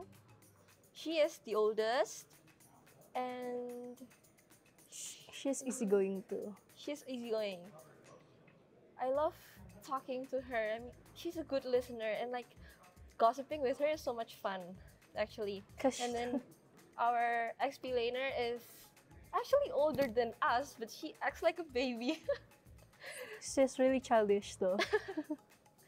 Yeah. So we fit as a team. It's just like 5 kids playing together, basically. Having fun together. It's like we're just playing game, not doing tournaments. Our play style, aggressive maybe. Our play style, yeah, aggressive. Aggressive. We always try to calculative too. Like win every lane, but also very disciplined. If the game's not going too well, I think what we did is like we're doing preset to our mind. Like, okay, focus. This is just another one game only. Like don't think about the thing that happened. Just focus on the next one. For me, I always keep in mind that I think I am better than my enemies. Because we've won so many times. If the game is like too one-sided, it's kind of normal. Like not that excited. But Yeah, like just it's another win. Yeah, it's like already exam is like 2-2. The point is, yeah, we're gonna be more hype about it if you won. Esports World Cup. This is the first Esports World Cup, and we're just very, very excited and happy to be a part of it. It makes me feel challenged. Yeah. And I'm really happy to be here in Riyadh. So for Hives, please keep on supporting us, especially in this tournament, because it's one of the biggest tournament that we had. And yeah, hopefully that we won this. And please keep on supporting, and if you can, please come here. It would mean a lot because it means continuing our win streak. Because the thing that I'm scared of the most is, of course, losing. So yeah, of course, it would mean a lot. We lost like a game or two. Like lost the tournaments like back in 2020s. That's the last time we lost, I think. Yeah. Okay, for people who don't really watch our tournament, is that what I want to say is that this game is really fun, especially the latest one too. So please watch the tournament because you won't get bored.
New adventures bring new challenges. Even as the heat rises, dandruff and grease won't stand a chance. With new Clear Men, powered by triple formula technology.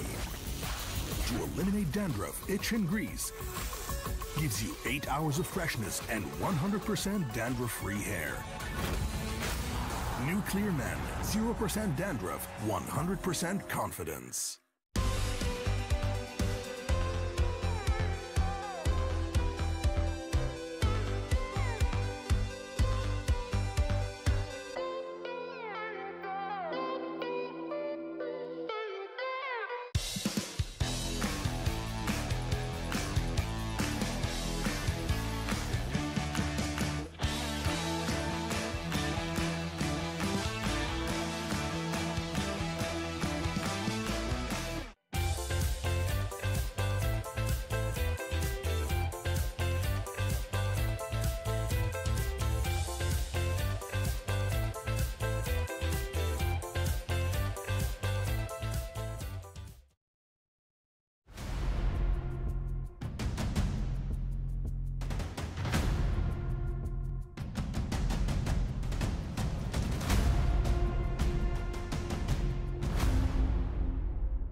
We started off with 12 teams, and now we're down to the final 2. Ladies and gentlemen, boys and girls, welcome back to MWI 2024 at EWC. Welcome to the Grand Finals.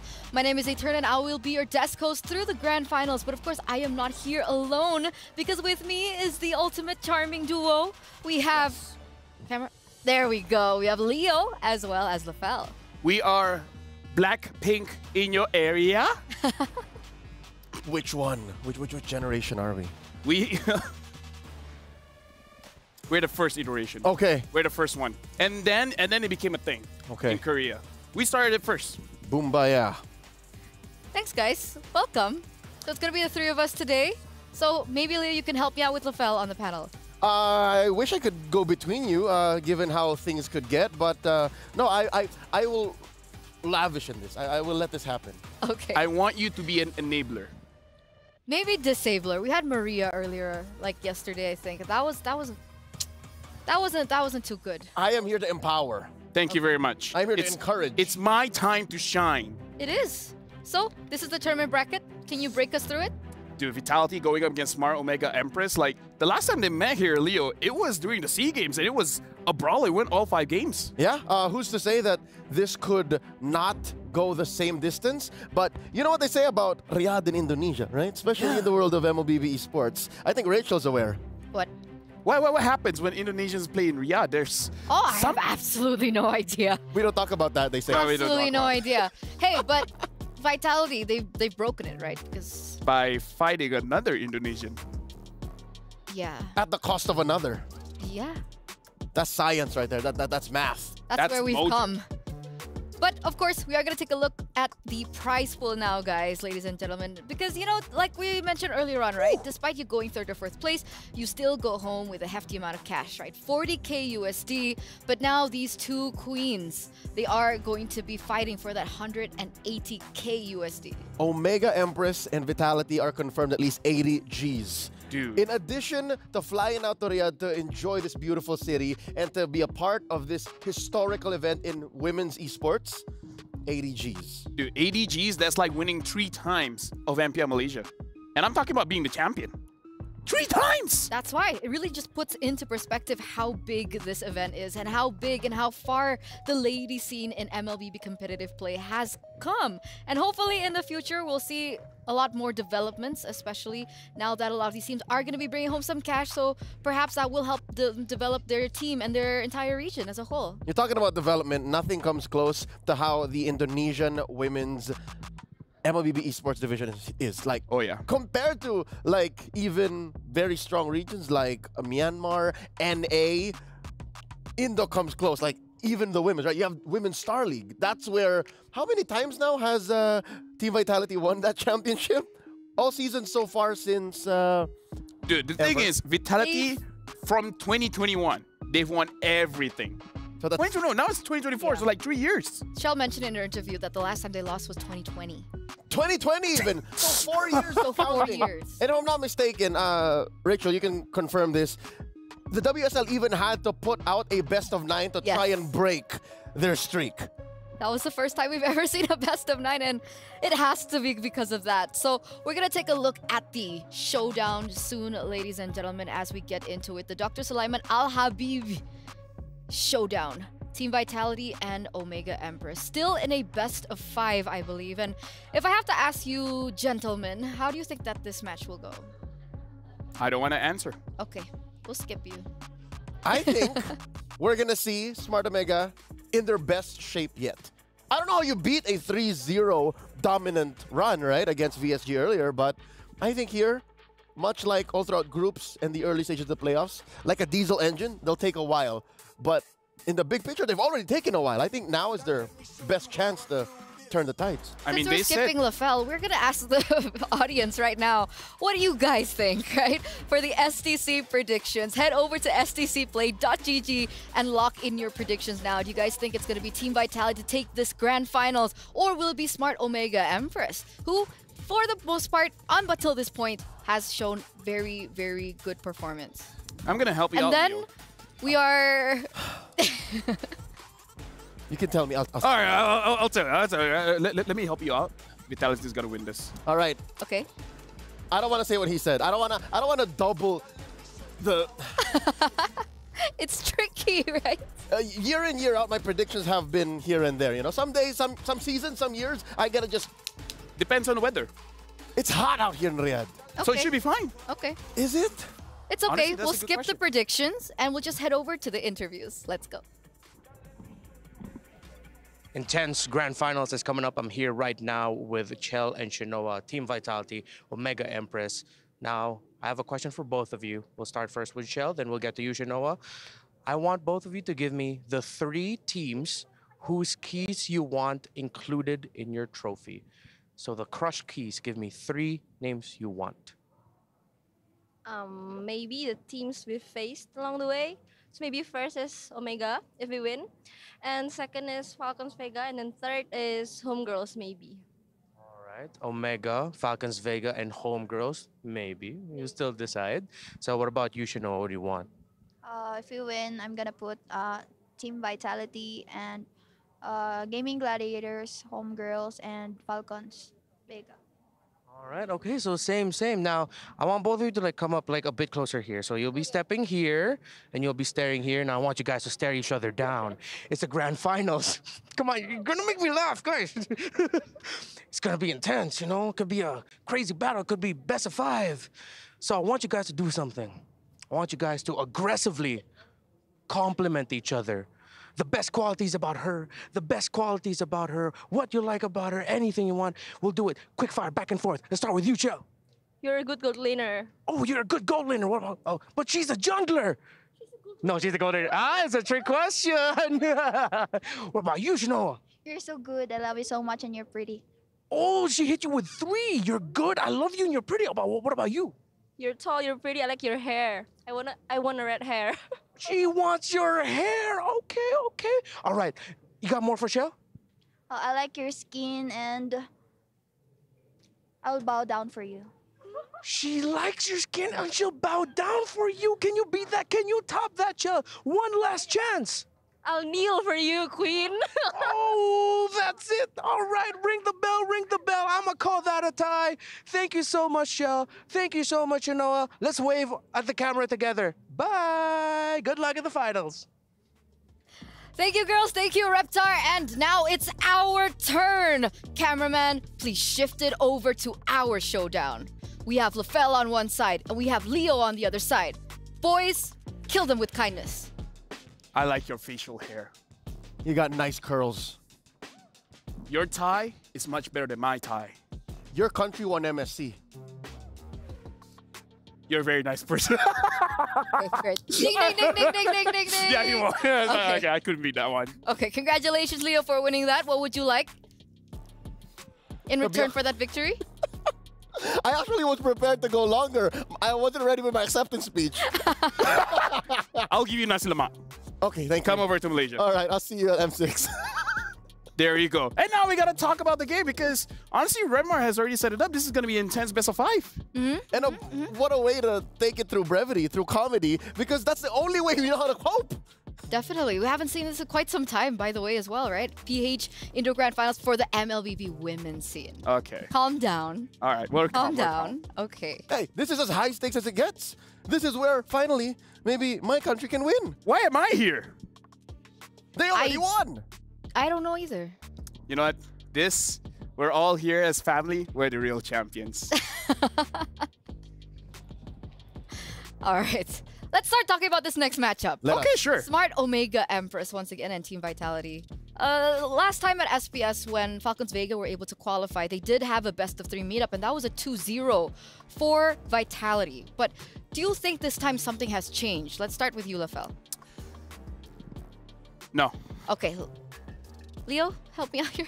Yes, something definitely has changed. I think over the past few years, Smart Omega Empress have learned to spread out the work. They've learned to spread out the priorities. And at the start, it was very Amore-centric. And then in about 2022, 2023, it was very Shinoa-centric. And now it's Keishi's turn to shine. And even not Ayanami, even if it's most likely not Ayanami, it's still not Ayanami.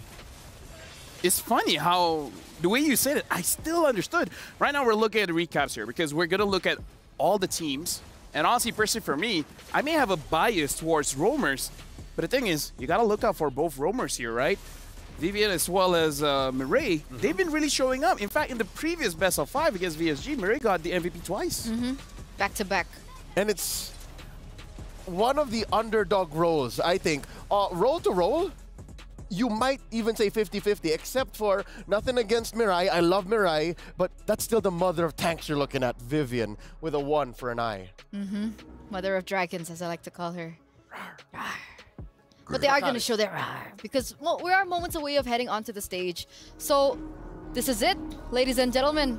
After all these days, after all these games, after all these matches that we've come through, we're in the grand finals. So will we be crowning a new team, ladies and gentlemen? Let's head over to the stage.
Ladies and gentlemen, this is the ultimate time to shine. Right now, we're here in the grand finals. 12 teams have entered the Amazon Arena, but the final 2 teams that stand before us today are the 2 teams that have shown the brightest so far of the all-female MLBB professional players here at MWI 2024. It is happening for real أعزائي المشاهدين والحضور. وصلنا معاكم النهائيات هنا مع كأس العالم للرياضات الإلكترونية بالمملكة العربية السعودية الرياض مع موبايل Legends Bang Bang Women's Invitational 2024. Cheryl, well, assalamu alaikum.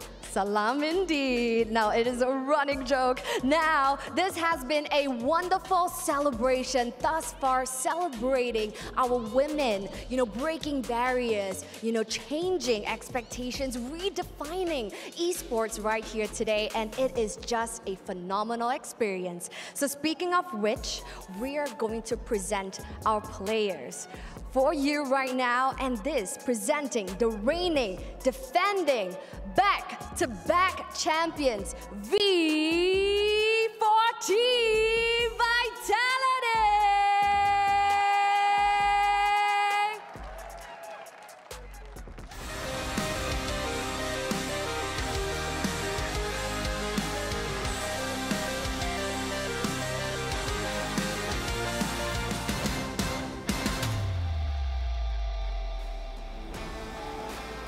Now the queens of MLBB are one best of 5 away from cinching their 3-peat championship and of course their 25th consecutive tournament win.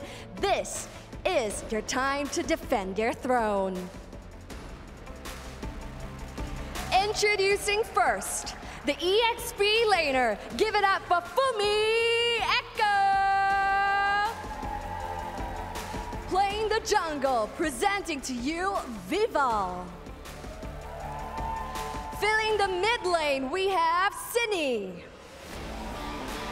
And the mother of roamers, Vivian. And finally, the ever reliable gold lane, Shell.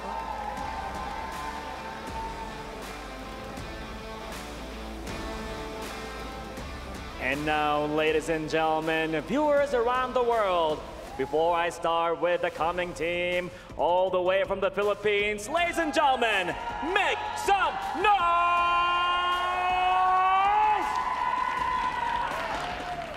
The opponent coming right now, hailing from the lands of the Philippines, taking place right here at the KSA EWC. Let's hear it, ladies and gentlemen, for Team Smart Omega Emperor!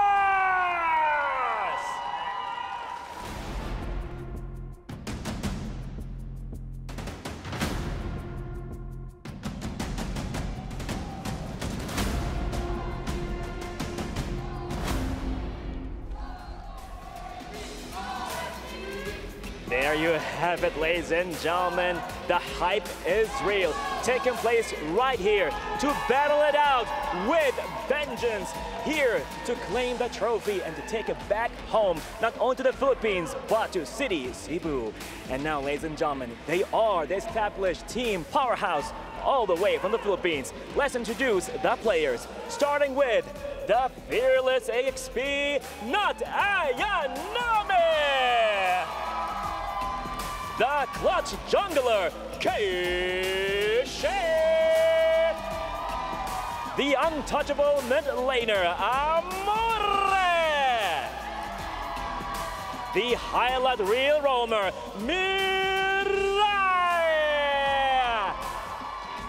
The savage empress, Shinoa!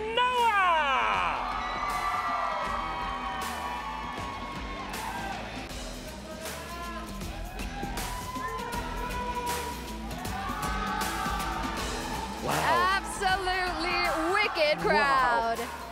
Beautiful, beautiful. Is the Philippines against the amazing team as well with Vitality. Who's gonna make it happen? Now, what will happen right here in this match, we can only find out. Will V stand for victory for Team Vitality, or will the Smart Omega Empresses cause a major upset and take down the Juggernauts? That is MWI 2024. Ladies and gentlemen, for these two teams behind us, it is only one shot, one opportunity to seize everything they have ever wanted.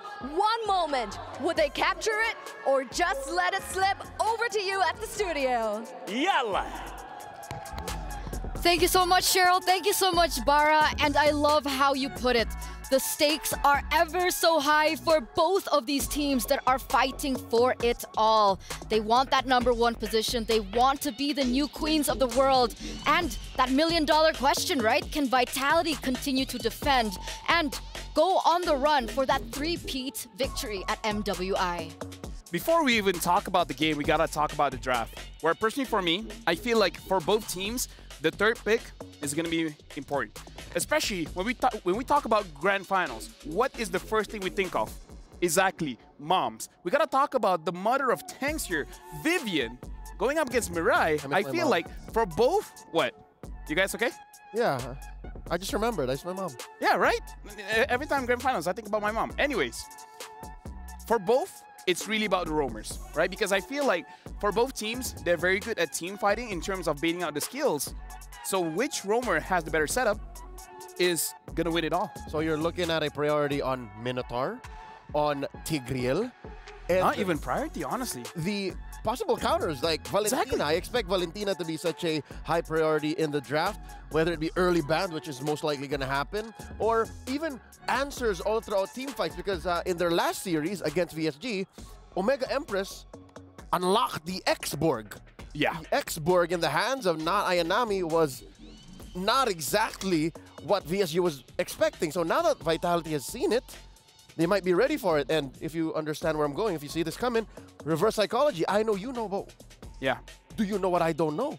So they might overthink it. They might even waste a ban on the X-Borg. The drafts are going to be traps. We just got to see who set the better trap, because again, Minotaur picking up early, it can be countered by pick-off heroes like the Edith, like the Tigreal. So that's why I said the third pick is going to be the most important one. The first two picks is just setting up. The third pick is going to be the payoff. So with that being said, would you consider that being on blue side is more valuable now, or do you think it's shifting over to red side this time around? Same answer. Ready? We talked about traps. So I'll count. Yes or no? Wait. Okay. So blue. So you say blue or red? Oh, which one has the advantage? Okay, ready? Yeah, which one has the advantage? Count. Okay. 3, 2, 1. Blue. Red. Okay. Let's start with let me that just, elaboration. For me, it's just one thing. There's only one way the blue side has the advantage. Okay. If Valentina is not banned. If Valentina is banned, red side has the advantage. I think it's the latter. I think it doesn't have to be because the Valentina is open or not.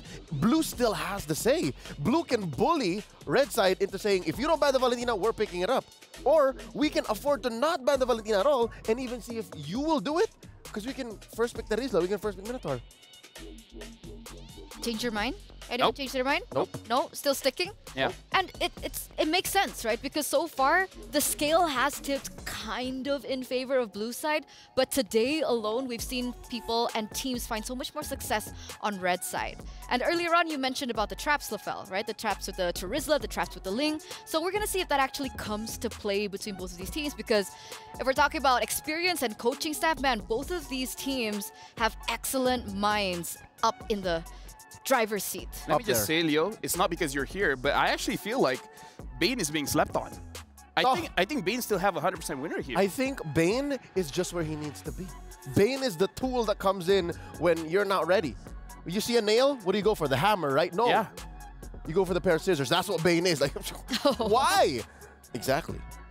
You know what? I like the way he thinks. Expect the unexpected. Hashtag. Right? Is this a good game for Bane? No, that's why we're gonna pick it. Bane in the jungle is like Brody in the gold. Dude, I love Bane in the gold. That too, see? I like it gold. He just fits everywhere. Yeah. And again, you could even play mid and then just build magic damage, no? But yeah, probably for this grand finals, we won't see it. But again, I feel like the reason why I'm saying this, let's rewind. Okay. Smart Mega Empress, VSG. How did they win? Through the mid trio. Very simple. Shut down a tank. Nothing can happen. Smart Mega wins. Rewind again. Vitality going up against Falcons Vega.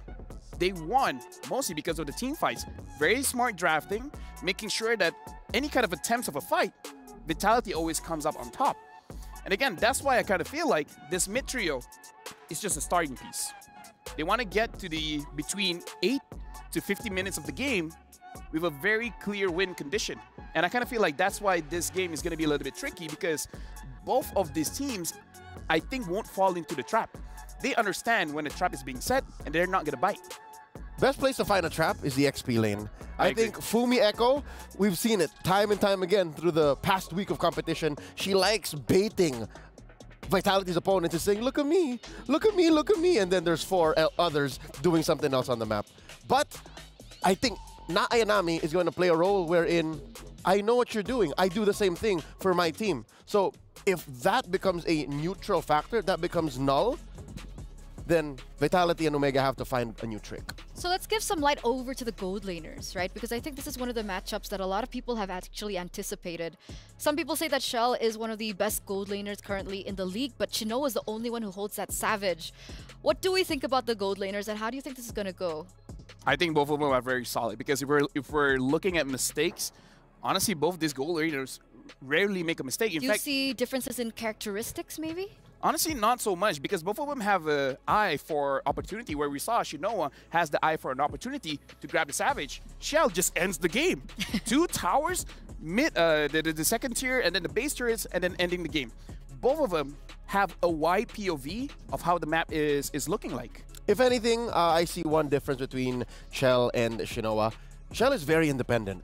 Shell is okay holding down bushes, holding down lanes, and very rarely will she ask for help. Vivian rotates only to be aggressive. Very rarely is it Vivian coming to help and babysit Shell. On the other hand, Chinoa will actively ask for help, might even ask for help from across the map from Na'Ayanami, but it always comes through in a big payoff. You know who Chinoa reminds me of? Who? A young Oheb when he won M3. Ooh. Rarely will Oheb do anything alone, but at best, you become MVP of the Grand Final. But with that being said, do you consider that means she can't play weak side gold laner? Do you think her strength is playing strong side gold lane? She has to be very careful. Weak side is relative, because if it's weak side, that means you just have to pay attention a little more. You have to make sure that in the first 5 or 6 minutes doesn't get too beat up, but eventually you do get there. I don't want to say that she can't.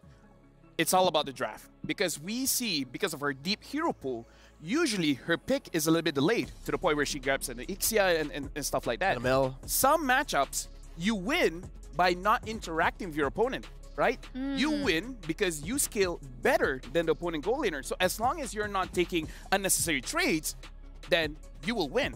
So again, winning is subjective when it comes to the gold and EXP lane. Some win by getting kills. Some win just by not dying. Simple as that, ladies and gentlemen. And we've seen the Ixias, we've seen the Brodies come out. The Melissa as well. Melissa as well. What prompted these picks from coming through? Not to mention the Brody. Brody as well, yes. See, Brody does something very unique in the gold lane. It's a burst marksman. The only other one that I think is currently active or expected is the Nathan. Yeah. Right? Every other marksman right now is either DOT or DPS. Brody just bursts you down. But Clint he has is not a really usable. 50% win rate at the moment, right? Excuse me, what? 50% win rate on Brody. One times picked up. When Vitality picked it up, did they win that game? A win, yes. It was a win, right? It was a win. Yeah. So 50% win rate. Watashi wa don't know. Okay. Melissa came up because of Assassins, right? You have a lot of dive. A singular getaway can turn the tide of battle. She can even afford to do that with an Inspire, so she doesn't even care. And last but not least, the Ixia. A lot of teams these days picked up Ixia, not just Smart Omega Empress. It's because of how she is so independent, right? She has a heal, a knockback, a mini stun, and of course, AoE. What other marksman has AoE?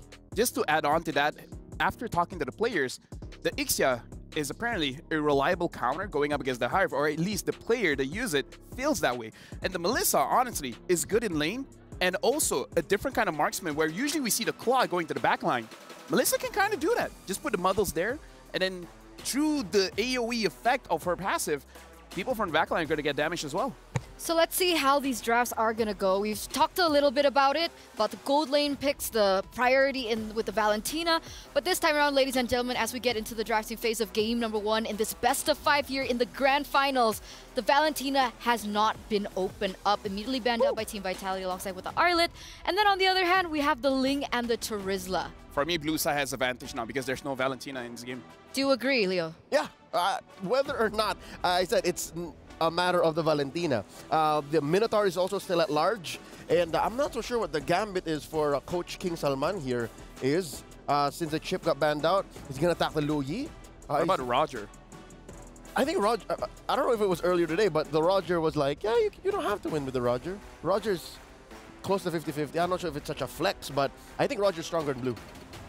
So I think that's something that they're willing to play with if they open it now.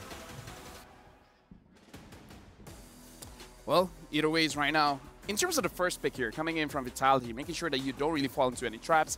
The Angela is still open, but I do have to say I kind of am not a big fan of Angela first picking because you're kind of put yourself in a corner where you're not going to have enough damage in the early and mid stages of the game. Kind of feel like Roger's still a pretty solid pickup here because it's good against the Harif and overall just pretty much flexible. I feel like it's one of those heroes where I don't know when it started, but Roger has just become a monster. Yeah. What about Susin? Susin has also been left opened up. Susin and Zask.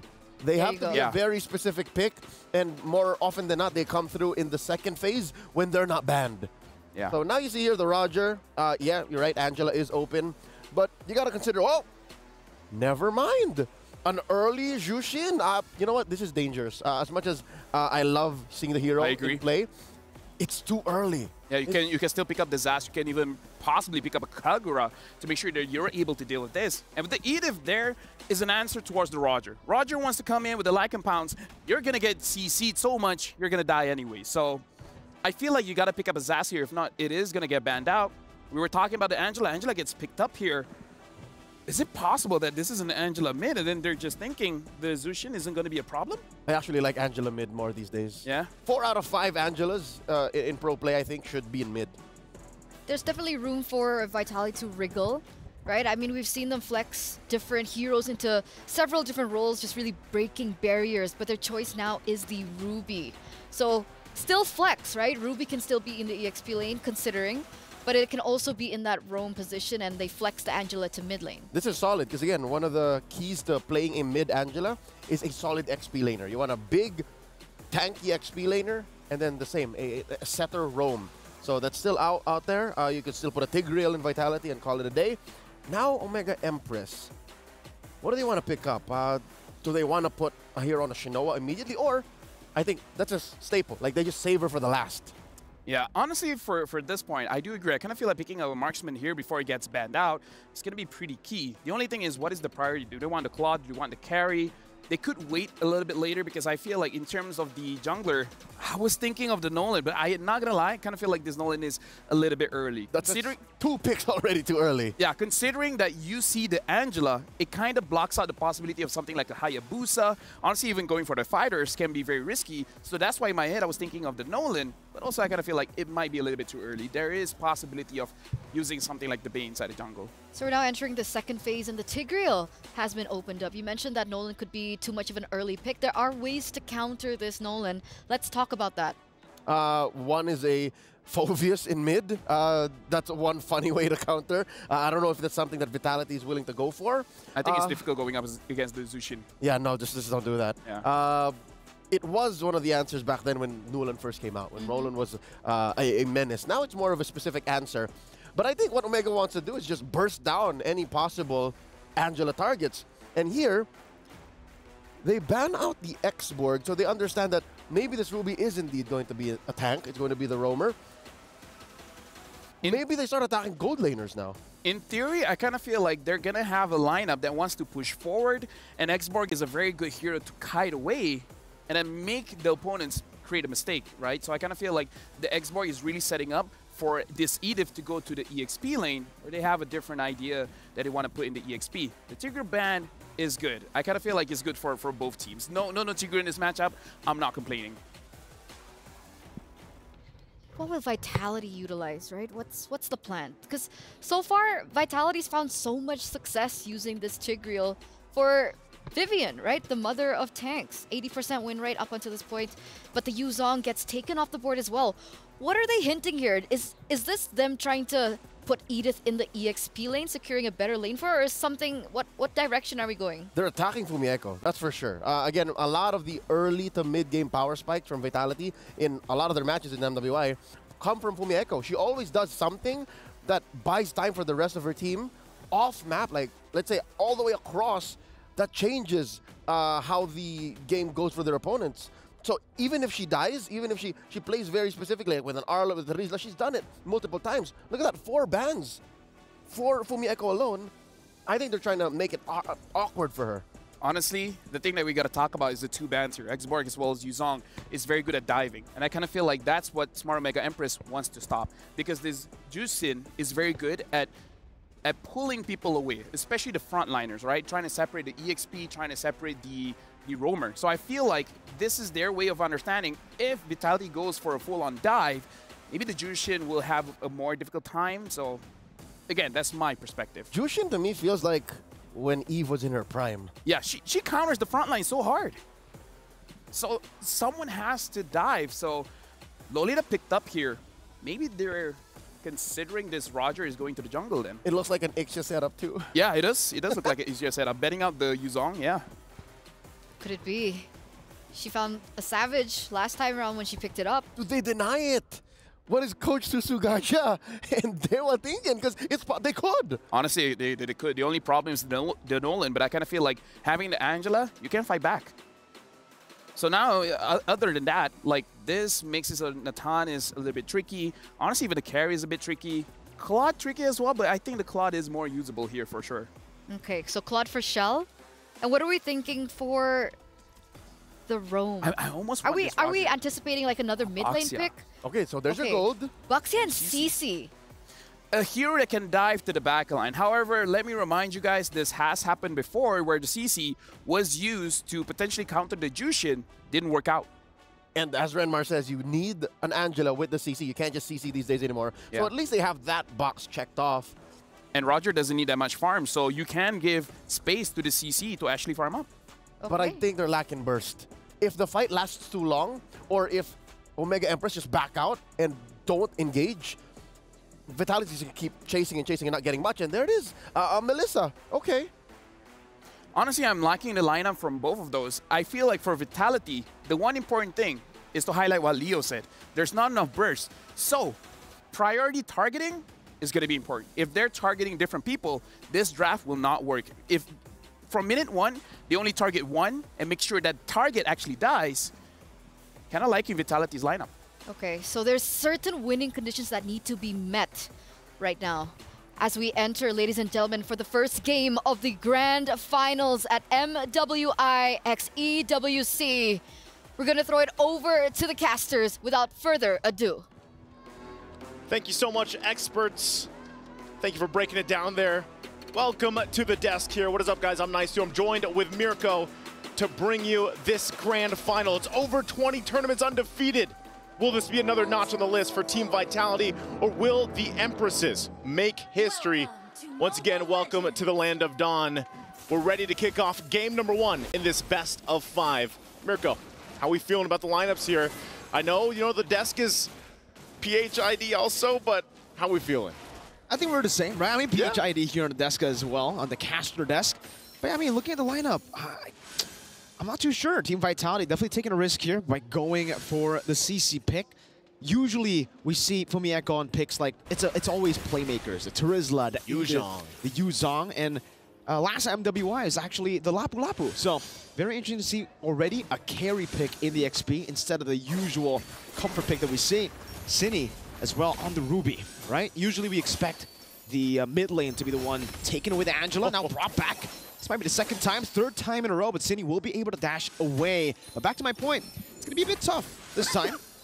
With the Ruby in the mid, it's kind of different, Usually we see Angela. Yeah.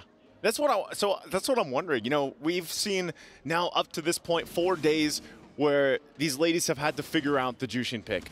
And is this the answer? Is this part of it? Bring in Ruby, bring in this Angela combination for both of them, because even if you're dragged back and forth like we've seen so many times, at least you get some sustain. At least you're able to heal back up relatively quickly. I mean, even with both those heroes locked in, and that might be enough to just kind of leave it to more so a dead lane, unless they can find a pick off here. Vival already moving forward with the shield duty, now helped out by Vivian, forcing Amarai to actually dash away. So, Smart Omega Empress losing out on the mid-prio just from that rotation from Vival. Starts up the Turtle. Okay. Turtle's going to be up here. Still needing those level 4s, of course, here across the board. But the same thing, you're going to see, okay, Vivian actually has to burn the Flicker for part of that, which she should be fine with. I mean, she doesn't necessarily need it right now. She might just try to get that level 4 too if they can. But the Turtle for the taking, it's at half health. There's the positioning.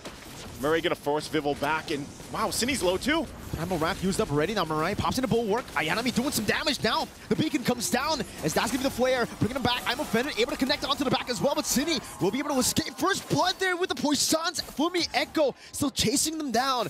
It's a kill, traded over for the turtle. Fumi Echo still playing away with those yo-yos, but it will end just like that. Up top, though, we can see that it's a big win for Shinoa. Yeah, good trade, though. I would say either side, you know, but Smart Omega Empress pulls out a little bit further ahead. And like you said, a lot of that also, that gold plating there on the top side for Shinoa is secured. But first blood in the hands of Team Vitality. It went to, of course, Vivel, which is going to help her rotate a little more confidently on this Baksha pick. That's one of the reasons why you still pick it. I know we're in the assassin meta for the most part, but a pick like Baksha with an Angela is actually quite deadly because you can just appear anywhere around the map very quickly. We're going to take a look at the items here real quick, falling into place.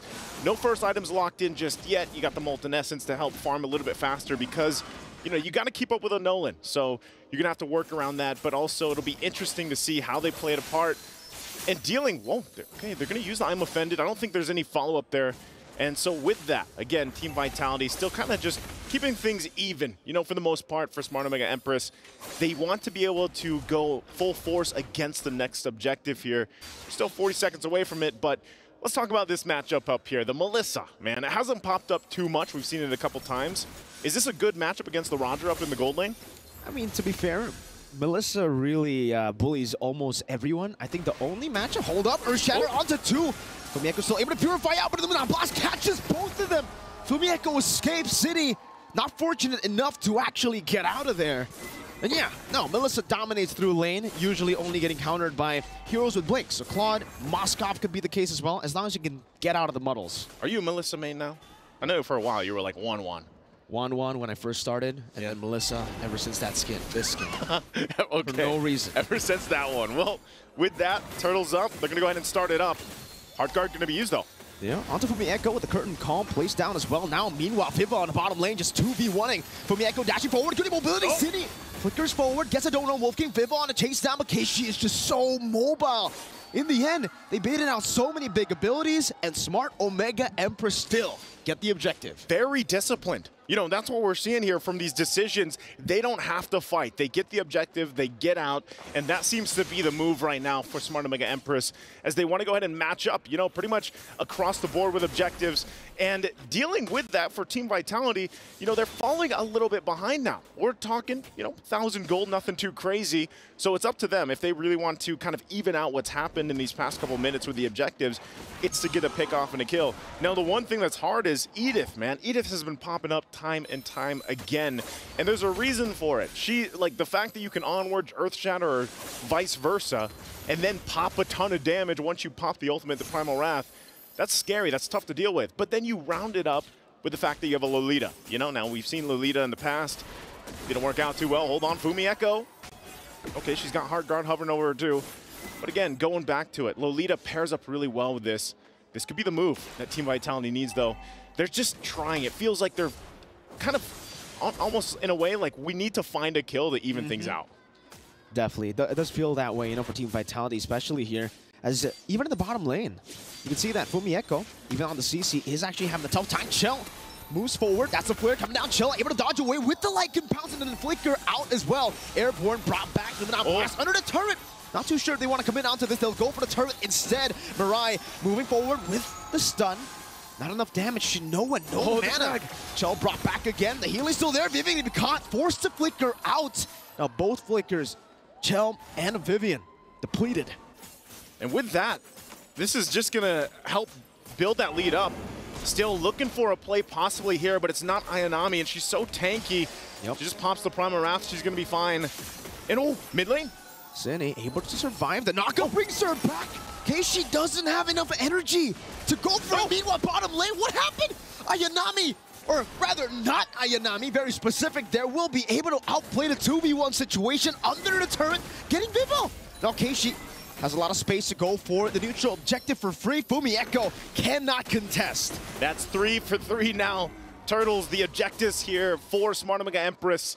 talk about a lot of this macro play that they're making. The decisions are on point so far. It looks like the warm-up that they had earlier on, going 3 for 3, is what they did here, of course, for game number 1. This is a struggle that they've had, you know, dealing with the game 1s, but now they seem to be off to a good start. Looking at the items real quick, too. Some of those first items already locked in. Clock of Destiny there for Amore. Hunter's Strike now available to Keshi. She's working on the next, and even the Thunderbelt, and even that little extra boost of damage helps him out. Meanwhile, Shinoa, she has the Corrosive Ice, and she's working on the rest of the items too. So, you know, at this point, SmartMega Empress is actually at a pretty good power spike for the mid game. This is all preparing for that first Lord coming up here in a little over a minute. So we take a break, and for Team Vitality, man, it's kind of like still in that situation where it's nothing too crazy to work from. They can actually get a couple kills, or maybe even just a kill or two, to get that numbers advantage going into the Lord. And if they get that first Lord, that's where you're going to see the momentum swing. That's the pendulum that we're always talking about. And even though, you know, 3 turtles in the hands of SmartMega Empress, 1 Lord can actually help kind of negate some of that, depending on how they approach it. But, you know, we're going to have a quick break here, have a Kit Kat while they figure things out. Go ahead. Have a Kit Kat. We'll wait. Let me go grab one. Yeah, Nice is grabbing one right now. And as we see Nisu, as I see Nisu grab one, I want one too, man. I mean, oh, we got the biased reporter as well here. Biased reporter. We got Reptar Redmar. Redmar, what are you doing? I wonder which side he's sitting on, right? I mean, is this... I'm joking. I wonder what side he's sitting on. You know what? Again, I love what he did, by the way. You know, leading into this, the little one-on-one. You want to have a one-on-one with me, man? You want to tell me something nice? You know what? Sure. What do you want to tell me? Just like Shinoa to Chell, you have great skin. But unlike Shinoa to Chell, I don't think I'll bow down, no. Okay. Yeah, I don't want you to bow down either. It's all right, man. You know, and so as we wait for them kind of figure this out, of course, before we jump back into the game, I think that's the main point, is pointing out the fact that, hey, Team Vitality, they've been undefeated like this for a reason. Looks like we are jumping back in. And just as a note, I believe the fact is out of all the MWIs, they've only dropped, I think it is 3 games. That's it. Back in, at least for MWI 2024, they've only dropped 2. Back in 2023, they dropped not a single game, so 0. And 2022, they dropped 1. So a total of 3 games all has Team Vitality lost. And I feel like SmartMega Empress, they prepared for this. We heard it in the interviews. They wanted to get to this point. Everybody had Team Vitality on their list. Of course, you want to take down the queens of MLBB. And game 1 already off to a good start for SmartMega Empress. You can see once again as we get ready for this Lord in about 30 seconds, everything's falling into place for them. It's just managing these waves at this point, picking up the last maybe 2 or 3 items that they need, and then approaching it from there. So for Team Vitality, again, I think they just need to go ahead and get space to work with. They don't have any turrets down, you know, so it's at least start there. And I think, honestly, when we're talking about the composition, SmartMega Empress, they're doing good. Nah, they're doing amazing at this point, right? Keishi's 2 levels ahead of Vivol. And on the box here, I think we know. If you don't, you know, if you're not able to build up a snowball in the early game, it's going to be tough. Down below, Primal Wrath already. Good damage. Definitely stings from the Echo Force back instantly. That's a free turret to not Ayanami Mirai. Opening up the mat, Cini walking forward, challenge. Well, Lycan Pounce stunned up, gonna be caught. Forced to flicker out. Now blasting the flicker, continuing over, now forcing the hard guard out. Vivol able to find a shield into the cage, gonna be caught as well. Shinoa pops into muddles. Cini in the midst of it all once again, able to flicker out. Could go away to prevent any sort of full engagement and commitment. Vivol brought back to the team once again, isolated again. Vivol still able to tank out a whole lot as Wumi Echo does it a bit more damage. Keishi assassinating Vivol, who's caught all alone. Now it's another win for SmartMega Empress as they group up in the mid lane, not Ayanami. Walking forward, Fumieko taking a whole lot of damage from Amore just with the Lantern Flare. Cini moving forward, not able to find the I'm Offended. Amore just zoning them away. Cini brought back again. Good Earth Shatter. Now Blast connecting on both. Now Shinoa walking forward, has the muddles, places it down. Cini can be caught, and again, it's not Ayanami on the Primal Wrath. Still going for it. Shinoa looking for a target to go for the muddles again, but finally SmartMega Empress say, we've had enough. Talk about an extended team fight into an objective, into a team fight. I mean, wow. Talk about SmartMega Empress as we look at the STC replay here. This was even after and a team fight towards that mid-upper river. And then they hold down this front side. They hold down the mid. Meanwhile, not Ayanami is just firing off here. And they secure the Lord too. You know, so this is just a big power play from the Empresses here because, man, how do you deal with this? Team Vitality, they were trying to get the space that they needed, but even with the healing that they have with the Angela pick, with the shielding, she's even got Flask of the Oasis, they could not withstand the damage that Smart Omega Empress had. And they're going to lose all these tier 2 turrets on top of this whole exchange. Big item pickups as well. Oracle for Murray, a little more defense there. Endless battle. And now they have to defend the base here. Lord's going to go ahead and work on these shields. Are they going to press the situation a little bit further? Oh, onward coming down. Numenon Blast charged up as well. No flicker to stop City, though. Caught in the midst of it all. Again, good peek and Pitfall. Caught, isolated, and taken down. Another bring back as the Purify gets used up. But Fumieko is going to go for another flare. They're able to zone her away. 11 minutes in. Smart Omega Empress will end the game. One of the fastest losses ever that we've seen from Vitality, and it comes through the way of Smart Omega Empress. Add one game to those defeats for the Queens of MLBB. Team of Vitality takes a loss here, a quick one from Smart Omega Empress. Again, talk about how they just came out swinging in this. I don't know if it was the momentum they had from the last series, but they are here to play. They're here to dethrone the Queens possibly. Off to a great start already. Under that 12-minute mark into game 1. Just looking strong in every single lane and role. Of course, you can't count out Team Vitality at all. It is a best of 5. They'll go back, readjust from it, and get things situated. But would love to hear what the experts over on the stand have to say about this. Let's go ahead and throw it over to them. The 4th game loss for the Queens of MLBB, the defending champions in such a dominant fashion. 11 minutes, that was all it took for Smart Omega Empress to bag game number 1 in this best of 5. I feel me and Leo, we completely agree when we come to the conclusion that this game is really about not having enough damage. In fact, throughout the highlights, we can see that, like, this team fight, it went for so long, right? I kind of feel like I could have gone to the toilet, come back, and they're still fighting. That's how long it was, which really shouldn't be that way. And one might think that if a team fight goes long with the kind of chunky and utility-centric lineup that Vitality drafted, they would win. But no, they're going up against one of the best, arguably the best right-clicker or auto-attacker in the game in Melissa. And this is just what? Barely the late game. She had the Trinity, just the Trinity, 0 kills. She wasn't even snowballing out of control. It's just that Vitality didn't have much of a threat to present to Shinoa. Let's talk back about the draft here, because we were talking about how the 3rd pick was going to be crucial. The 3rd pick coming in from Vitality was the Angela. The 3rd pick coming in from Smart Omega Empress was the Nolan, even though we said it was early. But because of that, they had enough damage. And honestly, another thing that we do have to talk about was the ban. Smart Omega Empress, they banned out the X-Borg. With that long of a team fight, imagine if Vitality did have that X-Borg. They could have possibly won. Yep. Fire missiles, last insanity, fire missiles again, get it back, long enough for a cooldown, last insanity. And if you burst it down on X-Borg with Keishi's Nolan, they just walk away, come back, fight again.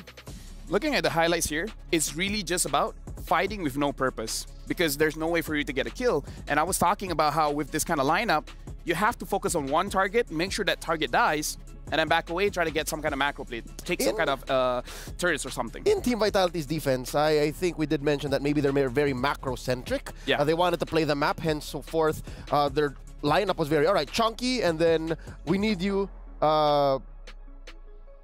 Vivian, right? Come on in, help us out with the Angela. But there was no chance for that. I think Smart Omega Empress just knew that we need to finish it early, we need to finish it now. I mean, even before the game even started, we also mentioned that this was a very risky and it was a big gamble of a composition that eventually didn't really work out for them. And in the bans as well, we also noticed, other than, of course, everything that you guys already mentioned earlier on, is the fact that they really banned out Fumi. Do you think that that was an impactful reason as to why they lost in such a dominant fashion? 100%. I would say so, yeah. Yeah, 100%. The fact that whether or not it was a master stroke by King Coach Salman, it just fell into place, is it not?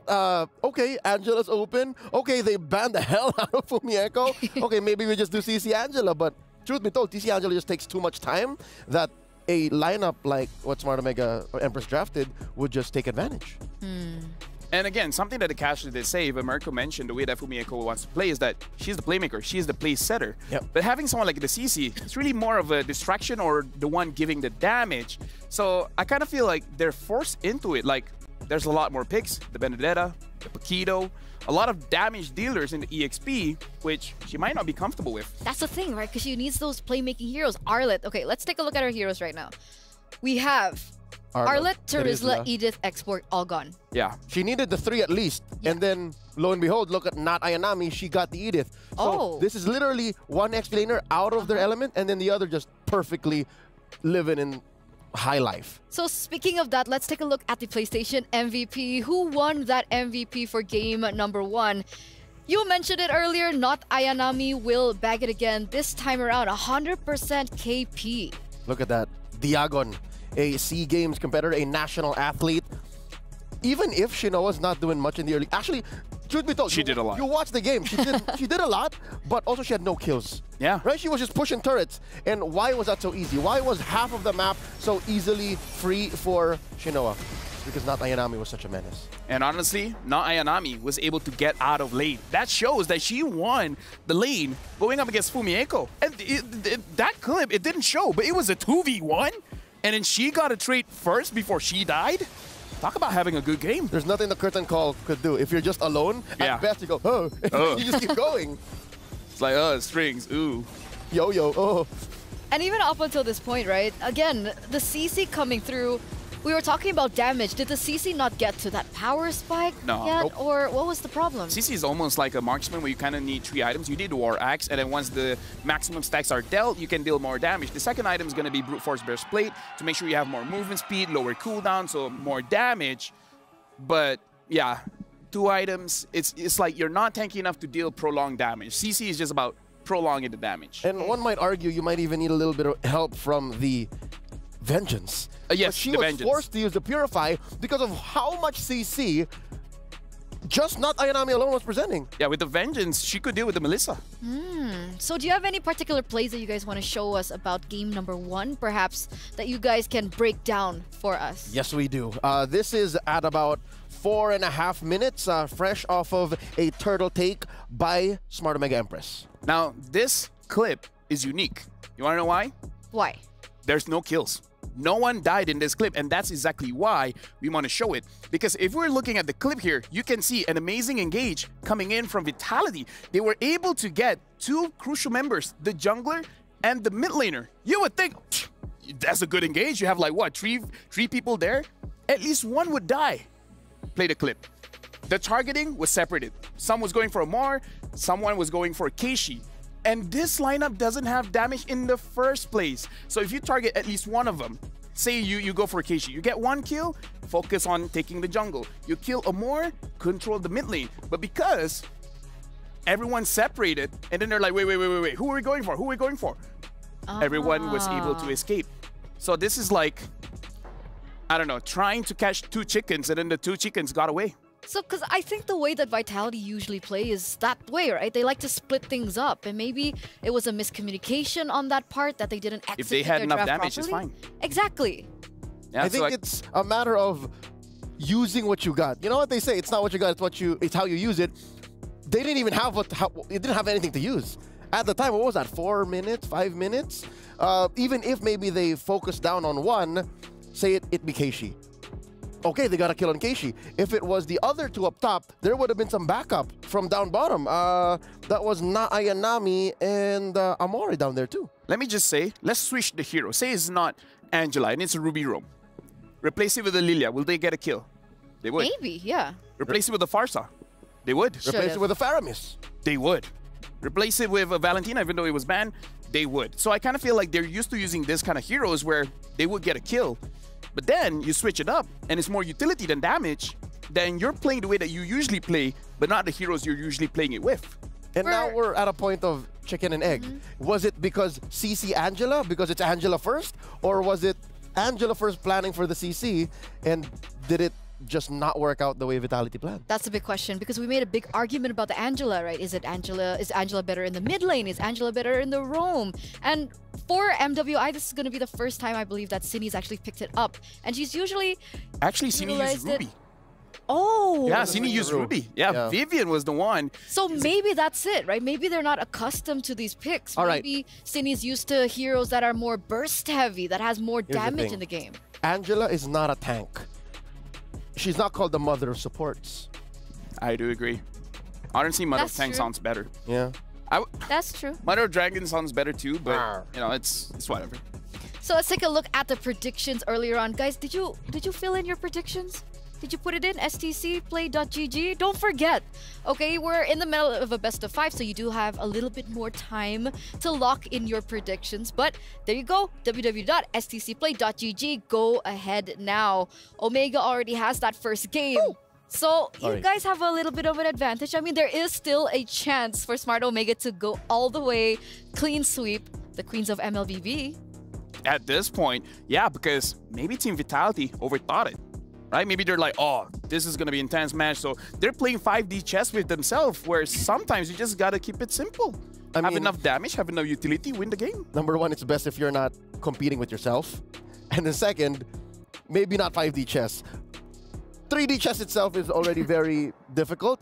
At some point, you just want to go from A to B. I think that's where Vitality is strongest. Because, again, mechanics, almost on an individual level, lane to lane, second to none. Macro, you know that their communication is set because I think, I can say this, in the realm of MLBB esports for women, they are the single team that did not change over the past 3 or 4 years, right? They are a singular force. Yeah. So you know that if you keep it simple and you get a fair and equal ground, I think Vitality's got this. Yeah, I don't like it when teams go overcomplicated and start making mistakes in the draft. Just keep it simple. We win with Hero A, just pick Hero A, unless it's banned, and okay, change your strategy. I mean, we've been seeing this sort of same pattern coming from Team Vitality, right? From the group stage all the way into the first day of the knockouts, and now we're here in the semifinals, right? A lot of people have been saying, Grand finals. Maybe semifinals before. Okay. But now, yes, Grand Finals. Good check. There's a issue, I think. Either they're experimenting or their drafts are just not as on point as usual. So, ladies and gentlemen, as we get into the drafts of the second game, it looks like both teams have opted to stay on the exact same side. And it looks like the same bans are also coming through. With the issues with the drafts of Team Vitality, do you think there should be any changes in the first phase? Number one, get some burst in there. Yeah, agree. Either the jungler or the mid. Even the gold. They can put the Brody there. They can play and draft towards the Brody. Yeah, I don't know. For me personally, I would like Vival on something with a little bit more damage. And the same can be said for Cine. Like, you have the mother of tanks. Use a tank! Right? Is that a crazy thing to say? Right? Yeah. It's like, oh, you're so good at using this one here, and it's like, you know what, Grand Finals, never mind. Let me switch things up. All right, it's fair that Omega Empress banned out the Minotaur here. Yeah. Safe, right? And then maybe Vitality first pick the Edith. I like that. That's solid. That's solid. Do it. Edith, and then eventually pick up something like a Tigreal. They don't even have to. Like, it can wait until the very last phase. Yeah, there you go. Edith first pick. Nice. That's Fumi nice Echo. Call. Edith. Yeah. And I mean, like, flex. Because technically it doesn't have to go to Fumi Echo. So in case they can find a more, I would say, what's the word for it? When you take control of something. Initiative type of EXP laner, I'll work with that. They can utilize this as flex. A proactive, you mean? There you go. That's a word. Proactive. A proactive EXP laner for Fumi. They can fall back on Edith for Fumi. Right now, I'm thinking for Smart Omega Empress, I think they will eventually want to take the Nolan again. So pick up a gold laner. Their pattern is pick up the gold laner a little bit later. Unless they want to pick up the Roger here just so that they can be more proactive in the draft and then deciding later where the Roger is going to go. They're picking up the Ruby, very solid pick, and the Jushin. So I think they're sticking to their pattern, letting the gold lane see what everything has first, and then pick up that hero for Shinoa. And then maybe they're going to pick up a third pick Nolan here. I'm liking the numbers on Jushin. It's clear that the teams have been studying her, using her here and there. This is what we want to see before. 60% win rate. This is technically not burst, but it's reliable damage. It's reliable enough. It's reliable against the Jushin. Yep. Right? Like, the reason why Zas is here, okay, it's for the damage-dealing junglers, but it's also because of Jushin. Having the Ruby as well does make it a little bit more difficult because we got to talk about what Zas does. People want to initiate, right? Say I'm a tank. Say I'm a Tigreal. I want to catch you, but the moment I get hit by a laser, I'm not stunned, but it damn feels like it, right? So I can't move. Initiate is going to be tough. Vitality, they know the third pick is going to be that Nolan, so they take it for themselves.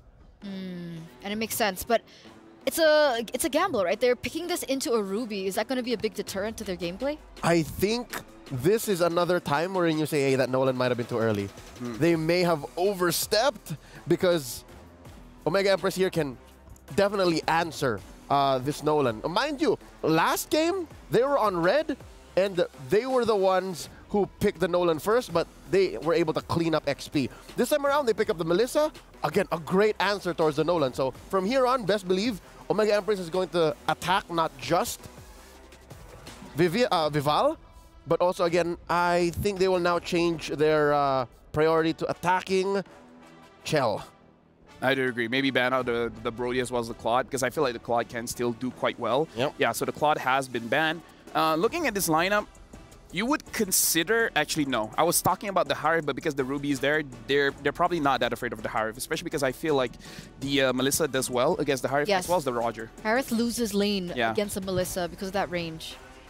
So at most, if they want to ban out, I think even a carry could be a bit of a risk. So let's talk about her options here. Roger, Clint, Moskov, Lunox. I think the Moskov is great. But if you do pick up the Moskov, it's a little too expensive. They could ban it here just to be safe, right? I mean, this is the grand finals. You don't want to take any risk. Unless you do want to ban out, because the Tigreal is banned, perhaps this might be a Rome... Ruby. Edith. Edith, yes, Edith. Oh, I thought you were talking about the Ruby. Still a flex too, by the way. Yeah. So, next ban? Still gold lane? Moskov? I feel like Good Moskov choice? is safe. Yeah. There you go. Moskov. You have the same wavelength as Salman King Coach, huh? Another ban that could be coming up here because we saw it before is the Grok. If it's not the Grok, what other roamers do they want to take out? I mean, I don't know. The Ruby is still flex, but if we're going based on history, this might be a Grok ban. So they completely just ignored the Angela up until this point, right? I personally don't like the Angela because most of the compositions is in, not enough damage. Yeah, leave her out of this. Yeah. Oh, that's another choice I was thinking of, because even if there are those little caltrops, little droppings from the Zas, I think a majority of what Vitality does would still be hurt by Lolita.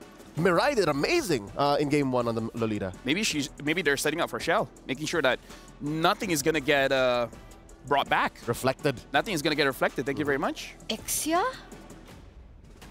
Now, okay, for Smart Mega Empress, they're picking up the Roger, so... They're so proactive. Yeah, very proactive. This mid trio, assuming this Ruby is going to be Rome, is actually pretty scary. If the Roger picks up a Sky Piercer first or second item, they could demolish Vitality's lineup. But I mean, he doesn't have to, by the way. With the Susin, it's not amazing clear though, right? So yeah, you don't need amazing clear. You just win. You just win. Yeah, you just win. You don't need to clear. You just see someone, you bring that person over, and be like, we got a Roger here. Deals a lot of damage. You feed the Roger. Yeah. You let the dog out. Oh. You'll be thankful I'm not on the casting desk. Yeah. And now to follow up, all the sound effects. They still pick up what? the Harith. This is risky, right? Dangerous. We can agree on this. This is risky going up against the Ruby, and the Grok picked up, so this is why they didn't ban it out. They want it for themselves. Okay, in this last phase, I think the Grok was a win. Yeah. But this is 1 step forward, 2 steps back. 0% win rate, though. Just saying. 3 times pick, 0% win rate, 4 times banned. That's tough. So Grok, Rome, right? Edith in the EXP lane? Yeah. Yes, Is that a winning lane for the Edith? Something they could even consider is put Ruby in the Rome and pick up something like an X-Borg if they want. Ooh. Right? Yeah, I think that's just a fully fighting lineup. Yeah. For Mega Empress. We move forward. We don't move backwards. And it would definitely be a problem for the setups, for everything that Team Vitality has. This is risky. I wonder why they went Harith. Are they purposely putting Shell on a weak side gold lane? Maybe for them, there's no other options. Claude and Moskov are banned. Oh, they pick up the Barrage, so nothing too crazy. At least one very tanky player able to sustain the initial damage, bait something out, and then go back in. If anything, I don't even think it's for the tankiness. It's for the all-in. For the catch? As good as a -1. It's like a Kaja at home. It's very not Ayanami. This is the signature not Ayanami from back in the day. So there it is, change her name. ladies and gentlemen. I mean, she kind of did, right? Her name was Ayanami before, Like- and then became not Ayanami. Here and there. Yeah, technically. But I like it. I like the draft. Yeah, I like the draft for Smart Mega. It's a momentum. Okay. Game number 2, ladies and gentlemen, as we throw it over to the casters, it's your time to shine. And shine we will. Thank you so much, experts, breaking it down. And yeah, maybe after this, it's going to be time for not Ayanami to change back to, I don't know, Ayanami? Yeah, because when she said it's very not Ayanami, I'm like, wait, so is it not Ayanami or is it not Ayanami? I think a lot of people are wondering that, but let's go ahead, jump into the game here. It's game number 2. Smart Omega Empress already getting game 1 in a very fast fashion, just like they did in the previous series. So we'll see if this lineup from Team Vitality is going to be enough to kind of stop that from happening, even out the series from here. Again, too, Jushin going to the hands of Amore. We'll see if this Zask, which has been the staple kind of pickup against the Jushin pick, is going to be working out. Now, you know, and part of that is, what do we call them? The little Johnnies? What do we call them? Little Johnnies. The little Johnnies, those little aliens, are part of what makes it work. And then also just the Descent is actually such a strong ability. She is going to get dragged back a little bit here, and that's what you have to deal with. But I'm wondering, oh, again, okay. And see, that's what's so annoying when you're dealing against Jushin. Something like that, and then you have to burn the Flicker already early on. Absolutely. Also burning the regen, by the way. So Cindy popped in the Flicker and then the regen. And because she kind of greeted out on the Flicker, she lost the regen too. Like it pounced one of the turret and then pull back as well. Amore this time picking up first blood on the Jushin. And it seems for Vivo, she can only really just stay in that bush. I don't even think she can go for any assassination attempt to Keishi. At least goes for the steal. Goes for the steal. You know, at least get something out of it. But yeah, even with the Mother of Tanks getting her hands on the Grok, you can just see how, you know, how much utility there is being able to drag members back, even under the turret. That's what makes it so difficult to play against. So we'll have to see how that adjustment's made because, yeah, part of this is once those level 4s are available, that's where Vivian can start to make those plays. They might just have to give up this first turtle. It looks like that's going to be the case because of how the early game went. And it was nothing too crazy, but that first blood and stalling out that level 4 makes it so. So for Team Vitality, where do they find this pick-off? Is it going to be here? Shinoa just hits that level 4, now has that go away perfectly timed. Vivian almost level 4 too. So at this point, you know, if they don't want to make sure that it isn't a repeat of last game, good beacon, good purify Yamurai. Just with I'm offended, Amore still taking a whole lot of damage there despite utilizing the beacon to escape and also to purify. But she will be able to escape. Does seem like up top though, because Fumieko was left to XP lane, not Ayanami will be able to stomp on that turret. Getting a little bit of gold, actually stopping Fumieko from getting to lane. Yeah. Oh, stopping her from getting the minion too. It won't kill her. Look at her.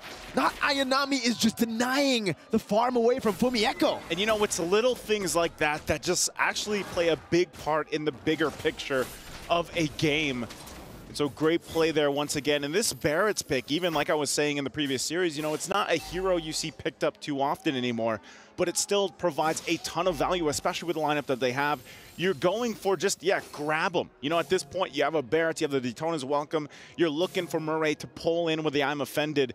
And so you have so many options, and I feel like that's the thing. That's going to be the troublesome part for Shell, especially once she pops the Zaman Force. You also have to worry about getting grabbed, you know, at this point. Oh, hold on. Wall charge this time, no purifying. You can see the instant damage come through from Cine, and then the fracture too from Vival. The Dominator's Descent as well. Just doing as much damage as possible towards that turret. Some extra gold to work with, but I guess you got to watch out for that too. You got to watch out for Vivian. There's a pull though. The pull back. Chell jumping forward as well. Vivo going to be caught. Keishi still able to find that kill now. Chell pops into his Bond Force down to miss it all. Going to be caught and stunned by the Doro Wolf King. Not able to escape. Keishi gets her down under the turret. Perfect timing for the second turtle to spawn. Smart Omega Empress in full control. Vivian going towards the bottom lane, trying to deny Shinoa from taking the turret goal, but not Ayanami is here. Mirai is here. Amore too. They're just going to leave Keishi to pick up the turtle without the retribution. Easy peasy. Talk about timing, you know? You get a couple kills, and not to mention it's a double for Keishi, so she already builds up that momentum, builds up that lead, and then she gets the second turtle. And this is what we've seen them do time and time again. They get a couple victories, and then they push the pedal to the metal. That's what they're doing here. That's the wild charge coming down already. Mirai going to be stunned up. Brings time offended, but it's only the Dominator's descent. And Sydney wasn't even in there. But still, Smart Omega Empress, they're still going to be able to actually utilize this to jump inside into the purple buff, stealing it away. It seems Vivo is very proactive already, or very reactive rather, rotating and mirroring that movement. Okay, right now they're going to go ahead and mirror up here to the top. And really at this point, it's like up to Shell. She's got to go ahead and get in a good position. Conceal going to be used though. I think they're just going to force her off the turret. They want to get the space advantage. I'm not sure if they're going to be able to get any more unless they force it with an ultimate. They're going to go ahead and get that turret down. The tier 1 falls. And I think they're happy with that. You know, at this point, Smart Omega Empress making the macro play like we saw them do previously. And so where does Team Vitality do this? How do they stop this from continuing to build up here, Mirko? I mean, it's going to be really tough, considering technically for Smart Omega Empress, they're fine if they actually scale up too, right? The Melissa is going to be an absolute monster in the later stage of the game. And the fact that she is already 1,300 gold ahead shows you exactly why the Harith pick, in my opinion, wasn't really too good. You weren't feeling it. I hate the Harith against the Melissa because I'm a Melissa player, and I know for a fact that I've never lost a single laning phase to a Harith. Even 2v1, it's so hard unless the Harith goes Vengeance. That's for like a laning phase only type of deal. And in team fights, obviously the Purify will help you a bit more. But the fact that we saw the Purify and the Harith, I was like, all right, laning phase, Chell's basically not going to be laning. She's just there to soak in gold and wait for a power spike. And maybe that was the plan, you know? Maybe the plan was, let's just get to the team fighting portion of the game. You know, mid to late game transition, let Shell get to where she needs. Whoa. Dominator's Ascent. To a wild charge, but it's only onto the tank right now. They've all gone in, and now they're airborne. Brought back Keishi. Right there, Shinoa. Pops in the Inspire, Lycan pounce to pick up a double kill. Team Vitality are crumbling under the pressure. Smart Omega Empress. They're thriving now. Viva walking forward, jumps in onto Mirai, able to find the kill with the fracture. Chell. Zaman Force in, onto not Ayanami. He's forced to flicker out back to the mid lane, but again, they trade these kills. It's only onto the roamer to get a turtle. It's so good every single time. They might trade a death here, but they get something else, and that's a turret too. And again, you have to respect the damage coming out from all the members of Smart Omega Empress. And they continue to put the pressure even on the purple buff here as they go and take it away from Team Vitality. And they're finding themselves in this position where they don't have anything here. They don't have any turrets. They don't have any objectives. How can they even approach the next big objective? They've got a minute and a half to figure it out, to get in a position to actually be able to do that. And you know, this time around, the experts talked about it, man. Give a tank to the mother of tanks and let her be able to initiate. And she's been trying, honestly. The wild charges are there, but unfortunately, the damage just is not there. It's not able, they're not able to follow up against what Smart Omega Empress has with their lineup. And it might just take time. You know, we saw a preview of it with this Nolan pick that could scale up well, like we already talked about with the Harith too. You need time to build up. She only had the Starlium Scythe, I believe. And for Cindy even, you know, you can pump out damage. But look at this. You only have a glowing wand right now in the arcane boots. So a lot of time here. Conceal going to be used. They're not going to connect. On that, I'm offended, but they want the turret here. That was great though. The fact that even though it didn't connect, they still baited out the Purify. So Chell kind of panicked in that situation too. Goes to show you the level of composure that Smart Omega Empress have at this point compared to Vitality, who at this point, it does feel like, you know, they are panicking a bit. Yeah. Popping those Purifies, going in for these desperate engages, and all that just for Smart Omega Empress to be leading by 4,000 gold. Vivalda staying very active around the map, but now going to be chased down. That's a Lycan pounce. Wow. No purple buff, no energy. That's a Skolo kill down below. Keishi assassinates the assassin. And that's tough. Even with the Retribution, there's nowhere you can run, there's nowhere you can hide. And that's not going to happen there, and Murray goes in once again. And this might just be, once again, another objective in the hands of Smart Omega Empress. They're trying to trade it at least for a turret up top. They get their second turret of the game here for Team Vitality, but they're going to have to get ready for a defense. And you already know, if anything to be said about the last 4 games that Smart Omega Empress has played, they will force that fight into the base. They will use everything that they have to start a fight under the turrets once that Lord gets marching in, as they take everything from Team Vitality. And now, once again, the tier 2 turrets. Here's a conceal play. Gonna go in, good wild charge over into the onward, and the Earth Shatter punishing Shinoa, who's so far up front. Dominator's Ascent still in the midst of it all. Amore gonna be melted down, but still is able to get out with the Purify. 2 members taken down. The Lord still up to use for Smart Omega Empress. Great choice. As I was just saying, you know, they're gonna take everything from Team Vitality. Vivian says, no, not anymore. Goes in with a wild charge, and that's exactly why she needs heroes like this Grok to be able to make that decision, pop the conceal, make a big play, and that might have been enough to go ahead and negate this whole push with the Lord for now. Still at a gold deficit though, a couple thousand gold, but that's been enough to go ahead and clear the waves out that they needed to. I'm not sure if Smart Omega Empress still wants to go for more here. Good onward by Fumi Echo. She's going to be picked up, though. Has a Primal Wrath. The airborne into the knockup as well now. Flickering back. Vivian still there. Mirai able to find I'm offended into the go-away. Shinoa dealing with some damage as the Dominator's Descent is forced to be used defensively. Keishi walks forward. The Lycan pounce over to it. Viv on the bottom lane. Cindy. Oh, no. Caught in the muddles. Chelt going to be taking a whole lot of damage. Mirai taking a lot of turret shots, but will still be able to survive. Holy Defense pop in, and Smart Omega Empress won't be able to crack the base turret open. But in the bottom lane, it does seem like, at least for Team Vitality, there is a trade. They get a tier 2. I think at this point, that's all you can do. Team Vitality knew that they still had to deal with the Lord. They don't lose the base turret. That was actually good for them, granted how far behind they were. And this gets them a couple more defensive items that they need, especially for Vivian. You can see now Divine Glaive locked in for Cine, so now that damage is going to be quite a bit. And even the Malefic Roar plus the Blade and Hunter Strike there for Vivel. So she has been making moves across the map and at least gets those 3 turrets. So this gives them a little space to work around with, but they still have to be careful and cautious of the gap. We're still talking 5,000 gold here for Smart Omega Empress. They have a lot to work with. Chell also picks up the Divine Glaive. So this might be that moment that I was talking about, you know, mid to late game transition. You're now here in this portion of the game. You should be able to utilize this Harith. Yeah, you lost the lane. The matchup wasn't good for you. You kind of had a stalemate. You wanted to soak up as much gold and XP as you could. Now it's time to shine. Now City, oh, she can't even use the Dominator's Descent. She gets deleted right off of the I'm offended. Wow. As I said, they had to do something. Unfortunately for Cine, she just got sent to the moon. And at this point, it's going to be a Lord take here. But look at this once again. Vivel just trying to make a play on top. But they'll send not Ayanami up there to deal with it. And that's going to be an objective secured here. So no tier 2 on the top side. The plan has been spotted out. But look at the rotation. I don't think they're going to catch her in time here. She should be able to get back just in time. They're not going to find the right bush. So it's up to them. Defense time for Team Vitality. Oh. And it's going to be quite tough, in my opinion, right? Because, sure, they should have okay clear with Cine, but the fact that she's so far behind compared to Amore, 2 levels behind, and it's a Harith. I'm not too sure about that clear speed, right? You have to use your Zaman Force. So even if you clear out the Lord, that's a massive resource that you would rather have in these skirmishes compared to just defending the Lord. And look at how Smart Omega Empress are already tackling the siege, right? They're just slow pushing the top side. They're waiting for it to build up so that they can get as much value as possible. At this point, Lord still top side. It's going to go in and take that turret down.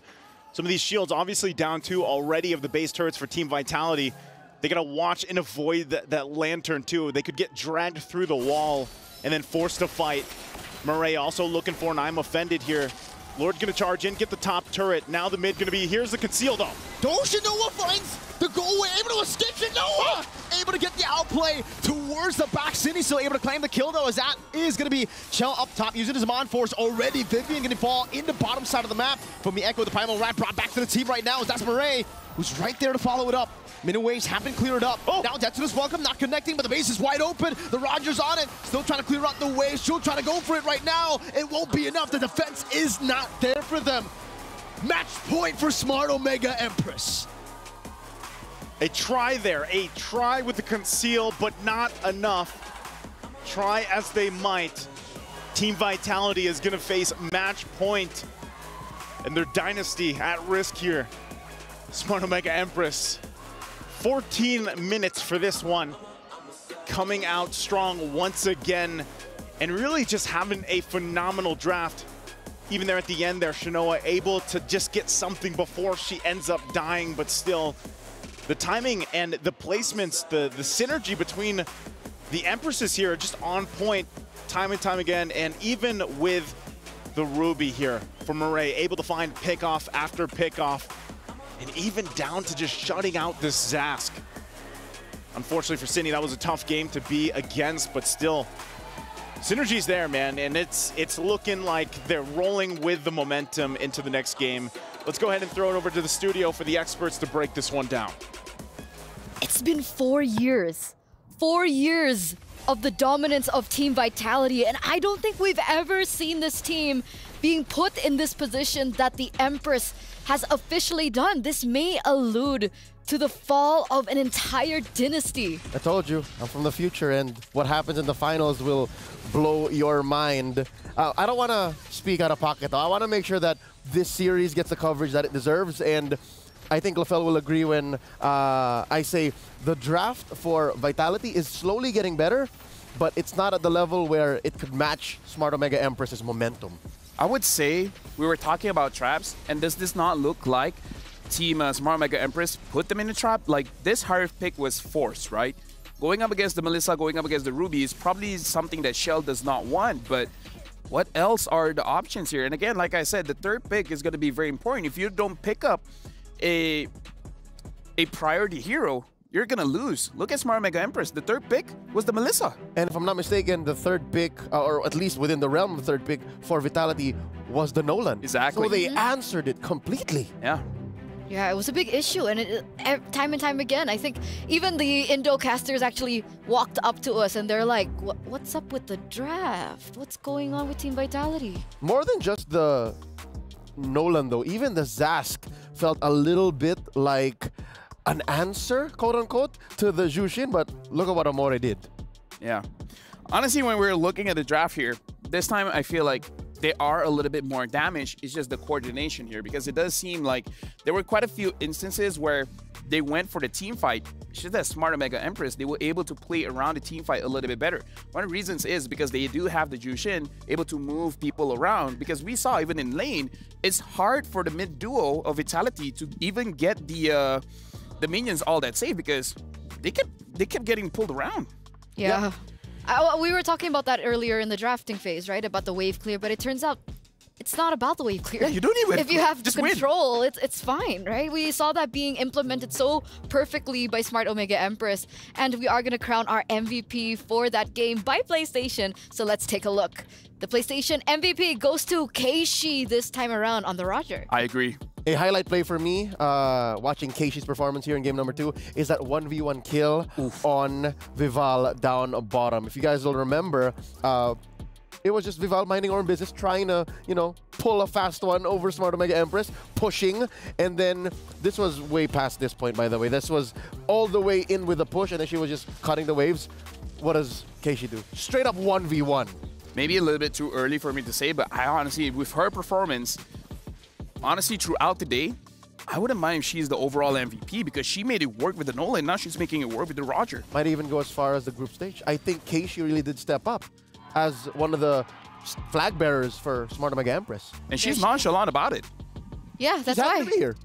No, she's like, we won, whatever. I don't think they're celebrating too soon, right? I don't think they want to celebrate too soon. They're still a game away, right? And anything can happen in the course of a single game. So there's still a possibility for Team Vitality to come back. But man, if we all know Smart Omega Empress, we know them to be a team of momentum. Yeah. Right? So once they got the ball rolling, that's when things kind of gets extremely scary for their opponents. Yeah, let me just say, the way that she reacted, the way she reacted, reminds me of Super Marco. Oh, yeah. Yeah, she's like, we won. It's I got MVP. I got a 1v1. It's whatever. It's great. It's great. Whoa. Huh? Wait. Warners! Warners! Wait, whoa! Wait, here. Almost caught it. Almost caught it. Oh, you. Peekaboo. Mirko, what's going on, by the way? Oh, man. Oh, man. Again? Yo, what we did earlier, you know, surprise booze, that's what Smart Omega Empress have been doing. You know, they've been coming up with a lot of different ways to actually answer in the draft, and it's been phenomenal, by the way. Setting up for Shinoa on the Melissa, and then most importantly as well, like you said, Keishi getting so much more value because in game number 2, they were focused on Shinoa. They were like, all right, how do we get rid of the Melissa? And yeah, when they picked the Melissa, they banned Claude and Moskov. I looked at Nice, I'm like, yeah, it's over. He didn't like the Melissa at all, and it showed. It showed actually in the gameplay there. And this is now at a point where, you know, their dynasty, I feel like, is really at a risk here, Mirko. Sure. You know, but it is a best of 5, so anything can happen. I have a question for Mirko. Since Eterna doesn't believe it, and I think she still believes that the queens will break that. I don't want to say curse. It's a. Mirko, do you believe that there's something between Indonesian teams and MLBB and where we're playing now? Something about it. That's a mojo there. Megatron wouldn't have problems.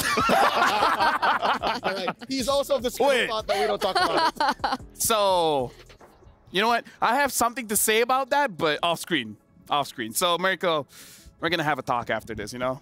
But thank you very much, Caster, and there you go. That was the Grand Finals Casters. It's Mirko as well as Naisu, and 1 game away from Smart Mega Empress being the champions. It's scary. Satu lagi. It's scary. We're not even match point, we're championship points. Isa na lang. Isa na lang? What does that mean? Just 1 more. Just 1 more. And we're going to take a look at the player reactions earlier on. I mean, that's intense. Okay, so I guess a few of them were celebrating. Shell doesn't look happy at all.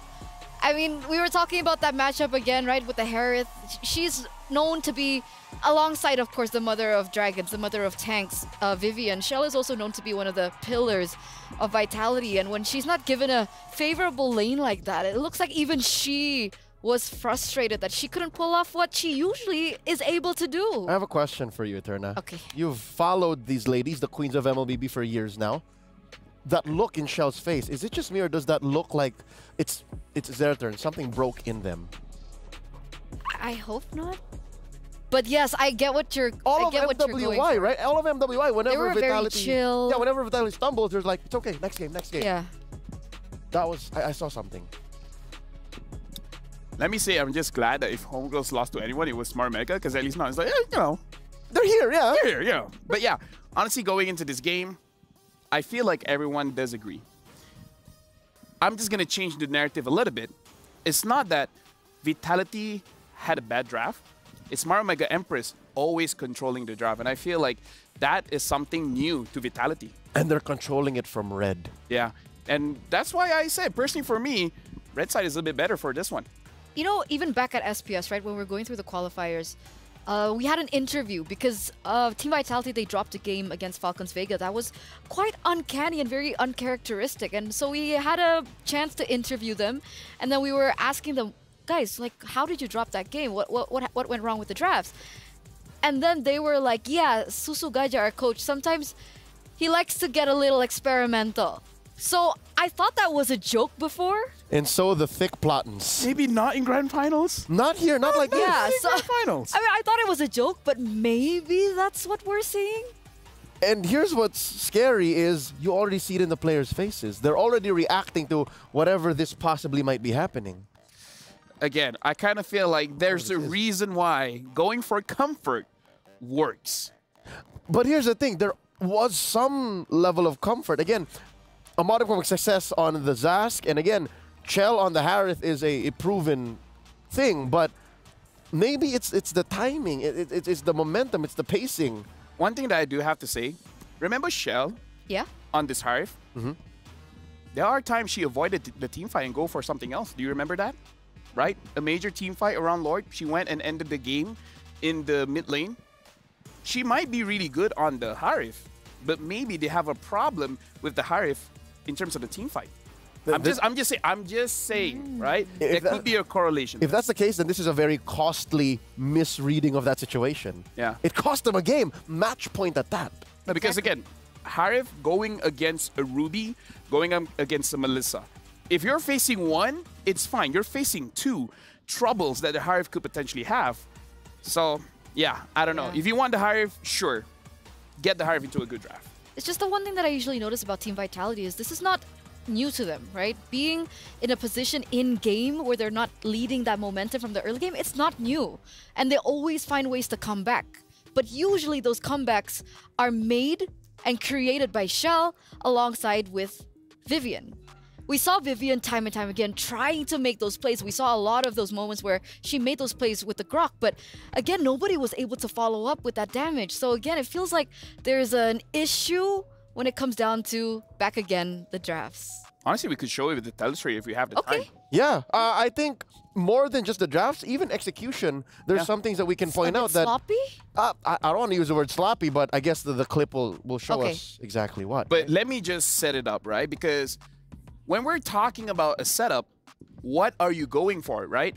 Are you going for objectives? Are you going for the roamer? Are you going for the mid laner, etc., etc., etc.? Where we see during this grand finals, looks like Team Vitality, they have more or less the right idea, but maybe the wrong way, right? It's like, I want to eat, but I'm eating it in the wrong way. It's like, essentially. Oh, okay. Maybe we'll get a little bit of a sneak peek into the clip that you prepared for us earlier on, perhaps after this game, if there is another game. If there is another game. Right? We're at championship point, ladies and gentlemen, possibly the final game in this best of 5 series. And it looks like Team Vitality and Smart Omega Empress, they're still gonna opt for the same sides, but we do see a little change. Yep, already respecting Amore's Jushin, but that means something's gotta give, right? Would not put it beyond Salman, Coach King, that he might take out the Terizla here. I think some way, somehow, you just always gotta attack Fumieko. Like just keep her at bay. That's always been key. Smart Mega Empress again. I feel like whatever the third pick is, that's the one we gotta pay attention to. Either it's gonna be in the goal lane or the jungle, or maybe even this time picking up something in mid. Because, like I said, King Salman, he's controlling the draft, and I'm meaning for both teams.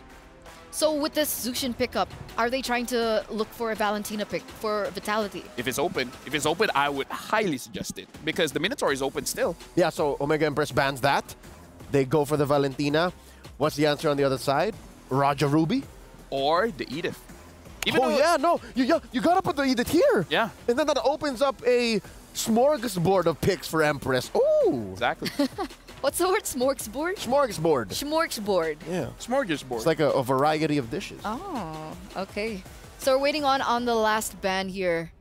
Minotaur. They don't want to go for a trade? They Just could. leave the Minotaur open, go for a different ban? No. Too risky. Any trade that allows for you to give some initiative to Vitality is a bad decision. So, yeah, force him to pick the Edith and then play from there. So, Roger, Valentina, or Edith. Edith is the pickup, so they pick up the Valentina. And the Valentina... Roger, Valentina, Ruby. And the thing is, the Valentina is good against the Edith. Yeah. As much damage Edith can do, Valentina can do a little bit more. Okay. Roger, Ruby, either way is a very good pick here. So now we're in a pickle for Vitality. Vitality's in a pickle. Yeah. The biggest. Vitality might even want, okay, let's just say, they want a Tigreal, but the opponent already has a Valentina, so you're kind of like, do we want to risk that? It's a compromise. Exactly, like if they want to pick up a Minotaur, the opposing side Minotaur is banned, but meaning to say any big ticket alts coming in from the roamers, they're like, you have a Valentina though, and Amor has been performing the entire day, not just for this grand finals. Oh, I agree. She's been very aggressive with her Valentina, opening up maps of very good initiation picks as well. It's not a regular Valentina, it's a scary Valentina. And it looks like Vitality have their own answer. They have Luoyi and Roger. What do we feel about this? I like it. Again, the Roger was left open. Could have been the pair with the Valentina. And then, of course, you have Lu Yi. You got to respect the amount of map mobility that you have as a Lu Yi. And, of course, the reliable damage with the polarity. So with that said, Omega Empress, for sure. This third pick is going to be crucial, Yeah, whatever it is. It's not Shinoa because it's not as clear an answer as prior, Game 2. So they might go for the Nolan again. The Hayabusa. Again, this third pick, this might be the critical point in the entire draft. The Hayabusa pickup here is going to do pretty okay, especially going up against the Lu Yi, because the thing about EDIV is that you can control that person, but if you're in Ogi Shadow Kill, who are you going to control? Yeah, it becomes a skill matter at that, you know? Like if you can set up the onward with the quad shadow, yeah, but if the quad shadow comes in and you're not there to stop the movement, the Hayabusa might get an early kill. And usually when we see the Hayabusa being on a certain team, the other usually goes for heroes like Tigreal. But with the Valentina on that side, is that still a viable choice to go for? It's very risky because, again, as crazy as the Tigreal is with the implosion, it's almost scary with the Valentina. You have 2 dashes. So it's double jeopardy for Vitality. Like, okay, sometimes it's okay, but other times it's a situation wherein Omega Empress has snowballed out of control. You're going to kick yourself for picking up that Tigreal. And right now, Smart Omega Empress, they can pick up the Hive because they themselves have the Ruby.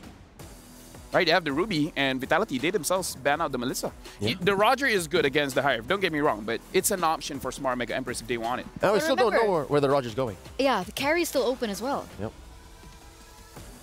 So now for Smart Mega Empress, they can still hide their Ruby, so they can pick up the gold laner here, but in their own fashion, they do like to pick up the gold laner much, much later. But no, they're going to show the carry and hide where this Ruby is going. Yeah, when I mentioned carry, I meant carry for Vitality. But with the carry on that side, what do Team Vitality go for in the gold lane? A hero for Shell. I don't mind this Roger being in the gold lane, honestly. It wins. Yeah. So pick up something else in the jungle. What's left for the junglers if not the Roger? I'm thinking Nolan, of Vayne, fighter. I'm thinking of fighter. Alpha. Yeah. What else do we have? Because going up against the Hayabusa, might as well secure as much neutral objectives like the turtle as you can. Going for a tank might be, you know, not as great like the Boxia and such.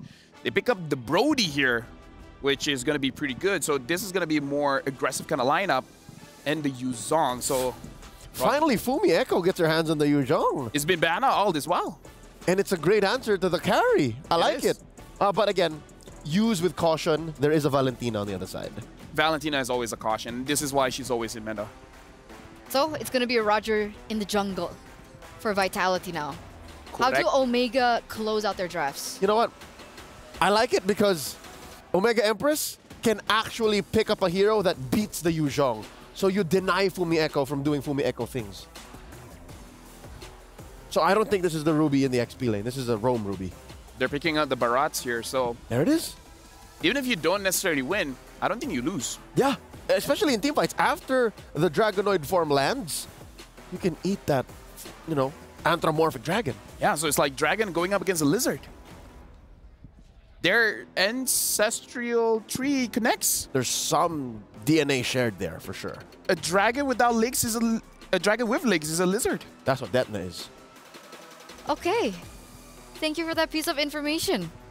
I enjoyed that. Laura side, I think Smart Omega Empress are playing on a very similar plane. Like, this is par for the course. However they played in game 1 and 2, very similar. It's Vitality who's really finding their groove. All right, possible final game of this best of 5. Final game of MWI. We're going to throw it over to Naisu and Mirko. Boys, take it away. Thank you very much. I don't know, I think I'd pick the dragon in a fight against a lizard. How about you? I think so too. Yeah. The lizard doesn't really seem that threatening, but it depends on the stacks. Because he can go from lizard to big dynamite. He can go from lizard to Trex, and I've casted with Trex. He can turn into Trex, basically. It's pretty tall. Big dynamite. We're going to take a quick break here once again while they get things situated. Have a break, have a Kit Kat. I'm running out of Kit Kats, man. Don't worry. I need more. We have a lot more Is here. there any hazelnut over there? Hazelnut Kit Kat? By the way, I don't know if we have that flavor in the Philippines, but I would love to take some with me. The raspberry ones. I haven't tried it yet. You haven't tried that? That's the one I've been taking. I think Leo's been. Oh, so it's you and Leo. Yeah, that's why save some for the rest of us. No. All right. Well, you know, at this point, I feel like that's what Team Vitality's saying over here to Smart Omega Empress. Like, save some games for the rest of us. We want to go 5 games in this grand final, Mirko. I mean, what's going on here? Team Vitality, is this draft better, the overall picks, than what they've had the previous 2 games? Yeah, much, much better, right? Because I feel like in game number 1, game number 2, it almost feels like they've completely forgotten about the fundamentals that have made this team so special. And what are those fundamentals? Simple MLBB fundamentals. It's just they are simply better. Usually, that's the case. So give them lanes that can actually win up in the matchups and compositions that they're used to. They've been placed on heroes that they are very uncomfortable with, the CC in game number 1. Heroes that clearly just have almost 0 ways to win out in the lane individually. Like the Herod up against the Melissa, because, you know, obviously, great job by Smart Omega Empress to ban out the Moskov and the Claude every single time they set up for the Melissa. But these little things, it stacks up. And now it's stacked up to a point where it's match point for Smart Omega Empress. So you gotta, what you're saying is you gotta start at the individual, right? The laning phase. It's almost like a Kit Kat. You gotta start at the little segments, unless you're crazy. Unless you're crazy and you start taking bites from the whole thing. And at this point, Naisu, that might just be what Vitality needs to do. They might have to bite the Kit Kat straight up. They don't need to crack it. They need, because they need a win right now. Yeah, they do. Because Smart Omega Empress, they did it. They did all the setups, right? Crack it in 2. Okay. Then they eat 1. They eat the other. And now they're just left with 1 more. That's a good question for all our viewers out there. How do you eat your Kit Kat? Are you a little crazy, a little unhinged? And do you just bite the whole thing from the top? Or do you break it off one by one? You know, like a regular, normal person. Are you a skibbity Kit Kat eater? Or are you a normal Kit Kat eater? Someone get me out of here. All right. Well, you know, going back to it, it's really just up to that point for Team Vitality to rise up, to show why they have been called the Queens of MLBB for so long. Again, this is a team, you know, just in this series alone, they've lost almost as many games as they have in the past 3 years. You know, for MWI. That is such a ridiculous stat. That is such a ridiculous thing to say, but it's real for Vitality. You're right. The last 2 games, back-to-back 2. I don't remember the last time they lost back-to-back. I can't, but hey, if I can't remember, perhaps it is also up against Smart Omega Empress. Just, not in the club tournament, it was for SEA Games. For SEA Games. Philippines were able to also take Indonesia, which is the team that you see here for Vitality, same exact lineup to match point. And you know, part of that, I think what you really also want to point out here as we wait for them to get us situated is the improvement, the desire to get to this point. The team from the Philippines, Smart Omega Empress, what they've gone through. You know, a lot of the times they fell short getting to the grand finals, and now that they've made it here, what better start could you ask for? You know, already 2-0, facing that match point. You're about to make history. You bring this draft. Is this the draft to etch their names in history of MWI? Is this the one that's going to do it? Because if you really look at it across the board, it's pretty interesting, you know? So I'm going to let the experts answer that question, because we're going to throw it back to them while they talk a little bit more about this. Experts, take it away. Thank you, guys. Yes, we're back over in the studio, and now we get a little bit more of a chance to talk about the drafts, right? So coming into this game, I think Naisu even mentioned that, is this the final composition that they have committed to end everything here right now?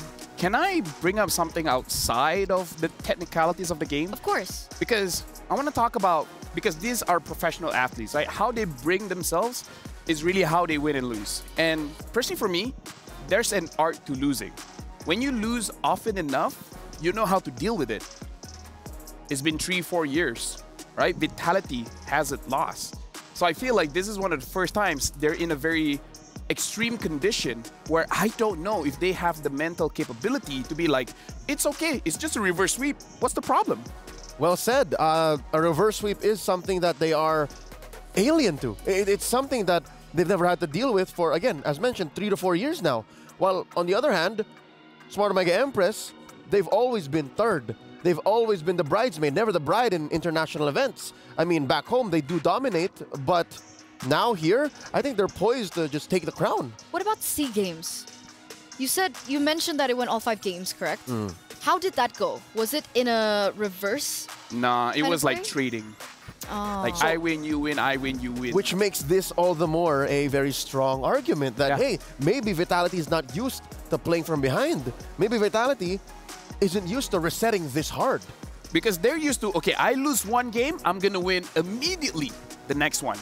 So it's like, okay, plan A didn't work, doesn't matter. We always got plan B. And it's like, plan B didn't work. It's like, do we have anything more than plan B? And this is not to downplay their skills as a player. Of course. Their mental capabilities, their achievements. No, it's more of just emotional preparedness. And that's something that's, 5 or 6 layers deep when you're developing esports athletes. And here, maybe, Smart Mega Empress just attacked that layer. It's something that you can't teach. This It's is something that you need to experience. You can't count. Like, there's no numbers in this analysis, right? So we're bringing something outside of the game where it's intangible. It's one of those things where you don't see it, but it does happen.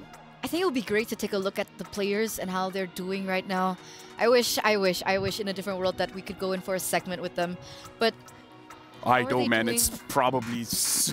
Right. Like, imagine the tension. Be careful what you wish for. Understandably, of course we wouldn't want to, but it would be so nice to know what's going on in their heads. Because as far as we're concerned, we can only assume, right? Based on what the camera shows, what the gameplay looks like. And so far, I think I'm not alone in saying Vitality isn't playing much like the Vitality we know. With all this intensity that's going on, I think the players deserve a break. Ladies and gentlemen, we are going to go to a short one and we'll be right back. We'll see you straight after.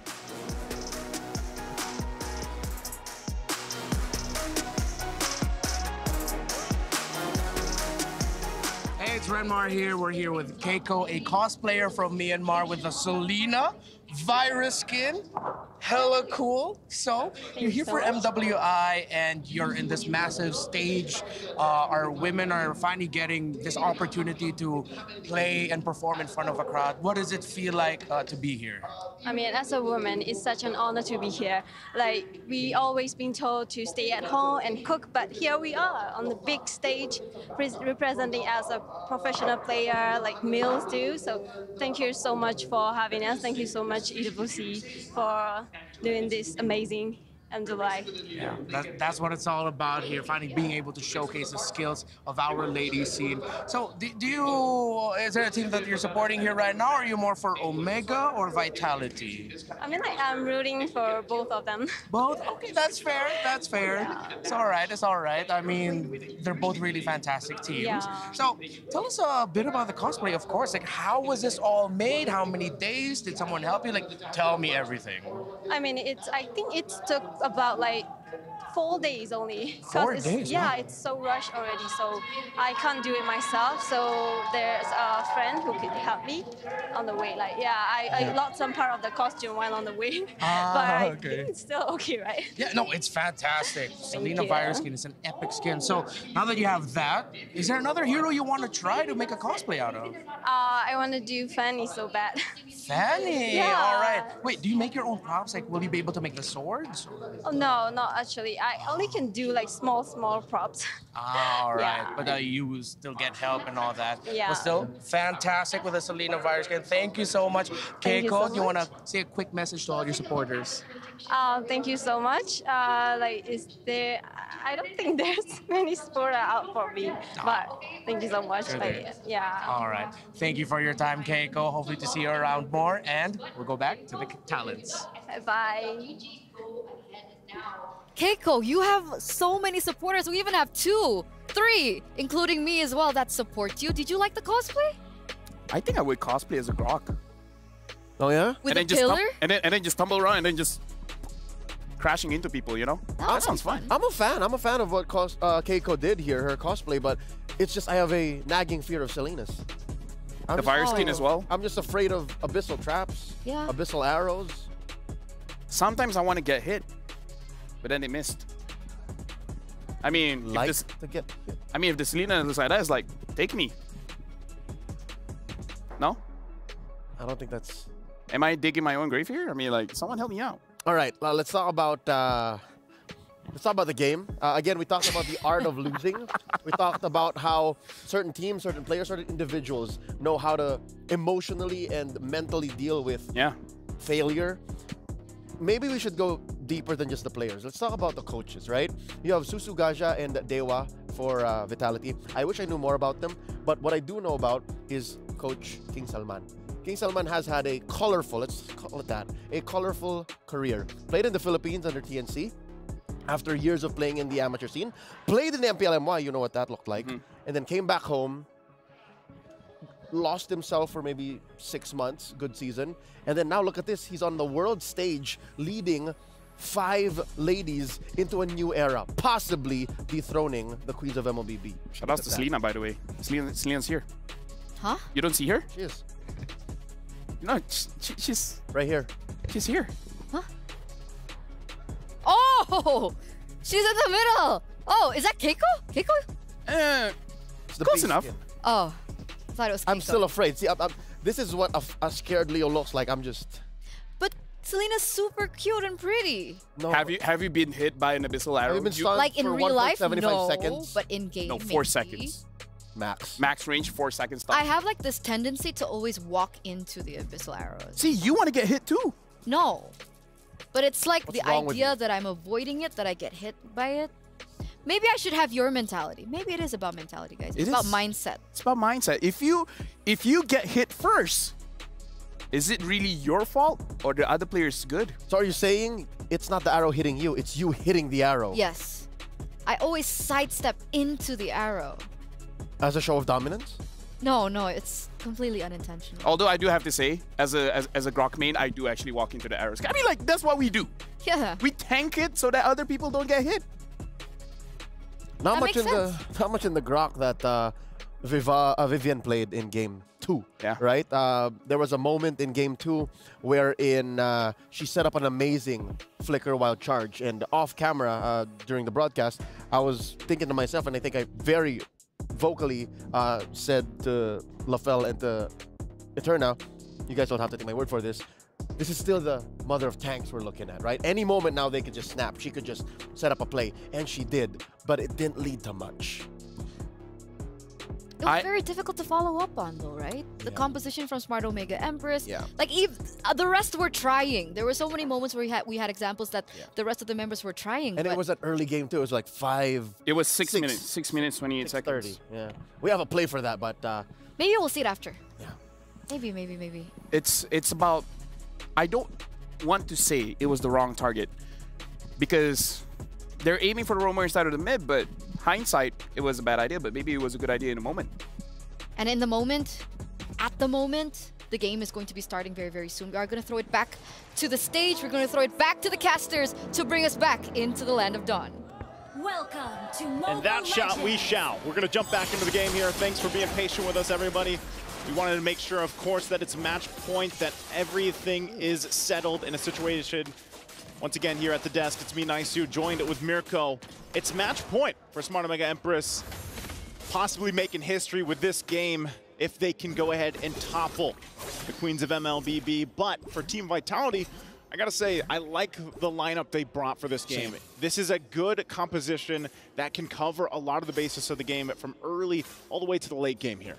There's a little give and take, though, as we get into the game. I definitely want to put my, or put all of you, the viewers' attention towards Shinoa, because she's actually going to go with a Brave Smite instead of the normal Quantum Charge that we have seen most recently. This is, Quantum Charge is definitely the favorite, right? Yeah. Back in the day, yes, it was a Brave Smite. You could go for that very cringe, tanky build too on the carry. That, you know what? We won't mention it even.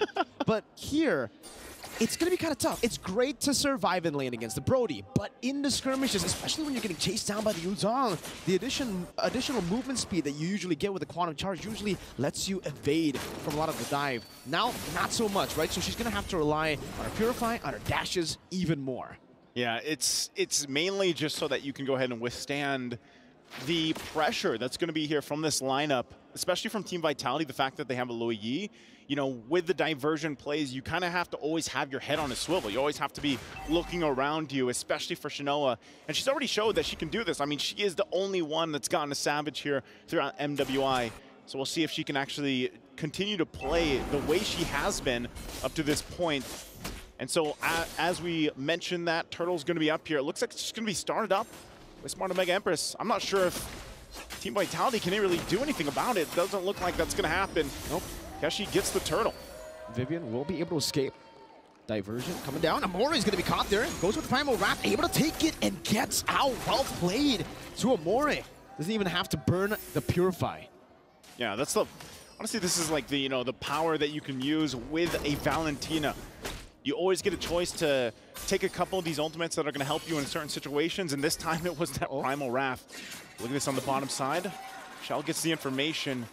Not sure, though. The rest of the team making their way through. This could be a response from them, but I think right now she's just going to be on the defensive. And so that's the thing, you know, even for the Brody pick, man, like we haven't seen Brody too much. I know we saw him debut today and then actually do all right, but in this matchup, you know, when you're trying to play from a distance because you're trying to avoid getting set up upon, I mean, there's a Barret's across from you. You already know the Hayabusa is going to be putting the pressure there. Is this a good pick for the gold lane? Is this good to get them another game under their belt here to extend the series? I think it's going to be good if they play around their power spikes. But obviously for Smart Omega Empress, they can actually just play to avoid the power spike. In the mid-game is where Vitality will have most of the power, most of the advantage. Yeah. So as long as Smart Omega Empress don't go for a lot of these crazy fights early on, the fact that they've already gotten a neutral objective without contest is already really good, by the way. So Vitality really need to push on the pace here, and you can already see the rotation in the bottom side of the map. That's exactly what they're going for. Chell, Skypiercer for side of Vivian. Two-man Earth Shatter into the onward, now dealing some damage. Keishi in the backline, City gonna be assassinated. Chell with a good stun over to Keishi, torn apart, memory used up. Keishi very low. Vivian, Primal Wrath, Bivol. Not gonna go for the Lycan form just yet, but because of that aggressive maneuver, I'll have to say, despite the kill, no, Smart Omega Empress got so much more value on top of the kill because not a Yanami, 2 levels ahead, gets half of the turret shield up top. Yeah, good for her and good start here already for Smart Omega Empress. And this is what I was talking about. You know, the pressure coming out from a Hayabusa pick is always going to be there. She's also running the Warcry emblem, and it's very easy to proc that, get that extra percentage of damage already on. And so for Team Vitality, you know, they're going to have to kind of be wary of the back line, especially on how they find these placements with a diversion. Turtle's up here, second one of the game. It's going to be Team Vitality that starts it up. We'll see if Smart Omega Empress wants to do anything about it.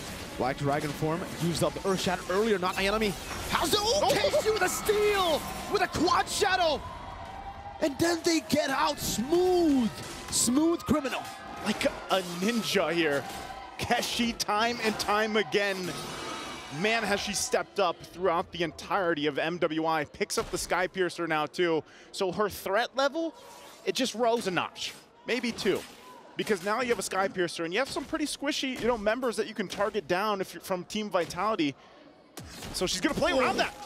That's a flicker into the depth of this welcome. Keishi comes in with a quad shadow and the shadow kill for Miyako can only just dive in. What an amazing setup up top. Mirai gonna be taken off the land. Dawn. Vitality really looking for a trade at this point of the game. Shinoa going in, dealing some damage. Vivol tanking up a few shots for Chell. Deals as much damage as possible, but even then, they can't go for the turret. It's gonna be delayed a bit, and then Smart Omega Empress again will utilize that timing to go to mid lane. Amore, very aggressive. Keishi as well, doesn't have the shadow kill just yet with the Purify used up. They go for the turret, they take it down. Vivian forced to use a Primal Wrath. 2,000 gold ahead, Smart Omega Empress. The macro plays right now, the timing of the rotations from the Empresses is just on point. It's been perfect throughout the series, even from their last series. It doesn't seem like there's a weak point for them right now. They have to find something for Team Vitality here. Taking a look at the items real quick too. You're gonna have some of the first items locked in now. That is the Enchanted Talisman locked in. Diversion gonna be used, but no follow-up through that portal.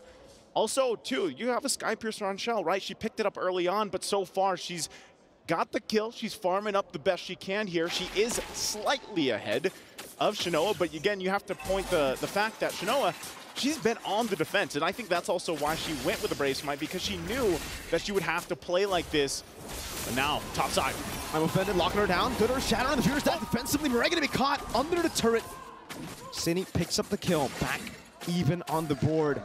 But in terms of gold, in terms of macro, so heavily in favor of the Empresses. We're gonna go on a turtle, third one, this time for free. Diversion into the mid bush. Oh, the Black Dragon form, they want to go for the fight. Flicker forward into the stun and the petrify. Vivian picks up the kill. That's a trade back for the Turtle. Okay, Team Vitality finding wins where they can. Yes, they've given up all 3 Turtles, but they found a couple key kills. Could they get another? Flicker going to be used. Still alive for now, so for Team Vitality, managing to now get some space to work with across the map. They get the tier 1 down. It's going to be traded up top as Smart Omega Empress gets the top turret. So this is now at the point of the game. Before that first Lord comes up, what do you have to make? You have to be able to match the macro level of play that Smart Omega Empress has done. And part of the good thing is, hey, we have a Luo Yi. Use that advantage of the diversion to help you do that. Malefic Roar being picked up as well for Vival. So some of these key items are also being locked in because of the way that Team Vitality has been playing. We'll see if, once again, both teams get it situated. Oh, 3-man, I'm offended. Into the damage. Good Terrify on a defensive Fury's side. Vivian gonna be caught, and so does from Mieko. A double for Shinoa. A disengage for Vitality. 50 seconds on the Lord. Smart Omega Empress want to go for the mid lane. That's a tier 2. Chell and Cindy, very vulnerable. Ayanami doesn't have Stetson is welcome, but Smart Omega Empress just pick up that turret. Good punishes on the board. Man, every time there is a Ruby across from you, that is probably one of the most deadliest bushes that you can wait in. Because you saw it, a multiple member I'm offended pull in, they collapse on, and that can happen time and time again. Every time Murray has her ultimate available, they're gonna look for plays like that. And her game sense, her game knowledge is so good that she knows where to find those setups at. So still a push, a try from Team Vitality. Lord's coming up here in 5 seconds. The gold lead builds a little bit in favor, of course, for Smart Omega Empress. The defensive items, Radiant Armor now locked in for Vivian. She's gonna be the one to take the front of the damage. Take the brunt of it here. Conceal gonna be used though. There goes Vivian. Time of getting used off Vivian with the Primal Rat forced out. Now the Shadow Kill into the back. Chell's gonna be tanking a whole lot of that damage from Mieko with the Shinoa! Gets a fadeaway onto Vivian as she flickers out. The window slowly but surely closing for Team Vitality. They retaliate as a Black Dragon form. Death is welcome, connecting on the city, but she is able to purify out. Vival now jumping on Amore, who steals out the Primal Rat from Mieko. Still with the passive caught in the I'm offended. Chell using the torn apart memory. He's not going to beat up Sydney. Now stomped down to the ground by not Ayanami. And that's another for a kill. Vival caught all alone, chasing her down, but will not be able to take her out. Not just yet. Shinoa onto the tier 2 she goes instead of the Lord. And still, they can go for the Lord anytime they want. They decide now is the time. I thought she would get that turret too. She was like 1 hit away, but you know what? Go for the Lord here. The Empresses are going for the kill. What an amazing 2 minutes for them as that unfolded. And a good try from Team Vitality to go in. Won the diversion, but unfortunately, their team fighting this whole series has not been on point. It seems disgruntled or disjointed when they approach these team fights. And the targeting is just not there. And Smart Omega Empress knows this, and they've been playing to that tune. Now with the Lord in their favor, going down the middle. Could this possibly be the push? Have they gotten themselves this much of a lead to end the game before the 12-minute mark? Shields are gonna pop here. Lord now in the mid lane. Team Vitality's got to deal with it. Looks like they're gonna be able to clear it up pretty easily here. Lord down there as well. Vivian walks up forward. Keishi has the quad shadow on Chell. She can decide to go for it, but Shinoa is a bit too low. Vivian pops into conceal. That Magic Sentry will be able to reveal all 5 members, but Vitality can only just watch as Smart Omega Empress back away. Okay, Team Vitality still okay. They stay in the game. They hold on to the base turrets, albeit 1 hit away on that mid turret. But this is where, you know, they have enough time to go ahead and build up some items. Glowing Wand locked in from Cindy. She's only got the Enchanted Talisman after that, but also even for Vivian, you know, she doesn't have that much defense. She's working on the second item. She's got, of course, that Radiant Armor to help with that magic damage. But, you know, even to be said, they don't have an answer for Shinoa yet. Shinoa's been completely fine and untouched on this carry pick. Even half the time not needing her Purify. Blade of Despair also locked in for Keshi. So Keshi, a huge threat for Team Vitality to get over. And as long as they play against the I'm Offended being the setup potential for them, or even from not Ayanami, she's been on point with this Barrett's, they should be okay, but it's all about buying more time. They managed to withstand that first push, that siege with the Lord. Can they buy more time here to get ready for the next one? I think even when we're a minute away from this Lord, unless something miraculous happens, and that has to be the diversion, to be able to pull through and win that Lord fight possibly, or win the team fight. At this point, even if we're looking for ways to come back, it has to be a big mistake for Smart Omega Empress as well. Because, again, if we take a look at their composition on paper, they should be able to scale very well, too, in towards the later stage of the game. Meanwhile, for Team Vitality, we see a pretty big fall-off for the Brody. The Roger does pretty well, but the Lo Yi as well. That's something that will fall off in terms of damage. But in terms of, obviously, the creative chances that you can apply on the map, the pressure, the creativity there, it's still very, very good. So it really will come down to the execution. But again, the easy window for a win to snowball, it's over for Team Vitality. Now they have to dig deep. Yeah, they're going to have to dig deep. Heard the conceal being used there, too. But, you know, at this point, Shell did pick up a Wind of Nature, so at least she's got a little more defense here. And I think that's the struggle, you know, is getting the marks off. That's the thing about the Brody. You do have range, but you also got to get those marks off and then hope that you can cap off with the torn apart memory. And so far, as this Lord is up, they try to get in this positioning. The good thing, like I said, they managed to hold on to that mid turret, so they'll have to manage the wave. Not sure if they want to actually go ahead and contest fully for the Lord. They have the information. Conceal used as well.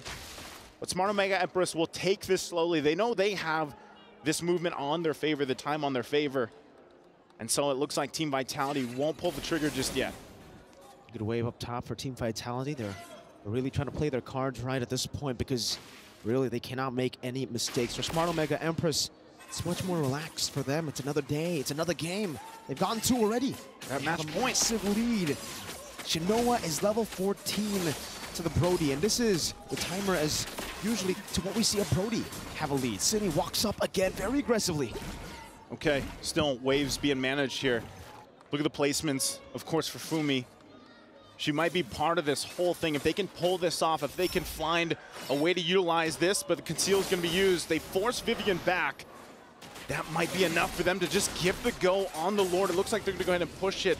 But as Vivian approaches back up, they don't know where the diversion is going to come through, and that's also part of the equation for Smart Omega Empress on why they take it slowly. Meanwhile, they're building more defensive items. Rose Gold Meteor now picked up for Shinoa to help with a little bit of that burst, that magic damage that can come through from Cine, especially when the diversion follows through. But we're at a stalemate here.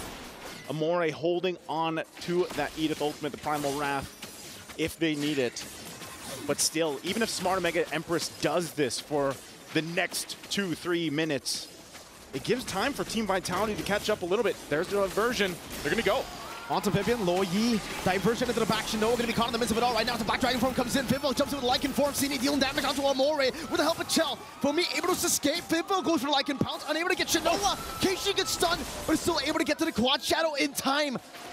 Vitality are fighting, so are Smart Omega Empress. And like you said, Naisu, it's still a stalemate, but Vivo wants to go for it. It's been stolen away from Ayanami with the steal on Barat of all things. How? How did not Ayanami get that? It's not her.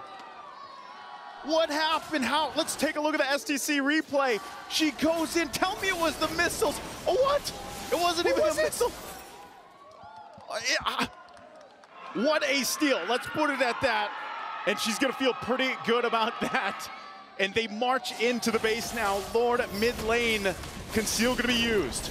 Enhanced Lord charging down to the mid lane. Dora Wolf came onto Vivo, but she's able to still escape. Shinoa jumping forward. Oh. Not Ayanami. Once again with the Nexus. Welcome. Vivian going to be shredded down. Keishi in the back line with a shadow kill as well. Fumi goes next to the topping block. She goes for the Fury side. Keishi gets a double. The Lord dealt with, but there's another wave. Keishi walking up. Chell moving forward, jumps in with a stack, but now will we stay with a nature? Chell with a double, saves the game for a big Shinoa. Will punish a bit more, picking up another base turret. Chell keeps Team Vitality keeps their dynasty together with that one play for now, buying themselves some more time. Smart Omega Empress so close, so near the end there, but not going to be able to get it. You take a look at the STC replay, they had it here at this moment. They go in with Daytona's welcome on the backside. Keshi goes in with a shadow kill, with the Lord quickly taken care of. And no minion wave pushed in because the two turrets, top and bottom, are still up. You can see, of course, a little adjustment here from Murray. They know that at that point, they could have ended it, possibly. But what a defense from Team Vitality. And all this equates to getting to that point. This is the longest game that they've had in the series so far. And it buys them enough time to build up. Now you have some of these defensive items for Team Vitality. Winter's Crown there, now for Cine. Could be enough. Also the Antique Cuirass now for Vivian to help with some of that damage coming through. And so at this point, they find themselves at this once again. The hard part for Team Vitality is not just waiting for the Lord and going through that whole orchestrated dance again. It's the fact that they don't have many turrets down.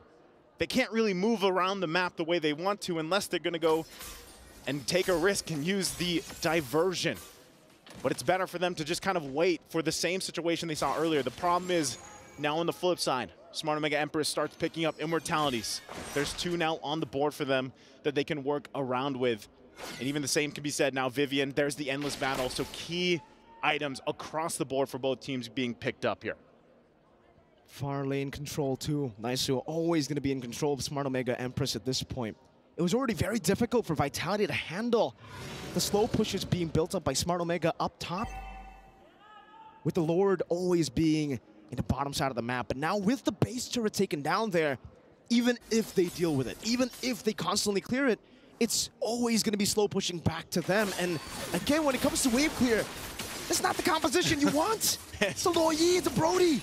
It's not the composition you want, and right now, Vivian's going to give the information that they started up the Lord here. Fumi Echo getting a position. There's diversion. It's the same setup here, just like last time. But now it's going to be a bit different. Oh! Steals it away now with the light compassion. No one's going to be taken down by the execute of the Sky Piercer. Take a look at the movements now as the Evolve Lord spawns in the bottom side of the map. It's going to be a lot of members trying to look for a little bit of those plays. Keishi was onto the mid lane, but luckily the minions spawned in. Smart Omega Empress, they wanted to go for a cheeky little side split push. But now what do? It's an Evolve Lord. It's an Evolve Lord that Smart Omega Empress has to deal with, but great play this time around. Vivel gets the retribution off, keeps Team Vitality's hopes alive for this. And Divine Glaive picked up for Cine, so this is another power spike for them to deal with. And it's pretty much even, at least in economy-wise, for the team. Now for Team Vitality, can they go ahead and get some space to work with? They got to go ahead and focus on this mid lane, but it looks like Smart Omega Empress also wants to hold down the front if they can. Can't be greedy. Can't be greedy. They're going to go for it here, putting the pressure. But I'm offended, but now with the Winter Crown there, remember, the Evolve Lord is still in the bottom lane. They need to send members to deal with it. Tier 1 in the mid lane going to be taken down as well now as they send the members down below. Chanel with the ultimate already. Evolve Lord going to be dealt with. Doesn't seem like Vitality can utilize that Lord. Great defense by Smart Omega Empress. It didn't even charge in the base turret. Didn't charge in. So after all of that, after that retribution from Vivel, they got what? One turret in the mid lane. And you can look at it this way. It's baby steps. Baby steps in the right direction to extend the series and not get swept here by Smart Omega Empress. Team Vitality trying to do everything they can from that base defense earlier on from Shell to that steal of the Lord from Vivel. And now diversion going to be used into the base, into the jungle. Cine's still able to escape. Mariah is going to go with the I'm Offended now onto Vivian. Catching her to Terrify too. It'll bait out the flicker. A big resource once again, but it will be Smart Omega Empress again denying a play away with that diversion. Do you think that's the move, Mirko? Do you have to start to make those kind of plays for Team Vitality? Is it the right move, or is it better to just wait for this Lord Tango to commence here, the third one of the game? I think it was a great move earlier, right? To catch them off guard, because I think even Smart Omega Empress, they were like, there's no way they take that. But if you keep on doing that, it'll be very readable. And Smart Omega Empress, we've seen that they've been able to get the read on Team Vitality. So Vitality gotta keep on throwing feints. It's a bit harder now on the Loyi to throw feints because of the cooldown that's been nerfed quite a bit. The duration now a bit longer. So many of the fainting moments with the diversion no longer possible. Yeah, it's definitely harder here for them, but you know, at this point, we've seen this a couple times now. When we get into the territory of this is the 4th Lord that will be taken, you're past the 20-minute mark. You know, this stronger Lord is going to hurt, right? You can't even just juggle it or blitz it like you have in the past one. And so far, every single time, it's been nearly the same, where they let Smart Omega Empress start it up, and then they try to come in with a diversion. And if possibly they can even get a pick off, that's going to be great for the numbers for Team Vitality. But it looks like the information comes through, and still at the same time, like you mentioned earlier, they have to manage those waves with the turrets down at the top and middle. And so for Smart Omega Empress, they're going to go ahead and get in a position here. We just saw the diversion used, so it's not up on cooldown just yet. But now at this point, Team Vitality has all the defensive items that they need to really contest this. Vivian goes up front side. They're going to wait still if they can buy time. Diversion available now. And we might see a very similar setup that we saw earlier on with this Lord. We're going to have to see that. How does Smart Omega Empress tackle this? It seems Chinoa, I guess this is the advantage of going for the Brave Smite, right? You don't have as much mobility, but you can even tank up the Lord. So Evolve Lord, changes to the Lord? Nah, I'm good with the carry. Just tank it up, but it's still the same dance. You know, this is again going back to it where before we had all this Lord dance and everything else, but now it's just kind of this standoff. You know, I don't know, maybe the square dance or whatever we can call it, the tango. You have those waves pushing in, but Smart Omega Empress, they actually don't even want to commit just yet because of what's happened in the previous Lord. And one thing you can't count them out is the fact that they could go for a split push. We've seen it happen before. Hell, we've seen teams just run it down mid, even when the team is so concerned with the Lord, this objective, because by this time, you know, 24 minutes in, this Lord could possibly be a guaranteed push into the base and a win for the game. If Team Vitality even steals it, is already going to give them a big advantage, but this is probably the most cautious that we've seen both these teams so far throughout the series. Good read there. Just utilizing the jungle creep to open up the bush for you. Notice that it walked the other way. There was someone in that bush. She doesn't know who, but she has a pretty good idea. That's that game IQ. In-game equipment, let's take a look at this once again. Yeah, Winter Crown already built up, and Brody still has the boots, so Chell still wants that additional mobility that she needs in these skirmishes, but at this point, we're really just going to be waiting for some item swaps. See if they go in that. Checking the bush here. Diversion could be used. Moray's going to be caught all alone with a diversion there. Great catch. Moray's able to escape, but now Immortality taken down. That's a big, big item. That'll be down for quite a bit. One of the Immortalities down. Now they got to deal with the big Dynaman. And even with that, they just go back to what this was, right? Setting up positions for this Lord. And for Team Vitality, that might be the play, you know, try to catch someone off guard from Smart Omega Empress that time around. They weren't able to capitalize the kill, but they did get the Flicker, they did get the Immortality, which are crucial for the success of this lineup for Smart Omega Empress, especially when it comes to this fighting. So still, they don't want to actually start this up just yet because of the fact Diversion is available again. Oh, Flicker in. That's an most welcome. Vivol buys the Immortality, gets up with the Lycan form from Mieko.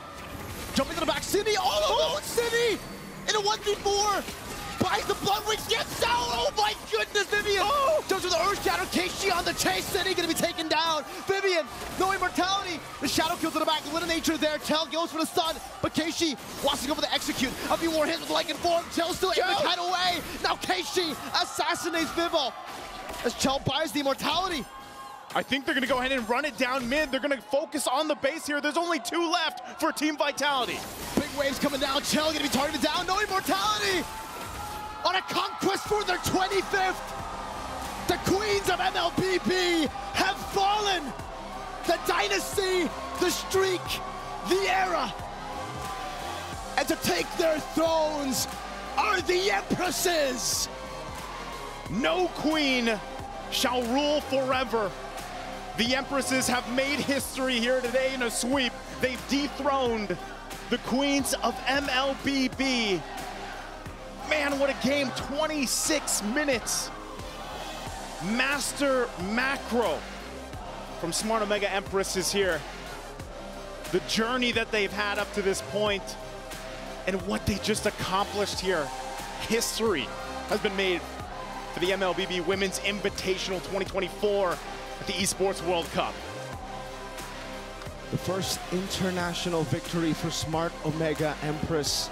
You can see the thrill, but also the agony. The first loss in an international tournament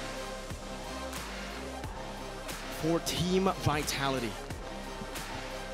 Whew. You can see just how elated the squad is. Everything that they've been doing time and time again, their journey up to this point, the crowd here cheering them on. And who would have thought it would have been a sweep coming in today? I didn't even know it would be a sweep. That's 2 sweeps back to back. And they managed to get that champion. 3-0, 3-0. The games lost today, totally for Vitality, 4 games. That's, like you said, if you add it up, it could be their entire MWI run since 2022. It's definitely a new era here for MWI. For the Philippines, feeling really confident and good about it, of course. For Team Vitality, they tasted defeat for the first time in years. Of course, great sportsmanship there between the two amazing teams, the amazing players here. I think even for Smart Omega Empress, they're probably hasn't hit them yet. Still believing what they've done, what they've accomplished. Always second, always third, always looking from afar. As a team they have defeated today lifts the trophy every single time. And today, it is their time to shine. How poetic. The queens of MLBB dethroned by the Empresses. It's amazing once again. Even even the staff behind them. The way that they drafted this, the way that they brought this from even in the previous series. And then this one, when they approached this, such great minds behind these great, amazing athletes, these players, these women, as we celebrate just these pro players, these women, what they're able to accomplish here on this international stage. Make their country, make their family, make everybody very proud of what they've accomplished here. Again, congratulations, champions. MWI 2024 at EWC. Smart Omega Empress, they're gonna enjoy this victory, man. Whether it's swimming through the confetti, raising that trophy later on, crushing that key. Think about that key. What is in that key? But let's throw it over to the stage.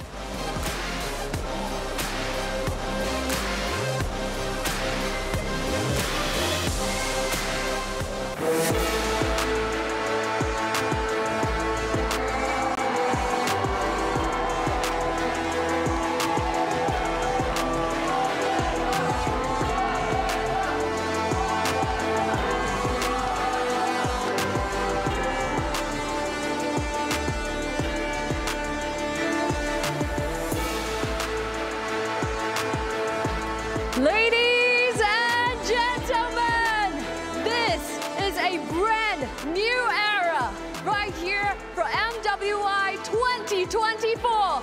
The Titan Slayers presenting to you your brand new champions, Smart Omega Empress. Absolutely amazing, the pride of the Philippines. Let's hear it from the Filipinas. Come on, guys, I can do better than this. One more time. We're making history here. Make some noise!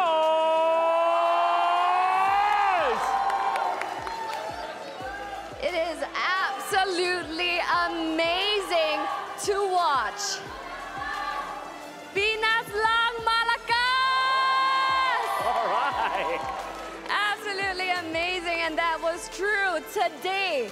The Empresses woke up and choose violence. And as mentioned, right here at the Esports World Cup, fortune awaits the fearless. And there you have them. Why be a queen when you can be an empress? Beautifully said, ladies and gentlemen. One more time. Let's hear it for Smart Omega Empress! Okay, so now we want to hear from the team. There's a lot of shock, but we want to hear it from you guys. Okay, so how do you feel taking down not just any team, a team that has been reigning for 4 years, taking every single tournament from you, 24 consecutive win streaks that you guys have tainted that perfect score? What do you have to say?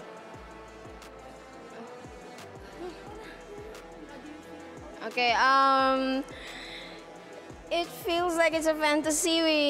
We couldn't believe it ourselves until now. We're still, I don't know. It's like a dream. It's like a dream come true for us. Yeah, we never believed like we would sweep them. We expected at least that maybe it's a 5-game series kind, but we can't believe this as well. It's beautiful. It's beautiful. I cannot put my feelings right now. I can put into words, but I just wanted to say thank you to our organization.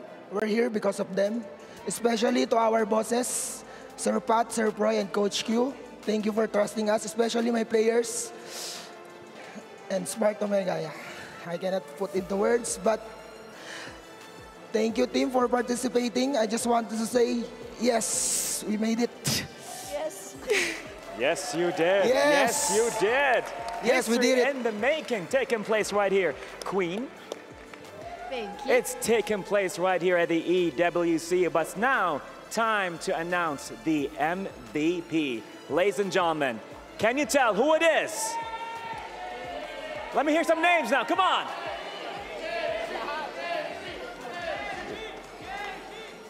What? Let me hear it again. And ladies and gentlemen, viewers around the world, your MVP is Shanoa!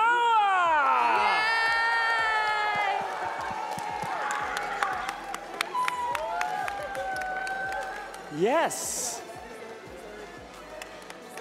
I know. Emotional. Not only you won the MVP, but you won for the Philippines as well. You know, taking place right now, not only you changed the narrative of the story itself taking place here, not only you are here in the first ever Esports World Cup, but also you won $50,000 US right here, ladies and gentlemen, with the EWC. Here for the MWI 2024.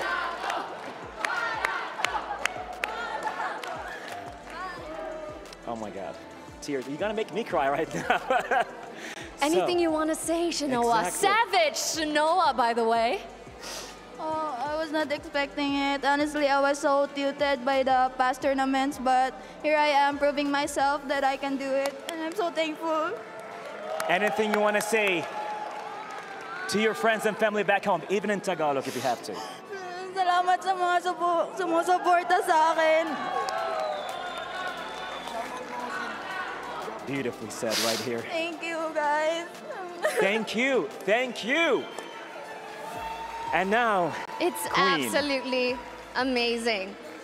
This is what esports is doing. This is what our female pro players are doing, redefining the culture that is esports with life-changing money right here. They have taken the lion's share of the $500,000 US prize pool, and on top of that, the MVP, Shanoa, has gotten an extra $50,000 US. Wow. So this is the time to shine, and our empresses right here from the Philippines have shone brightly. This is a brand new era of Mobile Legends Bang Bang. In the MSC, we have seen a new king arise, and right here for MWI, we have new empresses, the Titan Slayers, Smart Omega Empresses, the pride of the Philippines. Over to you guys at the studio. We started this tournament, we started MWI 2024 with 12 teams, but only one prevails amongst all the rest. And it was not an easy journey for them. And I'm not just talking about the group stage, I'm not just talking about the knockout stage, but it's been 3 years. The first time they went in 2022, 5th to 8th place. 2021, 3rd place. And finally, after 2 long years plus, they come here in 2024 and take it all. And with them all throughout, their gold laner, Shinoa. I've had my eyes on her career for the longest time, ever since they came out of LVD Huntress, carrying the banner of Smart Omega Empress. And that jump in her playstyle, in her development, in her growth from 2022 to 2023 was enormous. What now after becoming a world champion? I don't know. Honestly, for me, I'm a bit speechless. Like, looking at how emotional they were, I feel emotional as well because this victory means a lot to Smart Omega Empress, to all the players. For sure. We're going to take a look at their highlights from before as well. And I don't think there was a moment in all of the 3 games that we thought, okay, maybe Vitality have got this. It was a steamroll all throughout. They were so sharp, so on point in their execution. Shinoa MVP for sure, but all the rest of the members, Mirai, Amor, we saw as well, like Keishi, not Ayanami. That's everyone. I mean Ayanami, but her name is not Ayanami. Yeah, it's confusing, but you know what we mean. Diagon. Yeah. Philippines Diagon. These women are all national athletes, and here they carry the banner not just of Smart Omega, but as well of the Philippines. We came up short in MSC, but here, again, playing arguably maybe half the amount of tournaments that Team Vitality did over the past competitive season. They came out and they showed that heart and believing yourself and working with your team goes a long way. Hard work pays off. Yeah. Honestly, there's a lot of heart. We heard from the coach as well, thanking to the organization for giving them a chance, because I feel like this is something that we have to highlight for MWI as well. Not a lot of female players are given the chance, but when you give them the chance, they can show you that they can do it. And I do believe this should put the flag of women's MLBB straight into the Philippine soil and say, hey, we can do great things. Just give us that platform, give us the spotlight, and we will find our time to shine. And this will be good. This will be good moving forward, right? A lot of the women's teams all around the world, they will look at this victory and say, hey, anything is possible, right? Because coming into this tournament favorites, even in the comments section, you would see this is for sure an easy bet. Just why have MWI in the first place? Just give it to Team Vitality. But here we are, right? So hope is definitely there. And amongst all, congratulations once again to Smart Omega Empress for proving that anything can happen. And hard work pays off. You guys want to know the favorite thing about the tournament for me? I forgot it was a women's tournament. Right? That's true. Right? You take out the names, you hide everything else that's around this, and this is still peak MLBB. Like, just professional players. Yeah. Doesn't matter. They're just professional players. Looking at the draft, looking at the games, the execution, the macro play, the micro play. Like, again, that's my favorite part about this tournament. I feel like some people coming in is like, you know, it might not be that great, but no, it's breathtaking. And on top of that, right, you mentioned about them that you forgot that this was a female scene MLBB, and they're crawling closer to their dreams. Before they came in here at MWI, they mentioned in an interview that their dream was to compete at MPLPH amongst the best in their country. And they certainly are on the way. But ladies and gentlemen, let's take a look at your STC predictions for the grand finals. 88% for Team Vitality. It's an upset time and time again. From MSC, from now MWI, 88%.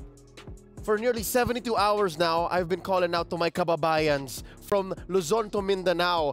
Even here in Saudi Arabia, Riyadh, I'm saying, where are y'all? Why are y'all not voting and showing support for... No, I very rarely break character. I usually the least emotional guy. I always think with my left brain, but why? Where? Why just 12%? Where? Was that all of the Philippines? Because the ladies did everything they could. Empress is now on top of the world of MLBB. This is a new age. Where was the support? Let's think of it this way. I mean, they had a lot of supporters in the venue.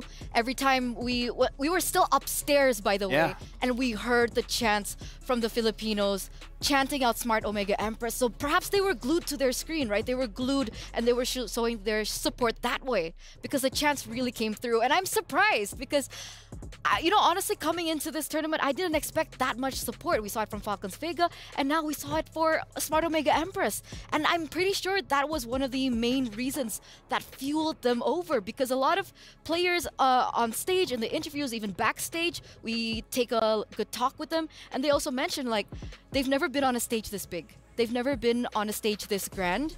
And the fact that they can hear the chants, it fuels them forward and it motivates them to perform at their very best. I'll just say, it's the audience curse, man. They've been wrong the majority of the time.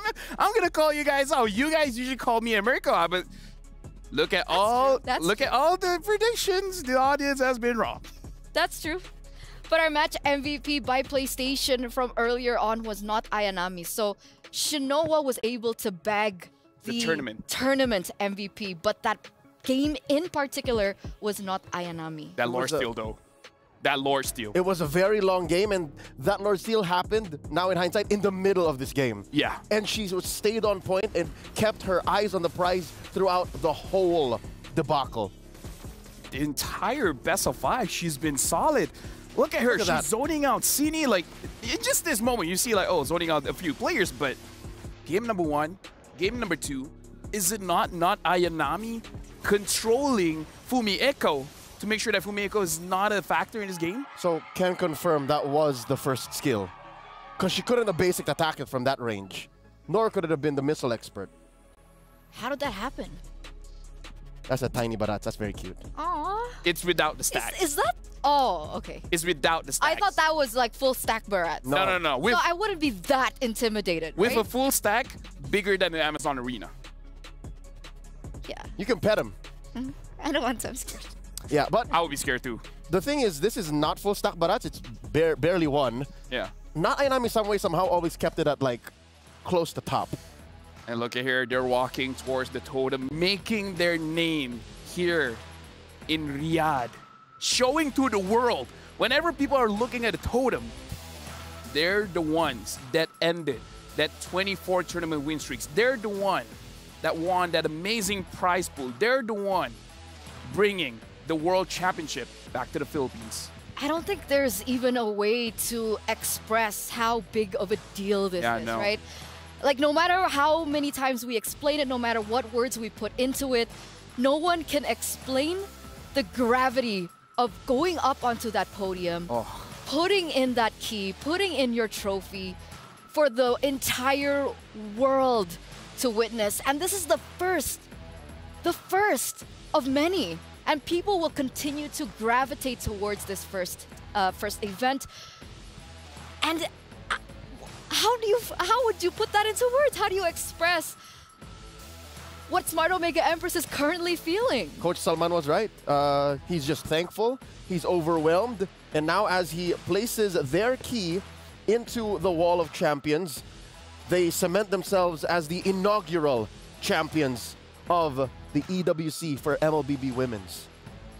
And it's crazy, right? Because the first time that they did their key crush, I was there to experience that with them. And then they were all very shy about the key crush. But eventually the coach, King Salman, he was like, girls, embrace it. Because this is not going to be the last time that you do it. And then? They're the only keys that didn't get crushed. Again, I mean, like, at this point, I can't blame them for being speechless. I'm speechless, and this is my job. Talking is my job, but, you know, if I was in their shoes, I don't know, I feel like I would still be crying all the way by putting the key at a totem. Me too. I'm controlling my tears, but I remembered I'm currently in the right timeline. Finally, as a time traveler, I have somehow looped myself back into where I came from at the beginning of the show. I did say it was going to blow your mind, and my mind is blown. My mind is blown. All of us, right? Who'd have thought? I mean, at least a 4-game series, a 5-game series. But for Smart Omega to just up and sweep Team Vitality, it's a new age. It is a new age, yeah. So let's take a look at the Kadia plays of the day, right? We're gonna send it over there first to highlight exactly what went down, what were the immense plays that happened today before we end the day. And we start with this one. Let me just say, looking at all of the plays, it shows how important that Smart Omega moves as a unit. In the team fights, they move back and forth. Like this highlights the entire tournament that we had today, both semifinals as well as the grand finals for today. It all leads up to see Smart Omega Empress as the champions. Yep, talking about how they move together as a unit. Check it out, even underneath a turret, even underneath a huge jump like that, they're able to turn it around against VSG. This came in from earlier today. Yeah, and again, a sweep against VSG, a sweep against Vitality. They had a 6-0 day, and this is like an insane 6-0 for today. It was just but a taste of what Team Vitality has been experiencing for the past 3 years. And Smart Omega Empress took all of that in the matter of hours. And this is the play, again, VSG going up against Smart Omega, where in hindsight, now that we've seen the rest of the tournament, I don't know how Smart Omega slept, but keep sleeping like that, because when you wake up, you're going good. Remember the grocery list of activities you did. Yeah, just do that. Leading up to this, and do that before every major tournament. Yeah, it's like, oh, we slept at 9. Well, keep sleeping at 9 o'clock. Clothes you wear, the food you eat. This here is a moment from earlier in the series. This is quite close. This is game 3. Like, this is literally this is the final game. Just that game, yeah. This is the, I remember, this is the team fight where we didn't see it coming. No, because the camera was slightly off, and I don't blame the way that was seen is because Smart Omega Empress moves so fast. That was not like a very crazy engage. It's from not Ayanami. Not Ayanami started out. I believe she caught a Vival. And then after that, it's like the entire team of Vitality was like, what do we do? And they panicked. It seemed like a concealed play without the actual conceal. Exactly. That's the best way to put it. And There the it is. emotions. Ben, I don't think I've ever casted a game this emotional before. I don't think. No. I think it's also because it's the first of its kind. I mean, I felt that during MSC, so you know. Yeah, thanks for that reminder. But even like I'm not a Filipino, right? I came into this match rooting for Vitality. But when I saw the way that they picked it up, the way I saw their reactions, the way I saw just that innate amount of emotion displayed on the faces of them, that made me realize like this wasn't for us. We go to work, we cast it, we go home. But for them, they've been working hard for years. Half a decade. The same roster for years. Half a decade, they've been chasing this dream. And it came true here in Riyadh. It's time well spent. It's one of those things that you have to remind yourself where just because you don't win today doesn't mean you won't win tomorrow. Everyone will have their time in the spotlight. All you have to do is be patient and work hard, and that's exactly what they did. And I think that's why they felt very thankful, because they had to work for it. Now, let's take a look at the player bounty of the tournament, right? By PlayStation, not Ayanami. Oh, wait. Is this I when think she it's the Lord stole lore? It's the moment, yes. With the Barats? It's that one. I agree. I agree with this. Because again, it blows our mind on many different layers how it happened. Check it out. Slow motion. It's slow motion. You guys can break it down. She doesn't have the welcome. She doesn't have the welcome. And boop. Yep. First skill. And by the first pixel of the first skill, like you don't see the thing got spit out. It was under layers of multiple other animations. And she did that off of full stacks. Yeah. And again, it takes a level of awareness and game sense to be able to do that in that moment. I mean, here's the thing, not to take anything away from her, but it takes luck and skill. Like, I think even she would agree, like, there was skill in there, but she was lucky. And luck, for me, is a skill. My name means lucky, by the way. So I Wait, what? Ayman? Yeah, Ayman means lucky. Oh. Yeah. Well, you know what they say about luck, right? Right in the intersection of luck and skill is preparedness, and she was prepared. She was prepared. I agree. She's definitely a force to be reckoned with. And the reason that we had MWI, like one of the reasons obviously was to, you know, bring up the names of these players, right? Allow all the rest of the world to recognize these names. And I'm pretty sure after this, they will recognize hers. Shinoa, Ayanami. I feel like at this point, she can proudly change her name to Yes, Ayanami. I am Ayanami. I am Ayanami. I like Ayanami. that. Yeah, it's like. I like that. No, Ayanami, no. You're the world champion now. You deserve the Ayanami name. She can be tricksy about it. Ayanami indeed. Ayanami indeed. Yeah. Ayanami, of course. Either way, use your prize pool to buy the diamonds to change your name. For sure. For sure, Ayanami. I'll even gift it to you. Yeah. Why not? You know, speaking of gifting, did you guys get your hands on the free skins yet? And the painted skin, yeah. You got it? Yep.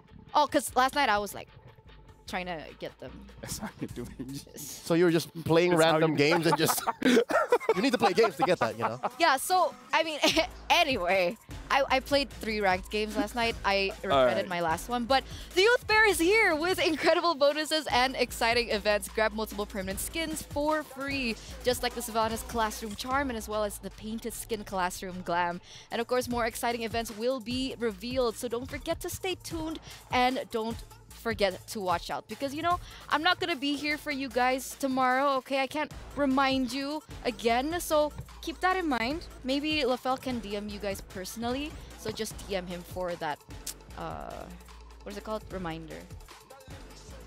For me, I just want to take this time by saying I enjoyed myself working on MWI. The entire tournament has been amazing. I worked with amazing people. Congratulations, it's been a pleasure working with you. Salamat.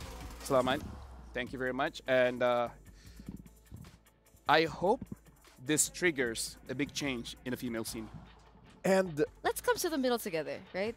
I'd like to think... Yeah, of course. We're ending the show, right? It's fine. I'd like to think this changes things not just for MLBB in general, but even for esports, and esports for women specifically.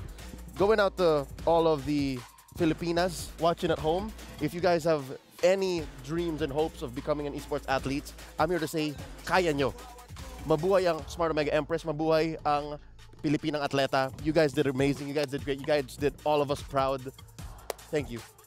So on behalf of all the talents, the casters that are not currently with us right now, we want to thank you so much for taking this incredible, amazing joyride with us here at MWI. And like Leo mentioned earlier on, it's the first of its kind.